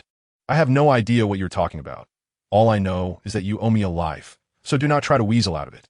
Women can be so bothersome. Li Chang'an grumbled, surveying his surroundings. On a nearby cabinet lay a clean military uniform, which he promptly took and began to put on. Elita, both irritated and anxious, reached out to stop him. You cannot leave yet. However, as her hand reached halfway, she instinctively raised her chin, feeling the cold steel of a pin that belonged in her pocket pressed against her throat. Indeed, in this era, carrying a pin was unnecessary, as it served no purpose. Elita remained unfazed, quietly observing Li Chang'an. Get any closer, and I will kill you, Li Chang'an warned, applying slight pressure, the pin tip hovering a mere 2 centimeters from Elita's carotid artery. However, the pen contained no ink. Its existence seemed devoid of practical use. With a chuckle, Elita remarked, Are you really going to kill me? I am currently the captain of the logistics department, and just outside is the special operations camp. Do you think you can escape after killing me? I am in the special operations camp? Li Chang'an furrowed his brow, lowering the pen as memories flooded back to him. Finally comprehending what had transpired, he then extended the pen toward Elita. How long was I unconscious? Elita tucked the pen away, gesturing toward the hospital bed with her arms crossed, watching as Li Chang'an reluctantly reclined once more. A secret smile danced in her heart. You were unconscious for 9 days. When you were brought in, you had but a breath left. It is nothing short of a miracle that you survived. I even turned away other patients to focus solely on saving you, and you could not even muster a simple thank you. How unreasonable. After a prolonged silence, Li Chang'an finally uttered a soft, thank you. The mirth that had graced Elita's face vanished inexplicably as she began to unwrap the bandages from his wounds. Li Chang'an ceased to resist, allowing Elita to take charge. After a brief moment, Elita covered Li Chang'an with a blanket and began tapping on her tablet, seemingly recording something. What about my teammates? Li Chang'an slowly inquired, recalling that someone had come to his aid before he lost consciousness. Elita glanced at him before turning away. They are faring much better than you. Your captain and that taciturn member have both advanced to A grade. That's good, Li Chang'an smiled. Elita was taken aback. I didn't know you could smile. I thought you were a cold-hearted killer. Why would a killer need a blink? Li Chang'an retorted. You look particularly endearing now. Elita unconsciously smiled. You weren't like this during the trials. Why didn't you kill me in the end? How should he respond? Li Chang'an hesitated. The truth was he couldn't bring himself to kill her. In the final moments of the trial, only 4 contestants remained, and he had set his sights on the support type, Elita. When she was on the brink of death, the other 2 had perished, and, with her demise, he would have emerged as the last victor. Thus, he had refrained from striking the final blow. The truth could not be spoken, and he could not fabricate a lie. Silence seemed the best option. Li Chang'an turned his gaze to the wall. After a prolonged silence, Elita, noticing his lack of response, looked down to see him still fixated on the wall. Are you feeling shy? Excluding the impossible, what remains is the possibility. So you, the one who nearly killed me, can feel shy. Shortly, personnel from the intelligence department would arrive to inquire about the monster. If you feel unwell, I can decline for you, Elita offered. Li Chang'an did not turn around. No need. But before that, can you tell me what transpired while I was unconscious? Alita glanced at her desk, cluttered with unfinished tasks. Of course. Let me take a seat, she said, adjusting her hair and suppressing her craving for a cigarette. Let us begin from what you do not know. After the black level alert was issued, General Lin personally took command. Fortunately, your watch provided a location. By the way, your squad has collectively received a second-class merit award, and you have earned a first-class merit. I have merit now. Li Chang'an beamed. Chapter 59, Awakening. The black level alert information faced no hindrances and bypassed the usual cumbersome procedures, reaching the command center directly. Based on the monster's size, General Lin issued the order to launch missiles, as the task force, given their level, was likely to have perished under the monster's claws. The priority of neutralizing the monster outweighed the rescue of a 5-member team. After 2 missiles were launched and the target's life signs were confirmed to have diminished but not vanished, 2 elite operatives best suited for nighttime operations were dispatched. The northern city was not lacking in missiles. They aimed to capture a live black-level specimen if possible, or at least secure as intact a corpse as they could. On another note, had Li Chang'an and his team sacrificed themselves, they would likely have received a collective first-class merit award. As the principal party involved, Li Chang'an displayed no discernible reaction, merely considered as a pawn. However, Alita, with a hint of concern, covertly glanced at Li Chang'an. Not sensing any fury from him, she proceeded to elaborate. 2 members of the Special Operations Team, one codenamed Night Demon and the other Fenrir, arrived just as Li Chang'an succumbed to unconsciousness. The command center had designated the monstrous creature with the codename Ripper. In a joint effort, the 2 extraordinary operatives unleashed an alarming level of black-tier combat prowess, an experience Li Chang'an was all too familiar with. He had never encountered such a despair-inducing entity. Its sole weakness was its reaction time, which was compensated for by its high intelligence. When the Ripper once again opened its maw, Night Demon shattered one of its human-like faces, while Fenrir nearly tore the Ripper in 2. The creature had perished? Li Chang'an felt a surge of exhilaration, or perhaps relief. The Ripper possessed remarkable intelligence, capable of feeling rage and pride. Thus, should it escape, it would inflict relentless vengeance. However, that was not the case. Alita sighed. The leader of the Northern Beast Horde had appeared, a creature surpassing the Black Tier, codenamed Winged Tiger. Fenrir sustained severe injuries in a single encounter, and General Lin utilized his ability, Celestial Shift, to rescue the others. Yet they could only watch as the Ripper was whisked away. Indeed, a sigh was warranted. Li Chang'an felt helpless, for the significance of the Ripper was evident in its ability to draw forth the leader of the Northern Beast Horde. Reflecting on the Ripper's appearance, it could very well be a progeny of the Winged Tiger, perhaps holding a status akin to that of a royal heir. The more he pondered, the greater his sense of loss became. During the battle, your Captain Zhang Chong, while covering Night Demon, was grievously wounded, a claw piercing his heart. Yet he not only survived, but also ascended to class 3rd class Soldier Haka, having suffered a backlash from using mental resonance, attained class just before his mental collapse, making him the sole class a mental resonance esper at present. After finishing her account, Alita regarded Li Chang'an, awaiting his response. After a couple of minutes, Li Chang'an tilted his head. Is that all? There is more, but since you have not been looking at me, I feel disrespected, Alita replied with a half-smile. Ironically, Li Chang'an was sensitive to such cues. Both his parents and brother Lin had taught him the importance of offering equal respect to others, prompting him to immediately turn his attention to her. He sincerely apologized. To his surprise, his playful jest had proven effective, leaving Alita momentarily stunned before she awkwardly smiled. The other matter pertains to you. Someone is investigating you, a certain Lieutenant Jean Shanghai, connected to your repeated participation in trials. Would you mind sharing your reasons for joining these trials? Li Chang'an instinctively replied, to engage with stronger adversaries, the kind that determines life and death. That certainly aligns with your temperament, Alita remarked, eager to say more, but ultimately refraining. You should rest. Your recovery is progressing well. However, as a physician, I advise against any unnecessary movement for the time being. Li Chang'an nodded, quietly lying back on the bed. The rationale, of course, was fabricated. After meticulously crafting his justification, he practiced his tone and expressions countless times before the mirror, rendering him impervious to scrutiny.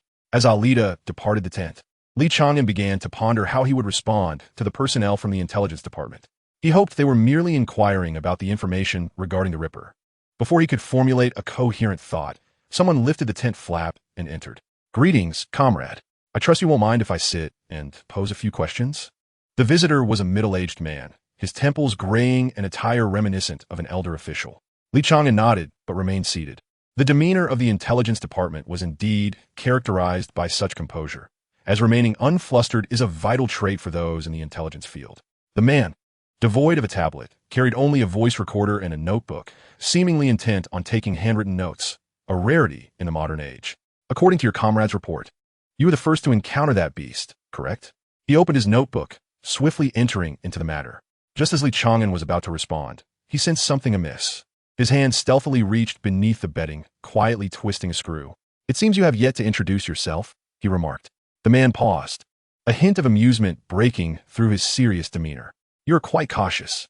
There is no need to fiddle with that screw. It holds no relevance for me. I am Li Chang'an, the temporary commander of Beijing.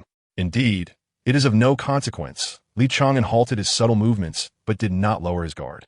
As a city commander, there should be no need for you to conceal your identity while questioning me. Just a personal matter. Li Chang'an closed his notebook and switched off the recorder, his expression shifting. What is your relationship with my granddaughter? Granddaughter? Just as Li Chang'an was about to respond with a denial, a figure flashed through his mind, prompting him to inquire, is it Lin Yubai? Li Chang'an nodded, and Li Chang'an, stepping down from the bed, offered a respectful bow. Miss Lin saved my life. I hadn't the chance to express my gratitude before she departed. It's a surprise to encounter a member of her family. By the way, I also have a bill to settle. Could you provide me with Miss Lin's account number? I wish to reimburse her for the medical expenses. Li Chang'an recited a series of numbers, and Li Chang'an swiftly retrieved his identification card from his clothing, promptly transferring the medical fee. Is he serious? Li Chang'an was taken aback, recognizing that Li Chang'an was not acting. He genuinely intended to repay his granddaughter. I cannot fathom it. Is my granddaughter lacking in charm? Or is my position insufficiently esteemed that you would prefer to disassociate from me? Having completed the transaction, Li Chang'an breathed a sigh of relief. The debt of gratitude remained unfulfilled for the time being, but at least the monetary obligation had been settled, and fortunately, the medical expenses were not exorbitant. He had previously been curious as to how the Empire's healthcare costs could be so reasonable. Now, knowing Lin Yubai's lineage, it became evident. The granddaughter of a general would naturally enjoy certain privileges. Very well, Commander Lin, you may proceed with your inquiries, Li Chang'an stated, seated at the edge of the bed, facing Li Chang'an with calm composure. Though he had more to say, witnessing Li Chang'an's actions prompted Li Chang'an to reserve his further questions for another time. Now, tell me about your encounter with the Ripper. Let us commence from the very first glance, as Li Chang'an eloquently recounted. As he spoke, Li Chang'an furrowed his brow, the lines between his eyes deepening. In Chapter 60, A Family, when the narrative reached the moment Li Chang'an lost consciousness, the inquiry concluded. Li Chang'an closed his notebook, stowed away his recording device, and rising to his feet, whispered, "Do not mention this matter to anyone else. I will issue orders to prevent the intelligence department from disturbing you again. Do you understand my intent?" Li Chang'an nodded, recognizing the imperative of confidentiality, suggesting that there were underlying circumstances unknown to him, and thus refrained from further inquiry. The previously serious Li Chang'an relaxed slightly, offering a faint smile. Jinxing High from the Special Operations Department lost track of you. I never anticipated you would venture to the Northern Front. With your capabilities, you should be on a grander battlefield. Would you be interested in joining the Special Operations Department? Li Chang'an shook his head, feeling it inappropriate, and added, "Not at this moment." Li Chang'an frowned, his displeasure evident. Why? If you were to fight on another front, you could save more lives. I enlisted not to save lives, Li Chang'an replied, lowering his gaze, intending to remain silent. Fortunately, Li Chang'an did not press further and donned a pair of black-rimmed glasses as he exited. Could the commander of the northern city truly remain unrecognized by wearing spectacles? Li Chang'an suddenly recalled that Alida also wore similar glasses. Could it be some new weapon? It didn't seem likely. The external injuries to his body had nearly healed, yet the internal afflictions remained troubling. Alida had not deceived him. He indeed required rest. Beyond the merits of his service, the advantages were evident. Lying in bed, Li Chang'an could sense his transformation. First, his heart, battered multiple times, now beat more robustly, yet at a slower pace. Second, the shattered bones, after enduring pain, had birthed newfound strength, particularly in his spine. Gazing at his palm, Li Chang'an couldn't help but chuckle. I was right. Death renders me stronger. Yet this time I nearly succumbed. I must devise a means of preserving my life. His gaze instinctively drifted towards the tent's curtain, as if he had discovered the key to survival. What could be better for safeguarding one's life than an individual endowed with healing abilities? His refusal to join the Special Operations Department had been somewhat hasty. Fortunately, he had added the word temporarily. Li Chang'an began to contemplate how to align himself with Alida. "Were you pondering?" Alida inquired, parting the curtain as she entered. Upon speaking, she noticed Li Chang'an hastily turning away, so fierce in demeanor, yet now unable to meet my gaze. How endearing! Concealing her smile, Alida closed the transparent door of the tent and lowered the curtain before approaching Li Chang'an, holding a half-finger glove in her hand. Sitting beside him, Alida feigned indifference. "If you do not turn around, I shall hand over your glove." "The glove?" Li Chang'an realized, suddenly aware that something felt amiss with his palm, and quickly turned around, just in time to see Alida toss the glove towards him. Upon receiving the gloves and donning them, Li Chang'an felt a sense of perplexity. "Why?" he inquired. "Simply because you are pleasing to the eye," Alida replied, turning away and refusing to meet his gaze. She found it hard to resist the urge. Clearly, she could have used the gloves to coerce him, yet she could not bring herself to do so. Li Chang'an scratched his head and murmured, "Promise me you won't tell anyone. I owe you a favor." "Ah, but you are the one who fell into the trap." Alida smirked. "Very well, you spare my life then, so we are even. However, even if I remain silent, during the upcoming test, your true abilities will inevitably be revealed. The power you registered is precisely that of these gloves. You cannot wear them during the evaluation, which means your original abilities will be exposed."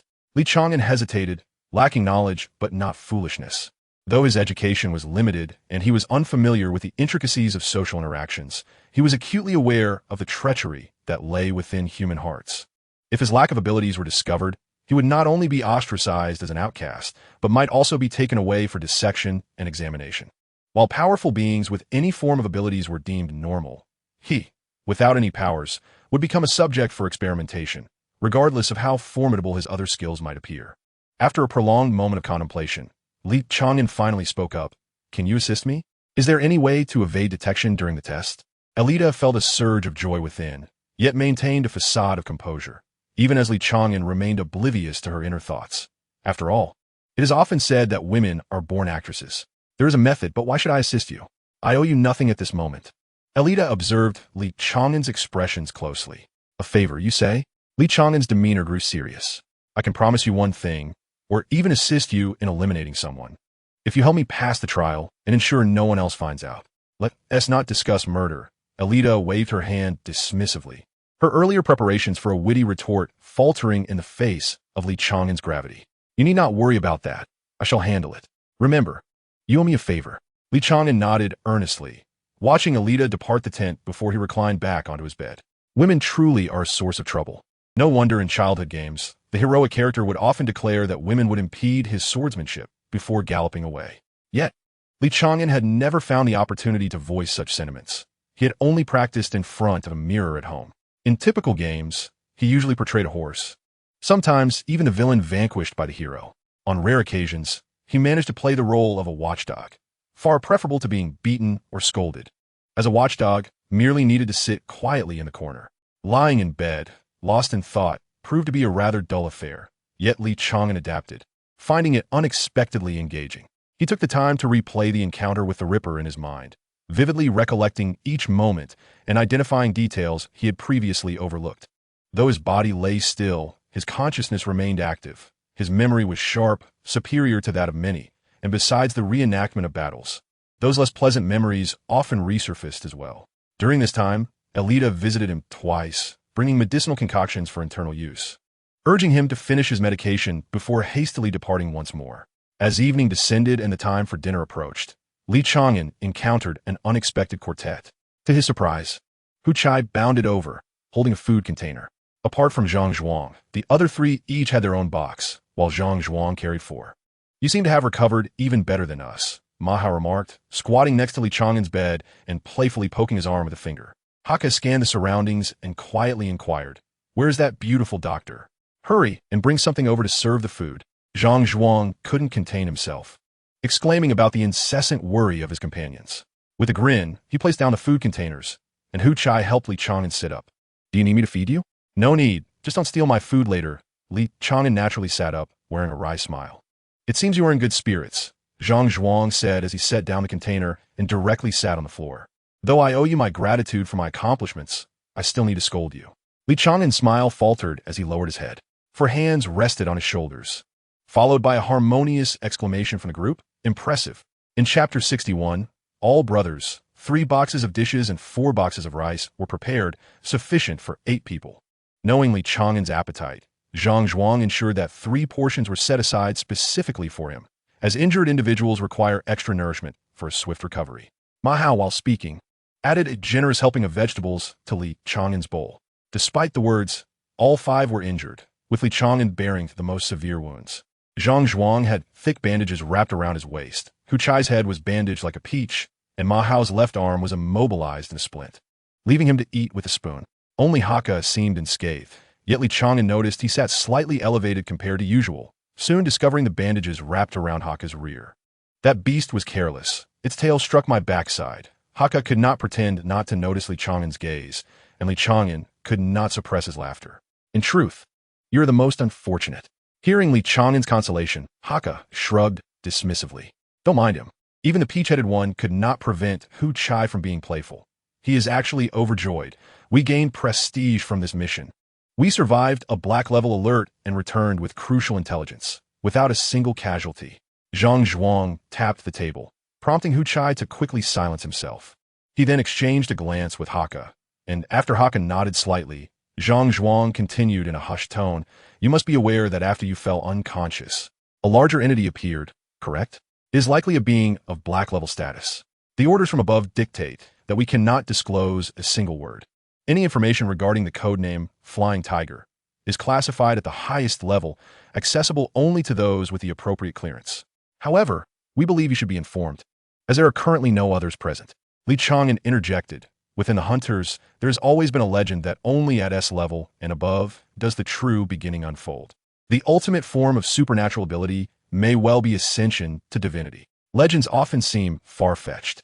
Hu Chai mumbled with his mouth full. However, the creature, codenamed Winged Tiger, comes remarkably close to the mythical beasts. Hakka gestured with open arms. Can you imagine? Its size surpasses the limits of my psychic perception. He exhaled, reminiscent of a fierce gale. Li Chang'an set down his chopsticks and nodded. I have witnessed something akin to it. All eyes turned to Li Chang'an, eagerly anticipating his next words. For knowledge that transcends comprehension stirs an insatiable curiosity. Once, the world's tallest peak, Mount Everest, soared nearly 9,000 meters. But now it is reduced to 6,000. I was nearby when a mountain fractured. As I recalled that moment, Li Chang'an found himself momentarily breathless under the weight of the crowd's eager thirst for knowledge. The mission I received was to escort a group to Everest, where I served as a guide. After reaching the destination and settling the payment, I began my return. The weather was foul, and to conserve energy, I did not hasten my pace. After a day, I remained within the mountain range when I felt the tremors. When I turned to look back, it was not an earthquake. A white tail swept past, shattering the summit of Everest. That single tail was over 1,000 meters long. To be honest, even now, I wonder if it was merely a figment of my imagination. The 4 swallowed hard, although Li Chang'an's storytelling was somewhat ordinary. After witnessing the Winged Tiger, their capacity for imagination had greatly expanded. A tail capable of obliterating a peak no longer seemed implausible. Did you see the entirety of that creature? Hu Chai's voice emerged low, as if it were emanating from his very core. Concerned that he had spoken too softly, he considered repeating his question. Yet, Li Chang'an shook his head. No, after that tail, it vanished without a trace. In retrospect, those I was escorting may have ventured forth for that very reason. Their demeanor and discipline suggest they were military personnel, likely seeking the master of that tail. I can only wonder if they survived. There must be further realms within the S-grade, yet I cannot fathom why the Empire does not disclose this information. Worrying about it is futile. The group shared a laugh, and Zhang Chang was the first to speak. Indeed, surviving this ordeal has elevated us to A-grade. The S-grade has no relevance for us common folk. The mysteries behind the world have nothing to do with us. Let us celebrate our survival and avoid further risks in the future. Just as Li Chang'an picked up his chopsticks again, he hesitated, murmuring, Don't you wish to earn a few more merits? The group exchanged glances. After a moment, Hu Chai broke the silence. You sustained quite a serious injury this time. I heard you nearly perished. Consider yourself fortunate. But what about next time? Exactly. Someone chimed in. And Zhang Chong immediately concurred. Life does not offer such abundant good fortune. What if next time you do not survive? Haka nodded fervently yes. We have collectively earned second-class merits. That should suffice. Our team is the only one in the entire squad to achieve such a distinction. Only Ma Hao remained silent. Li Chang'an furrowed his brow in silence. The three exchanged glances, and Hu Chai nudged Ma Hao, urgently lowering his voice. You should persuade him too. Unexpectedly, Ma Hao shook his head. Chang'an is well aware of his choices. There is no need for persuasion. It would be futile. Will he truly change his mind? The trio fell into silence. Despite having known each other for just a day, they understood that Li Chang'an was not someone easily swayed. Captain, you must be aware of my background, Ma Hao continued. My parents were pioneers in the northern city. They were merely ordinary soldiers, lacking extraordinary abilities, and thus perished during the pioneering efforts. I was only 9 at the time, and my sister was just 7. In my youth, I harbored resentment towards them for abandoning such young children to face the world alone. The compensation they received was meager, barely sufficient for our survival. I concealed my age to work and earn money, believing I was doing so discreetly, yet everyone was aware, though no one spoke of it. Despite my small stature and lack of strength, my wages were always on par with others. A sudden smile broke across Ma Hao's face, a sign of his reconciliation. When my sister graduated from university, I purchased numerous gifts to express gratitude to those who had once aided us. But can you guess their response? He mimicked the tone of their neighbors. Howsy, your parents sacrificed their lives for the northern city. What is our help worth? This was not assistance. It was our way of repaying a debt. The people living in the city owe those fallen soldiers. The next day, I enlisted in the military, yearning to visit the place where my parents once served to discover what was so worthy of their sacrifice. Zhang Chong, robust and unassuming, produced a pack of cigarettes from seemingly nowhere, lighting one for himself, his expression shifting amidst the swirling smoke. Li Chang'an pushed around his rice, burying his head in the lunchbox, his muffled voice emerging. I have been a failure my entire life. At least, that is what everyone tells me. Few have shown me kindness, so few that I can count them on one hand. Yet, in Luo City, I encountered a man, a stranger who wished for my survival. He was once a soldier, but after losing his hands, he could no longer serve. That is why I am here, for myself and for him. I hope one day to stand before his grave adorned with numerous medals, to tell him I am worthy of his kindness, that I deserve to live. With a loud thud, Li Chang'an abruptly set down his lunchbox. I will still go. I will apply for a transfer from squad. Bang! Zhang Chong slammed his hand on the table, rebuking, be quiet. Who is the captain here? You or me? Focus on your meal. I brought you into this team. You cannot just leave at your whim. Before I die, you will not abandon this squad. Hu Chai also stood, placing a hand on Li Chang'an's shoulder. What do you think of us? Are we the kind of people who abandon our brothers? You owe us a treat. Indeed, Haka nodded. Don't forget to introduce me to your girlfriend. The exact moment when my tears ceased to flow has slipped from memory. Yet now, Li Chang'an can only feel a warm sensation in his eye sockets. Father, look at how many friends I have. Chapter 62. After receiving accolades, confinement ensues. The harmonious atmosphere was shattered by the arrival of Alita, who, under the pretext of the patient needing solitude, ushered everyone out one by one. They could only hasten their meal, and before departing, the four maintained a facade of joviality, with Hu Chai casting wild winks at Li Chang'an, though he failed to comprehend their meaning. Alita resumed her examination of Li Chang'an's recovery. Hadn't she already checked him twice today? Li Chang'an pondered, a hint of confusion evident. As she cautiously unwrapped the bandages around him, Alita, without looking up, remarked, your recovery is quite satisfactory. Frequent checks are for your benefit. In truth, his physique was remarkably impressive. At a height of 176 meters and weighing over 80 kilograms, Li Chang'an exhibited no signs of bulkiness. His body fat percentage was astonishingly low. Satisfied with covering him with a blanket, Alita turned to leave, eager to escape the sound of her own hastening heartbeat. Li Chang'an remained lost in thought. The Ripper was undoubtedly a black-tier entity, surpassing even the S-class of humanity. Faced with such a foe, he felt woefully inadequate.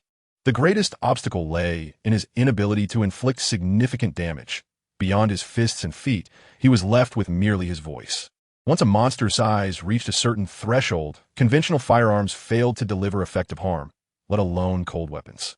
Superhuman abilities were the ultimate weapon in the aftermath of humanity's apocalypse, Yet he possessed none of these powers, leaving him at a loss to compensate for his deficiencies. This was undeniably despairing. However, over the years, Li Chang'an had succumbed to despair on numerous occasions, and he had long since learned not to dwell in it. Instead, he resolved to strive harder to ascend from the abyss. 2 days later, despite Alita's reluctance, she had no choice but to discharge Li Chang'an. His body bore no trace of injury, and all health indicators had long surpassed the standard thresholds. The final pang of reluctance could only be eased by watching Li Chang'an change his clothes. "Do you know when, Aaron?" Li Chang'an inquired as he fastened his jacket and turned back. Alita nodded, a new member of the Special Operations Department, the victor of the Tai trials.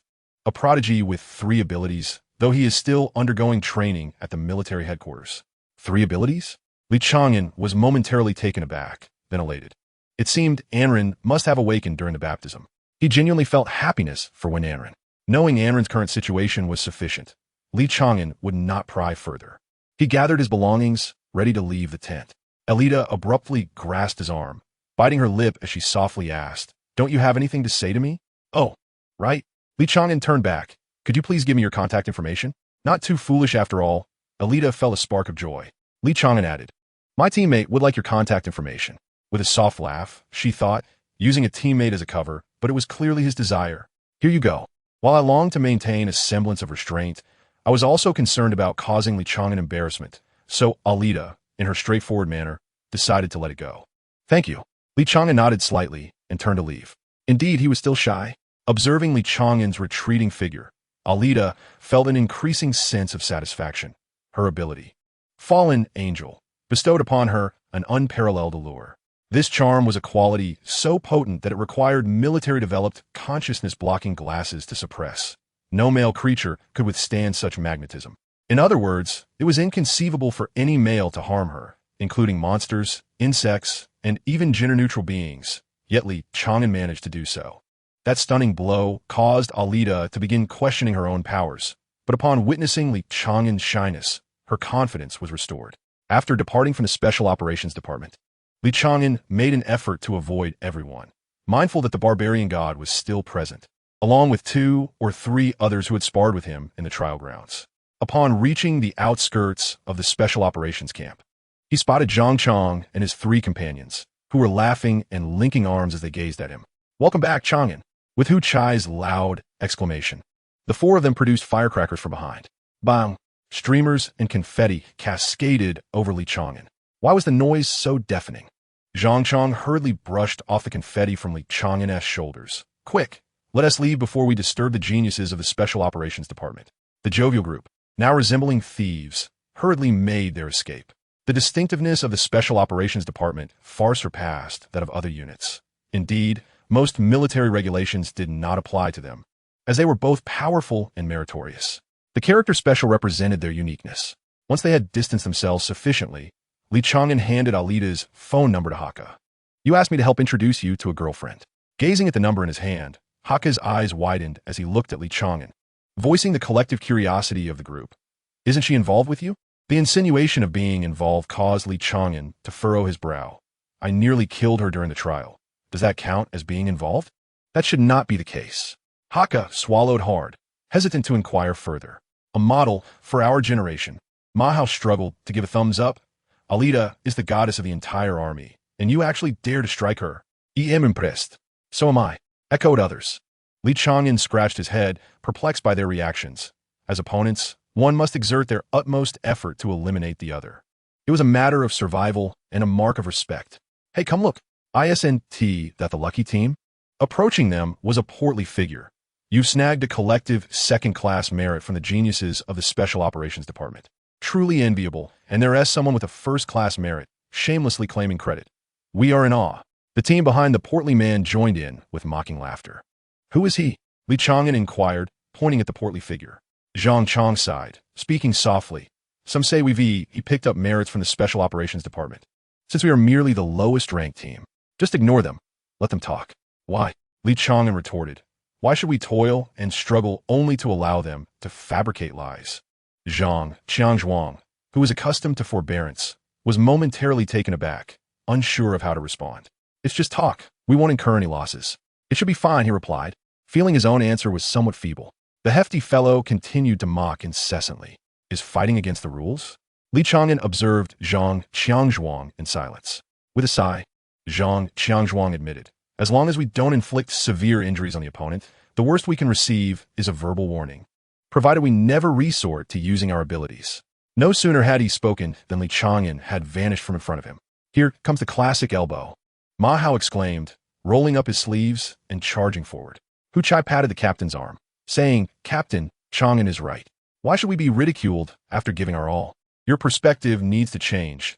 It should be about courtesy, not mere tolerance. Besides, it's just a verbal warning. What is there to fear? Even Hu Chai saw through it all, leaving Zhang Qiangzhuang at a loss for words. He turned to seek the opinion of the last person, Haka, only to find he had already silently followed Li Chang'an into the fray.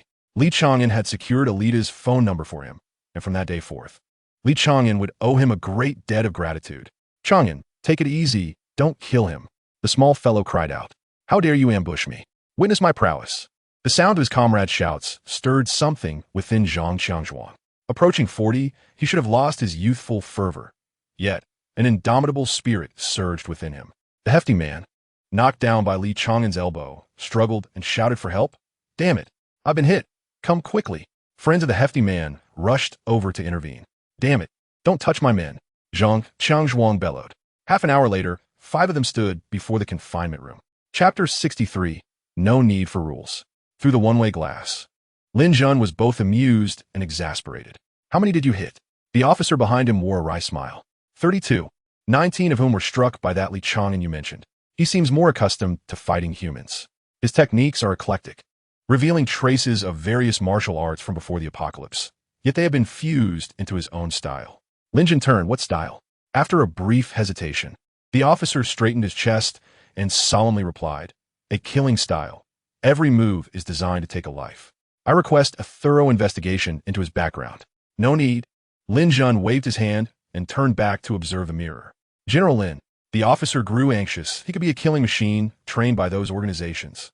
After a moment's contemplation, Lin Zhun turned around, stating, a person who would risk everything to stand against a rending force cannot be a mere killing machine. This reasoning was not entirely convincing, yet the officer remained silent. Talent is important, but a person willing to sacrifice themselves for the sake of others is even more precious. Regaining his composure, the officer resumed his earlier respectfulness. Then what punishment shall be imposed? 1 day of confinement? Punishment? Why should there be a punishment? Lin Zhun smiled faintly.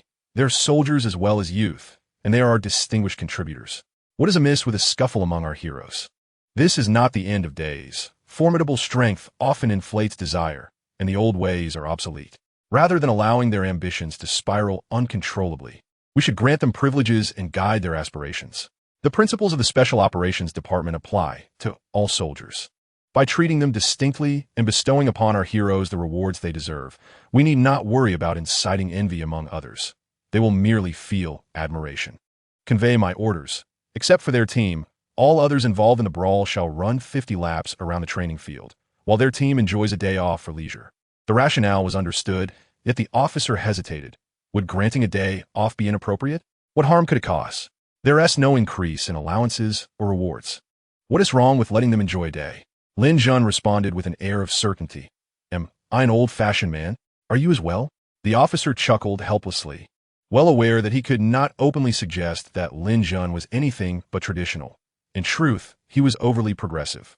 General Lin was known for upholding regulations, yet he seemed to have forgotten that he only adhered to the rules he himself established. Meanwhile, the 5 individuals in the confinement room continued to whisper among themselves, displaying no signs of remorse, merely exchanging insights. In a one versus many scenario, it is crucial to maintain a position of advantage. One must never allow oneself to be encircled.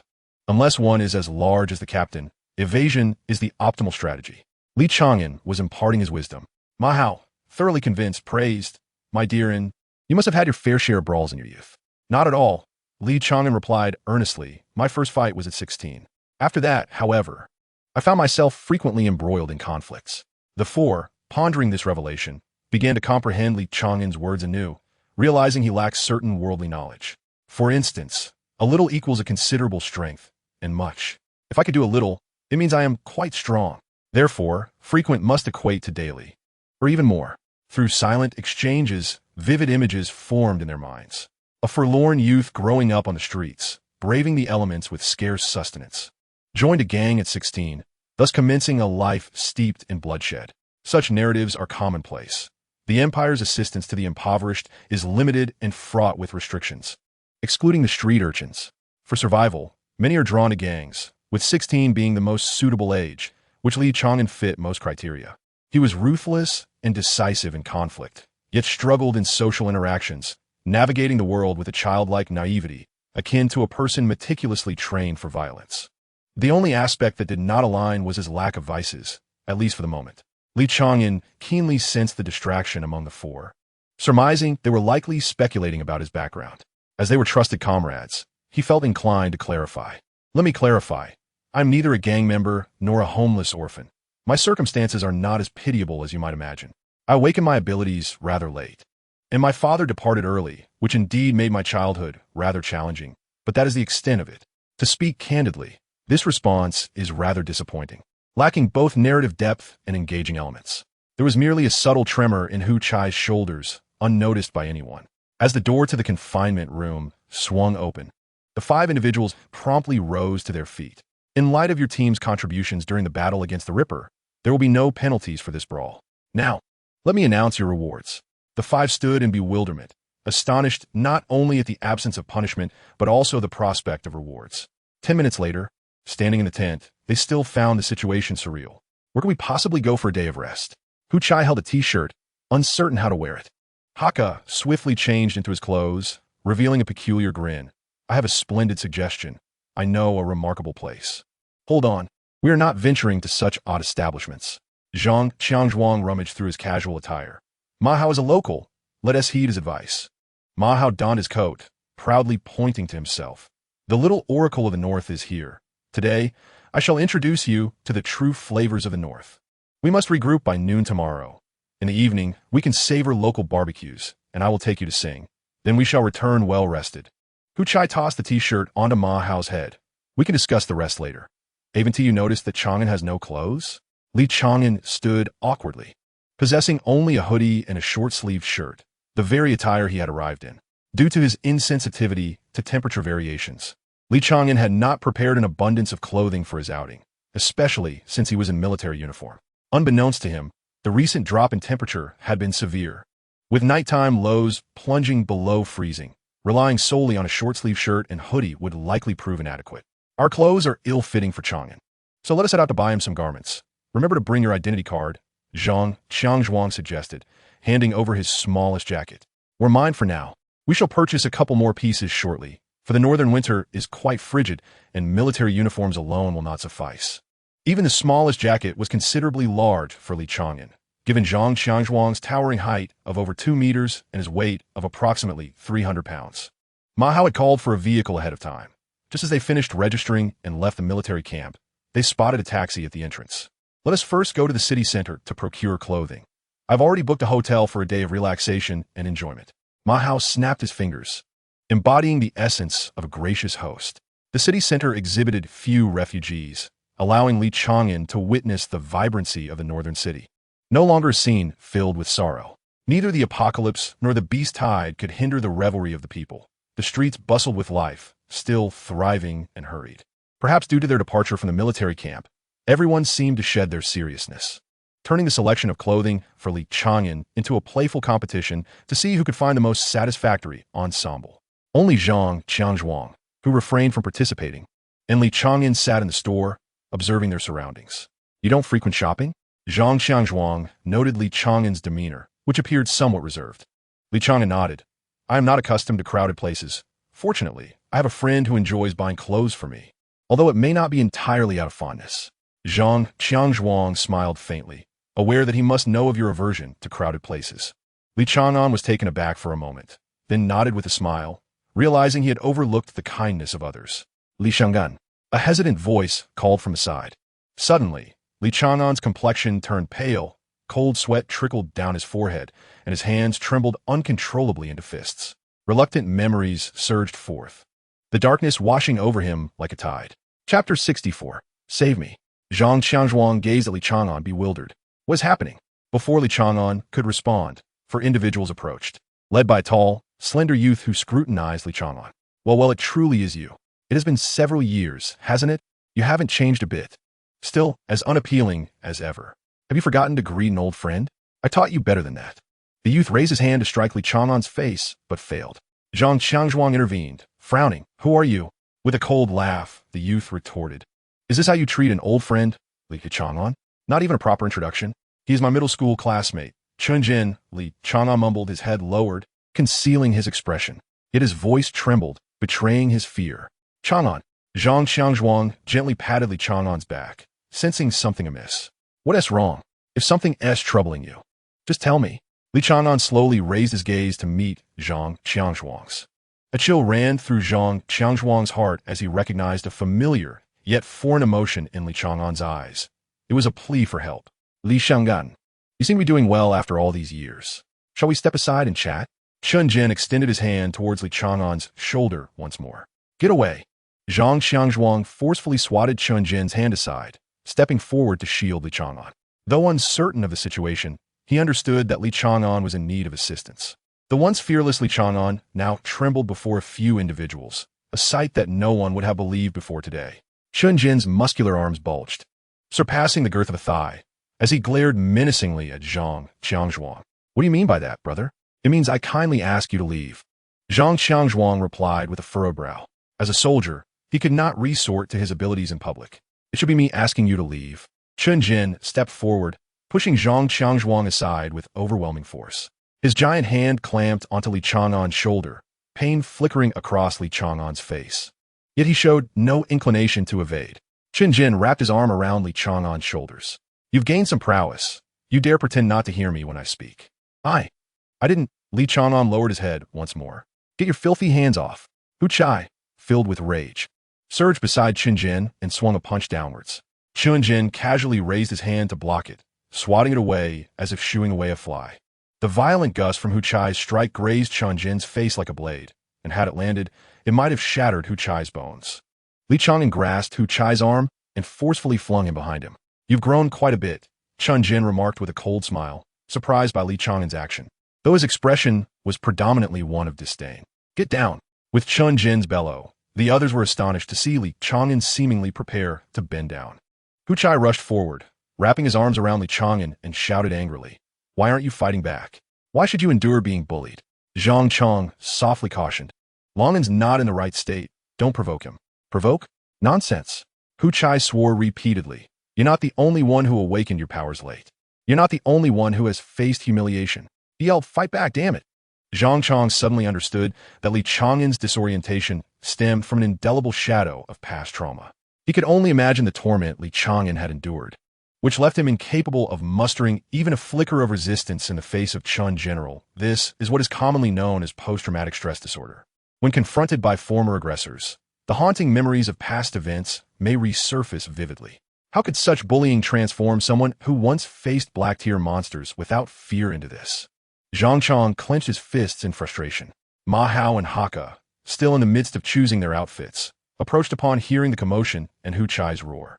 Chun Jin's three companions also advanced with mocking smiles. I can't do it. Li Chang'an's voice was barely audible. Yet Hu Chai heard him clearly, as though his words were thunderous. Then you could just stand aside. Hu Chai released Li Chang'an and turned to face Chun Jin and the others. I'll teach you a lesson. Don't. Li Chang'an exclaimed in alarm. Ma Hao stepped forward, gently pulling Li Chang'an behind him, murmuring, Don't blame Hu Chai. His brother took his own life after suffering years of bullying due to awakening his powers too late. With his brother gone and fighting on the front lines, he has no way to avenge him. Please try to understand him. Li Chang'an clenched his fists, his mind conjuring images of his younger self, wrapped in a blanket, running through the woods, while behind him, Chun Jin and his group chased him with water guns. Whoever gets hit the least has to treat everyone tonight. The losers would unleash all their water bullets on Li Chang'an in a display of their frustration, to avoid returning home drenched in a rainbow of colors. They would even kindly rinse him off with snow melt. Countless such scenes had played out in his mind, even after more than a decade. The sight of Chun Jin still made Li Chang'an tremble involuntarily. When confronted by the advancing Hu Chai, Chun Jin merely raised his hand, preparing to strike. That's enough. Zhang Chang grasped Chun Jin's wrist once more, but the overwhelming force sent him flying uncontrollably. His power was combat-oriented, known as mighty force, which could overpower opponents in a contest of strength. Its only limitation was that he could only gain an enhancement through offensive actions. Li Chang'an's voice resonated deeply. Chun Jin sneered continuously. You seem to have researched me thoroughly. However, it is unfortunate for you. You are worthless, and so are your friends. Birds of a feather flock together. Individuals like you should humbly lie on the ground. Li Chang'an, let me witness what extraordinary abilities you have awakened. Zhang Qiangzhuang pushed aside the clothes rack on him and rose, his rock-solid muscles tearing through his shirt as he strode toward Chun. General, you wish to see Chang'an's powers? You lack the qualification. Come and fight me. Ma Hao anxiously shouted. Captain, we cannot use abilities outside. Zhang Qiangzhuang turned back with a smile. That SY was waiting for him to strike first. At the moment Zhang Qiangzhuang turned back, a figure abruptly appeared behind him. One of Chun Jin's companions, brandishing a dagger aimed at Zhang Qiangzhuang's shoulder blade. Hu Chai immediately attempted to teleport, but someone was faster. Li Chang'an had appeared behind Zhang Qiangzhuang, seizing the assailant's wrist and twisting it until it snapped. The dagger fell into Li Chang'an's hand, and he seemed transformed, swiftly dispatching the assailant by severing his arm along the elbow. The assailant's wail had barely escaped his lips when the dagger found its way into his mouth. A gentle twist resulting in a mouthful of shattered teeth, the blade slicing along the corner of his lips. In an instant, he lost a hand, and his mouth was cut open to the temple. My friends are not worthless. Li Chang'an stood tall, his voice chillingly deep. Do you dare to retaliate? Chun Jin was taken aback by Li Chang'an's decisiveness and ruthlessness. This was not the same little fellow who had wept and endured over a decade ago. Li Chang'an turned his head slightly, his eyes devoid of emotion, an immense pressure causing his rationality to dissipate. Chang'an, leave this to us. Zhang Qiangzhuang suddenly turned and embraced Li Chang'an. You must have felt despair in the past, wishing for someone to assist you. It is all right, we are family. Let's handle the rest. The dagger clattered to the ground as Li Chang'an nodded silently. Everyone stand still. A throng surged in from outside, clad in the uniforms of the city guard. Their guns were aimed at Zhang Qiangzhuang. Chapter 65, The Peacock. The city guard arrived at just the right moment. Zhang Qiangzhuang scoffed and tossed his identification card forward. First military patrol of Beibei City. Hu Chai and the others stepped forward to encircle Li Chang'an. What brings the first military here? I recall we are still in a state of war readiness. The leading officer accepted the identification card, scanning it to confirm the information was accurate. After returning the card, Zhang Qiangzhuang maintained a stern expression. I brought my team here for a vacation, and we were inexplicably attacked by these individuals. According to imperial law, assaulting imperial soldiers during a state of war readiness is a grave offense. I demand you apprehend them. I will contact my superior for further handling. The officer shrugged. I'm sorry, but I cannot comply. What do you mean? Zhang Qiangzhuang furrowed his brow, aware of the chaos within the city guard, yet could not fathom the blatant disregard for imperial law. Chun Jin stepped forward, mocking, it is because my rank surpasses yours. With that, he retrieved his identification from his pocket, waving it before Zhang Qiangzhuang. I am Chun Jin, director of the 3rd Division of the City Guard. Initially, I approached thinking you were fugitives. However, I now suspect you are deserters. According to imperial law, during wartime, any armed enforcement agency that encounters deserters is permitted to execute them on the spot. So, will you accompany me back, or shall I end your lives here? Leaning slightly forward, he lowered his voice. Li Chang'an has severed one of my brother's hands. Hand Li Chang'an over to me, and take your team away. What do you say? In response to Chun Jin's incoming punch, he seemed to have anticipated it, raising his fist to meet Zhang Qiangzhuang's blow. Their fists collided, causing Zhang Qiangzhuang to stagger back 3 steps. The combat-related ability of might, when wielded offensively, invariably suppresses the opponent, with few abilities of the same tier able to withstand it. Shaking his slightly numb right hand, Zhang Qiangzhuang coldly regarded Chun General as a soldier of the Empire. Your abuse of power will be reported. Chun Jin advanced steadily. That is a matter for later. For now, surrender and return with us. I will go with you. Chun Jin, Li Chang'an stepped forward. Had it been moments ago, I might have acquiesced, but not now. Chun Jin shook his head, unabashedly reveling in his arrogance. It displeases me to see a waste like you in the First Army. You should forever remain beneath others' feet. Kneel and beg for mercy, and do not speak until I am satisfied. Perhaps I shall allow your friend to leave. Hu Chai whispered. I will dart over and subdue him first. Then you all can act, and we will break through from here. Once we return to the barracks, they are finished. However, this was implausible. Even the weakest city guard was composed of a dozen vigilant ability users, far superior to the initial thugs of the Tiger Gang. The disparity between regular troops and idle ruffians was insurmountable. Moreover, should matters escalate to that extent, none present would escape retribution. The moment blood was shed, the nature of the situation would change entirely. A group entered from outside, led by a tall, slender youth clad in a white trench coat. With long hair tied back in a high ponytail, their androgynous beauty rendering it difficult to discern their gender. The youth traversed through the city guard, heading directly toward Li Chang'an, their eyes fixated solely on him. Chang'an, Xiao Jiang. Li Chang'an gazed in astonishment at Jiang Shubu, who had seemingly descended from the heavens. What are you doing here? I happen to be in the northern city for some matters. A friend mentioned seeing you enter the city, and since I cannot access the barracks, I seized this opportunity to meet you. Jiang Shubu opened their arms, embracing Li Chang'an. After a brief moment of shock, Li Chang'an quickly regained his composure, exclaiming, "You have arrived just in time. Provide cover for me, and I shall eliminate these individuals. Then we can regroup. As a soldier, you ought to embody the essence of a warrior." Jiang Shubu, caught between laughter and tears, adjusted Li Chang'an's collar. "Leave it to me. You cannot always resort to killing. Although I too yearn to stand by your side in battle." Li Chang'an's voice bore no restraint. Everyone present heard him clearly, leaving his comrades to exchange wry smiles. Chen Jin seemed to have seized upon Li Chang'an's vulnerability, sneering. "Did you not just declare your intent to kill us? Do you realize you now pose a threat to imperial officials? And what of it?" Jiang Shubu turned, his smile vanished, his face a frigid mask of murderous intent. Just then, an elderly man in white emerged from Jiang Shubu's entourage, his numerous wrinkles obscuring his eyes, his breath faint as if he were on the brink of death. Yet, upon his arrival, Chun Jin's grin stiffened. "Your Excellency, the High Priest." Chun Jin's right hand struck his left chest, bowing deeply. The High Priest, his expression impassive, spoke in a hoarse, aged voice. "This is the Peacock Bishop of the Holy Church. Do you comprehend my meaning?" "I understand."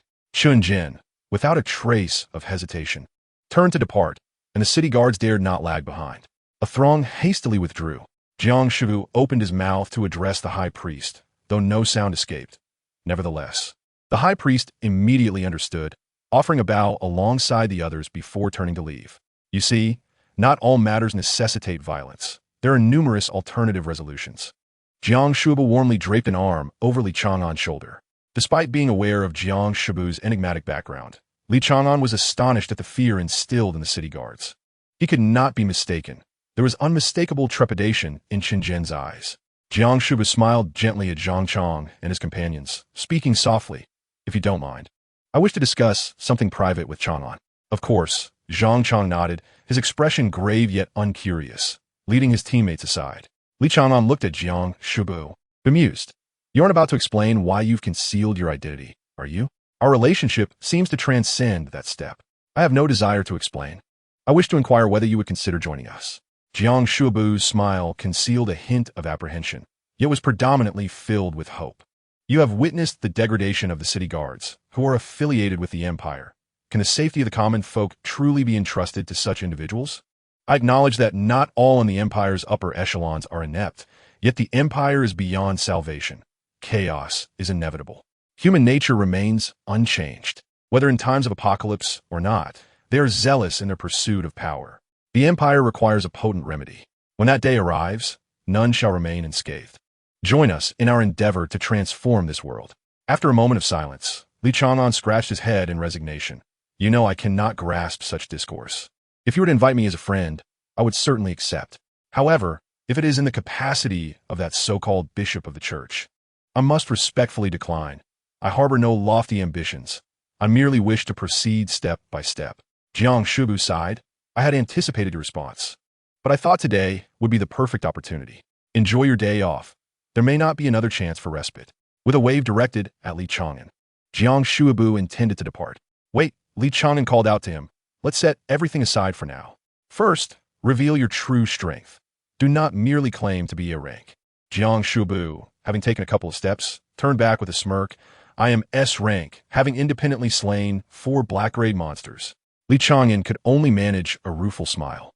"Have you been playing house with me all this time?" Not far outside the shop, the High Priest, and others awaited Jiang Shubu with utmost respect. My Lord Bishop, a small team has been dispatched to eradicate the 3rd Division of the City Guard. No one shall be left alive. Shall we erase all traces as well? Jiang Shu shrugged off his overcoat, revealing twin swords at his waist. No need. The Lord should already be en route to assassinate Lin Jun. It is time for the Imperial loafers to tremble. In Chapter 66, The Unattainable Revenge, after purchasing clothes and settling into the vehicle, silence enveloped the group. Each person harbored thoughts, yet struggled to find the words to express them. I'll call the restaurant. Some dishes take time to prepare, so they should start cooking them now. Ma Hao finally broke the stillness, assuming the dual role of brother and father. They indeed resembled a group of bashful children. Li Chang'an quietly inquired, "Can we order extra meat?" The silence dissipated entirely. "Add half a yak to his order. I'll cover the cost." Hu Chai playfully draped an arm around Li Chang'an's neck. "You've been hiding your true self quite well, my friend, to have such a formidable ally." Truth be told, it was only today that Li Chang'an discovered this fact. He would not lie. Despite knowing that Li Chang'an spoke the truth, Zhang Xiangzhuang hurriedly pressed, "Are you serious? You only just learned he was part of that church?" Li Chang'an nodded affirmatively. Only then did Zhang Xiangzhuang breathe a sigh of relief, his smile returning. "That's good. Just avoid getting too entangled with them." "Why?" Li Chang'an countered. He could disregard the church, but he could not abandon Jiang Shuabu if the church was in peril.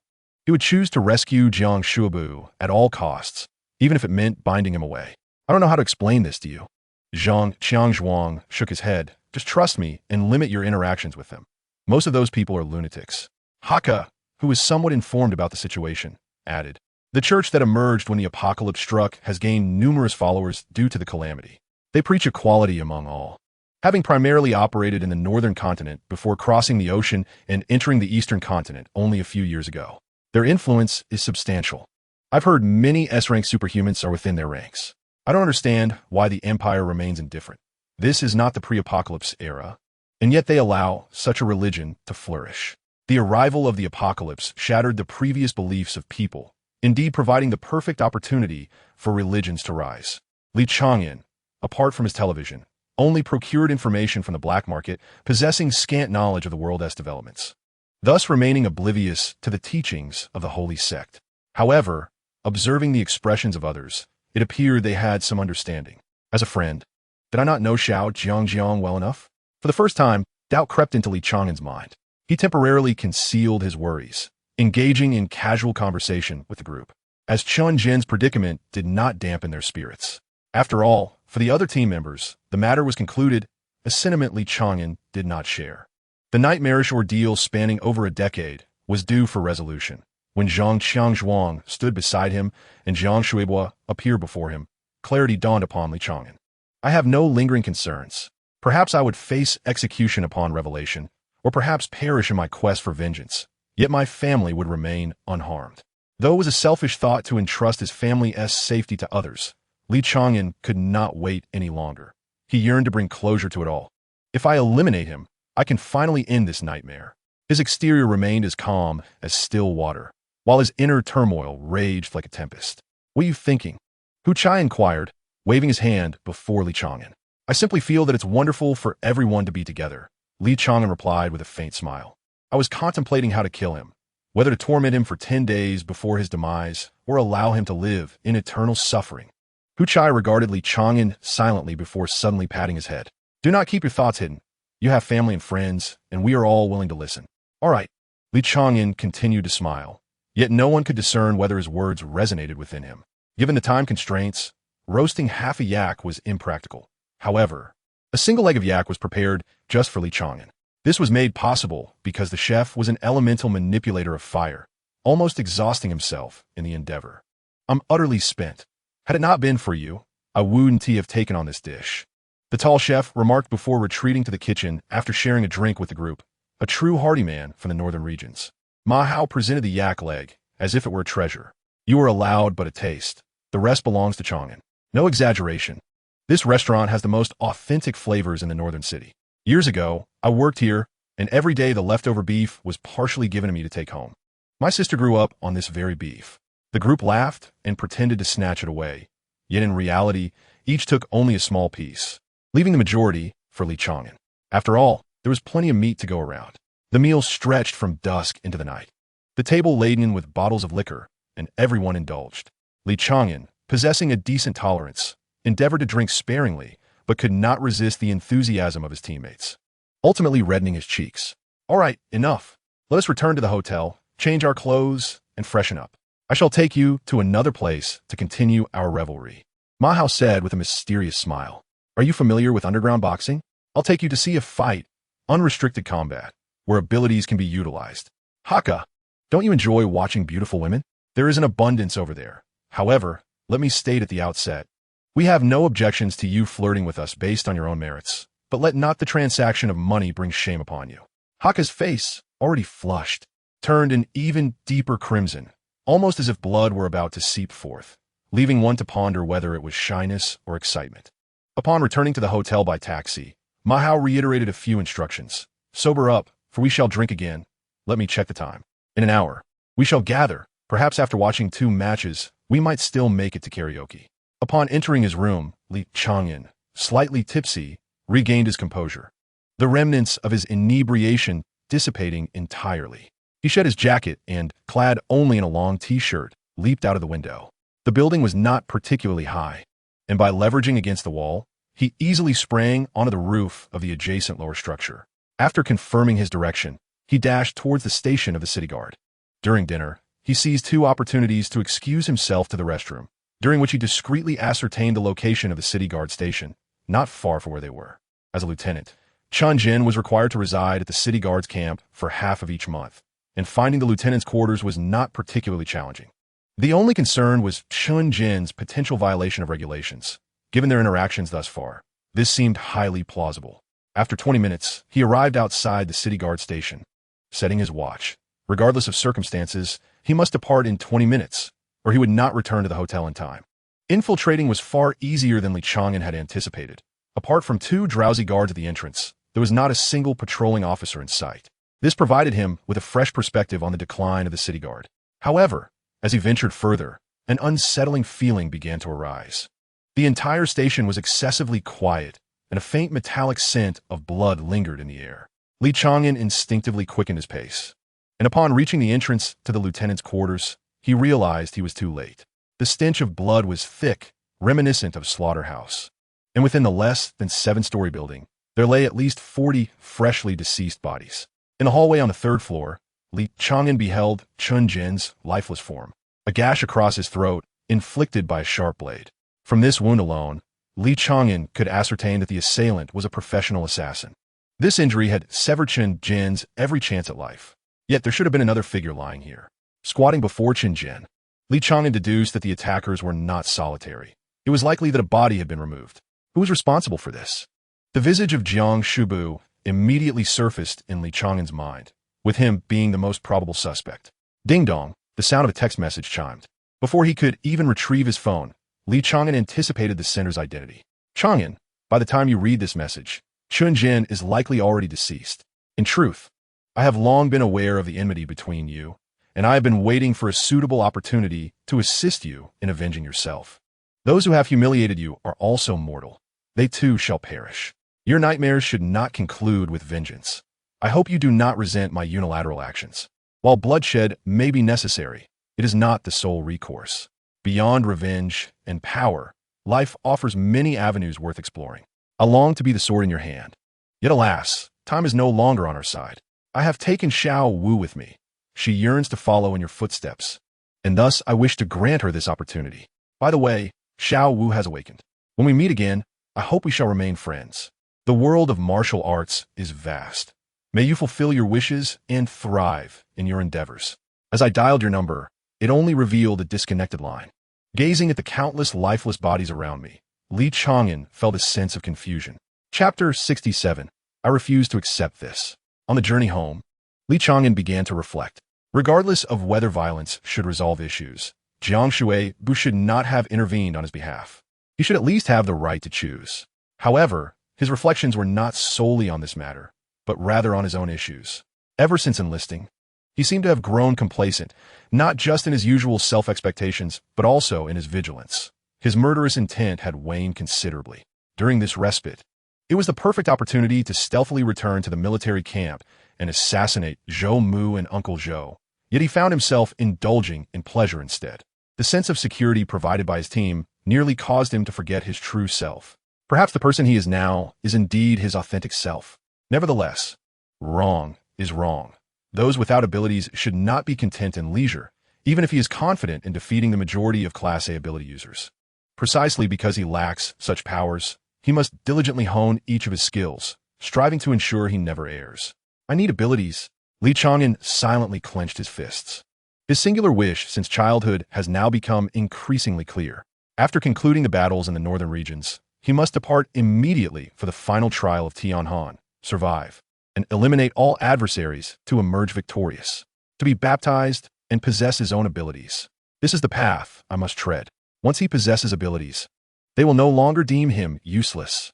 He can have his own career, a family, and proudly disclose his abilities to every friend. Li Chang'an smiled, envisioning a rare glimpse of the future in his simple mind. He hurried back to the hotel to wash up, having sweated profusely from his relentless rush, which helped dissipate the scent of alcohol lingering on him. "Chang'an, are you ready?" came the voices of his teammates from outside the door. "You Haven Tea fallen asleep, have you? Your alcohol tolerance is abysmal." Wrapping a towel around himself, Li Chang'an opened the door. "Didn't we say 1 hour?" He replied, "I just received a call. Quite a few people are going today. Let's head over early to secure a good spot." Ma Hao remarked, poking at Li Chang'an's abdominal muscles. "Your physique is astonishing. Even I, as a man, am envious." Not just Ma Hao, but the other three were also gazing at him with admiration, making Li Chang'an feel a bit uneasy. "I'll go change," he said quickly, shutting the door. During the previous treatment, some of his wounds had been so severely scraped that the skin and flesh had been removed, leaving the newly grown epidermis without scars. Elida had taken it upon herself to remove the scars, resulting in only a few remaining on Li Chang'an's body. As if devoid of clothing, Li Chang'an felt rather out of place. Nevertheless, he boarded the vehicle as before, albeit this time in a luxurious private car, while Ma Hao and his companions sported notably ostentatious attire. The stout Ma Hao donned a glossy black leather jacket, resembling a paint can with limbs. However, the opportunity to share the land he cherished with those he admired filled him with pride. He was genuinely eager to present his beloved homeland to those he cared for. The car did not venture far from the city, halting near the third city wall, contrasting sharply with the underground blackboxing venues Li Chang'an had previously known. The blackboxing arena in the North City was concealed within the slums, while the one in the northern city was situated prominently in a bustling street. 3 stories beneath, an 18-story building. Upon presenting their entry tickets at the entrance, a cheapao-clad waitress guided the trio downstairs. As the door swung open, Li Chang'an was enveloped by a familiar aroma. The stench of blood, alcohol, tobacco, and even the burnt scent of illicit substances filled the air, accompanied by the raucous beats and the roars of the crowd. The interior was divided into 2 levels. The upper level featured well-soundproofed private boxes with floor-to-ceiling windows made of one-way glass, catering to those who wished to conceal their identities. Naturally, this ambience was ill-suited for Li Chang'an and his friends. Though they were not fond of the cacophony, it was undoubtedly a fitting environment for them. "Where shall we sit?" Hu Chai inquired, scanning the area for an available seat. "Didn't you say you reserved a spot?" Ma Hao chuckled awkwardly. "We can reserve seats upstairs, but there's a minimum consumption. When I tried to book, I realized I might not have enough funds, so you should have mentioned that earlier. We can't possibly stand." Hu Chai surveyed the surroundings. The expansive boxing arena was packed with people. At its center stood a large octagonal cage, significantly larger than a standard one. The prime spots were undeniably alongside the cage, yet those areas were already filled to capacity, with no vacant seats in sight. Li Chang'an stepped forward. "You can claim seats in the blackboxing arena." Ma Hao nodded. "Chang'an is right, but how does he know this so well?" "Let's follow him." Zhang Chong hurriedly trailed behind, sensing Li Chang'an's determined demeanor and anticipating his intentions. However, this was a blackboxing venue, frequented by those who were far from law-abiding citizens. "Hey there." Li Chang'an halted at a spot he had chosen, addressing a burly man. "I find you displeasing. Shall we settle this in the ring?" Whoa, so direct. Even having anticipated Li Chang'an's intentions, the others did not expect such an overt approach. The tattooed brute, exuding an air of menace, stood up with a cold smirk. "Is there anyone brave enough?" Before he could finish his sentence, Li Chang'an seized a bottle and smashed it against the man's head. "You talk too much. Let's fight right here." As he spoke, Li Chang'an discarded the shattered bottle and delivered a kick to the man's shins. The burly man winced in pain, instinctively dropping to one knee. Li Chang'an seized his head and delivered a heavy punch to the man's temple. Without bothering to ascertain whether the man had lost consciousness, experience had taught him well. Li Chang'an grabbed an ashtray from the table and hurled it. Just as the man's companion stood up, conjuring a water blade with his hands, he was met by the ashtray hurtling towards him, forcing him to cleave it in half.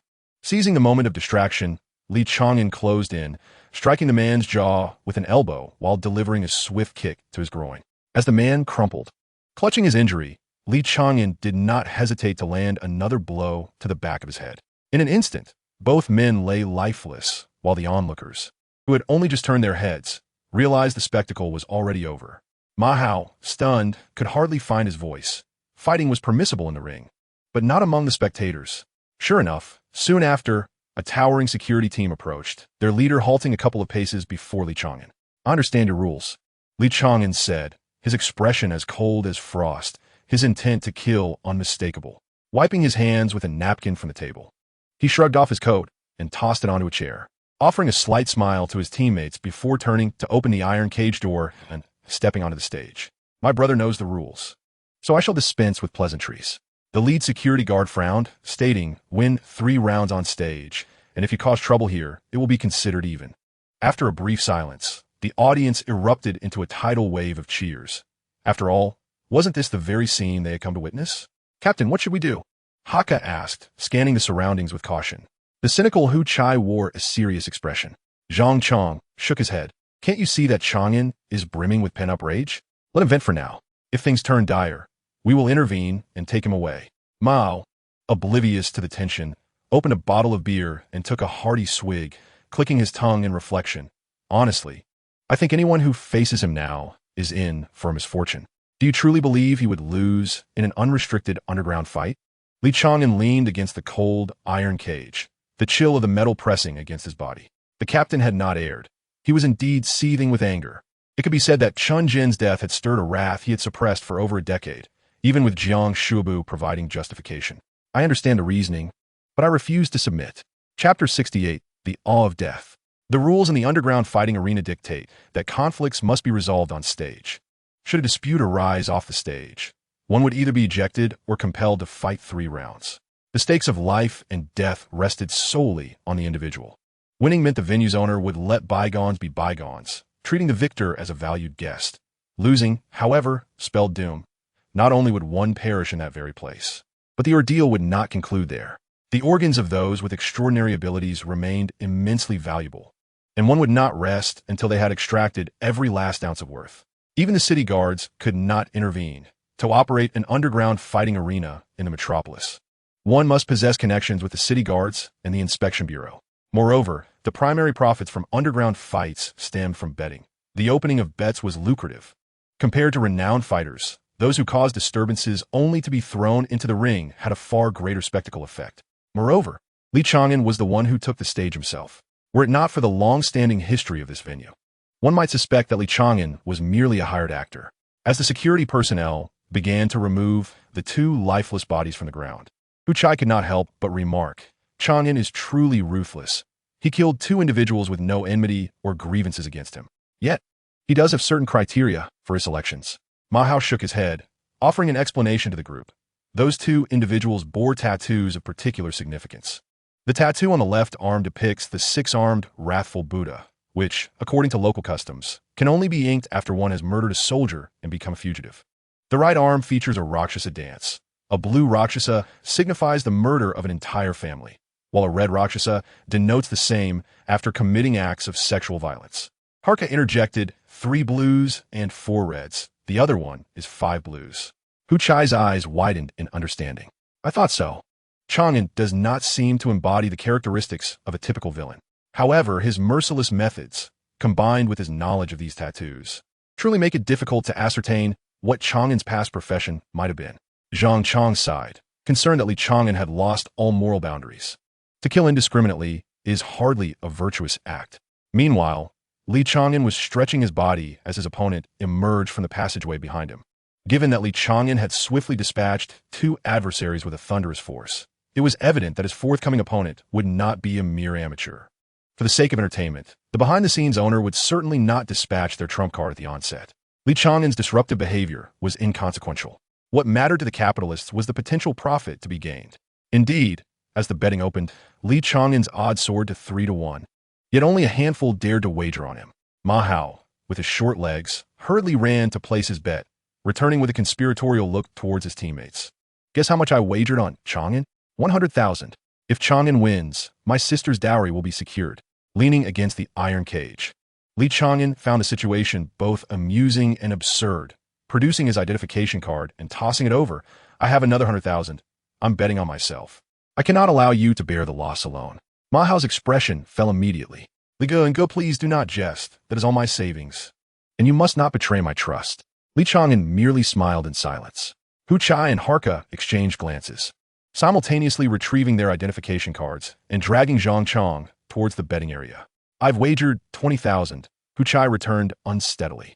I placed 500,000. If we perish together, and if victorious, we will celebrate at the club. Harka's eyes sparkled with determination. The others were taken aback. You have that much money? Harka scratched his head. My mother always said that boys should carry more money. Captain, how much did you bet? 3,000. Zhang Chong lowered his head, feeling embarrassed. It's not that I don't want to support Chang'an. It's just that I have only that much. Ma Hao and Hu Chai immediately huddled together, whispering. The captain is still single. He has left the barracks in years. Where has his money gone? Could have been spent on microtransactions in a game, but I don't see him playing any games. However, he was watching the live broadcast. Could it be that the captain is the top contender in a certain streaming room? Only Haka appeared contemplative. As the time to place bets elapsed, a burly man in black opened the octagonal cage, and a bald man clad only in shorts stepped in from outside. The muscular man secured the door. It would remain locked until one of them lay dead. Of course, pleas for mercy were permitted, but not those from Li Chang'an. The brutal annihilation of an opponent was integral to underground fighting. Without further ado, those present understood the rules. There were no victors or vanquished, only life and death. If one emerged victorious, they would depart and forever be our esteemed guest. If defeated, including your friends, they would remain here today. The burly man regarded Li Chang'an coldly, his voice resonating throughout the arena. Li Chang'an no longer concealed his murderous intent. After 3 matches, I shall add one more. I intend to kill you. A chill ran down the man's spine, and he chuckled as he descended. The bald man remained silent, his myriad scars a testament to his strength. In underground fighting, there were no rules, nor was there a demand for opponents to disclose their abilities or rank. Thus, trash talk became a tactical maneuver. When unaware of the opponent's abilities and class, provoking them with taunts could yield valuable information. Yet, the bald man scarcely had the opportunity to speak.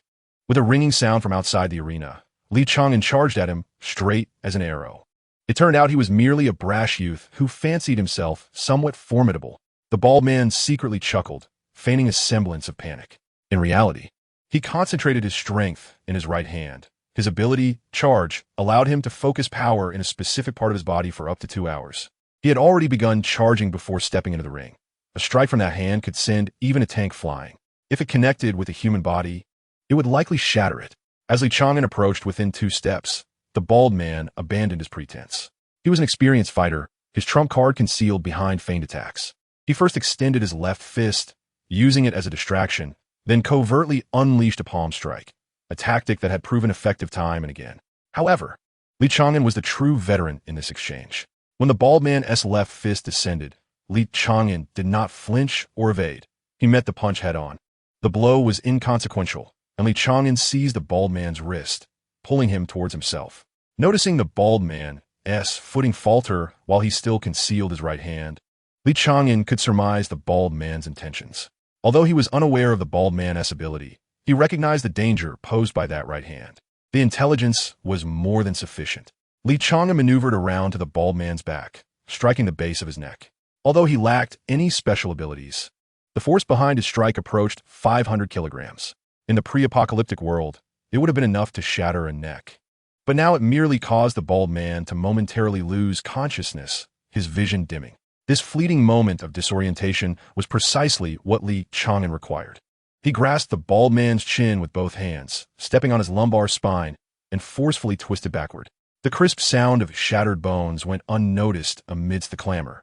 Yet all could see the bald man's fractured lumbar spine, his head striking the heel of his foot, his waist pressed against his buttocks. Meanwhile, Li Chang'an showed no signs of halting. He skillfully evaded the bald man's right-hand strikes, inhaled deeply, and delivered a powerful punch. Many had witnessed fists penetrating chests, but seldom did one observe a fist break through facial bones and invade the brain. Shaking off the crimson and white remnants from his hands, Li Chang'an surveyed his surroundings. His gaze sharp as a blade. Despite the temperature remaining normal, the surrounding spectators felt an involuntary chill, and it was unclear who first retreated. But the crowd encircling the iron cage instinctively parted. Next, Li Chang'an wiped the blood from his hands on the bald man's corpse and moved to the opposite side of the cage. Hu Chai swallowed hard. Please don't scold me. I truly believe Chang'an resembles a villain. Then we are accomplices, Haka remarked, elegantly sipping her cocktail. I am grateful that we are his friends. Ma Hao rolled his eyes. Try not to tremble when you say that. Zhang Qiangzhuang lowered his head to drink. Having just earned 9,000 but feeling no joy. In Li Chang'an's eyes, he saw no reverence for death. Zhuang, are you afraid of dying? Reporting to the captain. I am afraid. Good. One should hold a reverence for death. Only then can one live long. Captain, are you afraid? I fear nothing. On September 14th, 20 years into the Empire's reign, during a mission, the first squad of the 1st Division encountered a red alert, resulting in 4 fatalities and 1 injury. Chapter 69, A Painful Battle.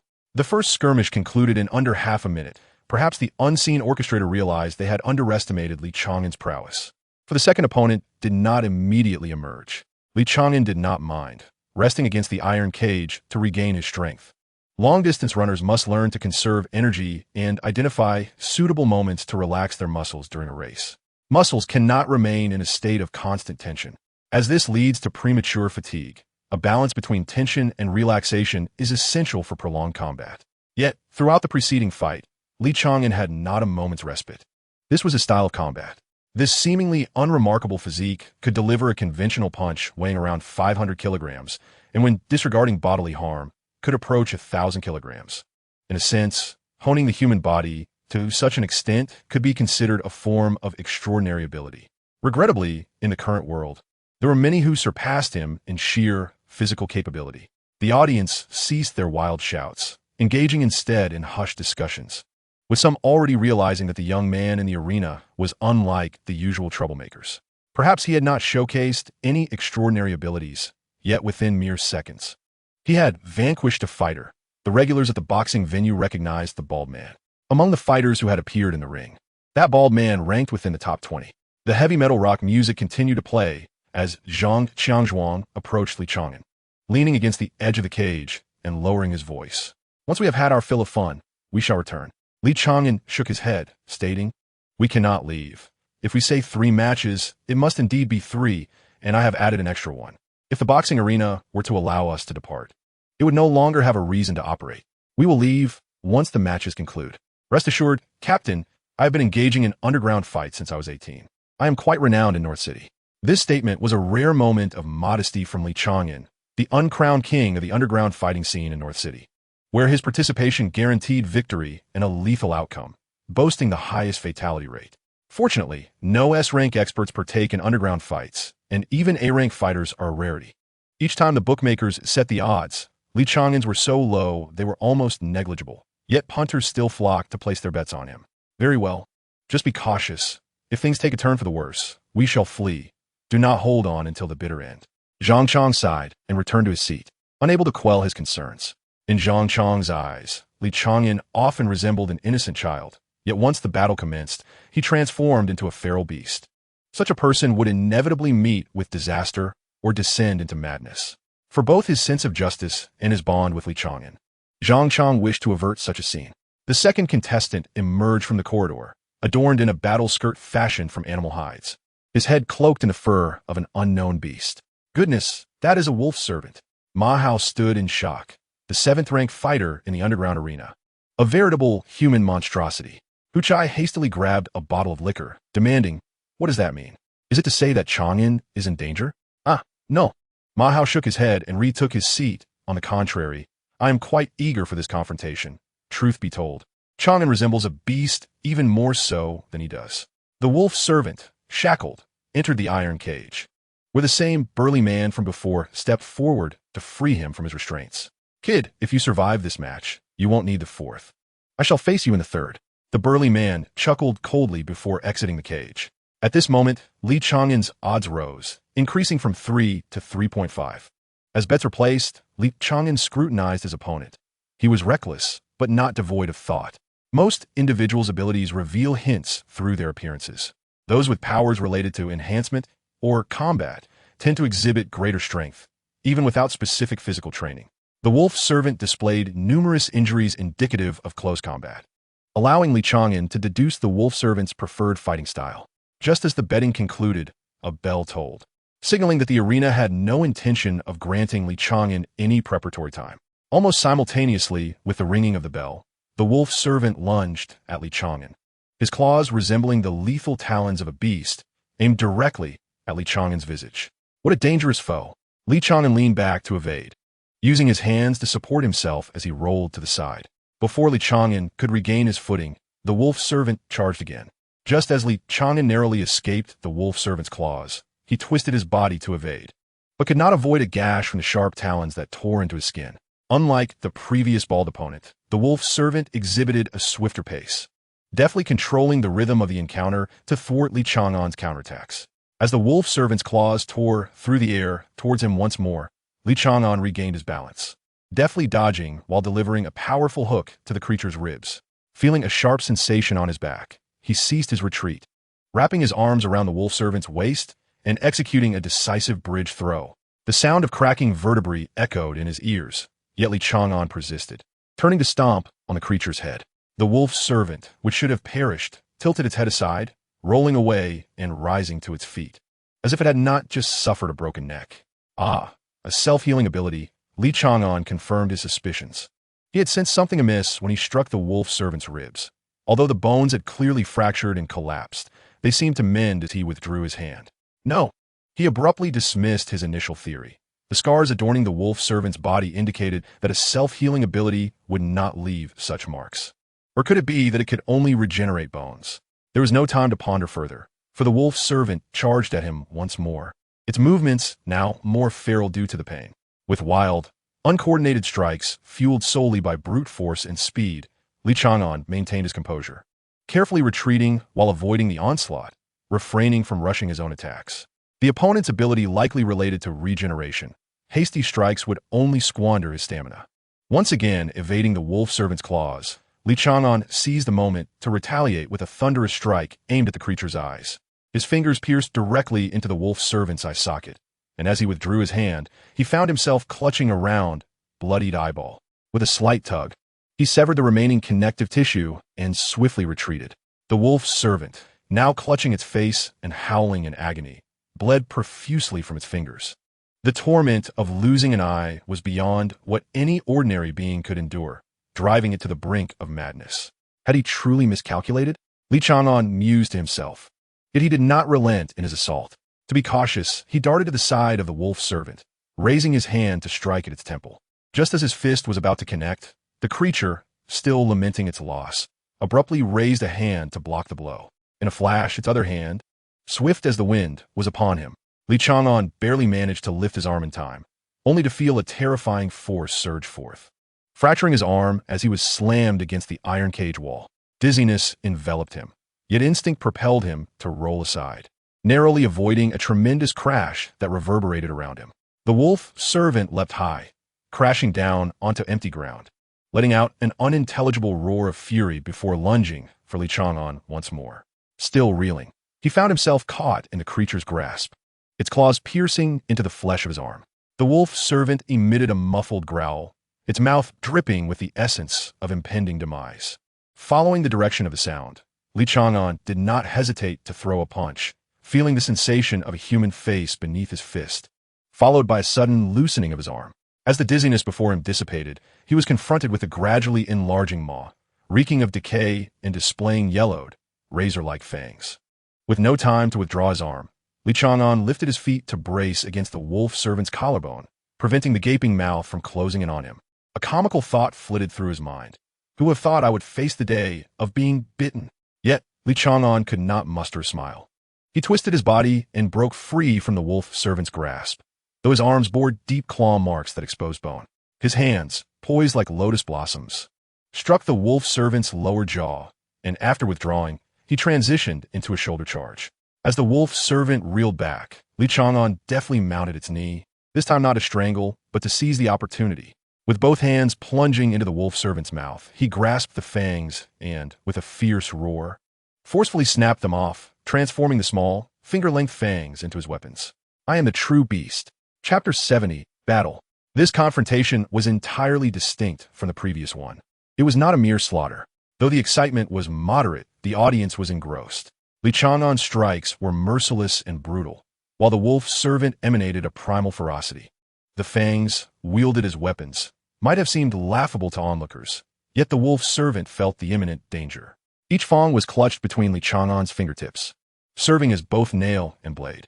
The wolf servant possessed the battle-oriented ability known as Berserker, which accelerated self-healing through injury while simultaneously enhancing strength. To some extent, it bore resemblance to Zhang Chang's ability, Strength, yet Berserker solely amplified power. The greater the injury, the more formidable the strength. If this were all there was to it, the title Berserker would be undeserved. King of Endurance would be more fitting. The essence of a Berserker is to never fall before death. Their ability allows for immediate recovery from multiple wounds, though it does not permit the regeneration of severed limbs. It was as if the Berserker had a health bar, never succumbing to death before its depletion, even if its heart were pierced or its head severed. Such was the wolf servant, whose body bled profusely, yet healed in the next moment, remaining ferocious and unyielding.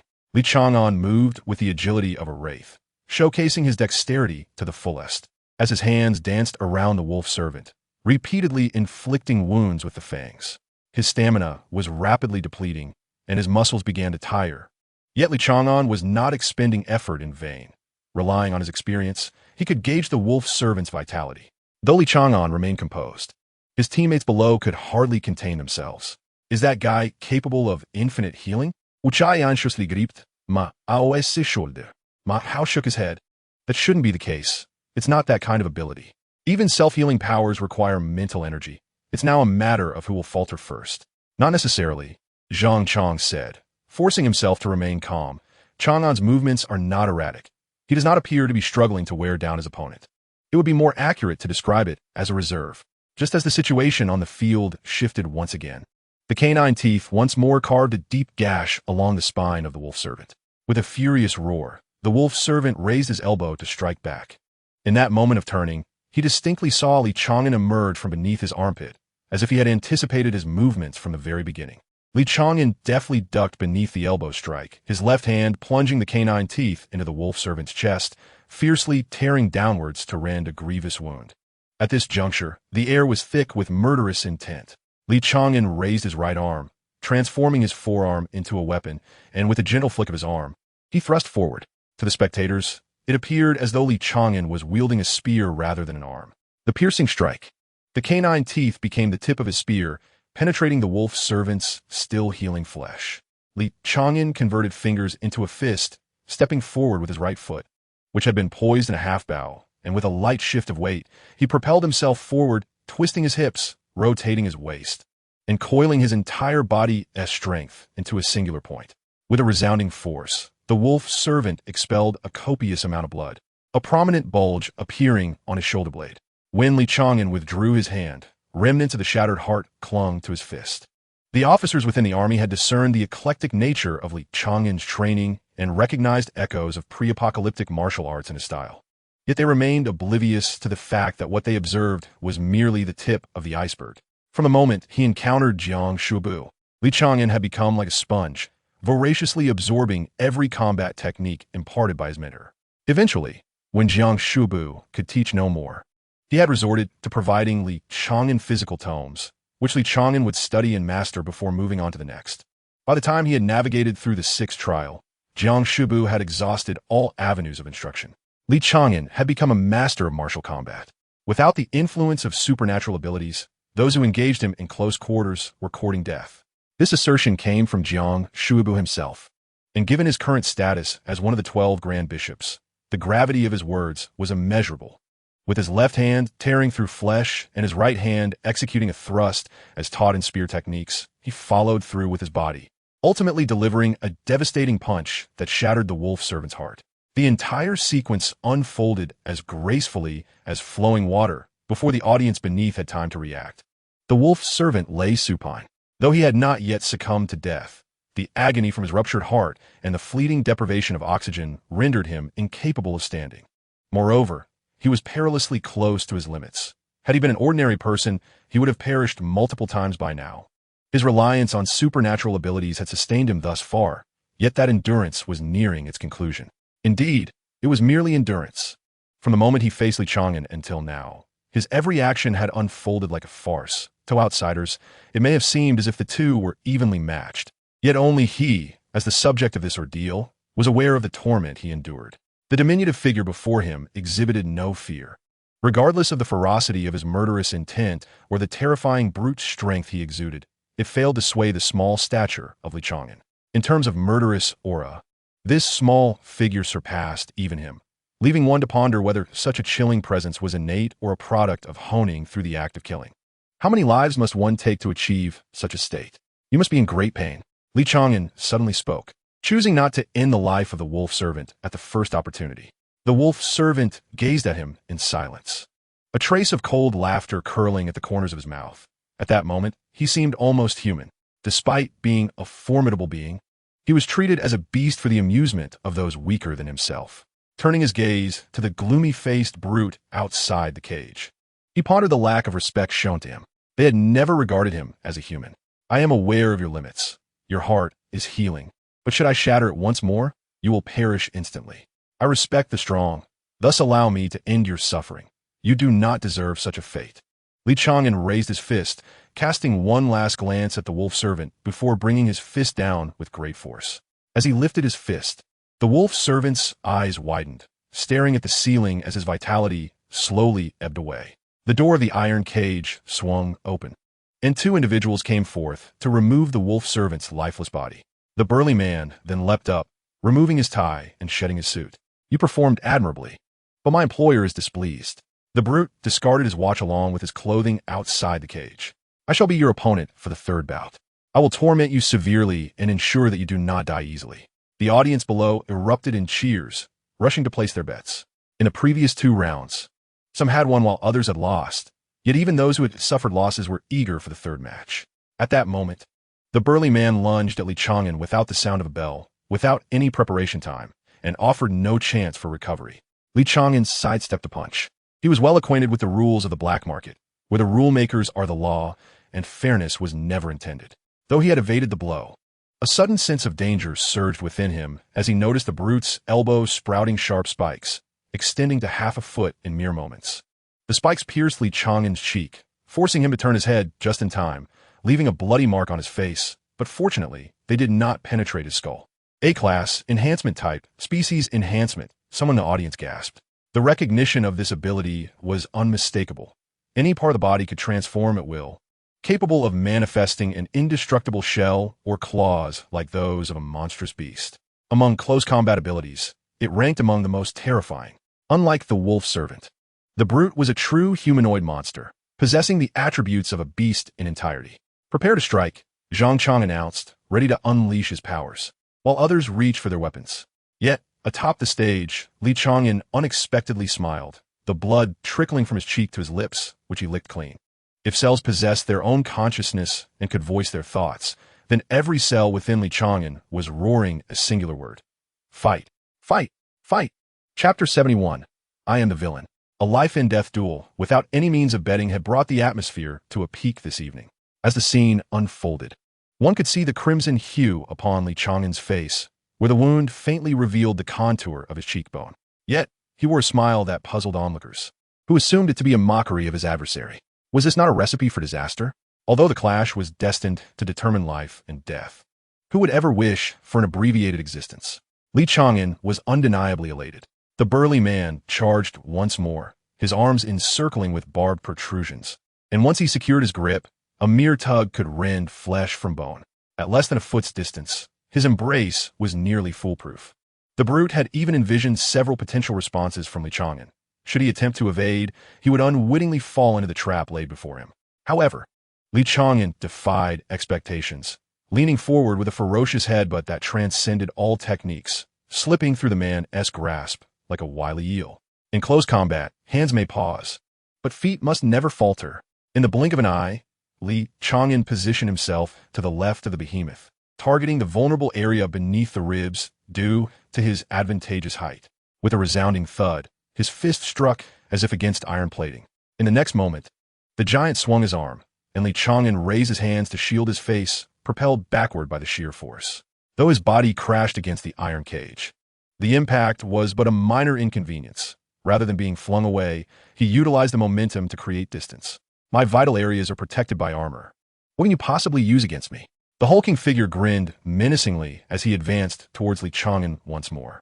The ability known as species enhancement allows those with extraordinary powers to transcend humanity. With but a drop of a monster's blood, one can acquire its physiological traits. Unbeknownst to Li Chang'an, the brute had transformed his innards into those of a spiny-skinned creature, enabling survival even if his organs were torn asunder. Only his head remained a vulnerable point, though the layers of thick scales served as formidable defenses. Up until now, Li Chang'an's abilities remain elusive. Yet that did not deter the giant from speculating on his strength. With Li Chang'an's current might, shattering the armor encasing him was an impossibility. At the very least, he would need to double his power, which would still not suffice to deliver a fatal blow. Furthermore, the brute's regenerative capabilities were formidable. In close quarters, no wielder of powers feared injury. Even without tapping into their abilities, their physical prowess surpassed that of ordinary individuals. Li Chang'an's fighting spirit surged. His recent encounters with monsters had left him feeling stifled, and the sensation of being crushed was far from pleasant. Yet, many human extraordinary beings were adept at countering him, making the search for a suitable opponent a challenging endeavor. He yearned for battle, for the pressure it brought would foster his growth. Ideally, he sought a confrontation that brought him close to death without crossing the threshold. Today was indeed a fortuitous day. Boy, let me witness the true extent of your worthless powers. The giant charged again, his body now adorned with bony spikes. Zhang Chang furrowed his brow, pondering why there was such an eagerness to unveil Chang'an's abilities and why Chang'an himself refrained from utilizing them. The answer was simple. He was not wearing his gloves. The gloves lay in the pocket of the coat at the edge of the arena, and from the very beginning, Li Chang'an had no intention of utilizing them. The fists approaching him were powerful, yet clumsily thrown, reminiscent of a child's playful brawl. Li Chang'an deftly evaded the blows, directing his finger like a blade towards the throat of the burly man, a vulnerable spot unshielded by armor, merely covered by a layer of scales. Underestimating me, are you? As the giant lowered his head, his chin met Li Chang'an's fingertip. Without hesitation, Li Chang'an transformed his finger strike into a fist, landing a solid blow to the giant's jaw, immediately following with an elbow strike. His punches struck like hammers, and his palms sliced like knives, each movement reminiscent of a master sculptor chiseling stone. The giant, with his brutish strength, swung his arms wide, but Li Chang'an gracefully dodged, rising to deliver a punch that connected squarely with the giant's chin, lifting his massive frame off the ground. Li Chang'an stepped forward, driving his elbow into the giant's chest, maintaining his momentum as his right foot stomped down like a tiger pouncing on its prey, unleashing another ferocious punch. The force of his strikes echoed like cannon fire, a sound akin to armor shattering upon impact. As the giant touched down, Li Chang'an appeared before him once more, raising his elbow for a downward strike. The giant, barely managing to raise his arms in defense while half kneeling, struggled against the impending blow. With a powerful elbow strike, the giant felt excruciating pain radiate through his arm bones. Just as he attempted to rise, he felt Li Chang'an's grip around his head. Yet, Li Chang'an possessed more than mere fist-fighting skills. He had merely showcased his boxing prowess thus far. With a forceful knee strike, he drove his knee into the giant's face. And, as he retracted his right foot, it struck the ground with a heavy thud, followed by a swift lift of his left leg. Not a knee strike, but a precise kick, targeting the recently shattered armor. The tip of his foot shattered ribs, penetrating deep into the chest cavity. Despite the blood streaming from his elbows and knees due to the giant's spiky armor, Li Chang'an pressed on relentlessly. He had no need for lethal methods. His intent was simply to beat the brute into submission. "Get out of my way," the giant roared, swinging his arm forward, transforming it into a scythe-like claw. Unfortunately for him, Li Chang'an was swifter, and the strike merely grazed the skin on his chest. "You are far too weak enough to bore me." Finally, Li Chang'an spoke, flexing his wrists. "Did you think I was using my full strength just now?" The crowd's cheers momentarily hushed, sensing that something extraordinary was about to unfold. Li Chang'an advanced step by step towards the giant. I only exerted half of my power earlier, merely to await your entry. I dislike the way you look at me. With muscles subtly tensing, Li Chang'an resembled a war god descending upon the earth, exuding a murderous intent that was difficult to behold, even more so than before. Some spectators experienced hallucinations, perceiving a shackle upon Li Chang'an's form, which had now shattered. Damn it, kid, don't get too arrogant. The giant, startled as he stood, was met with Li Chang'an's face suddenly appearing before him. Instinctively, he swung his fist downward, only to realize that Li Chang'an had vanished from his sight. Just as Li Chang'an had stated, he had only employed half of his strength. Regarding speed, he has yet to showcase it. A sharp pain surged through his eye, and as darkness enveloped him, the burly man instinctively swung his fist to the side, still missing his target. Li Chang'an stood before the man, extending a hand which, upon retraction, now held 2 eyeballs. I disfavor the way you gaze upon me. Thus I shall remove your eyes. In truth, my right hand possesses far greater strength than my left, and I often have to exercise deliberate control. Li Chang'an spoke langitly. Despite the burly man's erratic punches, he could not touch Li Chang'an even slightly. He seemed like a specter gliding beside him. Li Chang'an raised his fist, perhaps it is twice as strong. As his fist descended, the thick scale armor enveloping the man's head crumbled like a cookie. With a single blow, he caved in the man's skull. The robust vitality that once defined him now became a burden, rendering him unable to die or retaliate. Tell me you are afraid. Li Chang'an raised his fist once more. Revere me. The burly man desperately turned around, roaring, die. Another punch landed, shattering the man's shoulder. Loudly declare your fear of me. Beg for mercy. Plead for your life. Kneel before me like an ant. Some spectators below had already covered their eyes. One punch after another, the burly man had long lost his human form. His head resembled a crumpled ping-pong ball, his body riddled with dents, and his once proud armor crumbled like paper under pressure. Forgive me, the burly man uttered weakly, please spare me. Li Chang'an, who had just raised his fist, abruptly paused, then revealed a warm smile. Kneel. The burly man struggled to rise, then knelt in the direction of the voice. I beg you. The fist fell as if merely crushing a watermelon. Death could make me stronger, and so could slaughter. Chapter 72, Renowned. The octagonal iron cage used by the extraordinary was distinct from that used by ordinary individuals. The ground was solidly reinforced with concrete, topped with steel plates. Yet now, an imprint of a fist marred the steel, above which lay a gruesome scene of red and white, a repugnant display of bloodshed. This punch not only claimed the burly man's life, but also served as a resounding slap to the face of the arena's proprietor. The cage door had not yet opened, and security had already gathered around it. Absurd. How did Chang'an suddenly become so powerful, and his strikes so merciless? Hu Chai seized a bottle in one hand while grasping a concealed dagger at his waist with the other. Zhang Qiangzhuang picked up a chair. He has always been this strong. Confronting humanity is his forte. He has endured too much provocation today. Besides venting, he is also proving he is not worthless. I knew not what transpired, but he seemed to have broken free from his shackles. I feared he might tread a treacherous path. Just as Hu Chai, initially astonished, regained his composure, he is merely reciprocating what others have inflicted upon him. That is no devilish path. Is the righteous way. The door of the iron cage swung open, and a burly man wielding a knife surged into the enclosure, blocking the sole exit. Simultaneously, half of the crowd surrounded Zhang Chang and his companions. Hey, little Jean, do you no longer desire your other ear? Li Chang'an suddenly called out with a grin towards the upper floor. The restless, muscular figures halted their advance, and even the onlookers fell silent. Many who had come here were aware that the owner of the boxing arena bore the surname Jean, if there were no other individuals with that surname present. It was likely that Li Chang'an was using a derogatory term to refer to the proprietor. Moreover, it seemed that no one else was one-eared. The sound of a door opening from the second-floor private room was followed by the heavy thud of footsteps, and soon after, a diminutive man with a single ear appeared at the top of the stairs. Judging solely by his physique, he did not resemble the owner of an underground boxing arena, save for the haunting quality of his eyes, devoid of pupils, leaving only a ghastly whiteness. Wow, it seems you're faring quite well. What was your name again? Jean something? Li Chang'an said, stepping forward with a smile. Jean Wu. The man from the second floor descended step by step, clutching the railing, his footing somewhat unsteady. A nearby subordinate attempted to assist their leader, but was swiftly kicked aside by Jin Wu. Zhang Chang and the others, who had contemplated taking action, halted, sensing a potential shift in the situation.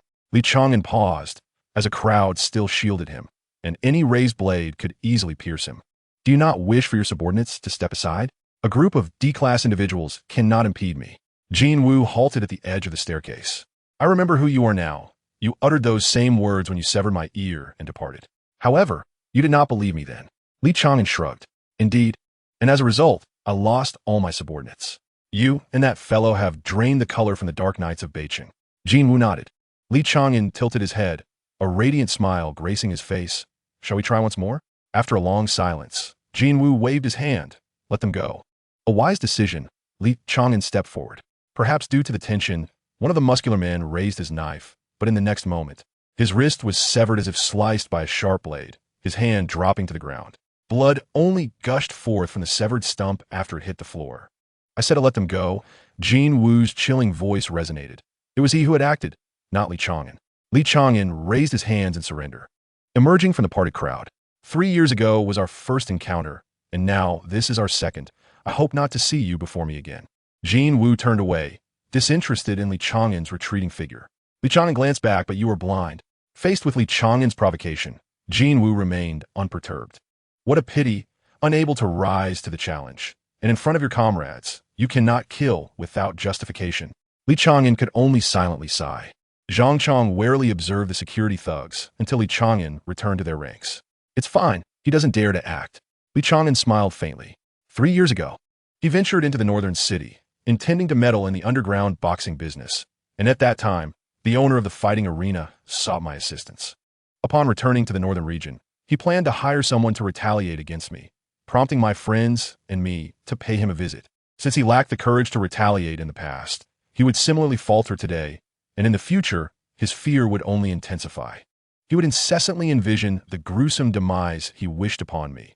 Yet, when he encounters me again, he would not even dare to lift a blade. No one spoke.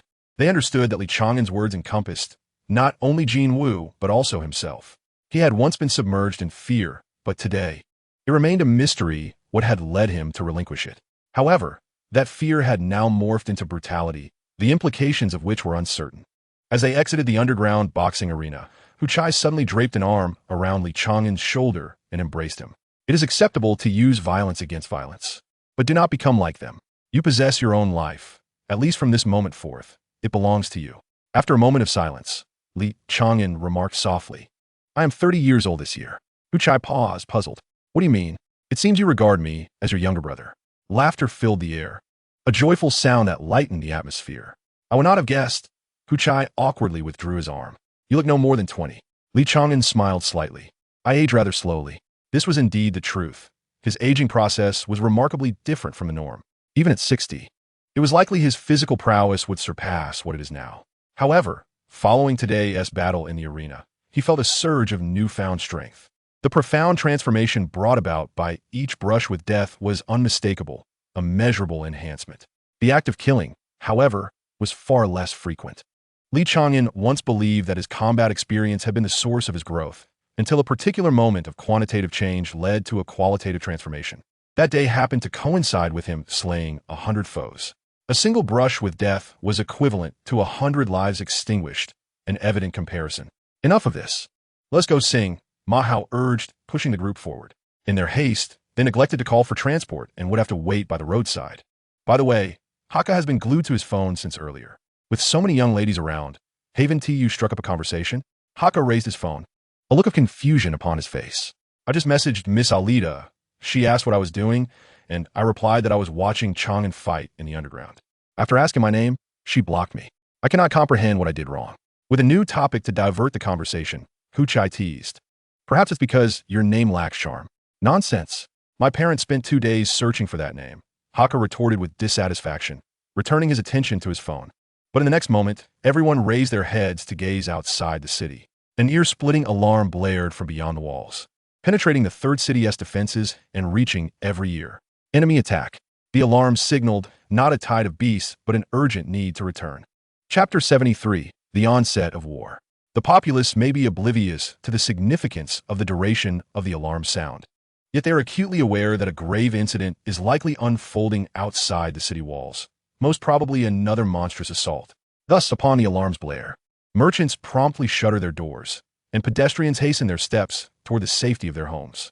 None pause to ponder whether they will arrive in time. Their only hope lies in the city's defenders successfully repelling the onslaught. The unfortunate reality is that the roads are paralyzed, even with high-level superhumans attempting to maintain order. The streets remain chaotically congested. The 5 individuals can only rely on their legs to venture toward the outskirts, eschewing the city gates in favor of scaling the towering walls directly with their identification cards in hand. I will assess the situation. Let us convene at our camp. Hu Chai declares before leaping from the wall, shimmering as he descends to the ground, immediately sprinting forth. Zhang Xiangzhong activates his abilities and leaps down the 40 to 50 meters of wall, with Li Chang'an closely following, gripping Zhang's shoulder and executing a roll upon landing to dissipate his momentum. The trio swiftly disappears into the distance, while Ma Hao and Hakka must descend via a rope ladder. Li Chang'an trails behind Zhang Xiangzhong, adjusting his breathing to control his muscle tension, managing to keep pace with Zhang's enhanced speed. It is not a combat scenario, and Zhang's abilities have their limitations. Otherwise, his velocity could be further amplified. At this moment, they pay no heed to the potential damage to public property, vaulting over walls whenever possible, ultimately resorting to running atop rooftops. Hu Chai employs his abilities repeatedly, having long vanished ahead of them. After a span of over 10 minutes, Li Chang'an and Zhang Xiangzhong arrive at the entrance of the military camp. The atmosphere within the camp is somewhat disordered, yet remains relatively orderly. Zhang Xiangzhong, a soldier of over a decade, immediately senses something amiss. While there are indeed individuals of questionable character within the Northern Army, the overall quality of the troops is not low.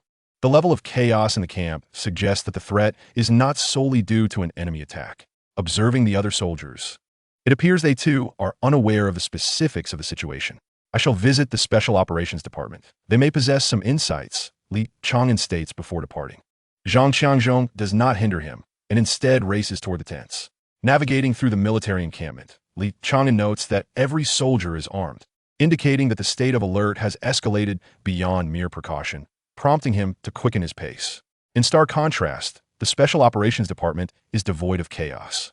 While several tents have collapsed and many personnel are missing, a scant few remain to clean up the aftermath. Li Chang'an sidesteps the battlefield cleanup crew and enters the logistics department, where he recognizes only one individual, Alida, and naturally seeks her out. In the familiar large tent, Alida is conspicuously absent, leaving only a young girl in a red cloak seated in a corner, lost in thought. "What are you looking for?" the girl inquires, lifting her gaze to Li Chang'an. Li Chang'an's breath catches. Instinctively, he senses a threat, despite the absence of any overt malice from the girl. An alarm bell rings within him. Regaining his composure, he asks, "Is Alida not here?" "No," she replies. The young girl shook her head. "General Lin has been injured, and all the healing abilities have rushed to his side.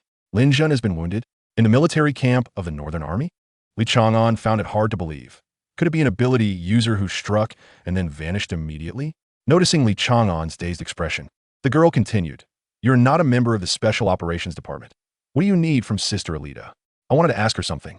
"Wait, are you Fenrir?" The scene from before his unconsciousness flashed in Li Chang'an's mind, the figure in the scarlet cloak walking in the moonlight. "You should call me Little Red Riding Hood. Fenrir sounds too unpleasant." The girl wrinkled her nose, appearing somewhat displeased. Fenrir was merely a young girl, and she too had fought her way out of the trials? Li Chang'an's expression darkened. Even such a small child had emerged from the trials. He truly was too weak. Li Chang'an hesitated for a moment. "Thank you for saving me earlier. I am the one you rescued." Tilting her head in thought, Little Red Riding Hood smiled brightly. "So it's you. You are amazing, being able to block a black-rayed monster despite your apparent weakness." "Yes, I am indeed quite weak." Li Chang'an felt no embarrassment.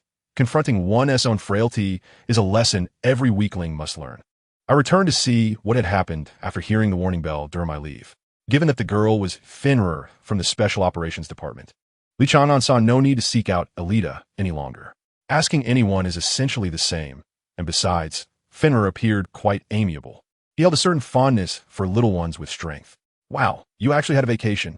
Little Red Riding Hood looked at Li Chang'an with envy before continuing. "About 2 hours ago, The Pope of the New Era Church and 3 archbishops launched an attack, storming the command center without any disguise. Half a minute later, a fierce battle ensued. The Pope severed Li Chang'an in half, while the 3 archbishops engaged the remaining strong individuals. 2 from the Special Operations Department fell, and 1 was gravely injured. Li Chang'an unleashed his abilities to seal off their escape, but in the end, he could not retain the 4 of them. Injured General Lin within the military camp? Li Chang'an still found it hard to believe, with so many from the Special Operations Department and other strong individuals in the camp. How could they not have detained these 4? Was it not merely a performance against monsters? Little Red Riding Hood frowned. You underestimate the enemy too much. Just look at the city walls outside. Heeding her words, Li Chang'an lifted the curtain to look outside. He had rushed out so quickly earlier that he only sensed something odd about the city walls, not having the time to ponder it. However, now, the eastern section of the repaired second city wall, extending 400 meters, had completely vanished. The Pope of the New Era Church ranks 3rd among the powerful within the empire, surpassing one of the empire's 3 marshals. With her innate ability from the mythical category, Candle 9 when she opens her eyes, everything she sees is annihilated. The 2 members of the Special Operations Department perished in her gaze, along with approximately 2,000 soldiers. Had it not been for the immense energy consumption of her ability, the military camp would have long been obliterated. Little Red Riding Hood sighed with an air of maturity. No one expected her to betray us. The military had deployed many ability users to monitor her. Unexpectedly, even those who were once observers have now pledged their allegiance to her. Among the 3 extraordinary beings, 1 belongs to the mythological category Azura. Another is also from the mythological realm, Horus, and the last is likely of the same ilk. You, a mere foot soldier, cannot fathom the significance of the 4 mythological categories. Within the entire Special Operations Department, there are only 9 mythological entities, and including my dual mythological status. There are merely 10 in total. Li Chang'an swallowed hard. He understood all too well. The mythological category is distinct from others, exhibiting a stark disparity in strength. The names alone can reveal their hierarchy.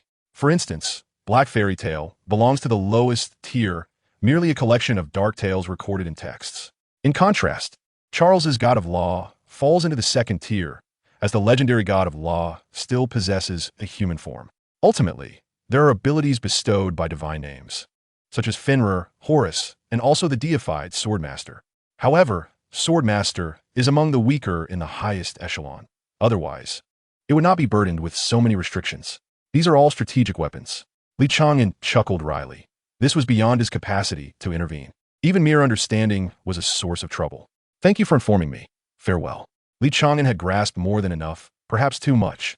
He yearned to leave this place, not solely due to the complications at hand, but more so because of Jiang Shu.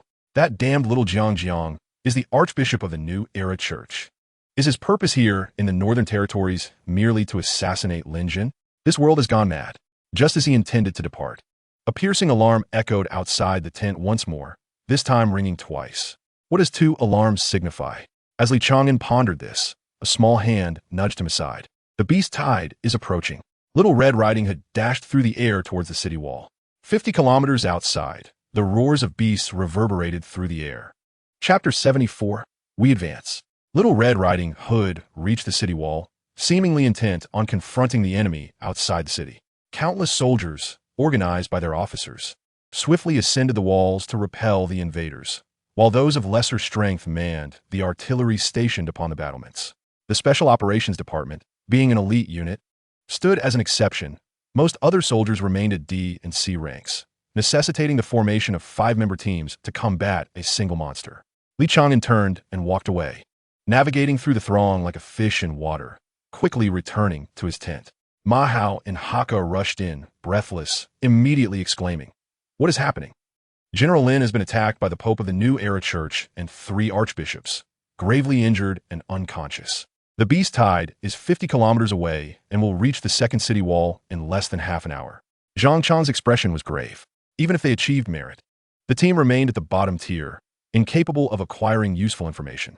The Special Operations Department has suffered 2 deaths and 1 injury. Li Chang'an interjected. This means the Special Operations Department has lost 3 combatants. I forgot to inquire about their specific identities. General Lin is severely wounded and undoubtedly unable to command. What is the exact number of beasts in the tide? Hu Chai raised his hands in a gesture of uncertainty. "I am unaware," he said. "We belong to the patrol squad. Unless in an emergency, we are considered a reserve force and are not required to ascend the city walls. Naturally, news of the beast tide would not reach us immediately." Li Chang'an pointed toward the hurriedly passing Zhou Mu outside the door, his brow furrowed in suspicion.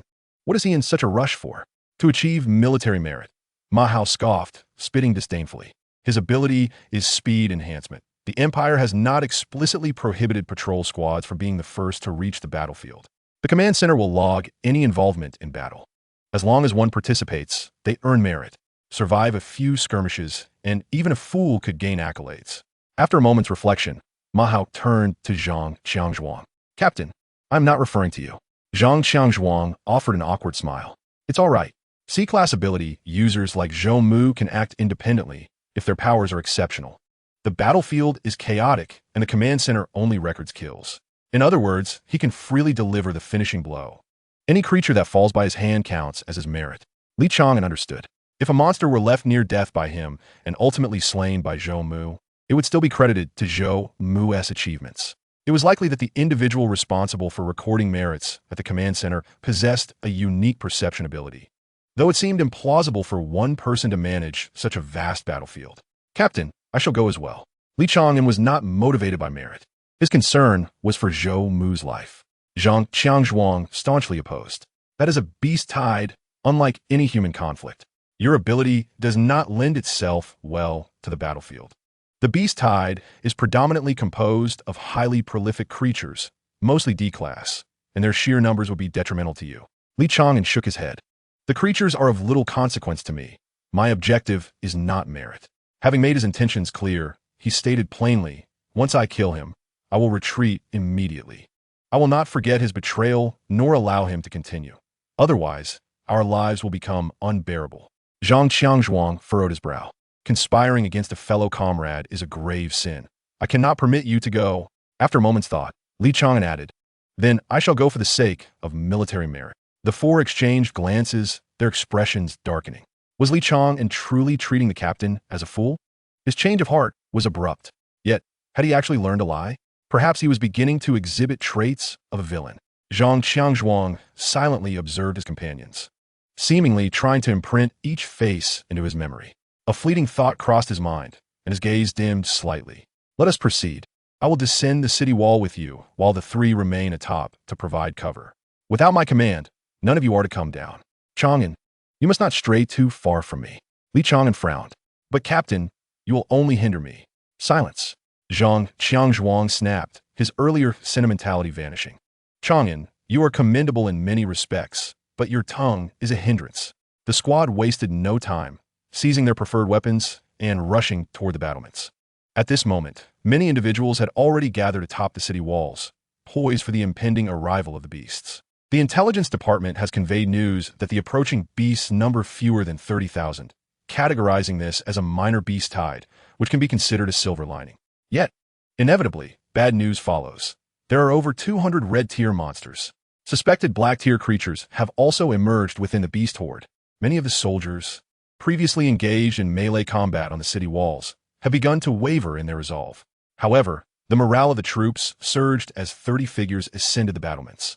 More than 30 elite operatives from the Special Operations Unit have mobilized, except for the 2 deceased and 1 severely injured. All combatants from the Special Operations Unit are prepared for battle. Li Chang'an glanced around but could not spot Alita, likely having transitioned entirely to logistics.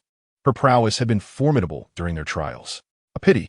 All troops, prepare for battle," bellowed the general atop the highest tower, draped in a pure white cloak. Shells were loaded, soldiers readied their firearms, the cannons on the walls were primed, and the long-range combatants began to channel their abilities.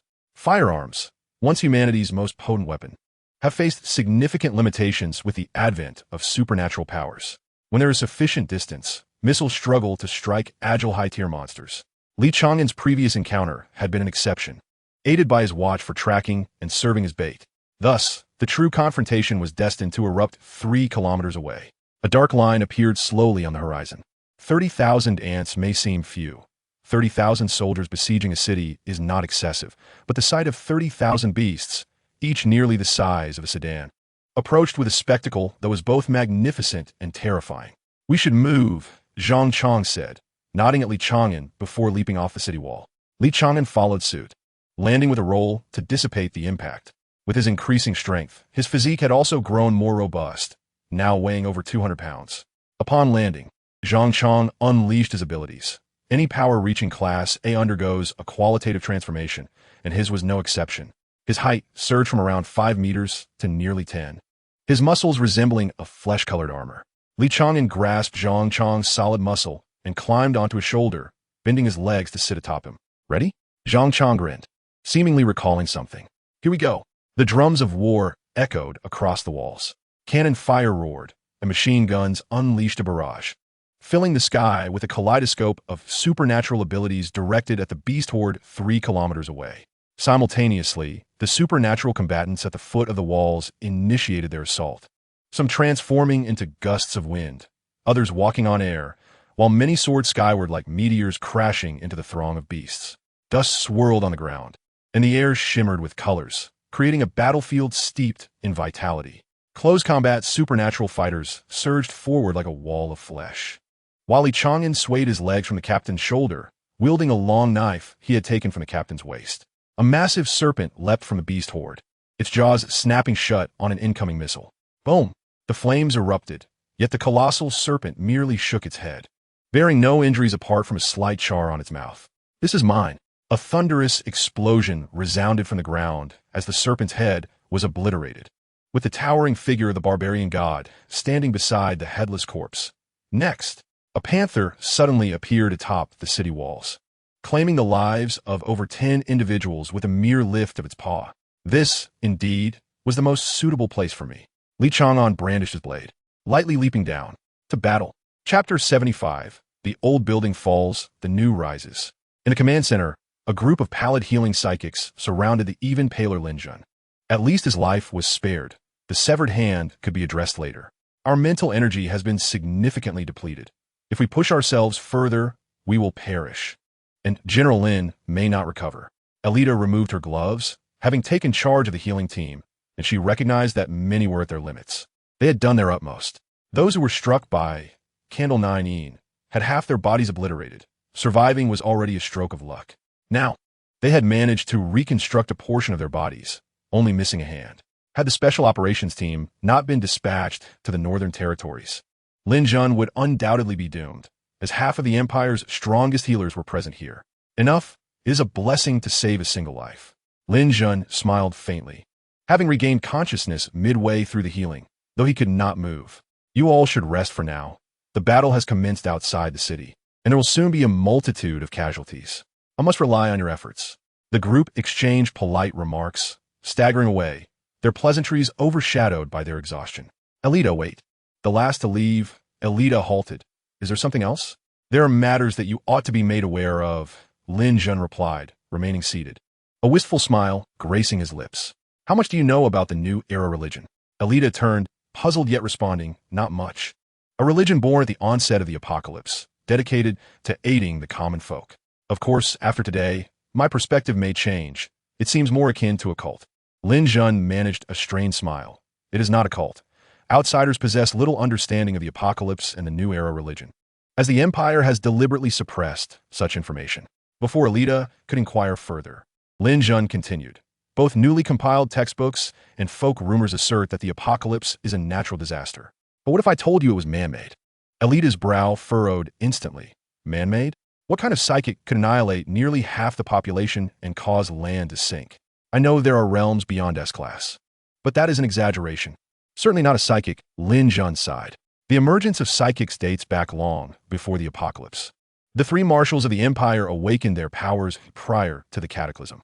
We can discuss psychics later. The Empire will gradually disclose this to you. What I need to convey pertains to the events during the apocalypse." Alita quickly interjected. "Wait, I have no familial ties to General Lin, nor am I part of the upper echelons of the Empire. Why are you revealing this to me?" In an instant, Li Chang'an appeared to have aged several years. Even if the New Era Church truly emerged after the apocalypse, nearly 30 years have passed since then. In this span of 3 decades, the Empire has allowed its expansion. One must ponder how many of its inhabitants are now aligned with them. You are one of the few I brought from the trial grounds to the military department. At the very least, you can be considered part of my faction, whether you acknowledge it or not. The military is indeed divided in such a manner. Elita's intuition urged her to refrain from listening to what was to follow, for knowing too much often brings peril.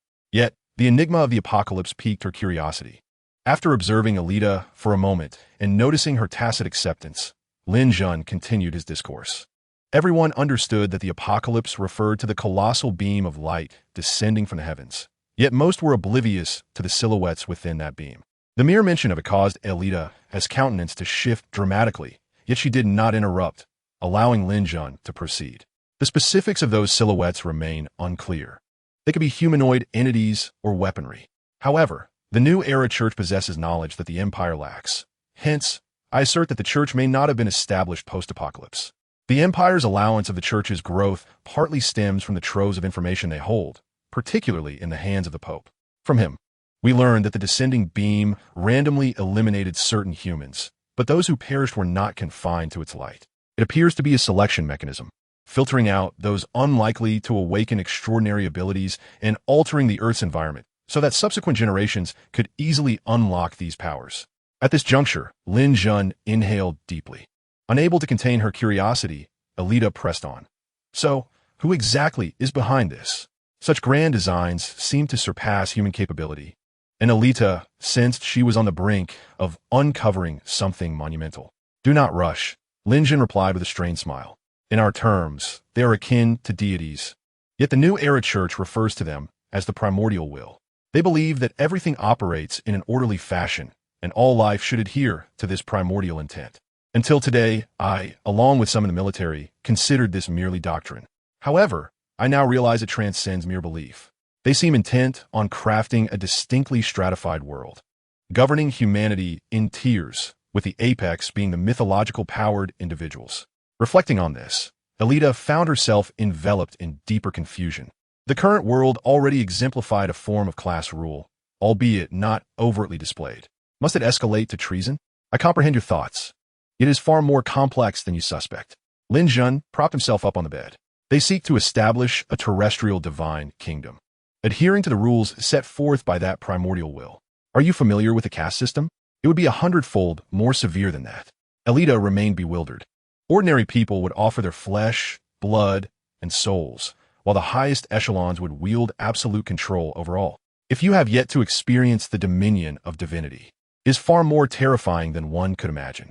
Li Chang'an descended from the bed, his steps unsteady as he approached the door. The current situation is far more troublesome than one might imagine. The sole piece of good news is that the New Era sect is temporarily unable to wield its world-destroying power. Regardless of the presence of the original will, shadows can indeed be discerned within the column of destruction, forces that we currently cannot withstand.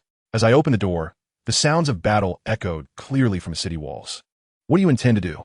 Elita positioned herself in front of Li Chang'an. Naturally, I shall ascend the walls. Am I, a son of the Empire, to cower in the rear while my comrades engage in combat? Shaking off Elita's hand, Li Chang'an steadily advanced toward the walls. Stay beside me. Should I falter, I may require your healing. The fallen angel can transform human desires into various forms of energy. On the battlefield, exhaustion of spirit is simply not an option. Li Chang'an was acutely aware of the severity of his injuries, yet he also understood that he could not afford to show weakness. If even a single commander fails to appear, how can the morale of the troops below be maintained? Do they truly believe that the beast tide is so inconsequential? How can these monsters claim the title of humanity's greatest adversary? Of course, we must now include the New Era sect in that equation. The chaos has already begun. No one in this world can escape its clutches. With external threats looming, humanity remains mired in internal discord. Among the Empire's higher echelons, many deemed Li Chang'an obstinate and drearily conventional, yet now he was preparing to establish his own faction. What would it mean if the vast city of Sibei were to secede from the Empire's dominion? You old fool. Sending me to take full control of Sibei was indeed a prescient move, Li Chang'an muttered to himself, a cold smile creeping across his face. Perfectly convenient to use me as bait to eliminate those restless elements. The Special Operations Division is now under my command. On the top floor of Tongtian City, 12 chairs surrounded a circular table, with Wang Jianjun standing at its edge, holding a headless corpse. I've grown old. I can hardly control my strength, and my memory fails me. I almost forgot to ask you, what audacity do you lot possess to interrupt me? Chapter 76 speaks of action. It must be fulfilled. The oncoming beast stood 17 meters tall and weighed around a ton, known as the capybara both before and after the apocalypse, though it was herbivorous in the past. Mere seconds ago, this monster had crushed a soldier's skull and swallowed it whole. After the apocalypse, sightings of herbivorous creatures had become exceedingly rare and not far off. A giant rabbit clutched a soldier's severed limb. Li Chang'an tightened his grip on the combat knife, lunging forward with 2 swift steps, executing a sliding attack beneath the beast's belly. The slide would eviscerate, but the one who initiated it would likely perish first. However, Li Chang'an had no intention of relying solely on this maneuver to slay the enemy. Grasping firmly onto one of the creature's forelegs, he thrust the knife into its soft abdomen before leaping away, narrowly escaping being trampled. The capybara's thick layer of subcutaneous fat rendered Li Chang'an's strike non-lethal, but the pain was sufficient to incite its wrath. With a furious roar, the capybara pursued the retreating figure of Li Chang'an. The seven beasts now followed closely behind him. Zhang Qiangzhuang grasped the jaws of the monstrous rat, tearing open its grotesque head. His gaze filled with concern as he observed Li Chang'an galloping across the battlefield. Did he not feel a shred of urgency? There was no need to elaborate on the direction Li Chang'an was heading. Zhou Mu was showcasing his prowess there, weaving through the monsters like a gentle breeze. To Li Chang'an, this spectacle was laughable and tinged with envy. Despite possessing such remarkable abilities, Zhou Mu merely squandered them. His utilization of his powers remained superficial, lacking the physical training and coordination of footwork. Not to mention, the potential to harness kinetic energy from his speed to inflict harm upon his foes was entirely overlooked. Shouldn't such incredible swiftness be honed to transform one's body into a weapon of impact? On the opposite side of the battlefield, the barbarian god leapt high, scaling the snout of the monstrous figure before delivering a devastating strike to its massive forehead, landing gracefully upon the ground. The beast let out a mournful cry before crashing to the earth, possessing both the combat prowess of the unmatched and the mystical abilities of the sound domain. The barbarian god's palm infused the creature's skull with sonic force, reducing its brain to pulp. Meanwhile, the tall bull, radiating a pure, sacred white light, unfurled her wings and wielded a spear of considerable length. Like a streak of light, wherever she passed, the monster's heads burst and fell lifeless. A figure of myth, she was a Valkyrie, and alongside her, the barbarian god served as a harbinger of death upon the battlefield. As of now, Li Chang'an had yet to slay a single beast, while the crowd following him grew increasingly curious about his peculiar behavior. It was time. With a cold smile, he came to a sudden halt, pivoting to deliver a swift strike with his blade, severing the ears of the fastest giant rabbit trailing behind him. Evading the giant rabbit's sharp teeth, Li Chang'an slightly bent forward, driving his blade into its throat, slicing through the artery before pivoting to flee once more. Avoiding conflict would surely raise suspicions. Thus, he feigned a gorilla-like demeanor to evade detection. Now, he was drawing closer to Zhou Mu. Zhou Mu was cautious, eager to claim credit for the battle, while simultaneously wary of being engulfed by the tide of beasts, thus remaining active within a confined area. Once Zhou Mu's figure came into view, Li Chang'an lowered himself, concealing behind a rhinoceros beast before the enraged creatures could draw attention to him. His body was splattered with the blood of the monsters. He awaited this moment. With Li Chang'an's presence obscured, the beasts, unable to catch his scent, redirected their fury towards the nearest human, making Zhou Mu their primary target. What on earth? Where did all these monsters come from? Zhou Mu, who was contemplating how to usurp others' achievements, was thrown into a panic and turned to flee. In his haste, he stumbled over an unseen obstacle and fell forward. Concealed in the shadows, Li Chang'an frowned slightly. It was somewhat painful. After all, Zhou Mu was moving at high speed, and tripping him was a risky endeavor. Fortunately, Zhou Mu was alarmingly weak, having overlooked the importance of physical prowess due to his formidable abilities.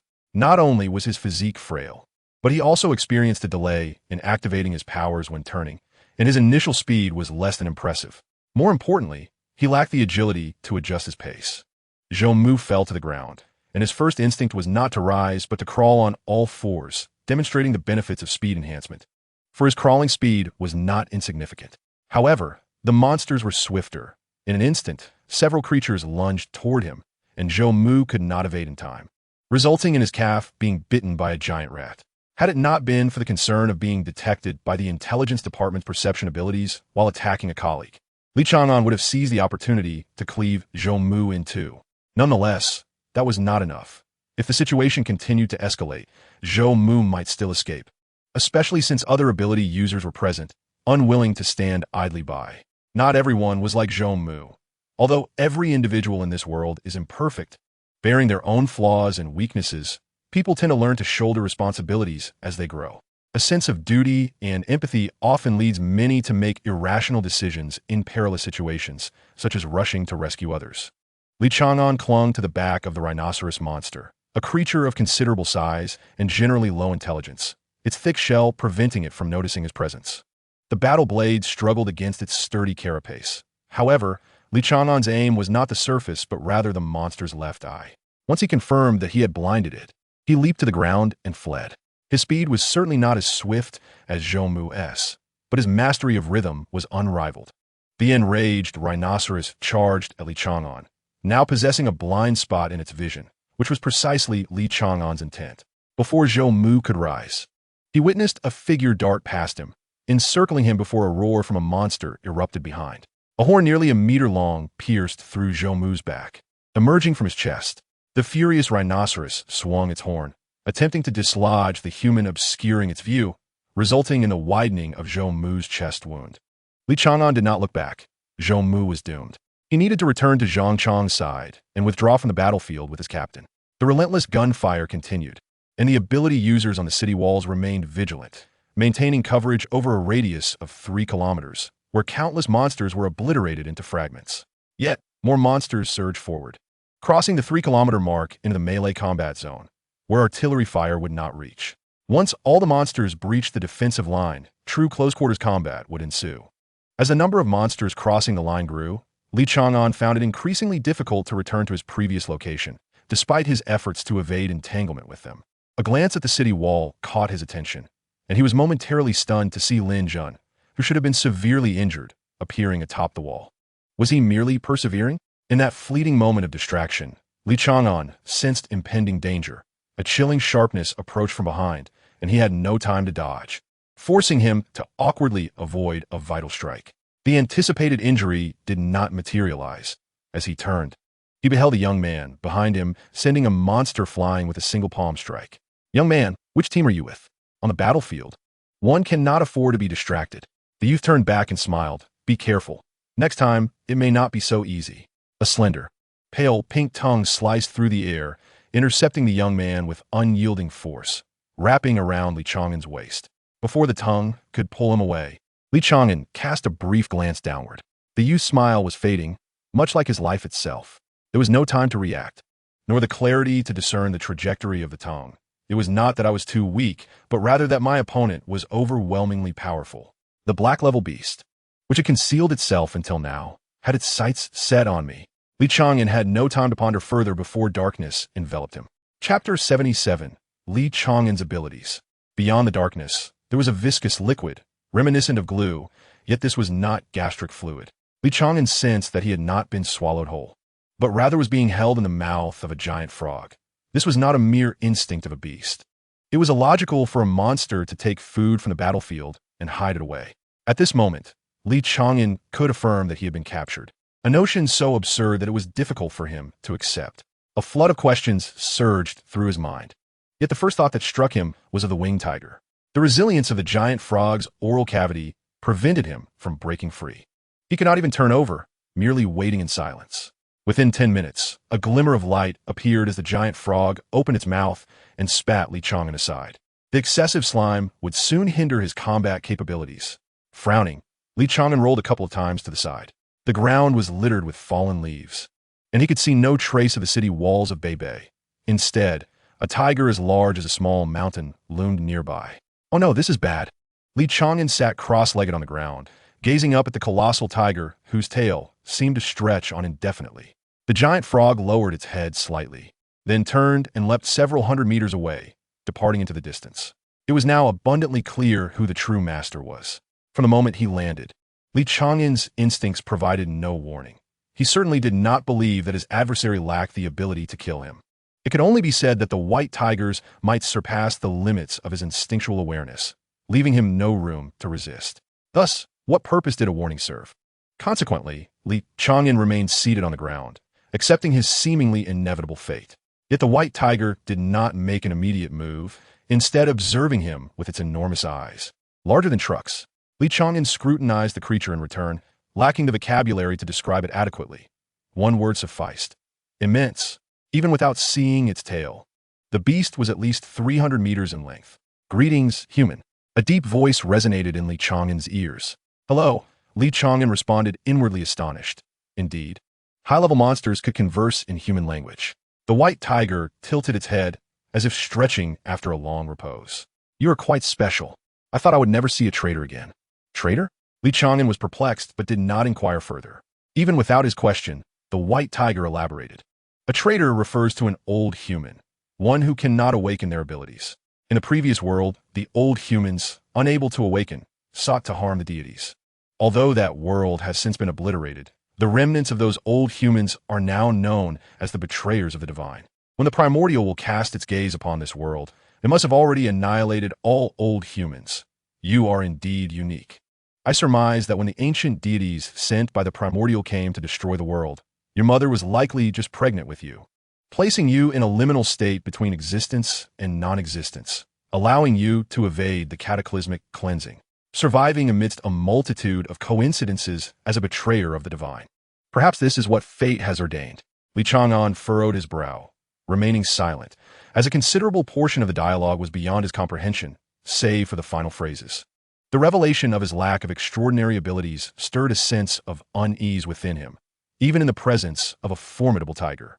The conclusion he could draw was that the apocalypse was not a natural disaster, but rather the machinations of the entity known as the primordial will.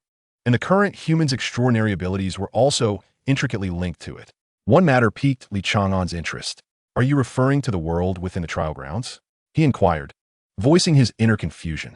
This was also related to the fact that the white tiger had yet to take action. Otherwise, he would not have dared to speak. Indeed, the white tiger nodded, summoning a fierce wind.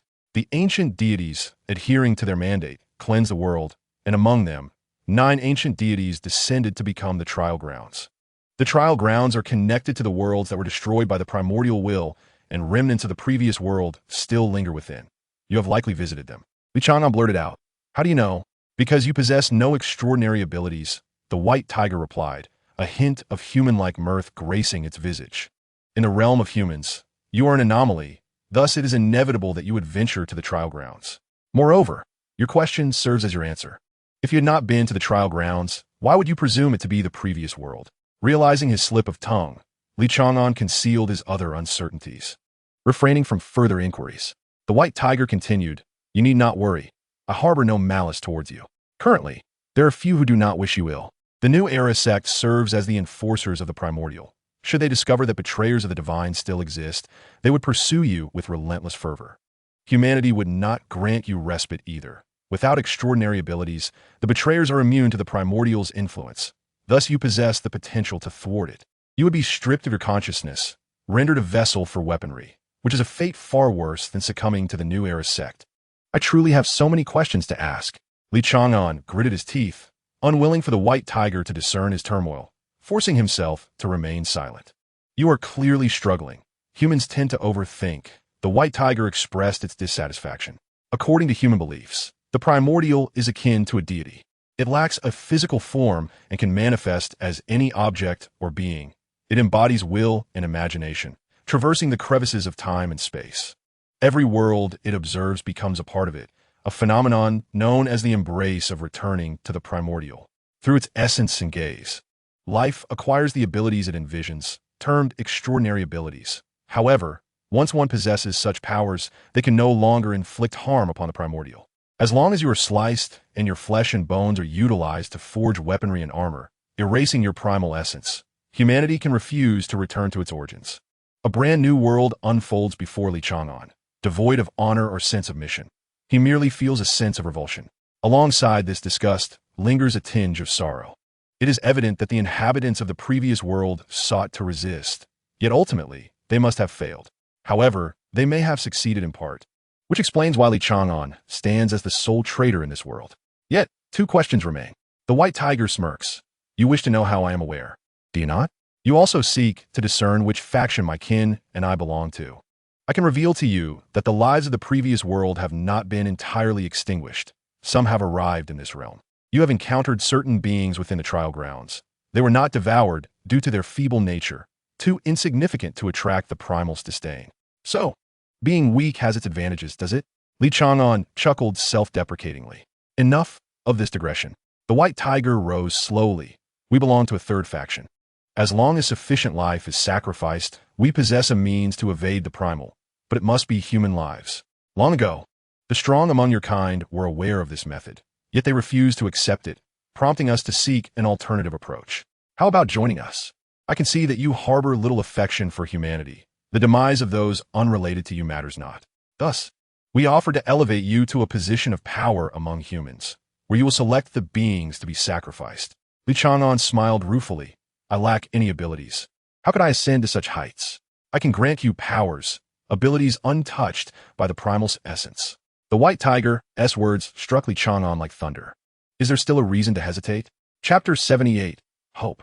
A fruit the size of a fist floated before Li Chang'an, resembling a small fist. This fruit, forged from the lives of 100,000 ability users, coalesced the blood of 10,000 souls. After 3 years, we have only obtained this one. The white tiger reclined once more. Consume this, and you shall undoubtedly awaken the mythic ability Xingtian, as long as your death does not exceed 5 minutes. Your life can be reclaimed. If it is to save your life, it will not awaken an ability. I imagine you would not wish to squander such an opportunity. Indeed, Li Chang'an would never waste it, especially for a mythic ability. He was even unsure how he managed to restrain his immediate urge to devour the fruit. Perhaps it was due to the presence of the beast, or perhaps because he was uncertain whether the fruit was safe to consume. In truth, he could not fathom why he had once believed he would never overlook an opportunity to awaken an ability. Do not fear. Xingtian is an ability born of coagulated blood, a manifestation of human fighting spirit, unrelated to the primal, the white tiger remarked, shaking its ears. If fighting spirit can materialize into abilities, could it be that the primal itself is a form of ability? Li Chang'an found himself inexplicably lost in thought, using this distraction to suppress his desire to consume the fruit. The white tiger blinked, and the fruit fell into Li Chang'an's hands. Take it, it said. Whether you wish to consume it yourself or share it with others, consider it a gesture of goodwill from my clan. Humanity is not your ally. We are. Ultimately, your only choice lies with us. Ascend to the upper echelons of the empire and reciprocate our kindness. Before that, we shall assist you in becoming powerful. My son may even serve as your steed, and my subordinates can contribute to your achievements. Li Chang'an snapped back to reality, furrowing his brow as he inquired. You mentioned the need for human sacrifices. How many are required? The white tiger pondered briefly. Not many. There are currently about 400 million humans. Reducing that to around 1 million should suffice.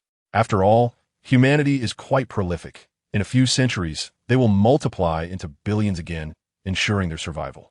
As long as you become the leader of humanity, we will establish a pact. Our clan shall thrive in the sea, while the land will belong to mankind.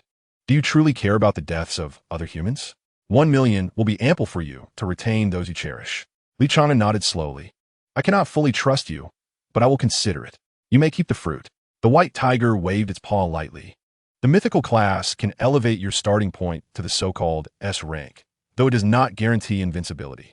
Xingtian possesses a divine name, and upon reaching the king level, a qualitative transformation will occur, allowing you to unleash your true power. In the same realm, you will stand as the strongest. The strongest? This notion was undeniably enticing. However, the white tiger's words also confirmed the existence of realms beyond S rank. To become a king? Li Chang'an hesitated with the fruit in hand, but could not suppress his curiosity. You said that the traitorous deities lack abilities. How do they combat those with powers? A traitor without abilities could pose a significant threat. Even a strong A rank could easily kill me. The white tiger narrowed its slitted eyes. Your inquiries diminish my fondness for you, yet I shall enlighten you. They grow stronger through death, whether it be the demise of others or their own. Surviving such encounters enhances their strength, rendering their physiques overwhelmingly powerful. Reports from those who escaped the previous world reveal that some traitorous deities can leap 3,000 meters and shatter mountains with their fists. Thus, most of them are ruthless killers, either in the act of murder or on the path to it, and they fight with their lives on the line. The white tiger's gaze deepened as it noticed the unmistakable gleam of excitement on Li Chang'an's face, prompting it to continue. However, once an ability user reaches the king realm, they undergo a qualitative change, leading to a dramatic increase in physical strength. Consequently, the physical advantages of the traitorous deities become inconsequential. Moreover, there exists a level above the king rank, the emperor rank, and even higher tiers that I am not privy to. Those endowed with divine abilities will transcend into true deities, rendering physical prowess a mere futile struggle. It was akin to a bucket of cold water poured over Li Chang'an, whose expression darkened instantly. How am I to return? Listening to Li Chang'an's despondent voice, a hint of derision flickered in the white tiger's eyes. I shall send you to the battlefield. You must return from the tide of beasts on your own. Very well. Li Chang'an nodded. In the next moment, a surge of force struck him, and before he could resist, he was propelled into the air, the scenery below rapidly receding until he could see the distant city walls. Once again, the colossal frog leaped 100 meters high, swallowing Li Chang'an whole and flinging him towards the horde of beasts. Was this to avoid arousing human suspicion by not dropping me directly into the battlefield? It makes sense.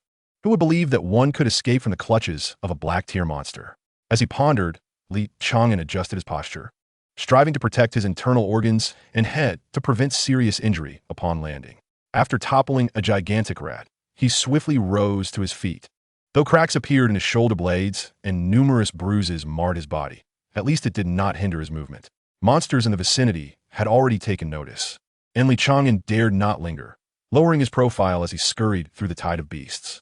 The majority of monsters had already crossed the 3-kilometer defense line, and a kilometer outside the city walls had become a veritable slaughterhouse. It was no longer a one-sided massacre of the beasts. Human casualties had also begun to mount significantly. As long as there was time to retreat from the battlefield, there remained a chance for rescue. However, if ambushed during the withdrawal, death would be imminent. Death had never been far from humanity, especially on the battlefield. The silver lining was that most monsters rated red tier and above had been eliminated, leaving only a scattering of them behind, allowing the special operations forces to engage fully in the conflict. Just as he evaded a claw in front of him, Li Chang'an felt a bone-chilling cold behind him. He barely managed to roll away, yet layers of frost still coated his shoulders. What had once been a twinge of pain in his shoulder now rendered him completely numb. Half kneeling on the ground, Li Chang'an gazed at the white bear less than 4 feet away. How could there still be a monster possessing psychic abilities? His brow furrowed in concentration. Monsters are not necessarily stronger due to their size. At least below a certain threshold, size does not dictate everything. However, the truth remains that the smaller the creature, the stronger it tends to be. In the aftermath of the apocalypse, monsters have grown in size, and sightings of diminutive beasts have become rare. This white bear was beyond Li Chang'an's capability to contend with. If I consume this fruit, Li Chang'an gritted his teeth, but ultimately refrained from eating it here. The noise might be too alarming. Yet the white bear seemed fixated on him, disregarding other psychics and relentlessly pursuing him, exhaling pale blue frost that turned everything in its path into a frozen hell. Ah, there's still a fish that slipped through the net. The barbarian deity descended from the heavens, blocking the white bear's path. Fists clasped together, he struck down with tremendous force. Boom! Like a bomb detonating in its skull. The white bear was instantly reduced to a pulpy mass. You look quite familiar, the barbarian deity turned, suddenly speechless as the soldier who had just fled vanished in an instant, running away so swiftly. Are you afraid I might recognize you? Could it truly be that Li Chang'an? The barbarian deity let out a cold snort, deciding it would suffice to search the camp after the battle concludes. If it truly is that little brat Li Chang'an, he certainly deserves at least a couple of good thrashings.